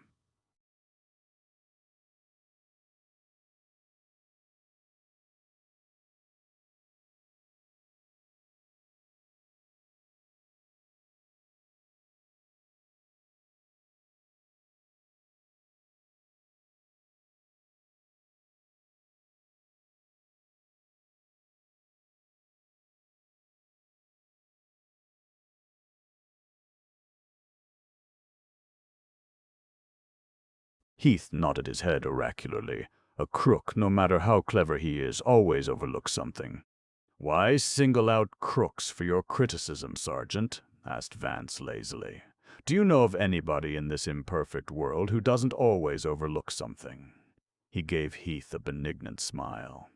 "Even the police, don't you know, overlook the tweezers," Heath grunted. His cigar had gone out, and he relighted it slowly and thoroughly. "What do you think, Mr. Markham? The situation doesn't become much clearer," was Markham's gloomy comment. "My theory isn't exactly a blinding illumination," said Vance. "Yet I wouldn't say that it left things in pristine darkness. There are certain inferences to be drawn from my vagaries." To wit, Skeel either knew or recognized the murderer, and once he had made good his escape from the apartment and had regained a modicum of self-confidence, he undoubtedly blackmailed his homicidal confrere. His death was merely another manifestation of our inconnue's bent for ridding himself of persons who annoyed him. Furthermore, my theory accounts for the chiseled jewel case, the fingerprints, the unmolested closet, the finding of the gems in the refuse tin. The person who took them really didn't want them, you know. And Skeel's silence. It also explains the unbolting and bolting of the side door. "Yes," sighed Markham. "It seems to clarify everything but the one all-important point, the identity of the murderer." "Exactly," said Vance. "Let's go to lunch." Heath, morose and confused, departed for police headquarters, and Markham, Vance, and I rode to Delmonico's, where we chose the main dining room in preference to the grill. "The case now would seem to center in Cleaver and Mannix," said Markham, when we had finished our luncheon. "If your theory that the same man killed both Skeel and the Canary is correct, then Lindquist is out of it, for he certainly was in the Episcopal Hospital Saturday night." "Quite," agreed Vance. "The doctor is unquestionably eliminated." "Nice. Yes, Cleaver and Mannix. They're the Allurin twins. Don't see any way to go beyond them." He frowned and sipped his coffee. "My original quartet is dwindling, and I don't like it. It narrows the thing down too much. There's no scope for the mind, as it were, in only two choices. What if we should succeed in eliminating Cleaver and Mannix? Where would we be, eh? What? Nowhere. Simply nowhere. And yet one of the quartet is guilty. Let's cling to that consoling fact. It can't be Spotswood, and it can't be Lindquist. Cleaver and Mannix remain. 2 from 4 leaves 2. Simple arithmetic, what? The only trouble is, this case isn't simple. Lord, no! I say, how would the equation work out if we used algebra or spherical trigonometry or differential calculus? Let's cast it in the fourth dimension, or the fifth, or the sixth. He held his temples in both hands. Oh, promise, Markham, promise me that you'll hire a kind, gentle keeper for me. I know how you feel. I've been in the same mental state for a week. It's the quartet idea that's driving me mad, moaned Vance. It wrings me to have my tetrad lopped off in such brutal fashion. I'd set my young trustin' heart on that quartet, and now it's only a pair. My sense of order and proportion has been outraged. I want my quartet. I'm afraid you'll have to be satisfied with two of them, Markham returned wearily. One of them can't qualify, and one is in bed. You might send some flowers to the hospital if it would cheer you any. One is in bed, one is in bed, repeated Vance. Well, well, to be sure, and one from 4 leaves 3, more arithmetic, 3. On the other hand, there is no such thing as a straight line. All lines are curved, they transcribe circles in space. They look straight, but they're not. Appearances, you know, so deceptive. Let's enter the silence and substitute mentation for sight. He gazed up out of the great windows into Fifth Avenue. For several moments he sat smoking thoughtfully.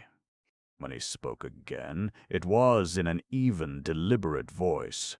Markham, would it be difficult for you to invite Mannix and Cleaver and Spotswood to spend an evening, this evening, let us say, in your apartment? Markham set down his cup with a clatter and regarded Vance narrowly. What new harlequinade is this? Fie on you. Answer my question. Well, of course, I might arrange it, replied Markham hesitantly. They're all more or less under my jurisdiction at present, so that such an invitation would be rather in line with the situation, eh? What? And they wouldn't be likely to refuse you, old dear, would they? No, I hardly think so. Jaw. And if, when they had assembled in your quarters, you should propose a few hands of poker, they'd probably accept without thinking the suggestion strange. Probably, said Markham, nonplussed at Vance's amazing request. Cleaver and Spotswood both play, I know, and Mannix doubtless knows the game. But why poker? Are you serious, or has your threatened dementia already overtaken you? Oh, I'm deuce serious. Vance's tone left no doubt as to the fact. The game of poker, do you see, is the crux of the matter. I knew Cleaver was an old hand at the game, and Spotswood, of course, played with Judge Redfern last Monday night, so that gave me a basis for my plan. Mannix, will assume, also plays. He leaned forward, speaking earnestly. 9/10 of poker, Markham, is psychology, and if one understands the game, one can learn more of a man's inner nature at a poker table in an hour than during a year's casual association with him. You rallied me once when I said I could lead you to the perpetrator of any crime by examining the factors of the crime itself. But naturally I must know the man to whom I am to lead you. Otherwise, I cannot relate the psychological indications of the crime to the culprit's nature. In the present case, I know the kind of man who committed the crime, but I am not sufficiently acquainted with the suspects to point out the guilty one. However, after our game of poker, I hope to be able to tell you who planned and carried out the Canary's murder. Recently, I ran across an article by Dr. George A. Dorsey, professor of anthropology at the university of which bore intimate testimony to the scientific accuracy of Vance's theory. In it, Dr. Dorsey said, "Poker is a cross-section of life. The way a man behaves in a poker game is the way he behaves in life. His success or failure lies in the way his physical organism responds to the stimuli supplied by the game. I have studied humanity all my life from the anthropologic and psychological viewpoint, and I have yet to find a better laboratory exercise than to observe the manners of men as they see my rays and come back at me. The psychologist's verbalized, visceral, and manual behaviors are functioning at their highest in a poker game. USD teen 9 US bird teen nigh. I can truthfully say that I learned about men from poker. Markham gazed at him in blank astonishment. He knew that Vance played poker with amazing skill, and that he possessed an uncanny knowledge of the psychological elements involved in the game, but he was unprepared for the latter's statement that he might be able to solve the Odell murder by means of it. Yet Vance had spoken with such undoubted earnestness that Markham was impressed. I knew what was passing in his mind almost as well as if he had voiced his thoughts. He was recalling the way in which Vance had, in a former murder case, put his finger unerringly on the guilty man by a similar process of psychological deduction. And he was also telling himself that, however incomprehensible and seemingly extravagant Vance's requests were, there was always a fundamentally sound reason behind them. "Damn it," he muttered at last. "The whole scheme seems idiotic. And yet, if you really want a game of poker with these men, I've no special objection. It'll get you nowhere. I'll tell you that beforehand. It's stark nonsense to suppose that you can find the guilty man by such fantastic means." "Ah, well," sighed Vance, "a little futile recreation will do us no harm. But why do you include Spotswood? Really, you know, I haven't the slightest notion, except, of course, that he's one of my quartet, and we'll need an extra hand. Well, don't tell me afterwards that I'm to lock him up for murder. I'd have to draw the line. Strange as it may seem to your layman's mind, I wouldn't care to prosecute a man knowing that it was physically impossible for him to have committed the crime." "As to that," drawled Vance, "the only obstacles that stand in the way of physical impossibilities are material facts. And material facts are notoriously deceiving. Really, I know, you lawyers would do better if you ignored them entirely." Markham did not deign to answer such heresy, but the look he gave Vance was most expressive. Chapter 27. A Game of Poker. Monday, September 17, 9 p.m. Vance and I went home after lunch, and at about 4 o'clock Markham telephoned to say that he had made the necessary arrangements for the evening with Spotswood, Mannix, and Cleaver. Immediately following this confirmation, Vance left the house, and did not return until nearly 8 o'clock. Though I was filled with curiosity at so unusual a proceeding, he refused to enlighten me. But when, at 8:45, we went downstairs to the waiting car, there was a man I did not know in the tonneau, and I at once connected him with Vance's mysterious absence. "I've asked Mr. Allen to join us tonight," Vance vouchsafed when he had introduced us. "You don't play poker, and we really need another hand to make the game interesting, you know. Mr. Allen, by the by, is an old antagonist of mine."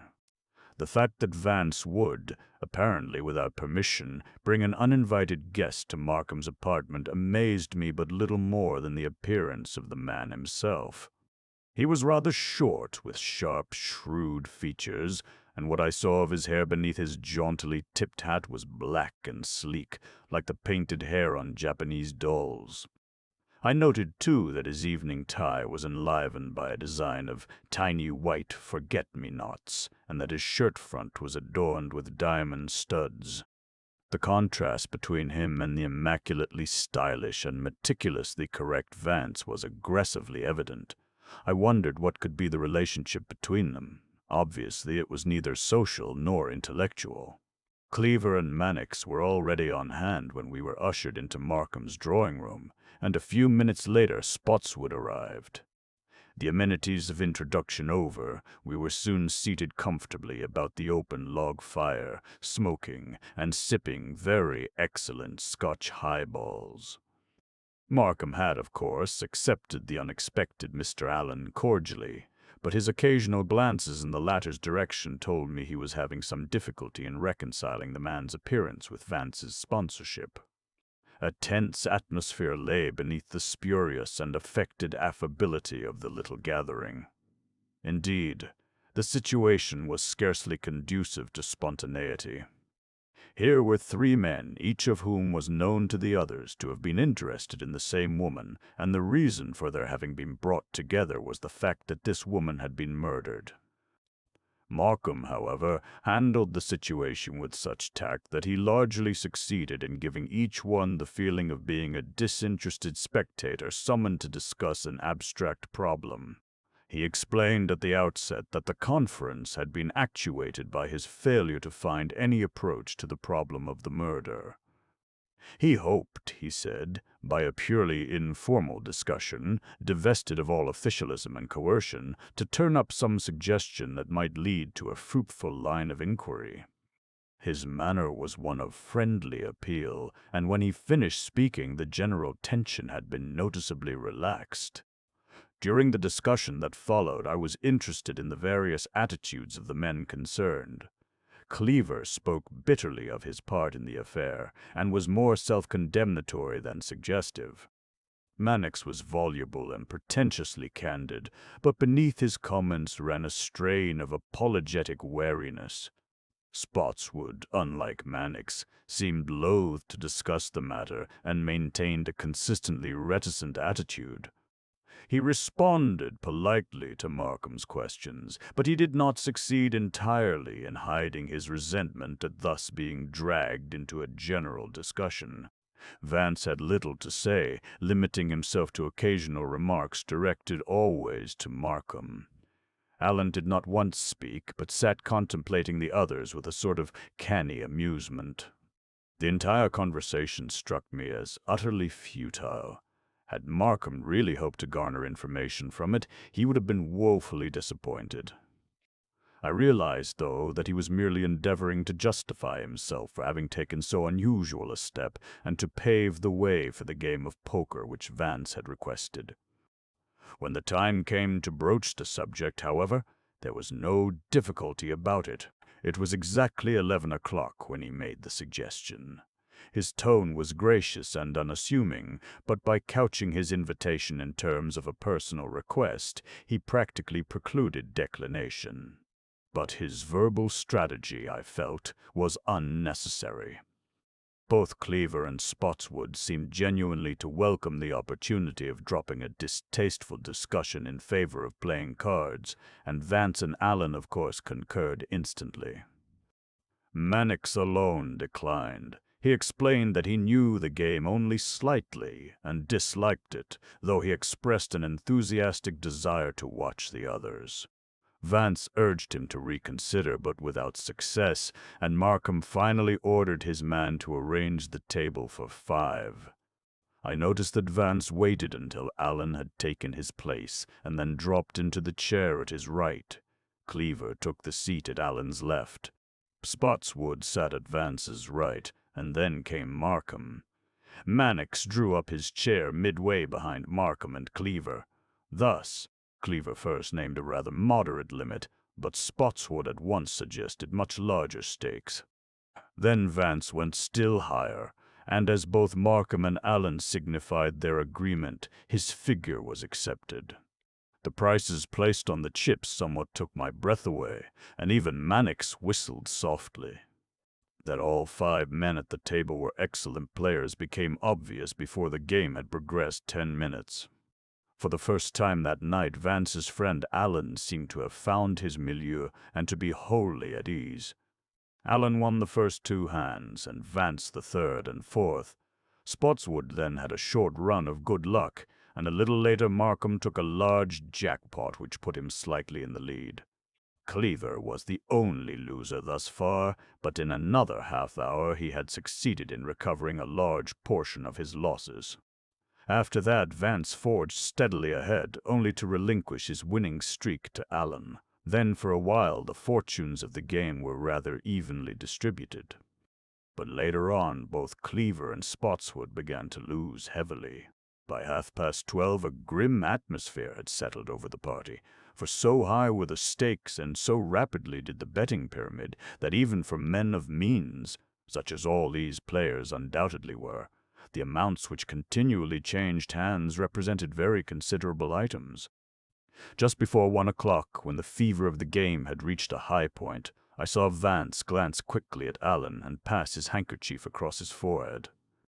To a stranger, the gesture would have appeared perfectly natural, but so familiar was I with Vance's mannerisms, I immediately recognized its artificiality. And simultaneously I noticed that it was Allen who was shuffling the cards preparatory to dealing.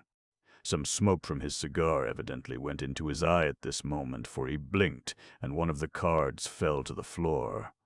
Quickly retrieving it, he reshuffled the deck and placed it before Vance to cut. The hand was a jackpot, and there was a small fortune in chips already on the table. Cleaver, Markham, and Spotswood passed. The decision thus reached Vance, and he opened for an unusually large amount. Allen at once laid down his hand, but Cleaver stayed. Then Markham and Spotswood both dropped out, leaving the entire play between Vance and Cleaver. Cleaver drew one card, and Vance, who had opened, drew two.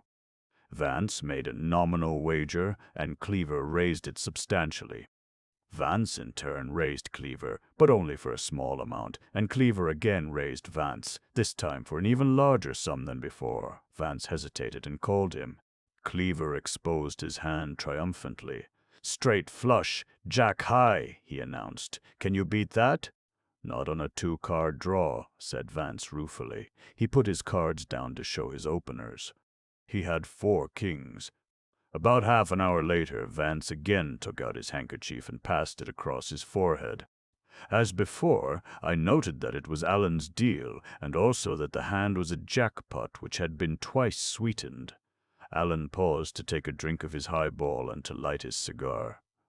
Then, after Vance had cut the cards, he dealt them. Cleaver, Markham, and Spotswood passed, and again Vance opened for the full amount of the pot. No one stayed except Spotswood, and this time it was a struggle solely between him and Vance. Spotswood asked for one card, and Vance stood pat. Then there followed a moment of almost breathless silence. The atmosphere seemed to me to be electrically charged, and I think the others sensed it too, for they were watching the play with a curiously strained intentness. Vance and Spotswood, however, appeared frozen in attitudes of superlative calm. I watched them closely, but neither revealed the slightest indication of any emotion. It was Vance's first bet. Without speaking, he moved a stack of yellow chips to the center of the table. It was by far the largest wager that had been made during the game. But immediately Spotswood measured another stack alongside of it. Then he coolly and deftly counted the remainder of his chips and pushed them all forward with the palm of his hand, saying quietly, "The limit." Vance shrugged almost imperceptibly. "The pot, sir, is yours." He smiled pleasantly at Spotswood and put down his hand face up to establish his openers. He had held 4 aces. "Gad, that's poker!" exclaimed Allen, chuckling. "Poker?" echoed Markham. "To lay down 4 aces with all that money at stake?" Cleaver also grunted his astonishment, and Mannix pursed his lips disgustedly. "I don't mean any offense, you understand, Mr. Vance," he said. "But looking at that play from a strictly business standpoint, I'd say you quit too soon." Spotswood glanced up. "You gentlemen wrong, Mr. Vance," he said. He played his hand perfectly. His withdrawal, even with 4 aces, was scientifically correct. "Sure it was," agreed Allen. "Oh, boy. What a battle that was." Spotswood nodded and, turning to Vance, said, "Since the exact situation is never likely to occur again, the least I can do, by way of showing my appreciation of your remarkable perception, is to gratify your curiosity." "I held nothing." Spotswood put down his hand and extended his fingers gracefully toward the upturned cards. There were revealed a 5, 6, 7, and 8 of clubs and a knave of hearts. "I can't say that I follow your reasoning, Mr. Spotswood," Markham confessed. "Mr. Vance had you beaten, and he quit." "Consider the situation," Spotswood replied in a suave, even voice. "I most certainly would have opened so rich a pot had I been able to, after Mr. Cleaver and you had passed. But since I nevertheless stayed after Mr. Vance had opened for so large an amount, it goes without saying that I must have had either a 4 straight, a 4 flush, or a 4 straight flush. I believe I may state without immodesty that I am too good a player to have stayed otherwise. And I assure you, Markham, interrupted Vance, that Mr. Spotswood is too good a player to have stayed unless he had actually had a 4 straight flush. That is the only hand he would have been justified in backing at the betting odds of 2 to 1. You see, I had opened for the amount in the pot, and Mr. Spotswood had to put up half the amount of the money on the table in order to stay, making it a 2 to 1 bet. Now, these odds are not high, and any non-opening hand smaller than a 4 straight flush would not have warranted the risk. As it was, he had, with a 1-card draw, 2 chances in 47 of making a straight flush, 9 chances in 47 of making a flush, and 8 chances in 47 of making a straight, so that he had 19 chances in 47, or more than 1 chance in 3 of strengthening his hand into either a straight flush, or a straight. Exactly, assented Spotswood. However, after I had drawn my 1 card, the only possible question in Mr. Vance's mind was whether or not I had made my straight flush. If I had not made it, or had merely drawn a straight or a flush, Mr. Vance figured, and figured rightly, that I would not have seen his large bet and also have raised it the limit. To have done so, in those circumstances, would have been irrational poker. Not 1 player in 1,000 would have taken such a risk on a mere bluff. Therefore, had Mr. Vance not laid down his 4 aces when I raised him, he would have been foolhardy in the extreme. It turned out, of course, that I was actually bluffing, but that does not alter the fact that the correct and logical thing was for Mr. Vance to quit. Quite true, Vance agreed. As Mr. Spotswood says, not 1 player in 1,000 would have wagered the limit without having filled his straight flush, knowing I had a pat hand. Indeed, one might almost say that Mr. Spotswood, by doing so, has added another decimal point to the psychological subtleties of the game, for, as you see, he analyzed my reasoning and carried his own reasoning a step further. Spotswood acknowledged the compliment with a slight bow, and Cleaver reached for the cards and began to shuffle them. But the tension had been broken, and the game was not resumed. Something, however, seemed to have gone wrong with Vance. For a long while he sat frowning at his cigarette and sipping his highball in troubled abstraction. At last he rose and walked to the mantel where he stood studying a Cézanne watercolor he had given Markham years before. His action was a typical indication of his inner puzzlement. Presently, when there came a lull in the conversation, he turned sharply and looked at Mannix. "I say, Mr. Mannix," he spoke with only casual curiosity, "how does it happen you've never acquired a taste for poker? All good businessmen are gamblers at heart." "Sure they are," Mannix replied with pensive deliberation. "But poker now isn't my idea of gambling. Positively not. It's got too much science. And it ain't quick enough for me. It hasn't got the kick in it, if you know what I mean. Roulette's my speed. When I was in Monte Carlo last summer, I dropped more money in 10 minutes than you gentlemen lost here this whole evening. But I got action for my money. I take it then you don't care for cards at all, not to play games with." Mannix had become expansive. "I don't mind betting money on the draw of a card, for instance. But no 2 out of 3, and understand? I want my pleasures to come rapid." And he snapped his thick fingers several times in quick succession to demonstrate the rapidity with which he desired to have his pleasures come. Vance sauntered to the table and carelessly picked up a deck of cards. "What do you say to cutting once for $1,000? Mannix rose instantly. "You're on!" Vance handed the cards over and Mannix shuffled them. Then he put them down and cut. He turned up a 10. Vance cut and showed a king. "1,000 I owe you," said Mannix, with no more concern than if it had been 10 cents. Vance waited without speaking, and Mannix eyed him craftily. I'll cut with you again. 2,000 this time. Yes? Vance raised his eyebrows. Double? By all means. He shuffled the cards and cut a 7. Mannix's hand swooped down and turned a 5. Well, that's 3,000 I owe you, he said. His little eyes had now narrowed into slits, and he held his cigar clamped tightly between his teeth. Like to double it again. Eh, what? Vance asked. 4,000 this time. Markham looked at Vance in amazement, and over Allen's face there came an expression of almost ludicrous consternation. Everyone present, I believe, was astonished at the offer, for obviously Vance knew that he was giving Mannix tremendous odds by permitting successive doubling. In the end, he was sure to lose. I believe Markham would have protested if at that moment Mannix had not snatched the cards from the table and begun to shuffle them. 4,000 it is, he announced, putting down the deck and cutting. He turned up the queen of diamonds. You can't beat that lady. Positively not. He was suddenly jovial. I fancy you're right, murmured Vance, and he cut a tray. Want some more? Asked Mannix, with good-natured aggressiveness. That's enough. Vance seemed bored, far too excited. I haven't your rugged constitution, don't you know? He went to the desk and made out a check to Mannix for $1,000. Then he turned to Markham and held out his hand. Had a jolly evening and all that sort of thing. And don't forget, we lunch together tomorrow, 1 o'clock at the club. What? Markham hesitated. If nothing interferes.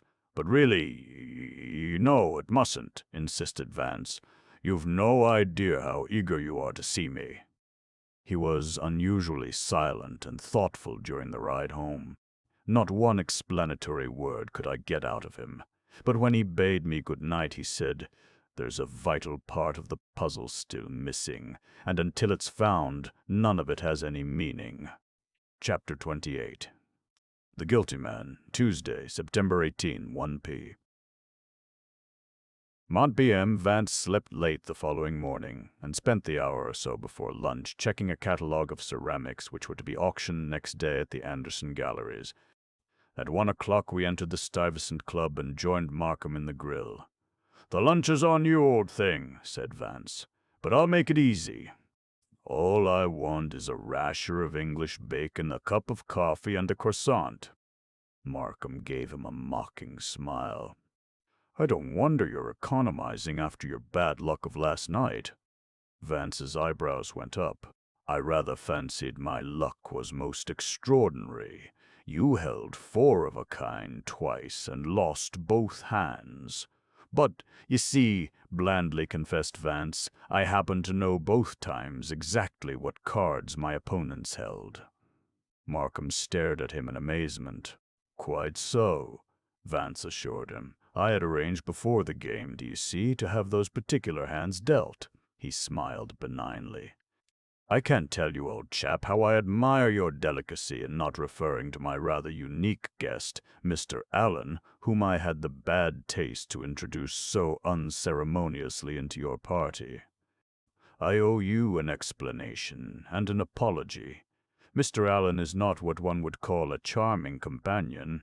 He is deficient in the patrician elegancies, and his display of jewelry was a bit vulgar, though I infinitely preferred his diamond studs to his piebald tie.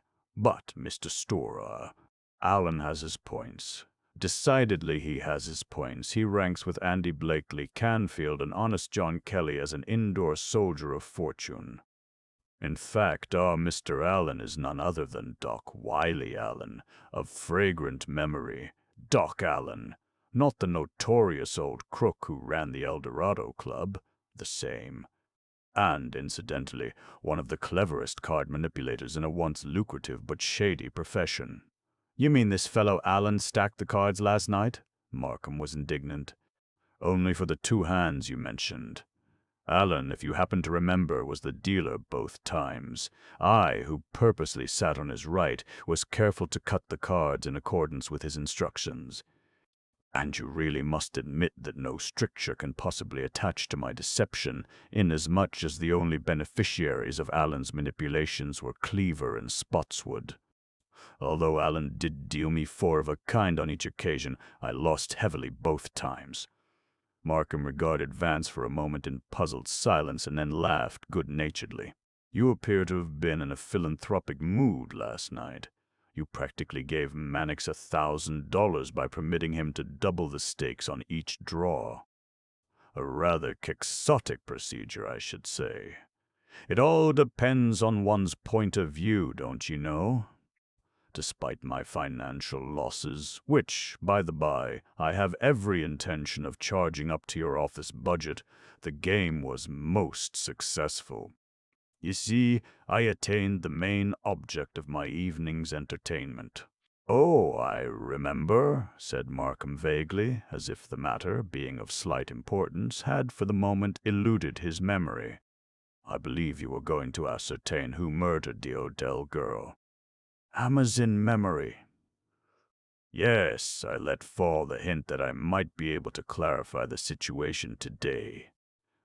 "And whom am I to arrest?" Vance took a drink of coffee and slowly lit a cigarette.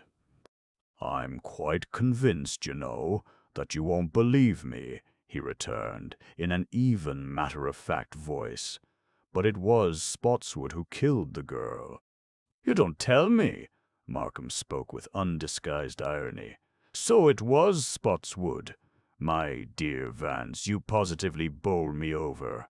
I would telephone Heath at once to polish up his handcuffs, but, unfortunately, miracles, such as strangling persons from across town, are not recognized possibilities in this day and age.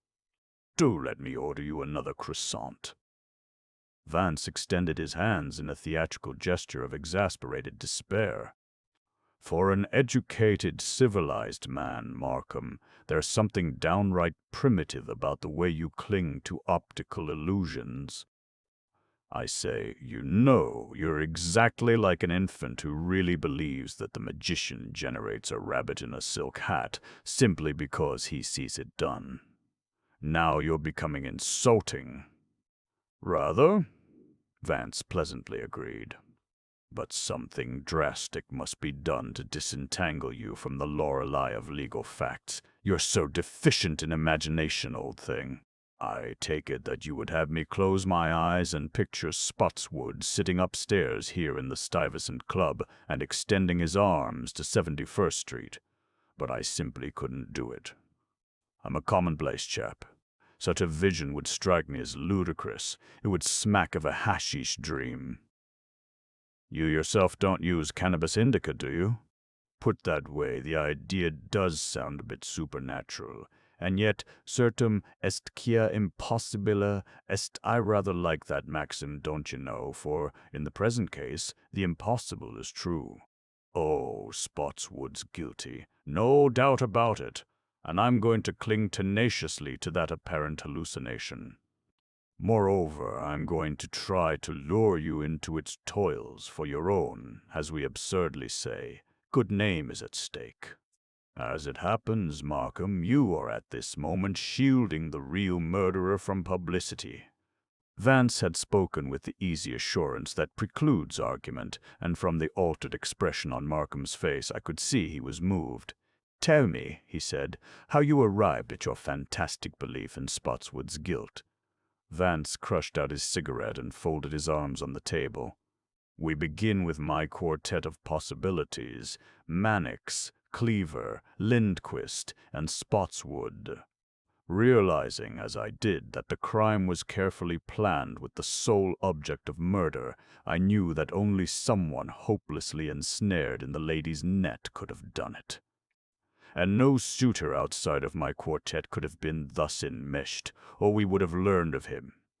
Therefore, one of the four was guilty. Now, Lindquist was eliminated when we found out that he was bedridden in a hospital at the time of Skeel's murder, for obviously the same person committed both crimes. But, interrupted Markham, Spotswood had an equally good alibi for the night of the Canary's murder. Why eliminate one and not the other?" Sorry, but I can't agree with you.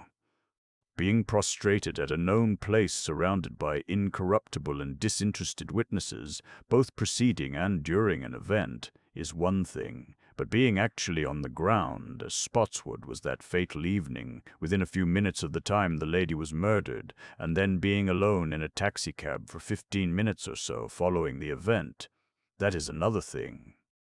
No one, as far as we know, actually saw the lady alive after Spotswood took his departure. But the proof of her having been alive and spoken to him is incontestable. Granted, I admit that a dead woman doesn't scream and call for help, and then converse with her murderer. I see. Markham spoke with sarcasm. You think it was skill disguising his voice? Lord, no, what a priceless notion. Skill didn't want anyone to know he was there. Why should he have staged such a masterpiece of idiocy? That certainly isn't the explanation. When we find the answer, it will be reasonable and simple.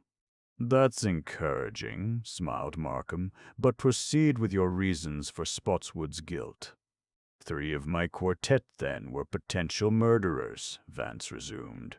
Accordingly, I requested an evening of social relaxation, that I might put them under the psychological microscope, as it were.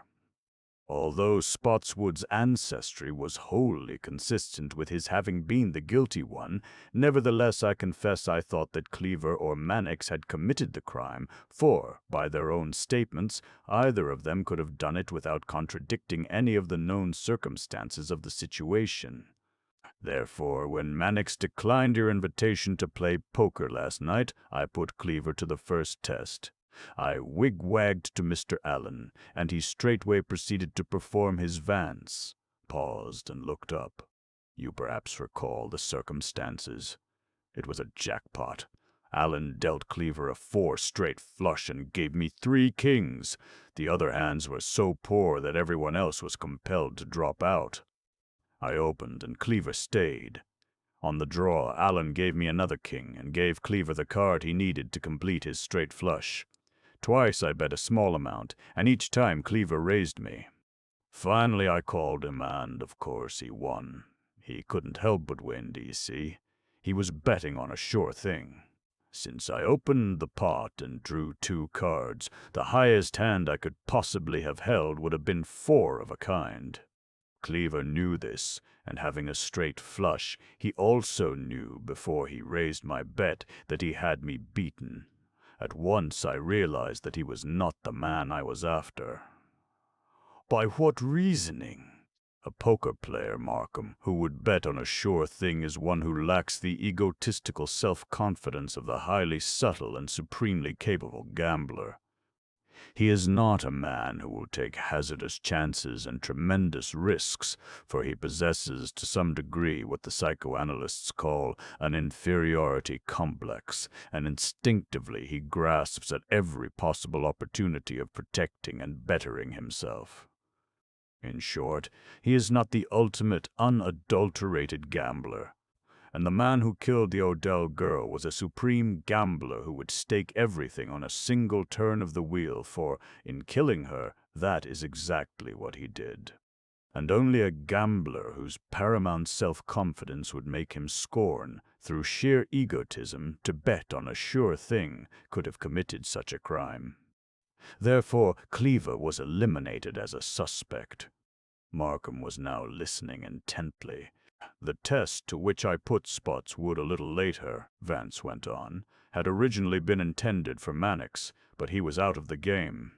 That didn't matter, however, for, had I been able to eliminate both Cleaver and Spotswood, then Mannix would undoubtedly have been the guilty man. Of course, I would have planned something else to substantiate the fact, but as it was, that wasn't necessary.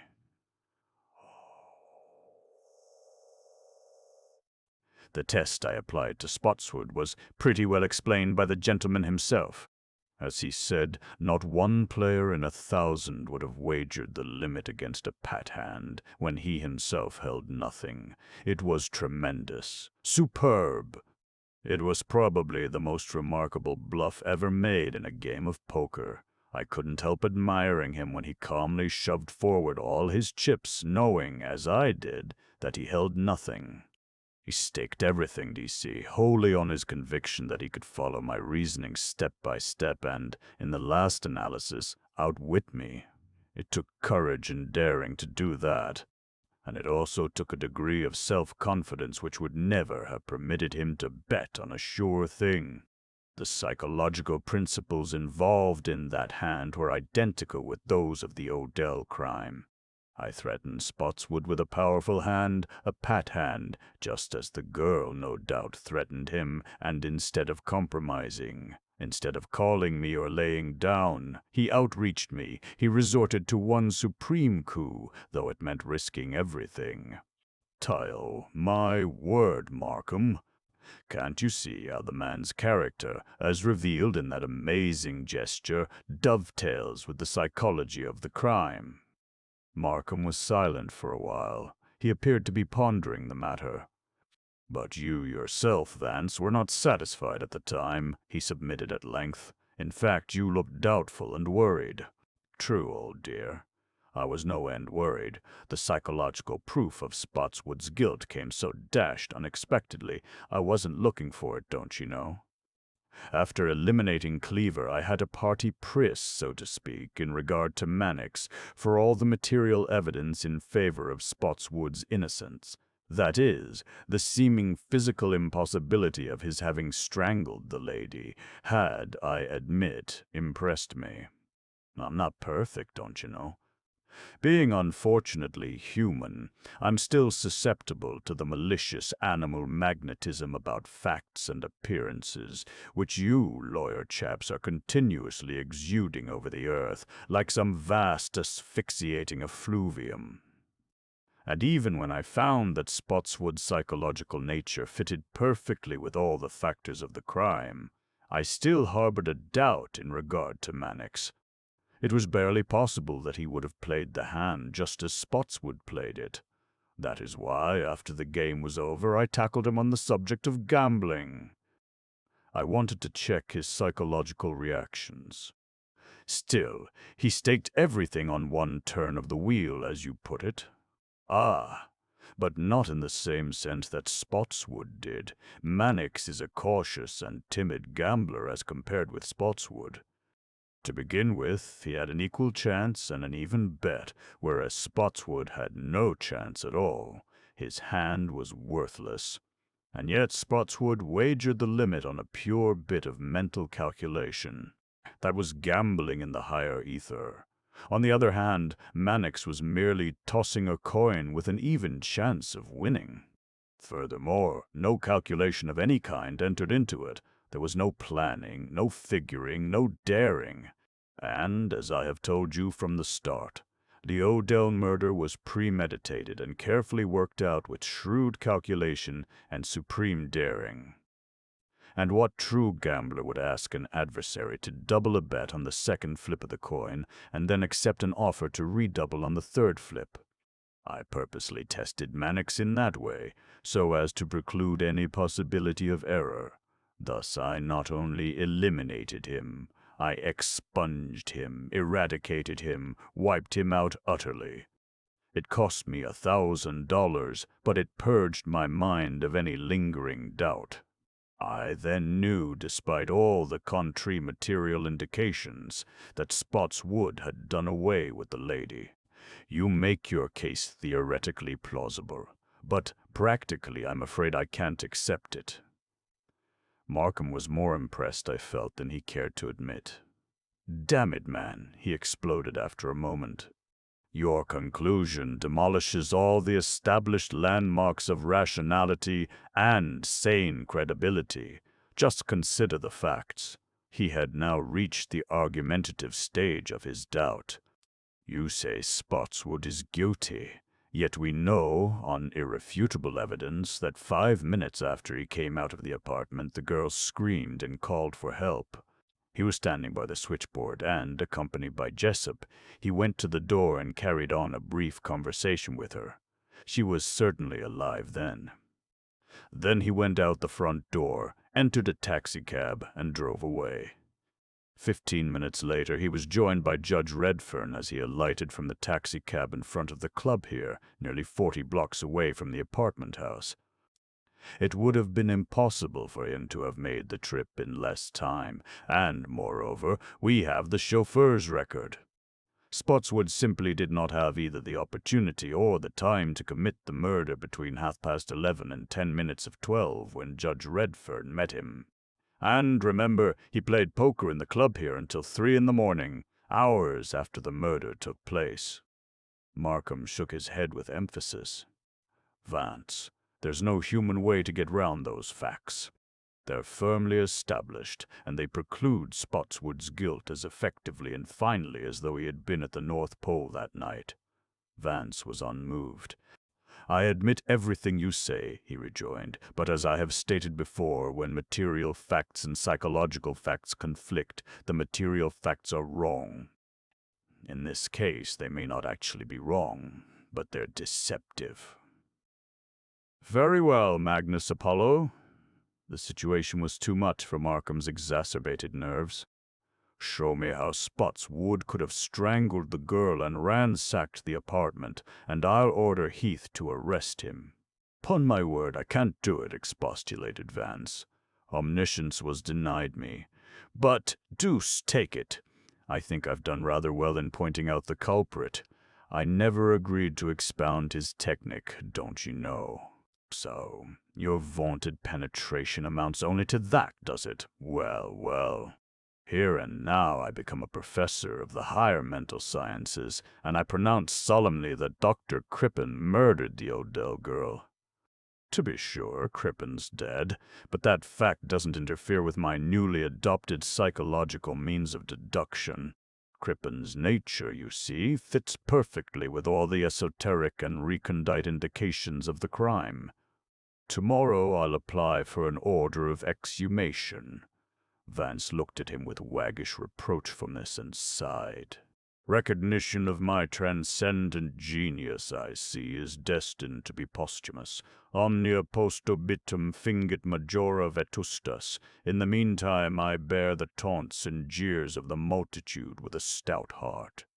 My head is bloody but unbowed." He looked at his watch, and then seemed to become absorbed with some line of thought.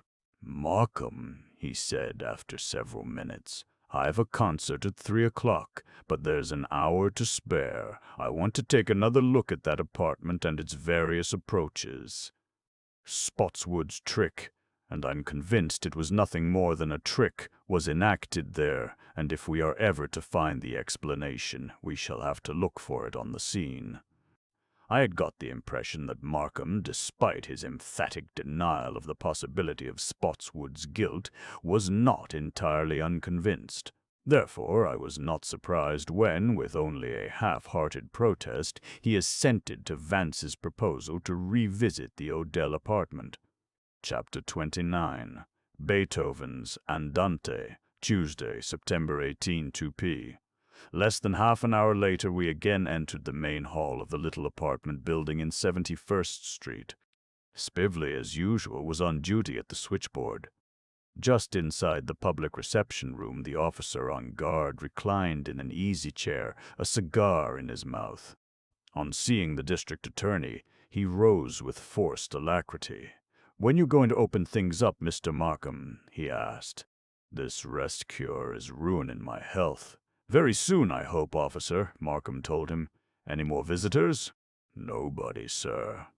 The man stifled a yawn. "Let's have your key to the apartment." "Have you been inside?" "No, sir. Orders were to stay out here." We passed into the dead girl's living room.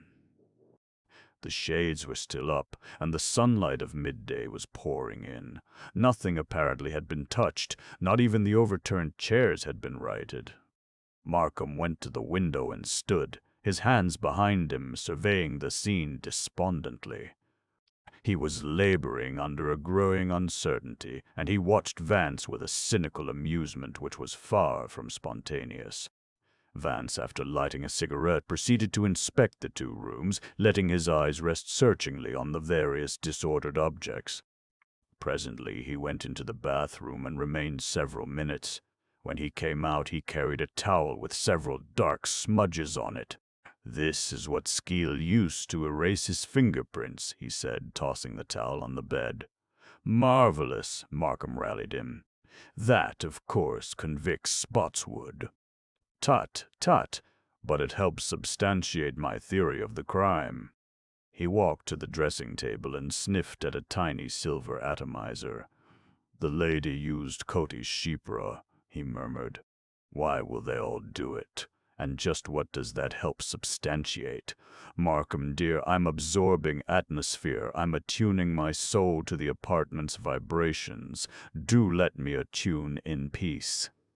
I may have a visitation at any moment, a revelation from Sinai, as it were." He continued his round of investigation and at last passed out into the main hall, where he stood, one foot holding open the door, looking about him with curious intentness.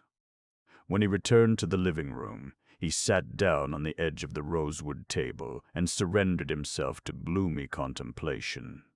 After several minutes, he gave Markham a sardonic grin. "I say, this is a problem. Dash it all, it's uncanny." "I had an idea," scoffed Markham, "that sooner or later you'd revise your deductions in regard to Spotswood." Vance stared idly at the ceiling. "You're devilish stubborn, don't you know? Here I am trying to extricate you from a deuced unpleasant predicament, and all you do is to indulge in caustic observations calculated to damp my youthful ardor." Markham left the window and seated himself on the arm of the davenport facing Vance. His eyes held a worried look. "Vance, don't get me wrong. Spotswood means nothing in my life. If he did this thing, I'd like to know it. Unless this case is cleared up, I'm in for an ungodly walloping by the newspapers.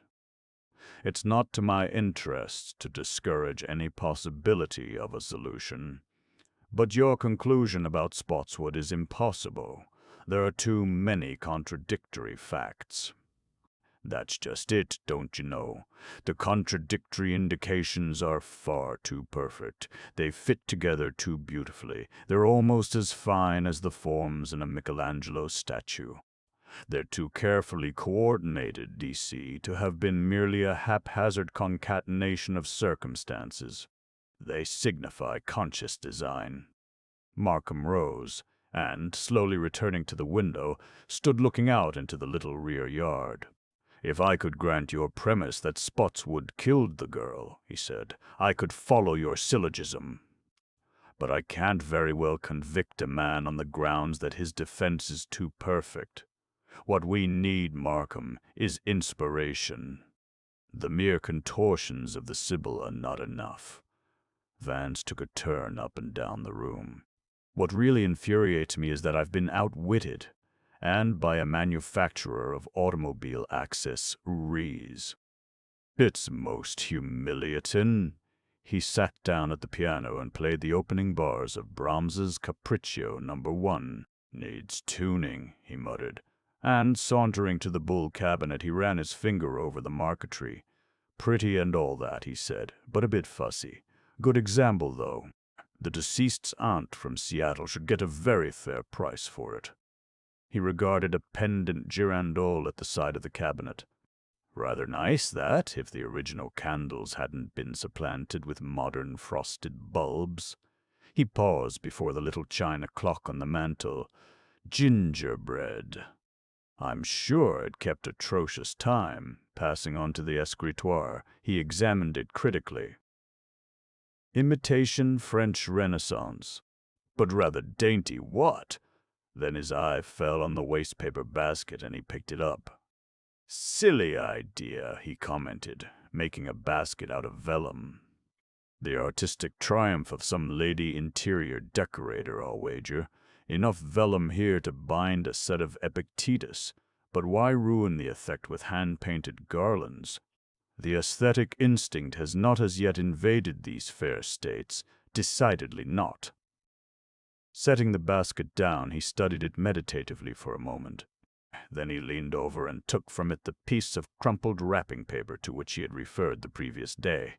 This doubtless contained the lady's last purchase on earth, he mused. Very touching. Are you sentimental about such trifles, Markham? Anyway, the purple string round it was a godsend to Skeel. Gee, what knick-knack do you suppose paved the way for the frantic Tony's escape? He opened the paper, revealing a broken piece of corrugated cardboard and a large, square, dark brown envelope. Ah, to be sure, phonograph records. He glanced about the apartment. But, I say, where did the lady keep the bally machine? You'll find it in the foyer, said Markham wearily, without turning. He knew that Vance's chatter was only the outward manifestation of serious and perplexed thinking, and he was waiting with what patience he could muster. Vance sauntered idly through the glass doors into the little reception hall, and stood gazing abstractedly at a console phonograph of Chinese Chippendale design which stood against the wall at one end. The squat cabinet was partly covered with a prayer rug, and upon it sat a polished bronze flower bowl. At any rate, it doesn't look phonographic, he remarked. But why the prayer rug? He examined it casually. Anatolian, probably called a Caesarian for sale purposes. Not very valuable. Too much on the Ushat type. W-seg type. W-seg, wonder what the lady's taste in music was. Victor Herbert, doubtless. He turned back the rug and lifted the lid of the cabinet. There was a record already on the machine, and he leaned over and looked at it. My word! The Andante from Beethoven's C minor symphony, he exclaimed cheerfully. You know the movement, of course, Markham. The most perfect Andante ever written. He wound up the machine. I think a little good music might clear the atmosphere and volatilize our perturbation. What? Markham paid no attention to his banter. He was still gazing dejectedly out of the window. Vance started the motor, and placing the needle on the record, returned to the living room. He stood staring at the davenport, concentrating on the problem in hand. I sat in the wicker chair by the door, waiting for the music. The situation was getting on my nerves, and I began to feel fidgety. A minute or two passed, but the only sound which came from the phonograph was a faint scratching. Vance looked up with mild curiosity and walked back to the machine. Inspecting it cursorily, he once more set it in operation, but though he waited several minutes, no music came forth. I say, that's deuced queer, you know, he grumbled, as he changed the needle and rewound the motor. Markham had now left the window and stood watching him with good-natured tolerance. The turntable of the phonograph was spinning, and the needle was tracing its concentric revolutions, but still the instrument refused to play. Vance, with both hands on the cabinet, was leaning forward, his eyes fixed on the silently revolving record with an expression of amused bewilderment. The sound box is probably broken, he said. Silly machines, anyway. The difficulty, I imagine, Markham chided him, lies in your patrician ignorance of so vulgar and democratic a mechanism. Permit me to assist you. He moved to Vance's side, and I stood looking curiously over his shoulder. Everything appeared to be in order, and the needle had now almost reached the end of the record. But only a faint scratching was audible. Markham stretched forth his hand to lift the sound box, but his movement was never completed. At that moment the little apartment was filled with several terrifying treble screams, followed by 2 shrill calls for help. A cold chill swept my body, and there was a tingling at the roots of my hair. After a short silence, during which the 3 of us remained speechless, the same feminine voice said in a loud, distinct tone, "No, nothing is the matter. I'm sorry." Everything is all right. T2. Please go home and don't worry. The needle had come to the end of the record. There was a slight click, and the automatic device shut off the motor. The almost terrifying silence that followed was broken by a sardonic chuckle from Vance.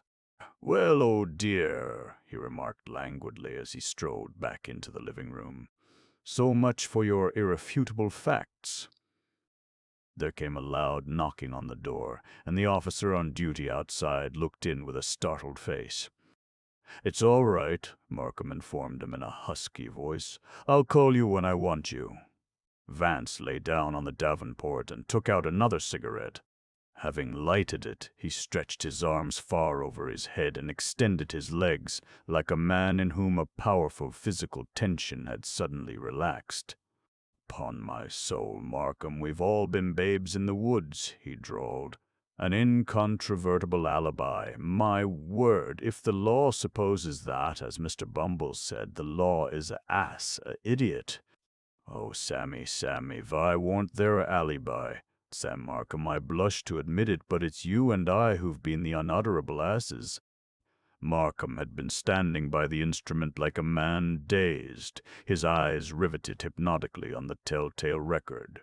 Slowly he came into the room and threw himself wearily into a chair. "Those precious facts of yours," continued Vance, "stripped of their carefully disguised appearance, what are they?" Spotswood prepared a phonograph record, a simple enough task.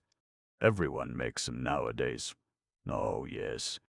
He told me he had a workshop at his home on Long Island where he tinkered a bit. He really didn't lead it, you know, but it facilitated things, no doubt. The voice on the record is merely his own in falsetto, better for the purpose than a woman's, for it's stronger and more penetrating. As for the label, he simply soaked it off of an ordinary record and pasted it on his own. He brought the lady several new records that night and concealed this one among them. After the theater, he enacted his gruesome little drama and then carefully set the stage so that the police would think it was a typical burglar's performance. When this had been done, he placed the record on the machine, set it going, and calmly walked out. He had placed the prayer rug and bronze bowl on the cabinet of the machine to give the impression that the phonograph was rarely used. And the precaution worked, for no one thought of looking into it. Why should they? See. Then he asked Jessup to call a taxicab. Everything quite natural, you see. While he was waiting for the car, the needle reached the recorded screams. They were heard plainly. It was night, and the sounds carried distinctly. Moreover, being filtered through a wooden door, their phonographic timbre was well disguised, and, if you'll note, the enclosed horn is directed toward the door, not 3 feet away. But the synchronization of his questions and the answers on the record. The simplest part of it. You remember Jessup told us that Spotswood was standing with one arm on the switchboard when the screams were heard. He merely had his eye on his wristwatch. The moment he heard the cry, he calculated the intermission on the record and put his question to the imaginary lady at just the right moment to receive the record's response. It was all carefully figured out beforehand. He no doubt rehearsed it in his laboratory. It was deuced simple and practically proof against failure. The record is a large one, 12-inch diameter, I should say, and it requires about 5 minutes for the needle to traverse it. By putting the screams at the end, he allowed himself ample time to get out and order a taxicab. When the car at last came, he rode direct to the Stuyvesant Club, where he met Judge Redfern and played poker till 3. If he hadn't met the judge, rest assured he would have impressed his presence on someone else so as to have established an alibi. Markham shook his head gravely. Good God! No wonder he importuned me on every possible occasion to let him visit this apartment again. Such a damning piece of evidence as that record must have kept him awake at night. Still, I rather fancy that if I hadn't discovered it, he would have succeeded in getting possession of it as soon as your Sergeant de Ville was removed. It was annoying to be unexpectedly barred from the apartment, but I doubt if it worried him much. He would have been on hand when the Canary's aunt took possession, and the retrieving of the record would have been comparatively easy. Of course, the record constituted a hazard, but Spotswood isn't the type who'd shy at a low bunker of that kind. No, the thing was planned scientifically enough. He was defeated by sheer accident. And skill? He was another unfortunate circumstance. He was hiding in the closet there when Spotswood and the lady came in at 11. It was Spotswood whom he saw strangle his erstwhile amoureuses and rifle the apartment. Then, when Spotswood went out, he came forth from hiding. He was probably looking down at the girl when the phonograph emitted its blood-chilling wails. My word! Fancy being in a cold funk, gazing at a murdered woman, and then hearing piercing screams behind you. It was a bit too much even for the hardened Tony. I don't wonder he forgot all caution and put his hand on the table to steady himself. And then came Spotswood's voice through the door, and the record's answer. This must have puzzled Skeel. I imagine he thought for a moment he'd lost his reason. But pretty soon the significance of it dawned on him, and I can see him grinning to himself. Obviously he knew who the murderer was. It would not have been in keeping with his character had he failed to learn the identities of the Canary's admirers. And now there had fallen into his lap, like manna from heaven, the most perfect opportunity for blackmail that any such charming young gentleman could desire. He doubtless indulged himself with roseate visions of a life of opulence and ease at Spotswood's expense. When Cleaver phoned a few minutes later, he merely said the lady was out, and then set to work planning his own departure. But I don't see why he didn't take the record with him, and remove from the scene of the crime the one piece of unanswerable evidence. Bad strategy, Markham. If he himself had produced the record later, Spotswood would simply have denied all knowledge of it and accused the blackmailer of a plot. Oh no, Skeel's only course was to leave it and apply for an enormous settlement from Spotswood at once, and I imagine that's what he did. Spotswood no doubt gave him something on account and promised him the rest anon, hoping in the meantime to retrieve the record. When he failed to pay, Skeel phoned you and threatened to tell everything, thinking to spur Spotswood to action. Well, he spurred him, but not to the action desired. Spotswood probably met him by appointment last Saturday night, ostensibly to hand over the money, but instead throttled the chap. Quite in keeping with his nature, don't you know? Stout fella, Spotswood. The whole thing. It's amazing. I shouldn't say that now. Spotswood had an unpleasant task to perform, and he set about it in a cool, logical, forthright, businesslike manner. He had decided that his little Canary must die for his peace of mind. She'd probably made herself most annoying. So he arranged the date, like any judge passing sentence on a prisoner at the bar, and then proceeded to fabricate an alibi. Being something of a mechanic, he arranged a mechanical alibi. The device he chose was simple and obvious enough, no tortuosities or complications, and it would have succeeded but for what the insurance companies piously call an act of God. No one can foresee accidents, Markham. They wouldn't be accidental if one could. But Spotswood certainly took every precaution that was humanly possible. It never occurred to him that you would thwart his every effort to return here and confiscate the record, and he couldn't anticipate my taste in music, nor know that I would seek solace in the tonal art.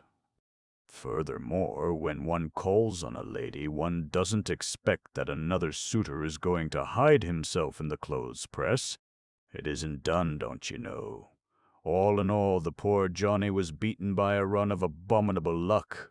You overlook the fiendishness of the crime, Markham reproached him tartly.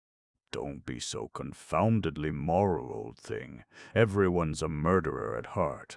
The person who has never felt a passionate hankering to kill someone is without emotions.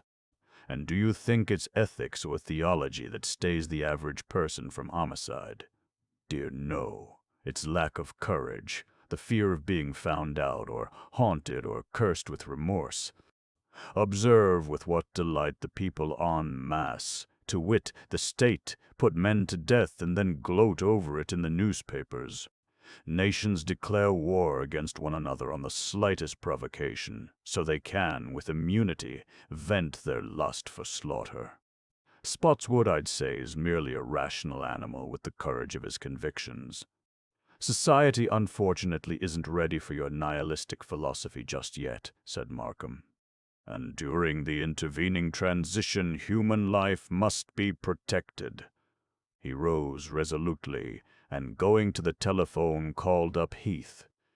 Sergeant, he ordered, get a John Doe warrant and meet me immediately at the Stuyvesant Club. Bring a man with you. There's an arrest to be made. At last the law has evidence after its own heart, chirped Vance, as he lazily donned his topcoat and picked up his hat and stick. What a grotesque affair your legal procedure is, Markham. Scientific knowledge, the facts of psychology, mean nothing to you, learned Solons. But a phonograph record, there now is something convincing, irrefragable, final. What?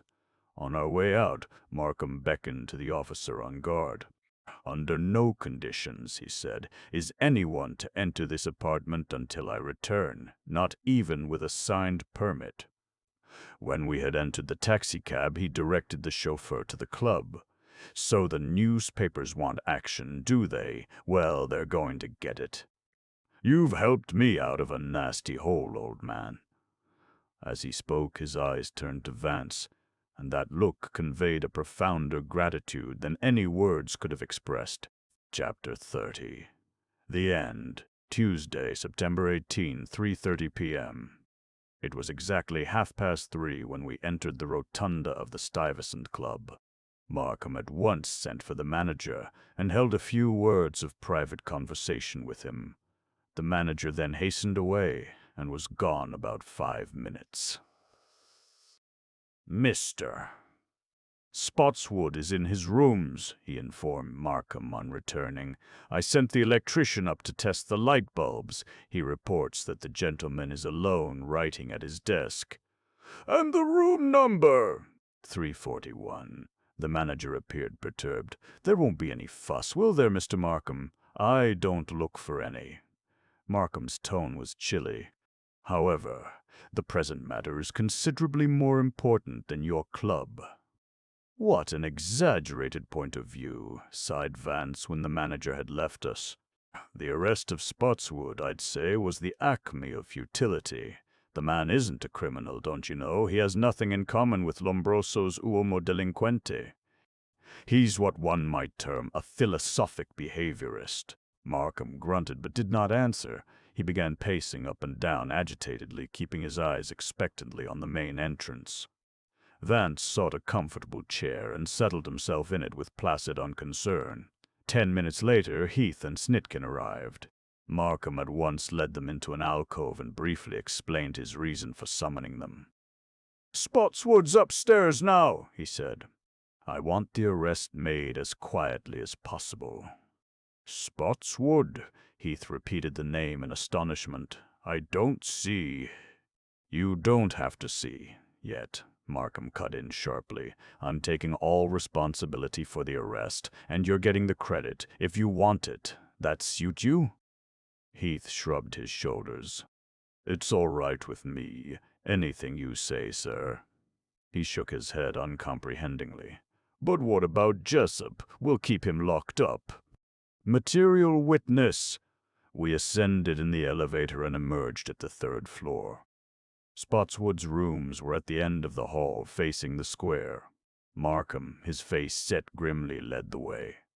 In answer to his knock, Spotswood opened the door and, greeting us pleasantly, stepped aside for us to enter. "Any news yet?" he asked, moving a chair forward. At this moment he got a clear view of Markham's face in the light, and at once he sensed the minatory nature of our visit. Though his expression did not alter, I saw his body suddenly go taut. His cold, indecipherable eyes moved slowly from Markham's face to Heath and Snitkin. Then his gaze fell on Vance and me, who were standing a little behind the others, and he nodded stiffly. No one spoke, yet I felt that an entire tragedy was somehow being enacted, and that each actor heard and understood every word. Markham remained standing, as if reluctant to proceed. Of all the duties of his office, I knew that the arrest of malefactors was the most distasteful to him.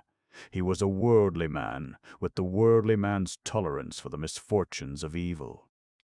Heath and Snitkin had stepped forward and now waited with passive alertness for the district attorney's order to serve the warrant. Spotswood's eyes were again on Markham. "What can I do for you, sir?" His voice was calm and without the faintest quaver.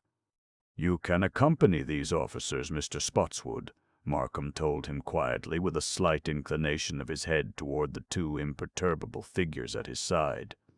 "I arrest you for the murder of Margaret Odell." "Ah!" Spotswood's eyebrows lifted mildly. "Then you have discovered something?" The Beethoven andante. Not a muscle of Spotswood's face moved, but after a short pause he made a barely perceptible gesture of resignation. "I can't say that it was wholly unexpected," he said evenly, with the tragic suggestion of a smile, "especially as you thwarted every effort of mine to secure the record. But then, the fortunes of the game are always uncertain." His smile faded, and his manner became grave. "You have acted generously toward me, Mr. Markham, in shielding me from the canaille, and because I appreciate that courtesy, I should like you to know that the game I played was one in which I had no alternative." "Your motive, however powerful," said Markham, "cannot extenuate your crime. Do you think I seek extenuation?" Spotswood dismissed the imputation with a contemptuous gesture. "I'm not a schoolboy.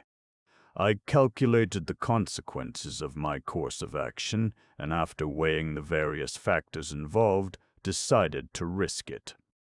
It was a gamble, to be sure, but it's not my habit to complain about the misfortunes of a deliberately planned risk. Furthermore, the choice was practically forced upon me.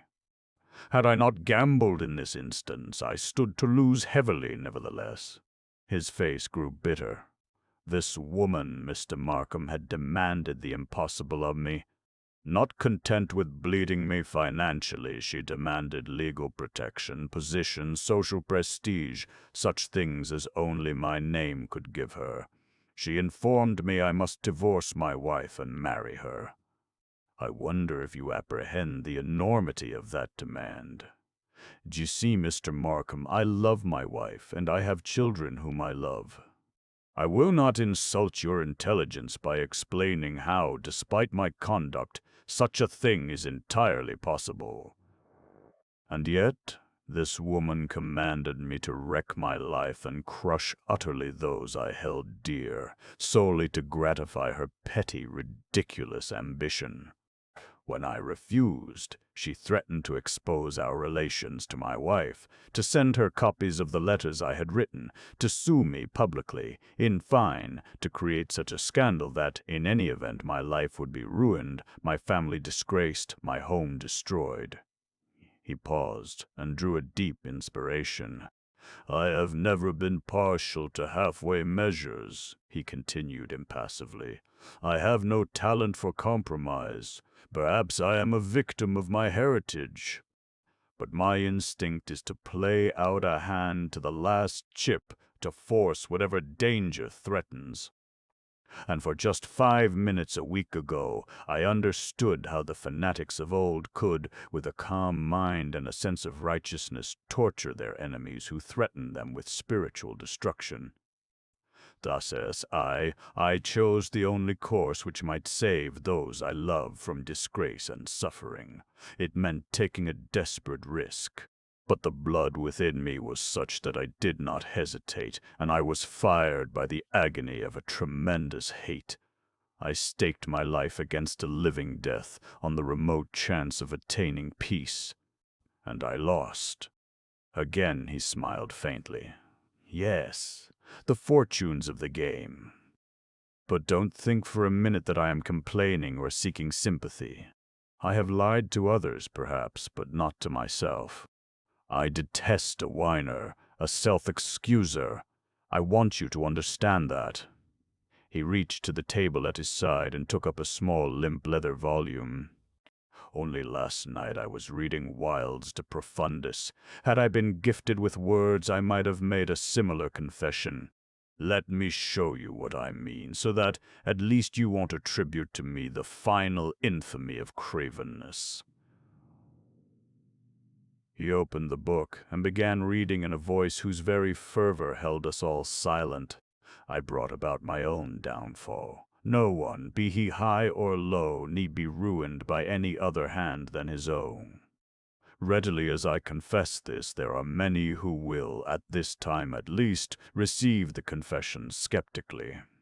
And although I thus mercilessly accuse myself, bear in mind that I do so without offering any excuse.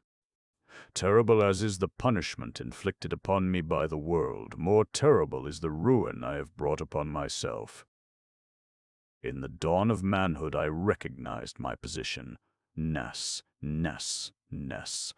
Posh.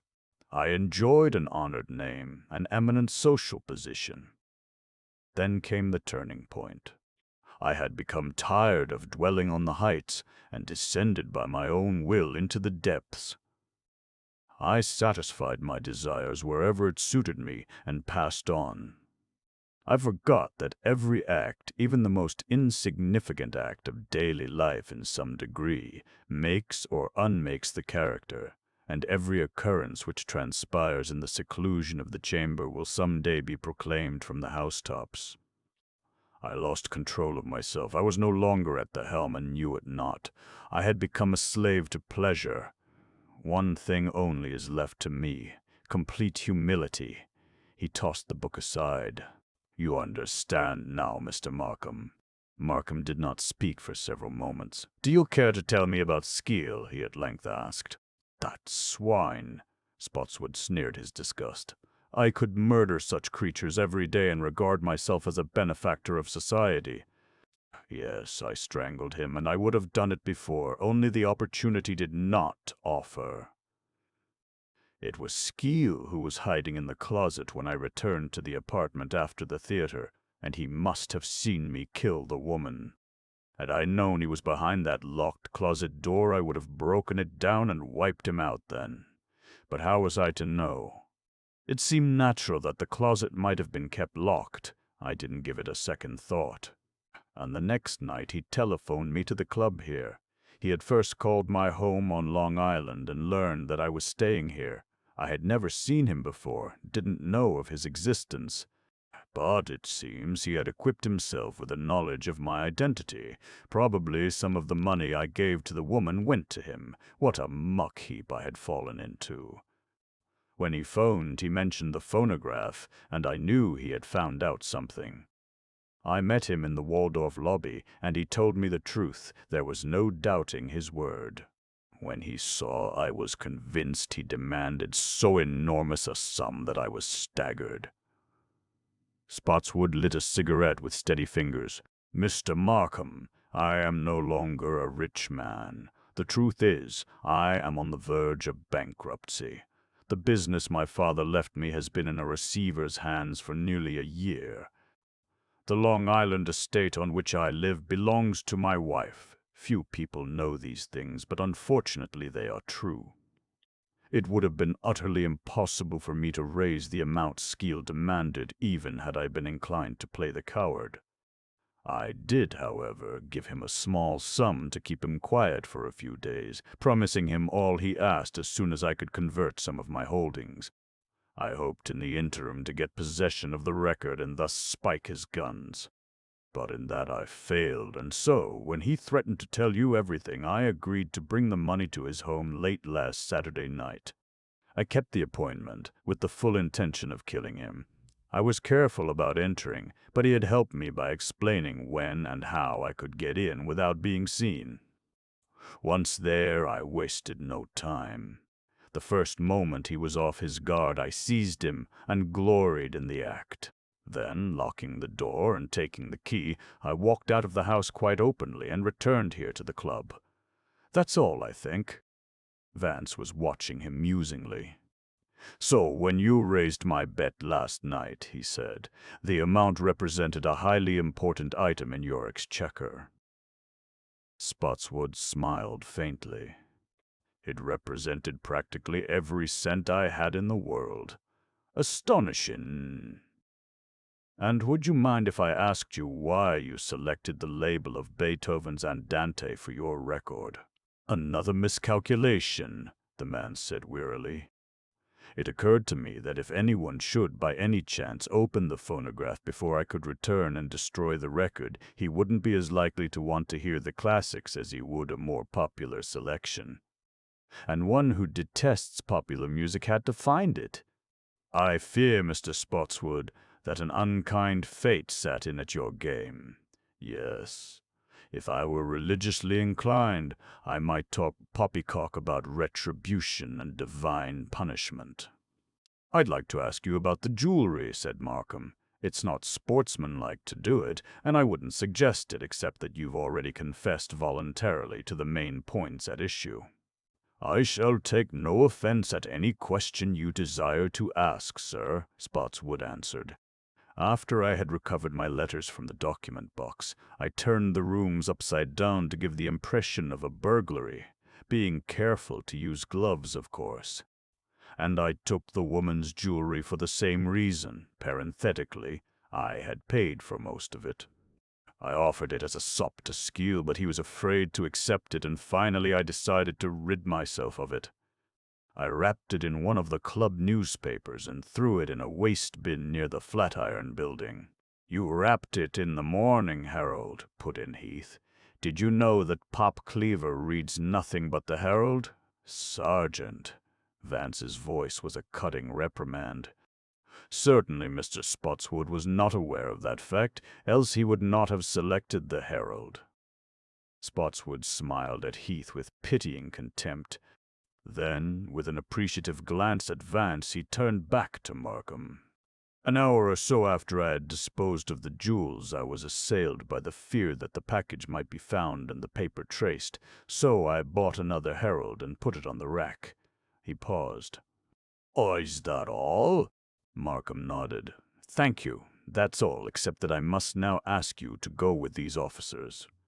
In that case, said Spotswood quietly, there's a small favor I have to ask of you, Mr. Markham. Now that the blow has fallen, I wish to write a certain note to my wife. But I want to be alone when I write it. Surely you understand that desire. It will take but a few moments. Your men may stand at the door. I can't very well escape. The victor can afford to be generous to that extent. Before Markham had time to reply, Vance stepped forward and touched his arm. I trust, he interposed, that you won't deem it necessary to refuse Mr. Spotswood's request. Markham looked at him hesitantly. I guess you've pretty well earned the right to dictate, Vance, he acquiesced. Then he ordered Heath and Snitkin to wait outside in the hall, and he and Vance and I went into the adjoining room. Markham stood as if on guard near the door, but Vance, with an ironical smile, sauntered to the window and gazed out into Madison Square. My word, Markham, he declared, there's something rather colossal about that chap. You know, one can't help admiring him. He's so eminently sane and logical. Markham made no response. The drone of the city's mid-afternoon noises, muffled by the closed windows, seemed to intensify the ominous silence of the little bedchamber where we waited. Then came a sharp report from the other room. Markham flung open the door. Heath and Snitkin were already rushing toward Spotswood's prostrate body and were bending over it when Markham entered.